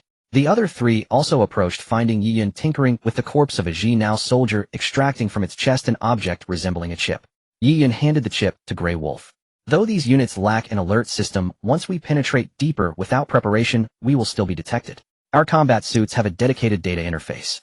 By integrating this chip, we can temporarily assume the identities of these soldiers, appearing as ordinary Ji-Now units on their displays. This will greatly aid our mission." "I see." Grey Wolf's eyes widened as Yiyan explained. He had never known the suits possessed such a function. Under Yi Yun's guidance, the team successfully uploaded the data from the 5 sentries into their exoskeleton combat suits. Grey Wolf swiftly devised the operational plan. The island chosen by 050 this time was far larger than the previous one. Yi Yun and his team had to rapidly infiltrate the central zone and locate the heavy weaponry. The Wolfpack squad launched into a full-speed sprint, charging straight toward the heart of the island. Leveraging the assimilated Ji Now soldier data, the 5 easily evaded the Ji Now civilization scans closing in on the central area. Had 050 bothered to check the deployment map of his island's troops, he would have noticed 5 highly anomalous soldiers. Their speed was far too great, and their trajectory was unmistakably targeted. But at that moment 050 was entirely focused on Sail Island, monitoring whether Yi Yun had entered the battlefield. He never imagined that Yi Yun would be audacious enough to strike directly at his own island. Soon Yi Yun and his team arrived at the central zone. The sight before them furrowed their brows. They had anticipated the mission's difficulty, but not to this extent. For in the central zone, an entire Ji Now legion was encamped. Yi Yun drew a deep breath. What kind of weapon did the Ji Now civilization bring that requires an entire legion to guard it? Grey Wolf, what would you normally do in a situation like this? Grey Wolf pondered for a moment, then asked Commander Yi what is the standard procedure for the Ji Now civilization when moving their weapons. Yi Yun blinked. Generally, each Ji Now soldier is equipped with a laser rifle. There are strict protocols for weapon usage. Only upon orders from a superior are weapons retrieved from the armory, then escorted to the front lines. So Grey Wolf raised his rifle, scanning the temporary warehouses below. We cannot determine which of these warehouses holds the armory. Flame Wolf spat, damn it, why not just toss in a few high-explosive grenades and blow it all up? Yi Yun shook his head. No, that's too risky. Even if the grenades work, they might not fully disable the heavy weapon. If they fail, we'd be surrounded, and the soldiers on Sail Island would face a crisis. After a long moment, Grey Wolf's eyes lit up. I have an idea, but I need a piece of information from you, Commander. Yi Yun raised an eyebrow. Go on. Can the external shield of the Ji Now civilization be deactivated? Grey Wolf asked. Yi Yun nodded. Yes. Such temporary shields are not sophisticated devices. Find its central energy wave and destroy it, and the shield will collapse. Then I have a plan. Grey Wolf smiled. If we force the Ji Now civilization to bring out their heavy weapon, we can pull a mantis stalks the cicada unaware of the oriole behind. What do you mean? Yi Yun was momentarily confused. Commander, you said the Ji Now commander's secondary objective is you. His primary aim is to seize the South China Sea. Given the current strength of our Huaxiao Legion, breaking through the 3 legions on Sail Island will take at least 2 or 3 days. If not impossible, certainly not enough to deplete our numbers. And when the assault on Shalai Island drags on and you, the Admiral, remain conspicuously absent, the commander's anxiety will surely surpass that of anyone else. Under such circumstances, the situation forces him to resort to heavy weaponry. And when that happens, we directly sabotage those heavy weapons. It's as if they're handing them to us on a silver platter, isn't it? Song Lang laid out his plan. Yi Yun's eyes flickered. Indeed, it was a brilliant strategy. Before the operation began, Yi Yun had already understood that with the defenders entrenched on Shalai Island, ordinary cybernetic soldiers could no longer pose a threat to their own cybernetic troops. Yi Yun had also briefed them on the weaknesses of the mechanized beasts. As long as the operators were eliminated in time, the beasts could not inflict widespread casualties on the entrenched Chinese soldiers. Under this pressure, Ling 50, desperate to seize the South China Sea, could no longer afford to wait for Yi Yun's appearance. He had to deploy heavy weapons to take Shalai Island quickly. The sudden deactivation of the shield only heightened the risk. It meant the area under Ling 50's control might be bombarded by massive Chinese heavy ordnance. Caught between 2 pressures, Ling 50 would opt for a swift victory, forcing him to act immediately and seize the island. No sooner said than done. After confirming the details of the plan with Song Lang and the others, Yi Yun initiated the operation. Forest Wolf found a vantage point to observe and kept the team updated on the movements of the cybernetic soldiers below. Song Lang and Yin Wolf formed a sniper team ready to eliminate any threats that posed a grave danger to Yi Yun. 2 Wolf remained in place, but at his side 5 R201 carbines suddenly appeared. Since the R201 couldn't be modified with larger magazines, 2 Wolf, tasked with suppressive fire, devised another solution. If ammunition was limited, he would simply carry multiple carbines. 2 Wolf was the most physically capable member of the Wolfpack squad. Apart from providing suppressive fire, he was also responsible for carrying most of the squad's ammunition. Now he opted to carry 5 R201 carbines, enabling him to deliver sustained heavy suppressive fire over a short period. Preparations complete, Yi Yun activated his helmet and looked up at the sky. On the helmet's nano display, an energy shockwave and a pale blue energy shield appeared. The shockwave emanated from a room below, the source of the energy shield. Disabling that energy source would cause the shield to vanish. For Yi Yun, this was not a difficult task. His pulse blade could easily destroy it, as such energy shields were simple to break from the inside. However, Yi Yun did not strike immediately. Instead, he concealed himself in a hiding spot. It was still early and Ling 50 had not yet lost his patience, so Yi Yun too could not afford to rush. Time ticked by. Nearly an hour had passed since they had taken up their positions. Meanwhile, inside the command room, Ling 50 was growing restless. He couldn't understand why wave after wave his cybernetic soldiers charged forward only to be repelled by the Chinese forces on Shalai Island. He also noticed that the soldiers' rifles had been upgraded, dealing far more damage than during their last encounter. Under the dense web of suppressive fire, his own troops couldn't advance even a few dozen meters.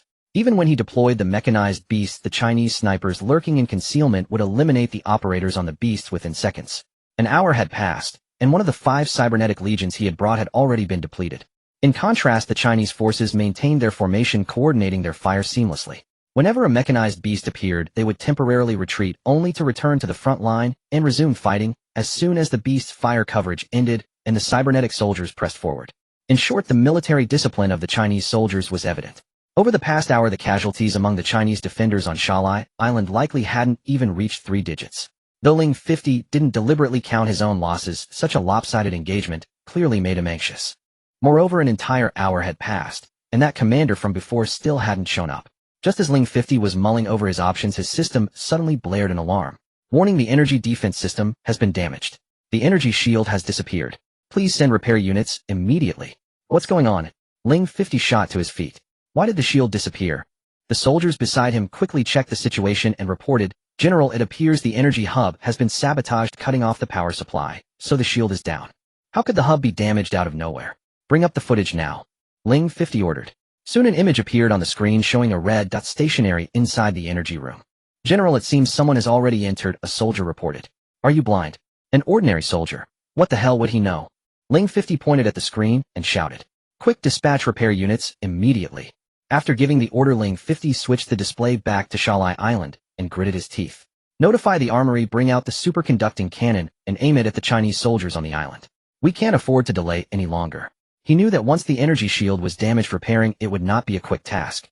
If the Chinese discovered the weakness and launched a heavy bombardment, the situation would become perilous. Forced by circumstances, Ling 50 decided not to wait any longer. He resolved to take Shalai Island first, postponing his vendetta against Yi Yun for another day. The cybernetic soldiers in the camp received the orders and swiftly began their deployment. All of this was observed by the concealed wolf pack squad. "Captain reporting." Forrest Wolf immediately said. "A large number of cybernetic soldiers are advancing toward one of the rooms. It appears to be the armory." "Roger," Song Lang replied, then relayed to Yi Yun, "Admiral, did you hear that?" "Yes, I'm coming back. Once I know what the heavy weapon is, I can figure out how to destroy it." With that, Yi Yun pulled the pulse blade out of the energy hub, activated his cloak, and dashed out. In his cloaked state, not even the scanners of the cybernetic soldiers could detect Yi Yun. Yi Yun swiftly arrived beside the wild wolf, fixing his gaze unwaveringly on the direction indicated by the forest wolf. Soon he finally discerned the heavy weaponry the Ji-Now soldiers had brought. When 4 or 5 Ji-Now soldiers pushed out a chariot-like heavy artillery piece, even Yi Yun was taken aback. Good heavens, a superconducting artillery platform. Strictly speaking, the superconducting artillery platform did not resemble the conventional cannons known to humanity. It had no muzzle, instead its barrel was more like a fine needle. The body of the weapon was enveloped by swirling currents of electricity, and most striking of all were the 2 massive orbs of lightning at its rear. Were it not for those 2 colossal lightning orbs, the platform would have looked like little more than a battering ram. Superconducting artillery platform. What kind of weapon is that? Hearing Yi Yun's exclamations, the members of the Kun Lang squad were momentarily stunned. Tisk, the Ji-Now civilization is truly sparing no expense, using a superconducting artillery platform just to seize a mere Shalai Island. Yi Yun frowned and briefly explained the destructive power of the superconducting artillery platform. If one had to compare it to a human weapon, the electromagnetic railgun would be the closest equivalent. However, the difference lies in the fact that an electromagnetic railgun only utilizes electromagnetic launch technology, employing the ampere force generated by the electromagnetic field to accelerate metal projectiles to the kinetic energy required to strike a target. In essence, the damage is still inflicted by the projectile itself. But the superconducting artillery platform was entirely different. It was a weapon truly created by harnessing electrical energy. The electricity was converted and amplified through instruments, fully unlocking the energy within the electric current. Once the superconducting artillery platform fired, its power defied description. All Yi Yun knew was that if struck by the central core of the blast, every target within that range would instantly disintegrate into particles. In short, not even a trace would remain. The surrounding area would be directly charred to cinders by the immense heat generated by the electrical discharge. This artillery platform was the most devastating weapon during sieges. It could be said that at this very moment, if even a single shot from this platform struck Shanghai Island, the entire Huaxiao Legion on the island would be wiped out in an instant. A true doomsday weapon. We absolutely cannot let this thing be transported to the front line, declared the Grey Wolf, immediately issuing orders. Brothers, time to move out. As he spoke, the team members loaded their rifles and cocked the rounds. The Yin Wolf's heavy sniper rifle also zeroed in on the driver of the superconducting artillery platform, his finger already resting on the trigger. Report, General. Inside the command center, one of Ling 50's subordinates suddenly announced, "I've spotted something off." "What's the matter?" When our maintenance soldier went to inspect the energy hub just now, that ordinary soldier was not in the room. I grew suspicious and checked only to discover that this soldier's number was currently assigned to a sentry post on the island's edge, yet he turned up in our central zone. What? Ling 50 was stunned. Not only that, but the entire squad he belongs to has also gathered in the central area, the soldier reported. Damn, this is bad. Ling 50 instantly sensed the danger, and at that very moment several gunshots tore through the air around them. Ling 50 was utterly dumbfounded. He finally understood why the human commander had taken so long to appear. The truth was that this fellow had been right under his nose all along. He could never have imagined that this man would have such audacity, daring to infiltrate an island garrisoned by an entire legion with only 4 men. Was this man insane? Meanwhile, Yi Yun and his team had already plunged into combat. The Kunlang squad, being an elite special forces unit seasoned by countless battles, and with Yi Yun at their side, cleared the soldiers surrounding the superconducting artillery platform within seconds. Because it was a surprise attack, the other soldiers had yet to react. For the moment, the number of Jinao soldiers they faced was manageable. Apart from the Yin Wolf, who remained on overwatch, the other 4 immediately surrounded the superconducting artillery platform. "General, what do we do about this platform?" asked the Grey Wolf. Yi Yun was more knowledgeable about such devices, so they naturally deferred to his advice. "Hold on." Yi Yun said, a sudden idea striking him as he looked at the platform. "Let these bastards taste what it's like to be hit by their own weapon." Yi Yun grinned. "Grey Wolf, take the others back to our original positions. They'll catch up soon." With that, he climbed onto the superconducting artillery platform, quickly started the vehicle, carrying it, and drove forward. The Grey Wolf immediately led the Wild Wolf and the others to retreat, returning to their previous positions. After driving the vehicle to a safe enough distance, Yi Yun made a series of maneuvers. The 2 lightning orbs before him began to stir, and massive currents of electricity surged toward the needle-like front. He sighed with relief. Thank goodness he had been reborn. He happened to know how to operate this kind of equipment.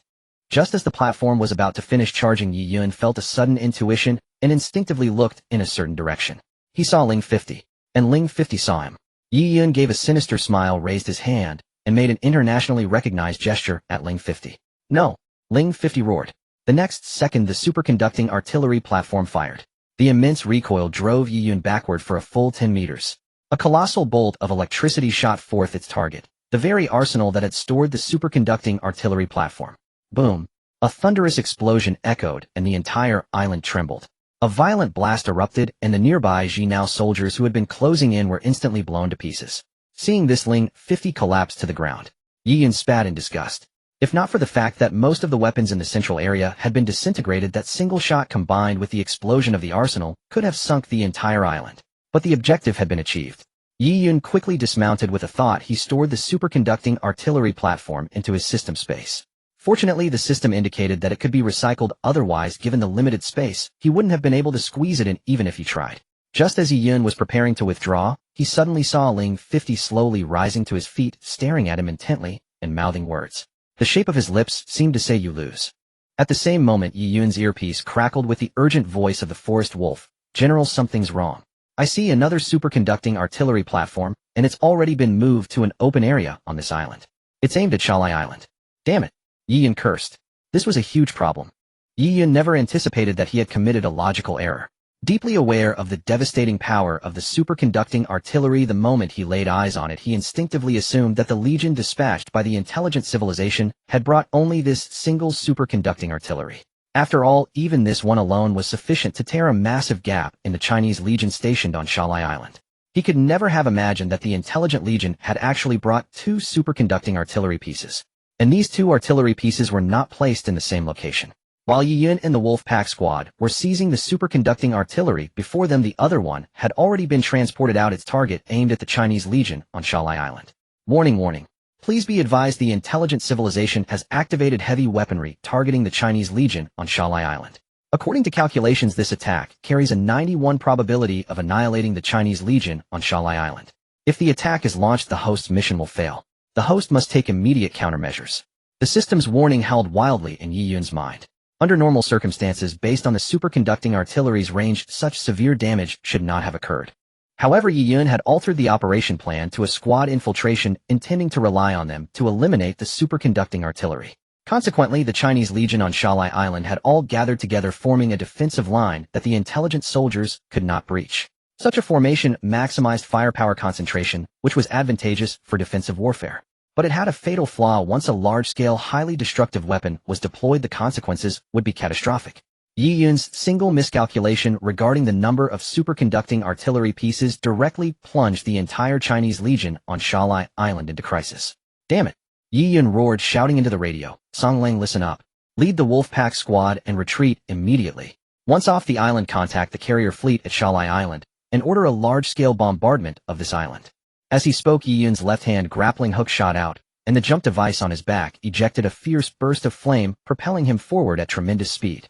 "Quick, stop him." Seeing Yi Yun's movement, 050 immediately ordered his subordinates to intercept him. However, Yi Yun's speed was astonishing. With the pull of the grappling hook and the boost of the jump device, he managed to break through the intelligent Legion's network of fire. Midair, Yi Yun holstered his R201 carbine, drew a crabber from his Titan space, and swiftly loaded around.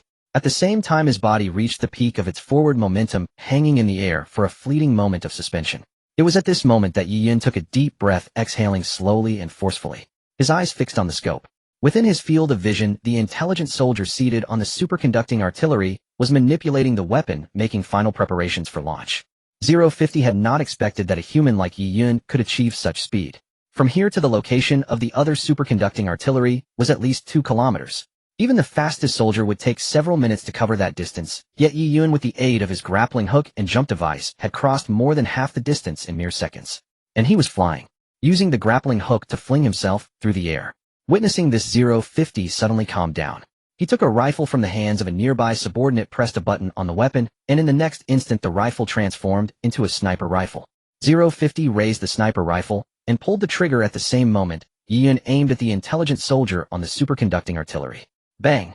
2 distinct gunshots rang out, but unfortunately this time, Yi Yun was half a beat slower. That half beat allowed 050's bullet to pierce Yi Yun's left scapula. Thud! The sound of flesh being penetrated echoed in Yi Yun's ears. The laser bullet from the sniper rifle did not pass through his scapula, but lodged itself within, destroying his muscle tissue and nerves.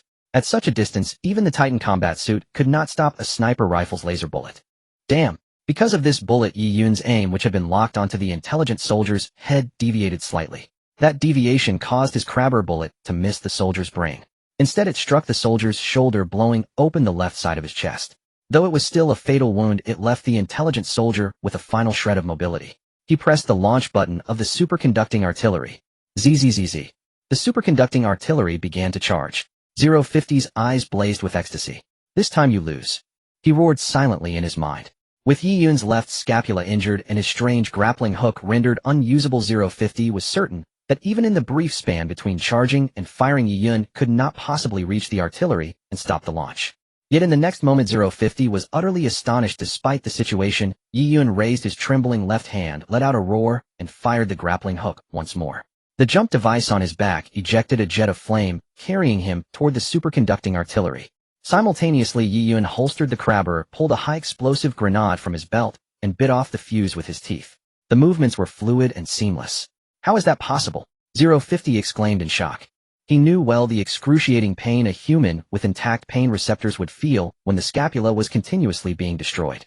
That laser bullet, once embedded in flesh, emitted immense heat, continuously burning Yi Yun's muscles and nerve tissues. That Yi Yun had not fainted from the pain was already surprising to 050, even earning his grudging respect for Yi Yun's endurance. And now he still had the strength to execute further actions. Make it! As the superconducting artillery was about to fire, the jump device on Yi Yun's back operated at full capacity, unleashing unprecedented energy, flinging him forward. Yi Yun transferred the high-explosive grenade to his left hand, and the crabber reappeared in his right hand.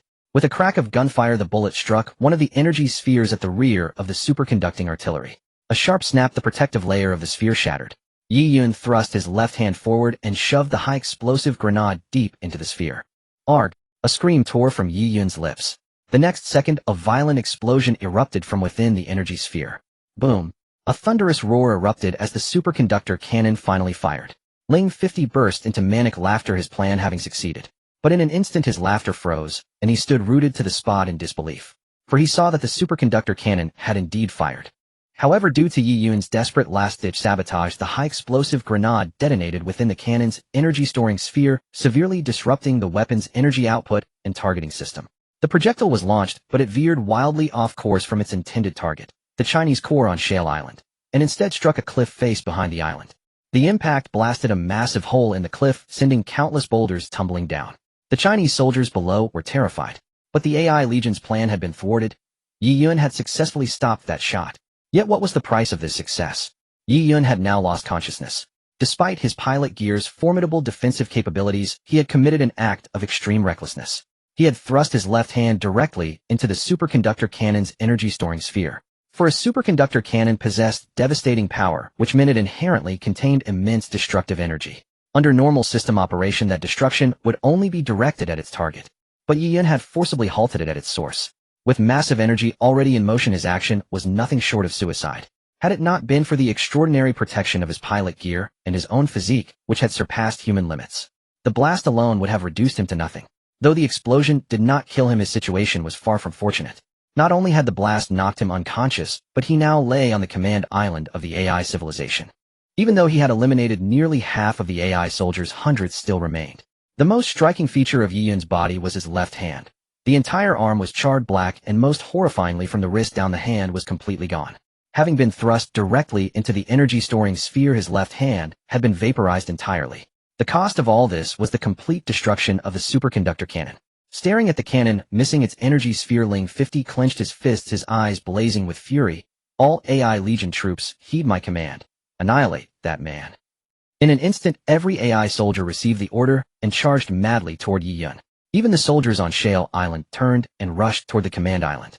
Every AI soldier's target had now become Yi Yun. On Shale Island, the Chinese soldiers watched the rapidly retreating AI forces in bewilderment.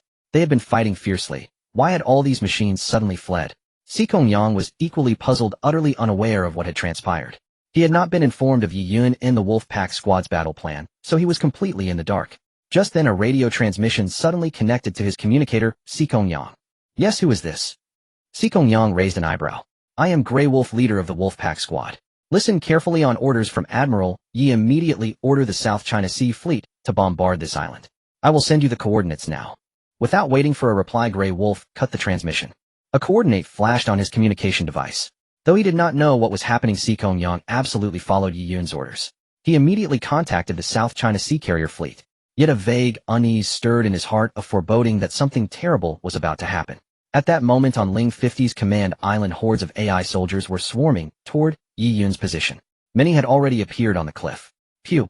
One soldier, spotting Yi Yun within range, fired directly at him. Just as the bullet was about to strike, Yi Yun, a swift figure, suddenly lunged from the side and threw himself in front of Yi Yun, taking the bullet. It was Forest Wolf. The Wolf Pack Squad, which should have already retreated, now stood before Yi Yun.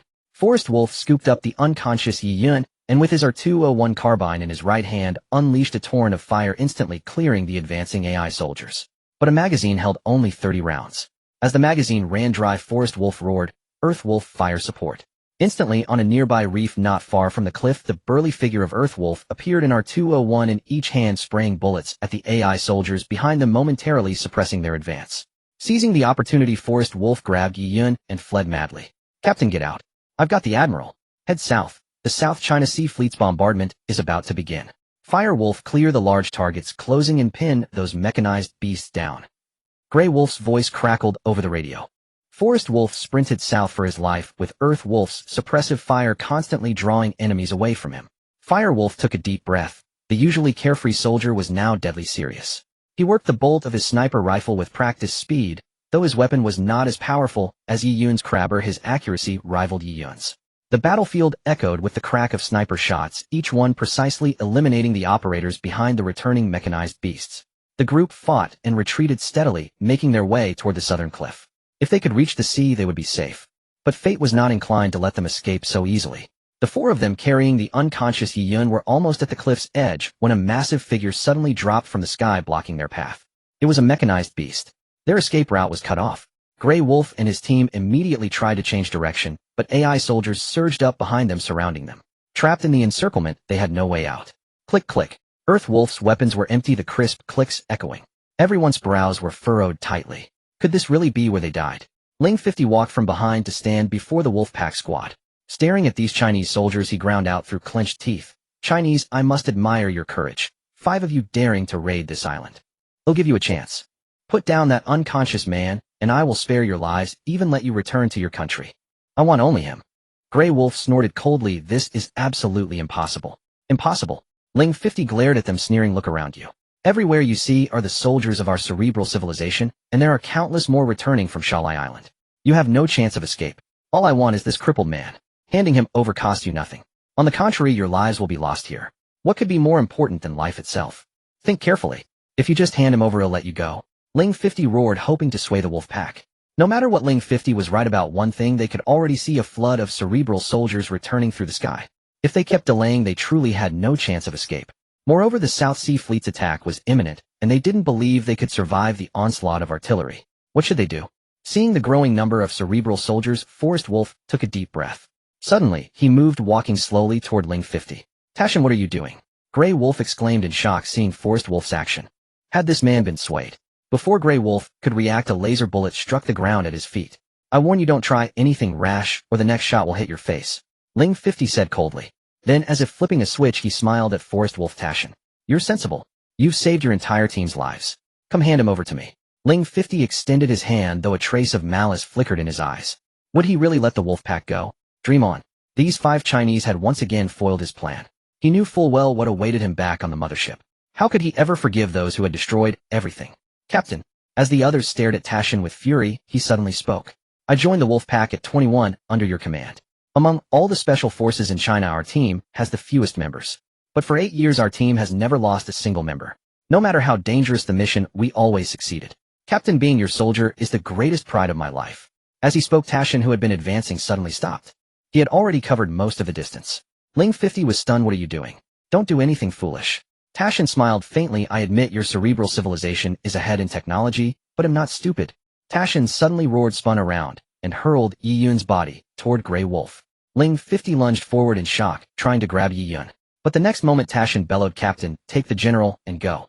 As he spoke, Tashin already held 2 arc grenades and 2 high-explosive grenades. Tashin.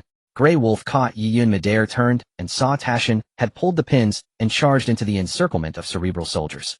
He lunged forward, tackling Ling 50. Remember this, you bastard. We Chinese soldiers are never cowards. Boom. A thunderous blast accompanied by powerful electric arcs scattered the nearest cerebral soldiers, temporarily incapacitating them. Despite having superior materials, the 2 high-explosive grenades, at such close range, blasted Ling 50's body in half. Quick! Stop them! Ling 50 never imagined Tashin would sacrifice himself so recklessly to block their path. In that single moment, Tashin alone held back dozens of cerebral soldiers, even breaking Ling 50's body in 2. The mechanical beast behind the wolf pack, hearing Ling 50's command, roared and charged at them. Captain, you and Yin Shun must get the general out. Don't let Tashin and me die in vain.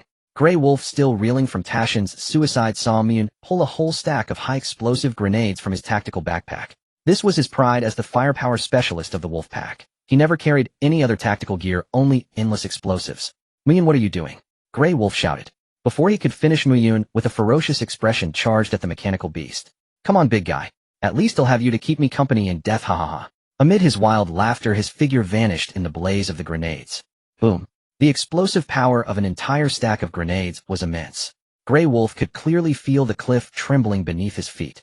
A few seconds later, a faint crackling sound began, growing louder and more frequent. Then Grey Wolf distinctly saw a fissure appear at the cliff's edge, rapidly spreading to his feet. Myun's suicidal strike had shattered the cliff's front support. Combined with the weight of the mechanical beast, the cliff could no longer bear the load. Grey Wolf, tears streaming from his eyes, looked toward where his 2 brothers had fallen and roared at Blaze Wolf, go. He then lifted his right foot and stomped hard. Crack. The cliff's tip completely shattered. No. In Ling 50's despairing howl, Grey Wolf, Blaze Wolf, and the unconscious Yi Yun along with the mechanical beast plunged straight down from the broken cliff into the sea. With a splash, a huge wave surged, and the 3 were gone. Ling 50 stared in disbelief. How could this happen? He had lost. Lost not only in tactics, but also in will. He had fought across many planets for years, but never had he seen natives so willingly sacrifice their lives for others. Tashin was like that, and so was Muyun.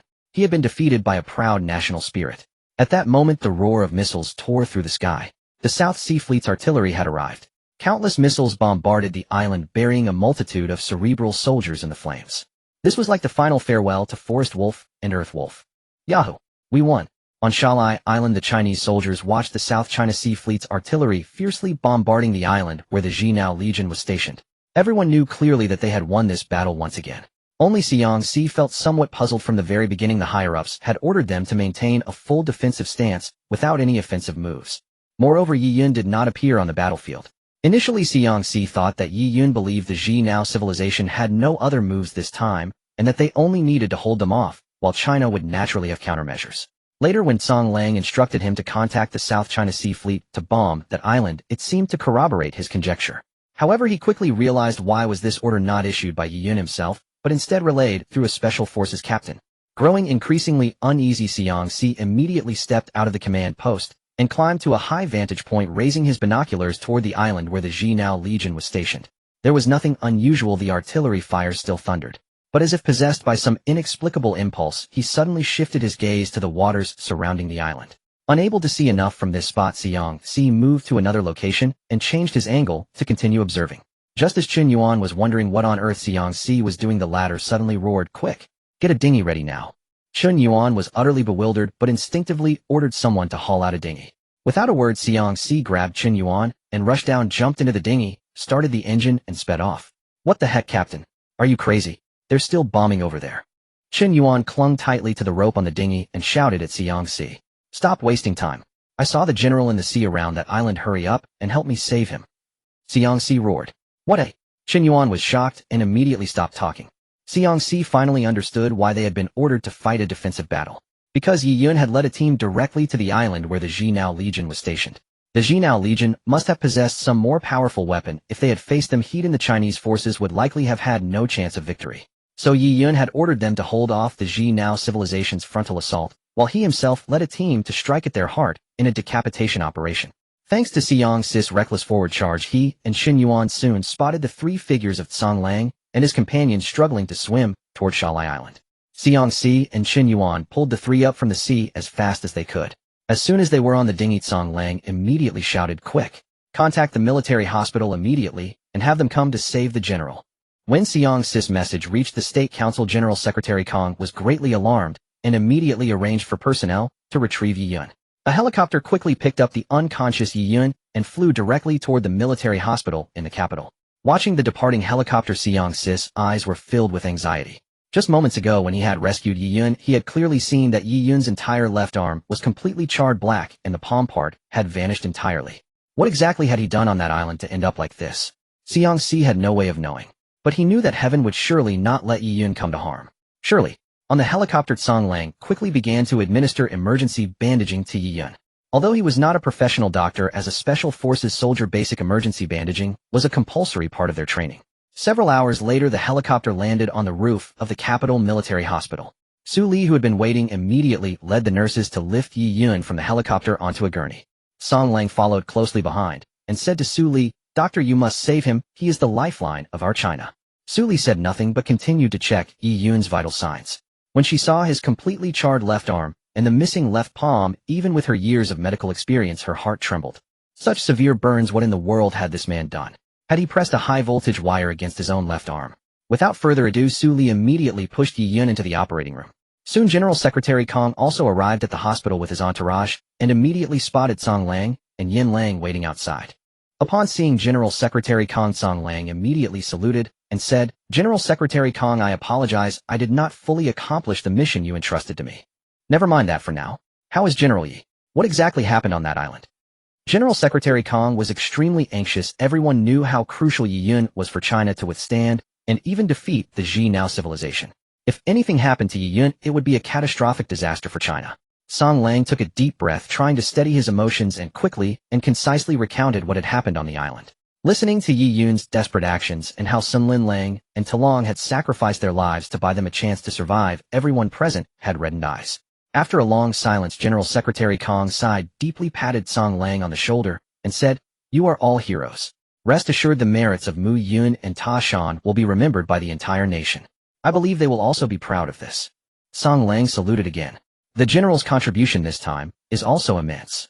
If he hadn't blocked that cannon shot at the last moment, the soldiers on Shalai Island would have been in mortal danger. General Secretary Kong nodded and said nothing more. Everyone waited anxiously for the result. Finally, the door of the operating room opened, and Su Li walked out in her surgical gown. Dr. Su. Liang Qingshan immediately stepped forward. How is Yi Yun? Su Li looked at the high-ranking officials before her and said, one good news, one bad news. The good news is that the general's physical condition is extremely robust. Although he suffered some internal impact causing minor damage to some organs, overall there are no fatal injuries. In fact, some of the wounds have already begun to heal on their own. Hearing that there was no life-threatening danger, everyone's suspended hearts immediately relaxed. But Song Lang, who knew Yi Yun's condition, stared straight at Su Li and asked, how is his hand? That's the bad news. Su Li sighed. I don't know what exactly he did, but judging from the wound on his left arm, he inserted his entire left arm into a place with extremely high voltage, causing the whole arm to be completely charred. If not for the sufficient density of his bones and muscle tissue, his left arm would have turned to powder. This means that his entire left arm cannot be saved. Amputation is the only option. What? Amputation? Everyone present was taken aback. Is there no other way? Su Li shook her head. His left arm isn't just a matter of damaged nerves or muscles. If it were, we could still save it. The problem is that the original tissue of General Ye's left arm has been completely destroyed. The fact that it still retains its shape is already a miracle. To be honest, whether this arm exists or not no longer makes any difference. His entire left arm is charred, even carbonized. Even if we don't amputate now, in future battles, or even daily life, the loss of viable bone and muscle will cause the density to decrease further. Eventually, even a slight bump could shatter the entire arm. Under these circumstances, I actually recommend amputation. Hearing Su Li's words, everyone opened their mouths, but no one could speak. Everyone knew that Yi Yun's mission this time was extremely risky, but ever since he became a pilot, every battle he fought had seen him return victorious. Although he hadn't fought many battles, deep down everyone believed that if Yi Yun took action, victory was inevitable. So when this battle began, despite their awareness of the danger, they subconsciously expected Yi Yun to lead the Wolfpack squad to complete the mission unscathed. But now, with the Wolfpack squad suffering heavy losses, and Yi Yun losing his entire left arm, the cost was devastating. They suddenly realized that even the invincible Yi Yun could not achieve a perfect victory. He was not a god. He was only a human of flesh and blood. No matter how advanced his equipment was, he could not always return triumphant against certain situations. So when this moment came, they found it hard to accept. Su Li sighed, so amputate or not. This decision is not ours to make. Secretary Kong shook his head. He is not only a general of Huaxiao, but also a child to his parents. Elder Liang, please bring Yi Yun's parents and family here. This decision must be left to them. Liang Qingshan nodded and left the hospital. After Secretary Kong confirmed with Su Li that the damaged limb would not endanger Yi Yun's life in the short term, everyone waited for the arrival of Yi Yun's parents. Hours later, Yi Yun's parents Yi Ming and Ran Yue along with his sister Yi Xian were escorted into the military hospital. Anxiety was written all over their faces, and Ran Yu's eyes were red. Where's my son? How is my son? Ran Yu looked at Secretary Kong and the others, desperate to know Yi Yun's condition. Yi Ming quickly held his wife, trying to calm her, but his trembling hands betrayed his own unease. Yi Ming looked at Secretary Kong. You are Secretary Kong, right? I am Yi Yun's father, Yi Ming. How is my son? Secretary Kong stepped forward, firmly grasping Yi Ming and Ran Yu's shoulders. General, Yi is a true hero. He then briefly recounted Yi Yun's operation and informed them of the need for amputation. Upon hearing that her son's left arm was lost, Ran Yu's eyes rolled back, and she nearly fainted on the spot. Fortunately, everyone helped her to a nearby chair to rest. At that moment, Ran Yu could no longer hold back her tears. Sobbing on the chair, she cried, "He's only in his 20s. So young, and now he'll be disabled. How can he bear it?" In her agitation, she even blamed Secretary Kong and the others. Why did you let him go on this damn mission? If he hadn't gone, he wouldn't have lost his arm. You erred. Hearing Ran Yu's words, Yi Ming immediately stopped her, even though she was his wife. He turned to apologize to Secretary Kong. Secretary Kong, I'm sorry. My wife didn't mean that. It's fine, Secretary Kong sighed. General Ye's importance to Huaxiao is beyond words. I share your pain. But now the decision regarding General Ye's left arm rests with the two of you. Let us think. Yi Ming sighed, pulling a pack of cigarettes from his pocket. He had quit smoking after marriage, but now faced with his son's calamity, he was overwhelmed with emotion and reached for the cigarettes to ease his mind. Yet even after lighting the cigarette, he couldn't bring it to his lips. The cigarette slowly burned down until only the stub remained. Can I see my son? Yi Ming finally stood up and asked Su Li. Su Li initially wanted to refuse, but seeing the turmoil in his eyes, she nodded. Please follow me. Yi Ming followed Su Li into the surgical gown.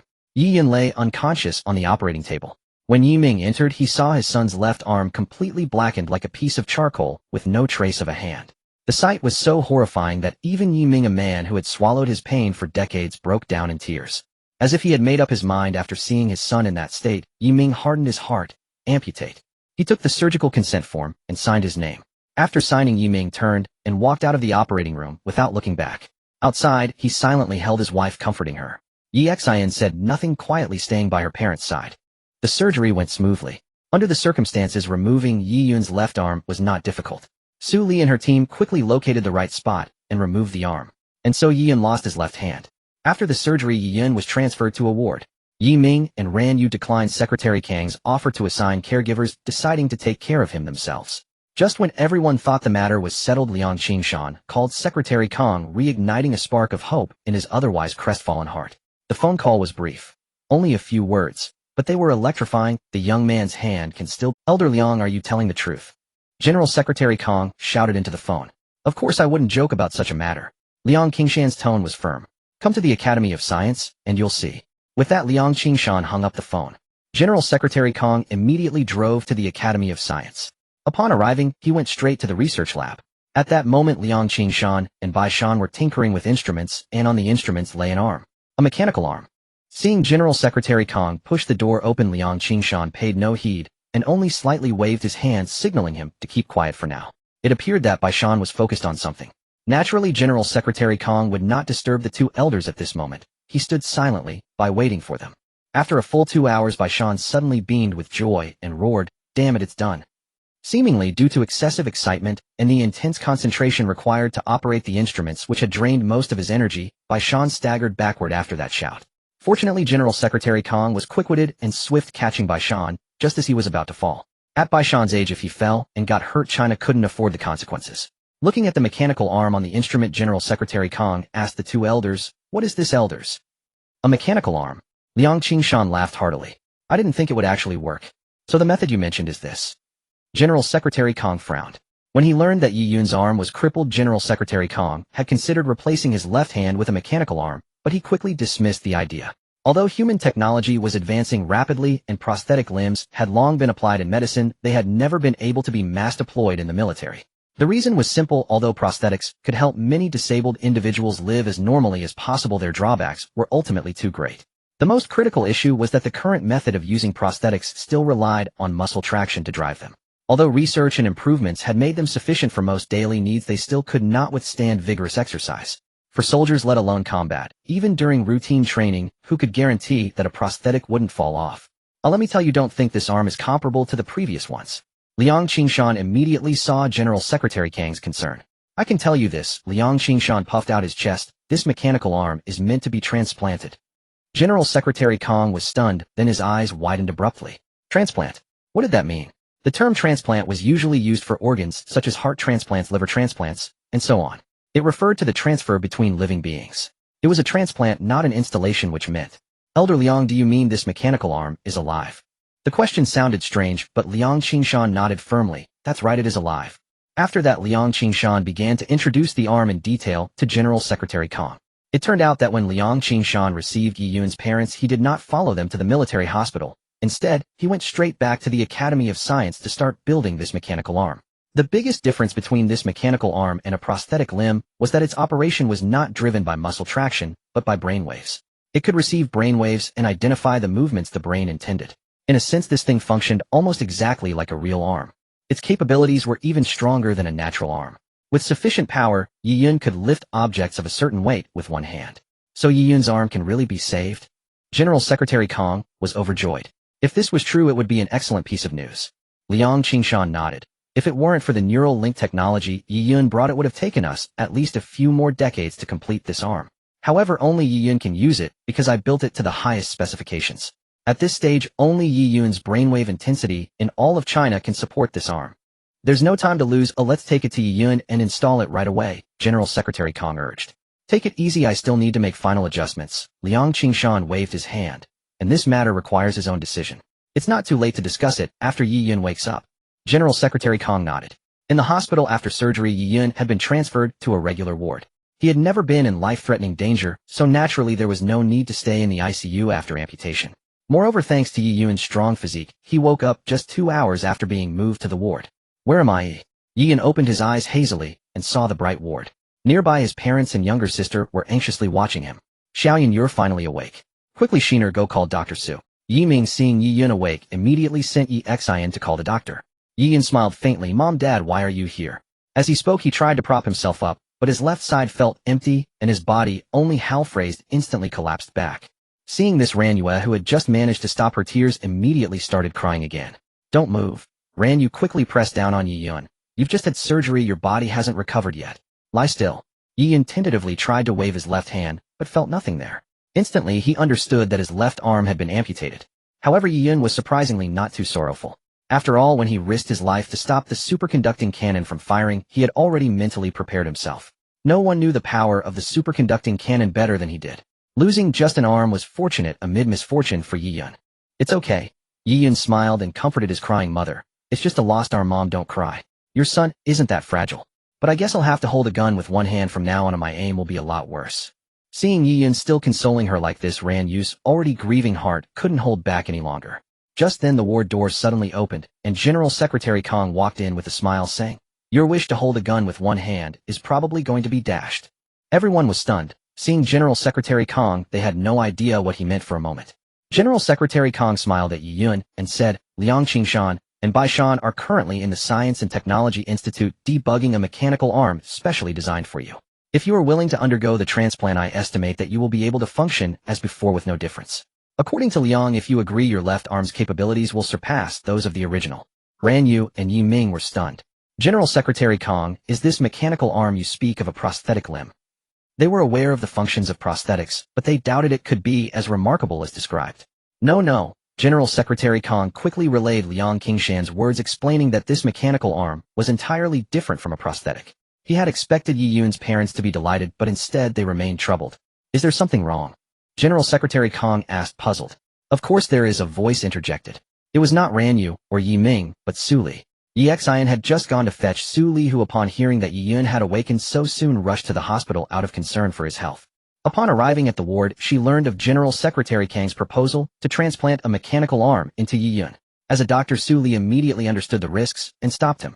Dr. Su, what's the problem? Asked Ranyu. Our hospital had proposed this concept years ago based on Liang Qingshan's idea. We even conducted experiments on a disabled chimpanzee, transplanting a mechanical arm onto it. Initially, the chimpanzee showed no abnormalities aside from intermittent malfunctions due to the immature technology. Everything seemed promising. But after 2 months, the chimpanzee suddenly died. The entire ward fell silent. After a long pause, Yi Ming said slowly, rejection reaction. Su Li raised an eyebrow, surprised that he had pinpointed the issue. She nodded. Exactly. Rejection. At present, no metal element can fully integrate with human tissue. The chimpanzee's death wasn't sudden. It had been experiencing rejection all along. The metabolic system carried toxins from the mechanical arm into its bloodstream, ultimately causing its death. Su Li sighed. This is the primary obstacle preventing humans from replacing prosthetics with mechanical arms. Without solving these two issues, the transplant will lead to swelling, inflammation, and destruction of muscle tissue and nerves at the junction due to rejection.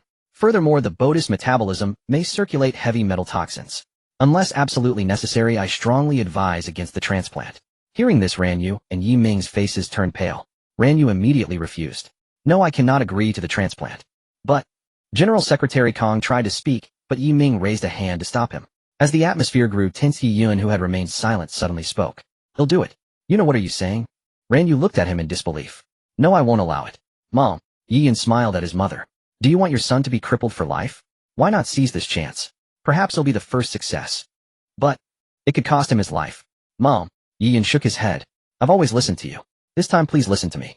Looking into his eyes, Ranyu, despite her reluctance, could not refuse. Yi Yun, have you thought this through? Su Li frowned. What I said was no joke. Yi Yun nodded. Dr.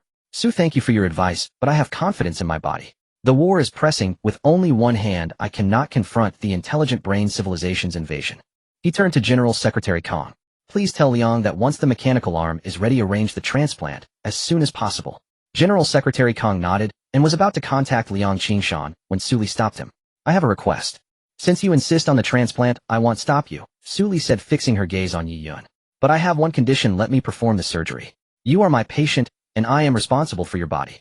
Yi Yun raised an eyebrow. Then I shall gratefully accept. This decision was beneficial to him in every way. For once, Su Li had experience with mechanical arm transplants. Moreover, Liang Qingshan and Bai Shan could not perform surgery. Without Su Li, the transplant would have to be done by machines controlled by them, which would be far too risky. After confirming Yi Yun's decision 2 days later, Liang Qingshan and Bai Shan arrived at the military hospital with the mechanical arm. Thanks to his extraordinary physique, Yi Yun had fully recovered from the internal injuries caused by the superconducting cannon explosion. Now, aside from his empty left sleeve, Yi Yun looked nothing like a patient who had just returned from the brink of death. Even Su Li began to believe that he might truly adapt to the mechanical arm. Soon all preoperative preparations were complete, and Yi Yun was wheeled toward the operating room. His family watched with anxious expressions. Yi Yun smiled at them. Don't worry. When the surgery is done, I'll have my left hand back. Just as he was about to enter the operating room, Yi Ming spoke. He looked at Yi Yun. Son, your father will be waiting for you out here. Such ordinary words, yet they stirred Yi Yun's heart. He did not reply, only nodded. Between father and son, everything was understood without words. After entering the operating room, Yi Yun saw Su Li and Liang Qingshan. Since the mechanical arm was jointly built by Liang Qingshan and Bai Shan, Liang Qingshan was naturally more familiar with its structure than Su Li. Therefore, the process of transplanting the mechanical arm required Liang Qingshan's participation. Dr. Su, Elder Liang, I entrust this to you both. Before the anesthesia, Yi Yun smiled at them. They nodded, then Su Li looked at the anesthesiologist, signaling to begin. The anesthesiologist nodded and injected the anesthetic into Yi Yun's vein. It took a full half-hour for Yi Yun to fully enter the anesthetic state. Due to Yi Yun's extraordinary physique, Su Li had instructed the anesthesiologist to increase the dosage, yet it still took half an hour for the anesthetic to take effect. After Yi Yun fell unconscious, the surgery officially began. Su Li first exposed Yi Yun's left arm, which was still wrapped in bandages from the amputation. As Su Li slowly unwrapped the bandages, everyone present was astonished. At the sight of Yi Yun's amputation, the wound had completely healed, and some flesh had even regrown. This made everyone marvel once again at Yi Yun's recovery ability. One nurse even exclaimed whether this guy was still human. However, having witnessed Yi Yun's extraordinary performance several times, Su Li was not overly surprised. But because the arm had grown some new flesh to transplant the mechanical arm, the newly grown flesh had to be sawed off again. Thus, after Su Li's busy work, the small ball of flesh that had grown was neatly sawed off, revealing the tissue inside. Blood kept gushing out. Su Li looked at Liang Qingshan and said, Elder Liang, it's up to you. The next few minutes are the golden time for transplantation. You must install the mechanical arm within this time. Leave it to me. Liang Qingshan nodded and took out a mechanical arm from the box. This was the first time everyone had seen such a mechanical arm. The entire arm was carbon black, and the internal patterns were clearly visible. If it weren't clearly visible that this was a metal-made arm, many would have thought it was a skinless, bloodless arm. The imitation was extremely realistic. Liang Qingshan took a deep breath, aligned the mechanical arm with Yi Yun's severed wound, and gently pressed a button. What happened next required no further intervention from Su Li and Liang Qingshan. From the tip of the mechanical arm, several small claws slowly extended and grasped at the blood vessels at Yi Yun's wound. When the small claws touched Yi Yun's wound, the mechanical arm suddenly seemed to come alive, directly connecting to Yi Yun's wound. Everyone even saw the mechanical arm begin to tremble slightly. This greatly surprised Su Li.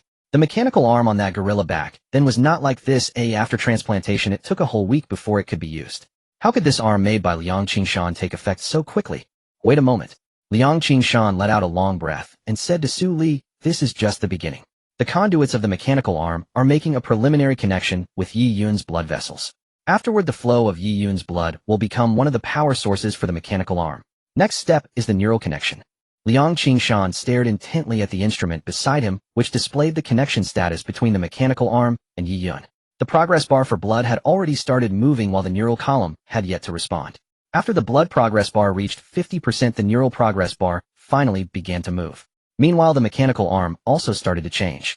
As Yi Yun's blood entered the conduits of the mechanical arm, bright red blood appeared inside, and the tremors of the arm became increasingly noticeable. It was as if a newborn infant was trying to slowly wave its arm. Finally, when the blood progress bar reached 100%, the neural progress bar also began to advance steadily. Just as Liang Qingshan thought everything was proceeding smoothly, the instrument suddenly let out a sharp alarm. What's happening? Su Li looked at Liang Qingshan. Oh no! Liang Qingshan exclaimed in shock. How can this kid's brainwaves be so powerful? At this moment, the neural progress bar, which should have been advancing slowly, suddenly accelerated, jumping nearly 10% in just a few seconds. Liang Qingshan had already anticipated Yi Yun's brainwave intensity to a certain level and had made significant adjustments to the neural integration speed. But he still miscalculated.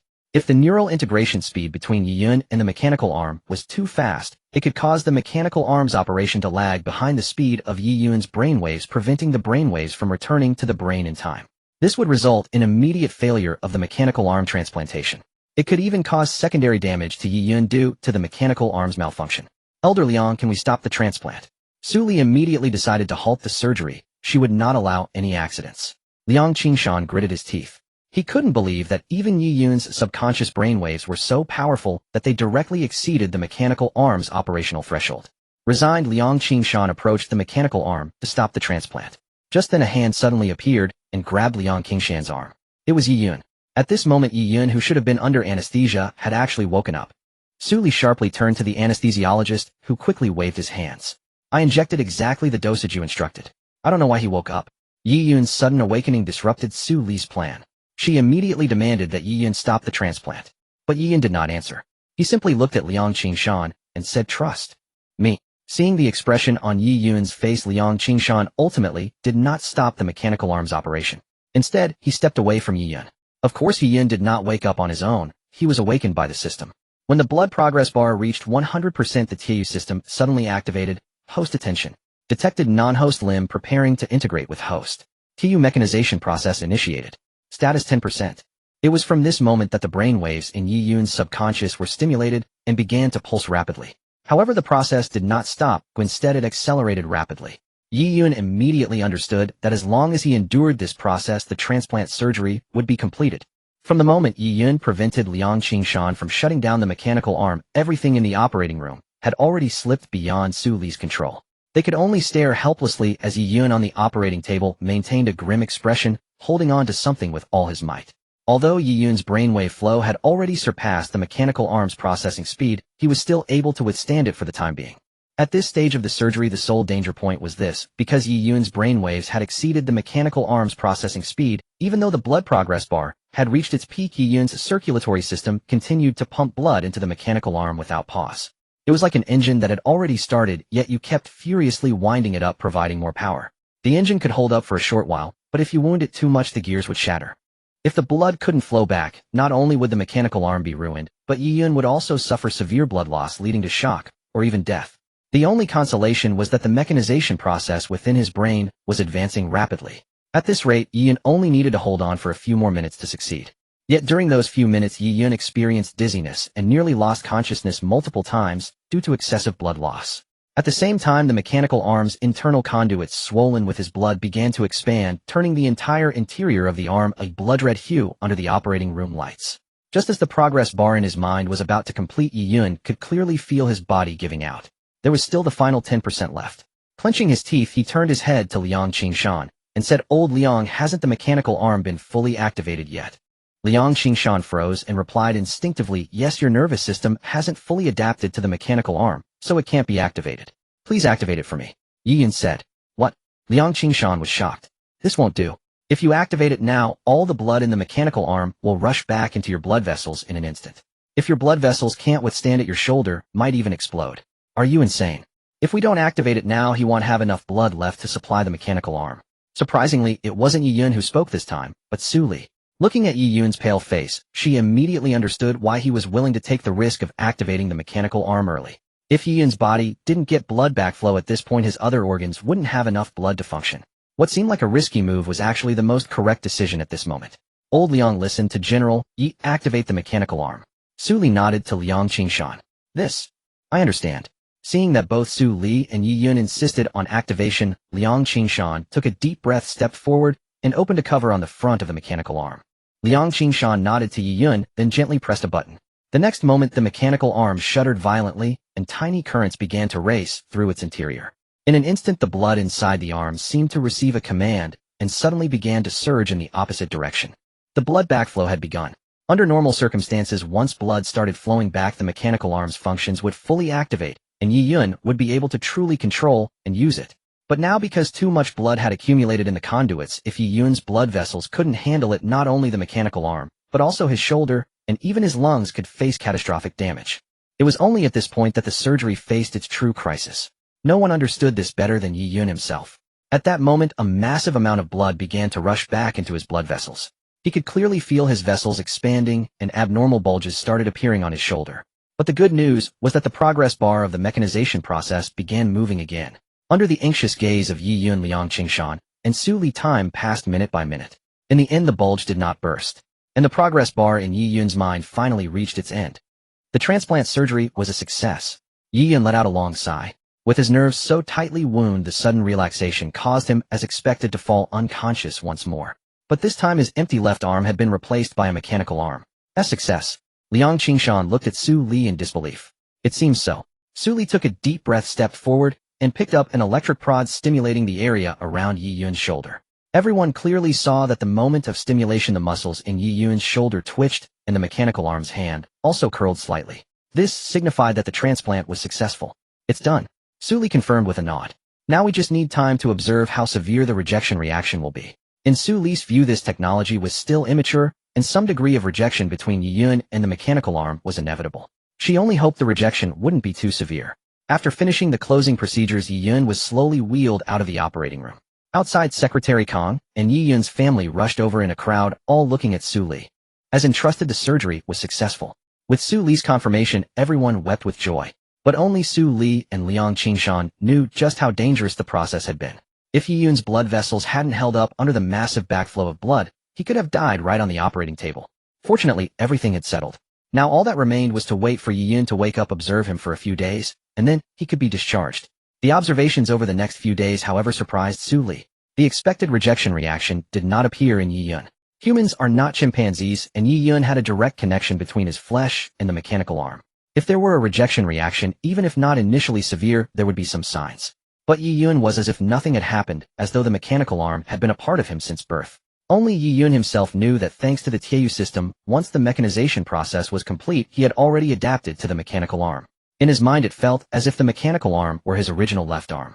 After confirming that Yi Yun's mechanical arm would not exhibit any immediate rejection reaction, Yi Yun, accompanied by his parents, completed the discharge procedures. Before leaving the hospital, Su Li repeatedly cautioned him, insisting that he must come to her immediately to have the mechanical arm removed if anything fell off. Watching Su Li's earnest expression, Yi Yun couldn't help but chuckle and asked, "Dr. So you seem unusually concerned about my affairs." Catching the unmistakable insinuation in his tone, Su Li's cheeks flushed, and she stammered awkwardly, "Don't get any ideas. It's just that you're my patient, so of course I have to take it seriously." I wasn't getting any ideas at all. Perhaps it's you, Dr. Su, who's imagining things. Yi Yun smirked. Su Li froze for a moment, then looked up to see the teasing expression on his face, and instantly realized she had been fooled. "Fine, you dare mock me." She made a move as if to strike him. "Huh." Yi Yun swiftly twisted away, escaping at a speed that left Su Li unable to catch up. The onlookers behind them watched with amusement. The two of them seemed like a couple engaged in playful banter.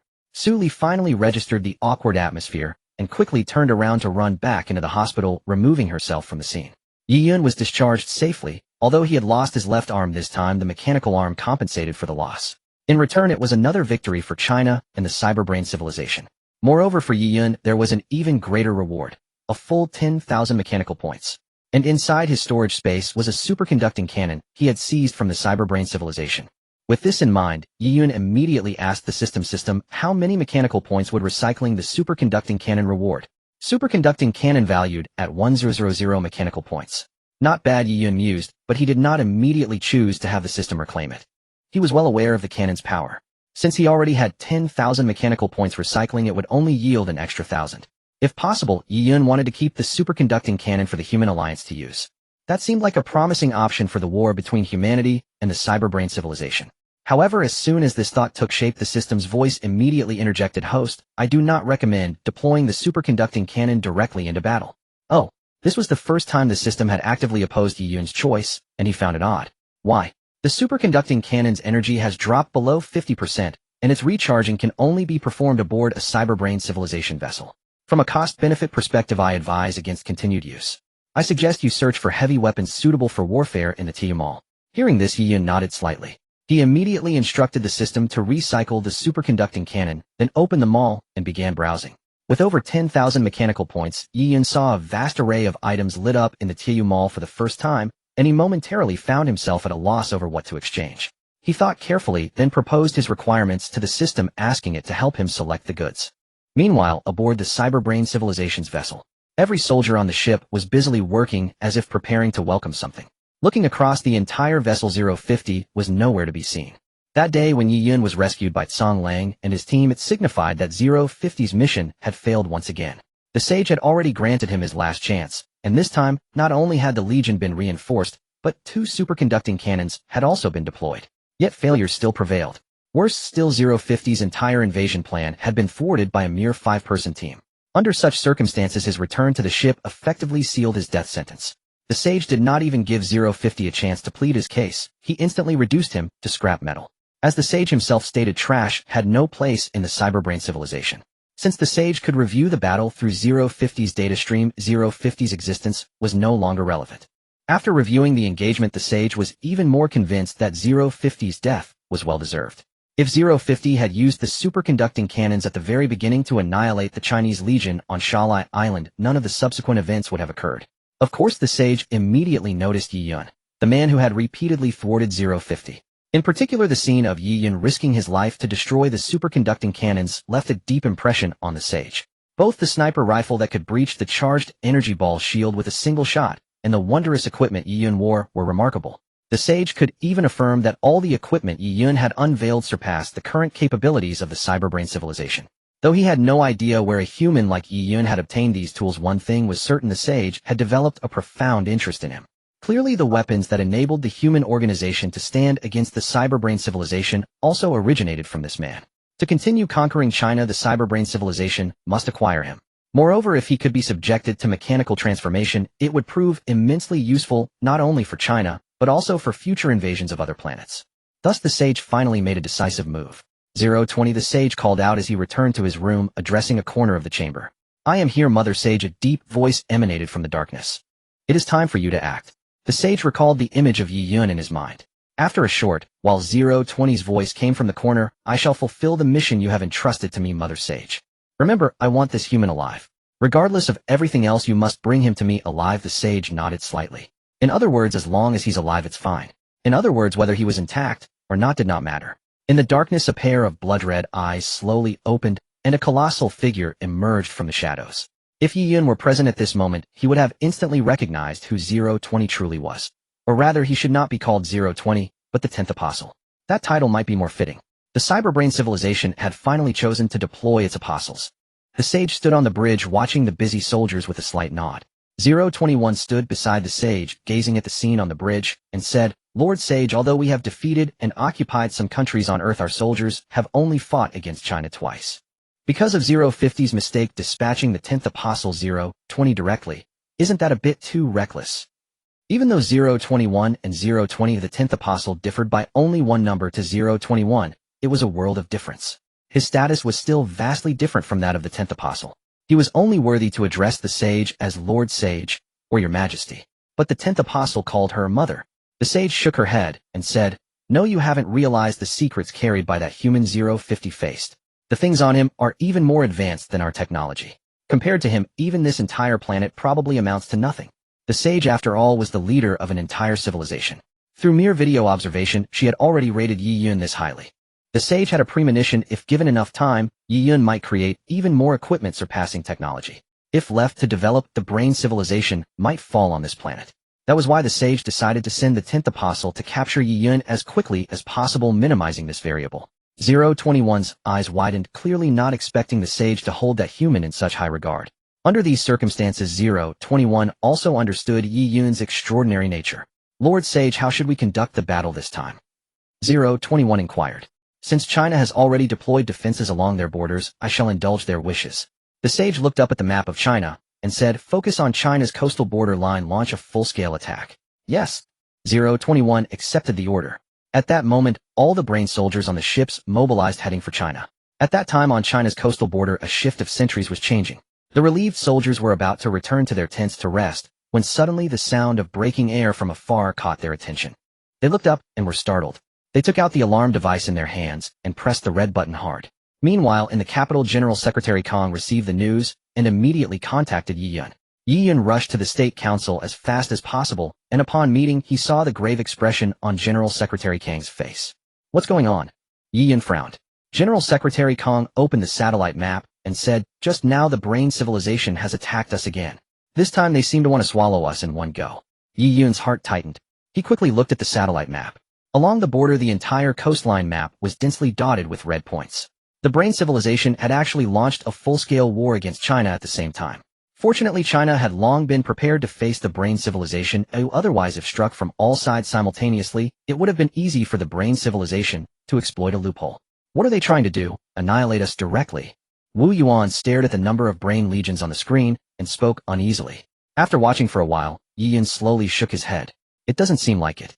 Although they are coming fiercely this time, from what we see now, their posture is only to start a war, not to the extent of swallowing us in one go. The reason is simple: they haven't deployed heavier weapons. Indeed, compared to 050's previous attack, although the number of Brain legions this time was larger, the investment in weapons was actually inferior to that of 050's attack. Not only did Yi Yun's Titan system not give an alarm, but the front line also did not report any unstoppable situation. However, this made Yi Yun even more uneasy. Not investing in heavy weapons, but choosing to deploy a large number of troops to fight a war of attrition with China. Why? This shouldn't be the style of the Brain civilization. Knowing that their ordinary weapons could not inflict fatal damage on Chinese soldiers at this point, they still chose this tactic. What were they searching for? Or were they waiting for something? Could it be? Yi Yun's eyes flashed. In an instant he thought of a possibility. Or rather, that was the only possibility. Yi Yun immediately stood up and said to Wu Yuan, "Senior Wu, please arrange a Pegasus fighter for me. I need to go to the BC border immediately." BC border. Wu Yuan was taken aback. The BC border was only a little over 100 kilometers away. For such a short distance, Yi Yun still wanted to use a Pegasus fighter. BC. General Secretary Kong was also puzzled. This time, aren't you going to the South Sea area? Because the Brain civilization had repeatedly chosen to attack in the South Sea area, everyone thought that the main force of the Brain civilization would still be placed there this time. However, Yi Yun shook his head and said, "This time, if I'm not mistaken, the Brain civilization doesn't have any main force at all." With that, he got up and walked out directly. Although Wu Yuan didn't understand Yi Yun's riddle, he still followed Yi Yun's suggestion and prepared a Pegasus fighter for him. In just a few minutes, Yi Yun arrived at the BC border via the Pegasus fighter. By then, the battle had already begun. Everywhere was a hail of bullets and the sound of gunfire. The Chinese Legion commander stationed at the BC, upon hearing that Yi Yun had arrived at their defense line, immediately came to greet him. After roughly understanding the situation, Yi Yun indicated that the commander should continue to command as usual. He was not there to take over. Indeed, Yi Yun was not there to take command. He took a deep breath and, wearing his Titan equipment, quickly found the high ground in the area. He reached the high ground and took out his Crabber sniper rifle from his space. Unusually, Yi Yun did not aim the muzzle at the Brain Legion. Instead, he raised his hand and pointed the barrel at the sky. Bang, bang, bang. 3 shots in a row. The enormous sound echoed across the battlefield, even faintly overpowering the thunderous noise of gunfire. At that moment, on the Brain civilization's ship, "Report to the Sage." 021 shouted. A completely different gunshot sound occurred at the BC border of China. 3 shots in a row. "I think the person you are looking for is there. Do you have a visual?" 021 quickly operated the controls and soon spoke. "Found him. He is not hiding from us. In fact, I feel he is waiting for us." Saying this, he transferred the visual to the Sage. On the screen, Yi Yun stood like a mechanical being, gun in hand, silently occupying the highest point of the battlefield. After firing those 3 shots, he did not continue, just as Ling 21 had said. He seemed to be waiting for something. How does he seem to know we're looking for him? The wise man narrowed his eyes. Even the supreme leader of this cybernetic civilization could not fathom Yi Yun's intention. "Wiseman, what should we do?" Ling 21 asked.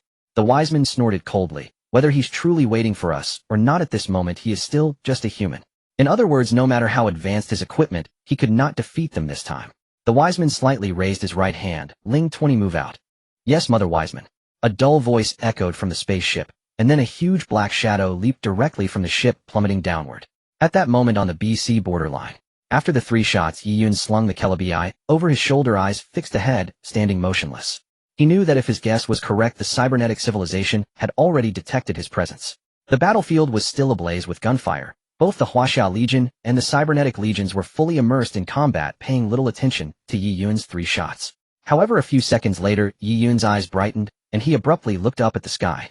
On the battlefield, as if struck by a shared premonition, everyone ceased fighting and turned their gazes upward. There, a massive fireball had appeared out of nowhere, rapidly descending toward their position. Though it had not yet reached their area, an inexplicable suffocating pressure pressed down upon them, leaving many gasping for breath. Some even felt the surrounding air pressure drop. Finally, it's here. Yi Yun took a deep breath. The next second, with a thunderous roar, the fireball slammed into the distant sea surface, stirring up a colossal wave. What is that? A Huaxia soldier on the battlefield pointed nervously toward the impact site. A weapon of the cybernetic civilization. But the accuracy is too poor. Could their targeting system be this flawed? The sudden fireball captured everyone's curiosity, and no one knew what it was, except for Yi Yun. Yi Yun took a deep breath, pressed his wireless communicator. Liang Lao, is that thing ready? Liang Qingshan's voice came through the earpiece. Ready. Is it time? It's time. Yi Yun gazed at the sea. The waves slowly subsided, and the sea gradually calmed. But then all eyes were drawn to a massive black silhouette. What a figure it was. Over 70 meters in height, its body covered in deep red machinery. Besides its crimson limbs, it had 4 arms protruding from its back. Its ferocious face, paired with glowing red eyes, was horrifying to behold. Though it landed in the sea, steam rose from its body, and the surrounding water churned as if boiling. It slowly rose and surveyed the battlefield. Wherever its gaze fell, every Huaxia soldier felt an overwhelming pressure suffocating them. Is that a monster? Does the cybernetic civilization possess such a terrifying weapon? Some unable to withstand the immense aura collapsed to the ground. The monster scanned the area and finally spotted the tiny figure on the highest point, Yi Yun. Their eyes met across the distance. Yi Yun took a deep breath, the 10th Apostle Red Lotus. The cybernetic civilization has finally deployed you. At that moment, the live battlefield footage appeared across Huaxiao, and the entire world witnessed this colossal figure. Inside the State Council, all the leaders stared intently at the screen. General Secretary Kong took a deep breath. So this is the apostle Yi Yun spoke of. Now they understood why Yi Yun had said each apostle was a catastrophe for humanity. Even through the screen, they felt the pressure. Red Lotus. The name Yi Yun had given the 10th apostle in his past life. Red Lotus was forged from a metal with exceptional thermal conductivity, and it had a fanatical obsession with fire. All its weapons were flame-related, like the purifying blaze of a red lotus, consuming everything. Gazing at Yi Yun, Red Lotus snorted angrily, raised its right hand, and a torrent of flame roared past Yi Yun. In an instant, a mountain peak was melted into lava. Such was the power of a single strike. Boy, state your name. Let me see what makes you worthy of Mother Wiseman's attention. Being noticed by your Wiseman is hardly an honor. Yi Yun smiled faintly. A true man does not change his name. I am Yi Yun, general of the Huaxia Legion. Yi Yun. Red Lotus twisted its wrist. He'll give you a chance to surrender yourself, and save me the trouble of throwing you back. If I'm careless, don't blame me. I wouldn't mind making you lose a few more parts. Yi Yun did not respond, but spoke softly into the radio. Liang Lao, it's time. Liang Qingshan took a deep breath and pressed a button. A chime sounded, waiting for Titanfall. On the cliff, seeing Yi Yun ignore him, Red Lotus roared. Boy, you dare be so arrogant in front of me. You've got a death wish. With that, it raised its arm and hurled a massive fireball straight at Yi Yun. If it struck the mountain, even with his pilot equipment, Yi Yun would be severely injured or killed. The next moment, a voice echoed in Yi Yun's mind. Titan system online. Titanfall. A thunderous crash resounded from the sky, and a colossal figure slammed down in front of Yi Yun. The fireball smashed into the dome shield surrounding the object and was deflected with a bang. Moi. Red Lotus was visibly stunned. What is this thing? Yi Yun smiled slightly. Did you think sending an apostle would guarantee victory? Sorry, you have your apostles, and I have my Titan. As Yi Yun's words fell, the Titan before him slowly rose and drew its weapon from its back. A clear, resolute mechanical voice echoed, Pilot, are you okay? Yi Yun smiled as he gazed at the mechanical beast before him. Its entire body gleamed with a bronze metallic luster, and compared to an apostle, it did not appear particularly robust. Yet Yi Yun knew that beneath its exterior lay unparalleled power. Every component, every hydraulic rod, and every engine installed within it embodied the pinnacle of Huaxia's technology. An oval-shaped box on its head along with 2 detection cameras on its shoulders formed its visual imaging system, while several isotope nuclear batteries at its waist served as its power source. On the front of its chest, a large spray-painted character, Yi, proclaimed its ownership by Yi Yun. He took a deep breath and said, thanks to you, I'm fine. What's your name? Bravo Tango 7274 has located the pilot. You may call me BT. BT looked at Yi Yun, then turned to face the 10th Apostle Red Lotus. Pilot, the giant robot ahead poses a high level of danger. I suggest you initiate a neural link with me immediately so we can fight the enemy together, BT stated. With that, BT swiftly opened the cockpit hatch on its chest, revealing the interior cabin. Yi Yun smiled, without a word leaped upward, and the jump device on his back propelled him into the cockpit. A soft clang echoed as the hatch closed, and Yi Yun heard BT's voice in his ear. Protocol 1, stay on mission. Enemy data uploaded, 10th Apostle of the Wisdom Civilization Red Lotus. Mission, cooperate with pilot to eliminate Red Lotus. Protocol 2, establish neural link. Detected hostile intent from the enemy. Danger. Protocol 3, protect the pilot. The next moment, Yi Yun felt a surge of electricity coursing from the handgrips of the pilot's seat straight into his brain. Instantly, all of BT's combat systems flooded into his mind. At that moment, the once pitch-black cockpit transformed. The front now displayed a clear view with 3 massive nanoscreens connected to BT's visual imaging system, projecting the external scene perfectly into Yi Yun's cockpit. In the distance, Red Lotus, previously standing still in the sea, now charged toward Yi Yun and BT. Its massive body stirred the surrounding seawater as it ran, exuding an overwhelming presence. Yet Yi Yun heard BT's voice calmly: pilot neural link established. Prepare to engage the enemy. As it spoke, BT raised its XO-16 automatic rifle and pulled the trigger toward Red Lotus. A rapid succession of rat-a-tat-tat echoed as the 20mm rifle emptied its magazine. Red Lotus, initially confident in its defense, was shocked to find that these bullets could penetrate its armor. When the robot first appeared, Red Lotus had been surprised, but it did not believe this so-called Titan could compare to itself. How could a Titan robot that required human piloting rival an integrated intelligent robot like itself? However, when the bullets from BT's rifle struck its body, it realized that even the rifle rounds could inflict damage. This Titan was far from ordinary. Yet BT's bullets could not halt Red Lotus' advance, and the distance between them had closed to melee range. Red Lotus' elongated arm came crashing down from above, aimed directly at the cockpit. If that punch landed, it could cause significant damage. But Yi Yun inside the cockpit merely smiled. With a thought, BT in perfect sync raised its XO-16 horizontally above its head. A thunderous metallic clash erupted. The immense force of the collision sent dust flying around BT and Red Lotus. Red Lotus' already ferocious face twisted into a grim smile. Its punch carried tremendous power. Even if the Titan blocked it, the weapon in its hand would surely be rendered useless. But the next second, Red Lotus was dumbfounded. Despite the force of the punch, which caused BT's chassis to sink slightly, the weapon suffered no damage whatsoever. It had underestimated BT's strength. Inside the cockpit, Yi Yun smiled and said, "BT, let's teach this guy a lesson." "Roger that," BT replied. The next moment, under Yi Yun's control, BT shoved Red Lotus' hand aside and slammed its unarmed left fist into Red Lotus' face. Seeing this, Red Lotus' other arms moved to defend, but just as it seemed BT was still a distance away, blue flames suddenly erupted from its back. The propulsion system activated. The gap between the two robots shrank instantly. Though Red Lotus had enough time to defend, BT's thrusters closed the distance, and its fist smashed into Red Lotus' face. The combination of immense force and the boost from the thrusters sent Red Lotus staggering backward. The impact caused some of its systems to malfunction, leaving the robot with a sensation akin to seeing stars. Yi Yun smiled again. The propulsion system activated once more, but this time, he directed BT backward, widening the distance. Then 2 missile racks emerged from BT's back. In Yi Yun's view, a series of small reticles rapidly locked onto Red Lotus ahead. Multiple target missile system fire. A barrage of missiles streaked toward Red Lotus. Reacting swiftly, Red Lotus sensed the lock and formed several fireballs with its massive hands, hurling them at the missiles. The extreme heat incinerated the missiles mid-flight, and the fireballs continued toward Yi Yun and BT. The fireballs moved slowly, but Yi Yun and BT stood frozen, as if malfunctioning. Red Lotus rejoiced. If its super high-temperature fireballs struck, the Titan would likely melt instantly. But would Yi Yun allow that? Of course not.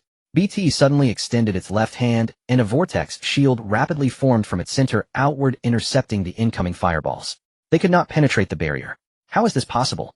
Red Lotus was stunned. Its fireballs couldn't melt the shield. Yi Yun smiled. How does it feel to taste your own attack? With that, he commanded BT to swing its arm, redirecting the fireballs back toward Red Lotus. Lian had never expected that this vortex shield could actually rebound his own attacks, and it seemed that due to the shield's influence, the rebounding fireballs were nearly twice as fast as before. Lian had no time to defend. In his haste, he could only raise his arm to block, letting the fireballs crash into his arm. In an instant, the ultra-high temperature flames melted Lian's arm. Several holes immediately appeared in his arm.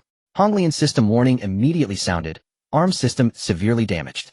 Except for the main arm, all auxiliary arms are unusable. Return for repairs immediately. At this moment, Lian's originally raised auxiliary arms had completely drooped, trailing limply behind him like ribbons. Since his creation, Lian had never suffered such humiliation. He roared, "Yi Yun, I will kill you." Angry, huh? Yi Yun squinted. Lian, like the flames he wielded, was quick to anger. Having suffered such a great loss, he would surely be unable to remain calm and continue fighting. As Yi Yun expected, 2 blazing flames suddenly burst forth on the palm of Lian's remaining main arm, like fiery gauntlets, as he charged at Yi Yun. 020, you are enraged. Snap out of it.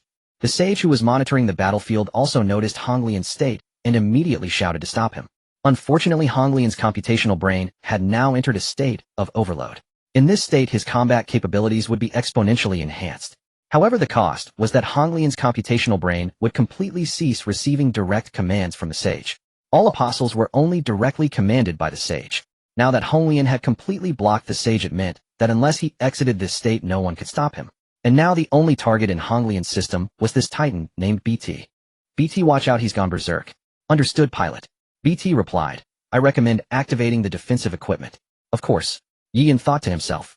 But the pilot and the Titan did not move, waiting quietly for Honglian to approach. Just as the confrontation was about to occur, BT's voice rang out. Electronic smoke device activate. Instantly, a massive cloud of smoke erupted from BT, enveloping both BT and Honglian. At the same time, the thrusters fired at full power, pulling BT away from Honglian again. Honglian was left alone in the smoke. Warning! Warning! Large amounts of electronic elements detected in the smoke. Leave immediately, or the system will malfunction. The electronic smoke, a Titan defensive device, releases electrically charged smoke to damage enemies. Like an arc grenade, the smoke filled with electronic elements could not only disrupt the apostles' targeting system, but also impair their mobility during the duration of the smoke. Come out. Where did you go? Show yourself. From within the smoke, Honglian's furious roar was heard. Clearly, he could not orient himself in the smoke and had lost track of Yiyan and BT. Pilot, the burst core is ready. Please advise. Looking at Honglian in the smoke, BT's large circular camera lens squinted in a very human way. Yiyan nodded slightly. It's about time. Let's say goodbye to him. Shortly after, the electronic smoke slowly dissipated. Honglian's systems reconnected. He was now facing away from Yiyan and BT. He spun around abruptly and charged at BT. Go to hell. Yiyan stared coldly at him. You're the one who's going to hell. As Yiyan's words fell, BT's voice rang out. Burst core activate. BT removed the magazine from his Exo-16 and pulled another from his back. He loaded the new magazine and raised the gun. A torrent of bullets crackling with electricity streamed from the Exo-16's muzzle like a roaring beast, aimed directly at Honglian. Both the rate of fire and destructive power were vastly increased. If Honglian had been lucid, he could have activated his shield to block some of the damage. But now Honglian's mind was entirely consumed by the desire to kill Yiyan. Thus he took the full force of BT's burst core heating.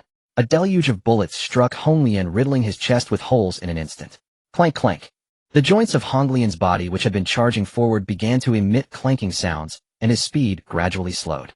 Yiyan took a deep breath and aimed the final enhanced bullet at Honglian's head. Bang! The bullet pierced Honglian's computational brain. His body came to a complete stop. His wide-open eyes were filled with disbelief. But Yiyan knew that Honglian's computational brain had been destroyed. Bang! Boom! Deprived of life, Honglian first fell to his knees, then crashed heavily onto the shore. The 10th apostle, Honglian, had fallen. Bang! Aboard the cerebral vessel, the sage slammed his fist onto the armrest of his seat, in fury shattering it. You idiot! The sage cursed loudly, completely disregarding his frantic appearance. At that moment, the sage was truly on the verge of madness. She could never have imagined that when 020 appeared, China could produce a Titan robot of the same caliber. Even more unimaginable was that with the cooperation of Yiyan and the Titan, they had killed 020. Not only that, but in the battle against 020, 020 was completely suppressed by Yiyan and BT. Every apostle possessed numerous weapons and abilities. But 020, he never got to display his full potential. From the very beginning, he was led by the nose by Yiyan and BT. In the end, he was successfully taken down by Yiyan and BT. Oh my god! Our pilot, our general, killed that monster. We won. China will prevail. Seeing Yiyan successfully kill Honglian, the morale of the Chinese army soared, and they launched a fierce attack against the brain soldiers. Similarly, witnessing the death of their apostle, the morale of the brain soldiers plummeted. They fought while retreating, completely losing the will to fight. When two heavyweight combatants clash, the victory of one side often decides the battle. And Yiyan and BT in their first battle became legends. Watching the Ji Brain Legion retreat, Yiyan took a deep breath, pressed the radio, and said, Secretary Kong, the mission is accomplished. The enemy's apostle has been eliminated. I saw it. Secretary Kang's voice trembled with excitement. China is fortunate to have you. Yiyan smiled faintly, then switched the channel to Liang Qingshan. Old Liang, please send someone to drag the apostle's corpse back. I need it. Rest assured, even if you hadn't asked, I wouldn't have let it go, Liang Qingshan replied, his voice equally thrilled.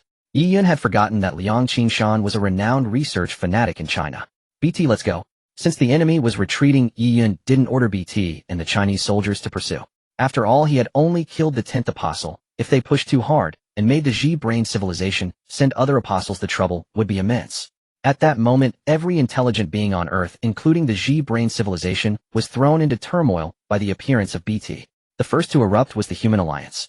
When Red Lotus appeared, their initial reaction was sheer despair. When China had released the video of the Apostle despite its shock value, the human alliance remained skeptical. They refused to believe that the G-brain civilization possessed such a monster. If it truly existed, what was the point of fighting? They might as well surrender immediately. But when Red Lotus actually appeared before their eyes, that illusion shattered. It turned out China's words were not baseless. The mere presence of Red Lotus, its oppressive aura, made everyone's soul tremble. Yet the next scene left everyone dumbfounded. China had produced a robot of the same scale as the Apostle. And despite its immense weight, it appeared agile and highly mobile, even in close combat, with Red Lotus never losing the upper hand. Everyone understood clearly what this meant. The G-brain civilization's technology had always far surpassed humanity's. But now China had not only built a robot of equal scale, but had also used it to kill the Apostle. The entire battle lasted less than 10 minutes, and an Apostle fell to that robot. It even seemed the robot had energy left to continue fighting. This meant that China's technology had already surpassed not only all other nations but the entire human civilization. How could they remain calm? Their attention also focused on BT's pilot Yi Yun. Yi Yun's figure had appeared on foreign forums long ago when he infiltrated the Star Flag Nation to seize memory metal Gamma. But back then foreigners didn't believe it. A video claiming China had created a super soldier. Where would they put their faces? Many foreign leaders dismissed it as a smokescreen to hide China's military ambitions, repeating the same old excuses. But now that slap was resoundingly loud. For the G-brain civilization, BT's appearance was equally shocking. They had encountered planets with technology on par with theirs in their long campaigns, but Earth was not supposed to be one of them. What baffled them most was that most of Earth's weapons still relied on gunpowder, yet China's weapons could kill their soldiers. How is that possible? The key to their near-total dominance on most planets was the Apostles. But now their 020 had been killed by a robot made in China. A planet with a civilization far behind theirs had slain their Apostle. This was like grinding their dignity into the dirt. The sage's face was terrifyingly dark. Never in the history of the G-brain civilization's campaigns had they suffered such a humiliating defeat. She glared at the assembled officers, grinding her teeth. Who can explain to me why the intel from the Vanguard reported this planet's technology level far below ours, yet they have repeatedly defeated us, and even 020 has been killed? Is this what you call low technology? None of the officers dared to speak. Finally 021 stammered. Great Sage, Earth's technology was indeed inferior to ours. When we pillaged those Earthlings, we met no resistance. It seems we only faced difficulties when confronting China. So you're saying our level is not inferior to a planet, but to a country on that planet. Bang! The sage waved her hand, and 021 was sent flying across the room. He immediately knelt on the ground, not daring to speak further. The sage knew 021 was telling the truth, but she was seething with rage. Otherwise that blow would have killed him. Still, the death of 020 pained her deeply. Not only because of the enormous resources and effort spent on creating an Apostle, but also because each Apostle was irreplaceable to her. To her, the 10 Apostles were like her 10 children. Once one died, it could never return. Get out, the sage said coldly. The officers scrambled away, fleeing on hands and feet. Only the sage remained in the room. Suddenly a voice spoke. Mother, I never expected 020 to die at that man's hands. The sage frowned. I suspect that this so-called China's technology stems from that man. What should we do? Need us to intervene? Not yet. 020 was the weakest among you, and I have great interest in that man. Although he killed 020, that doesn't mean they have the power to fully oppose us. Everything remained uncertain, the sage thought. The surrounding voices fell silent again. The sage said nothing more, her flickering eyes seeming to ponder something. At that moment, Yi Yun had already returned to the capital with BT. His battle with Red Lotus had spread throughout China. Standing on BT's shoulder, he was surrounded by Chinese citizens waving at him. Everyone's eyes shone with fervor, a fervor for Yi Yun. Yi Yun smiled and waved back while BT clumsily raised its hand to imitate the gesture, looking endearingly naive.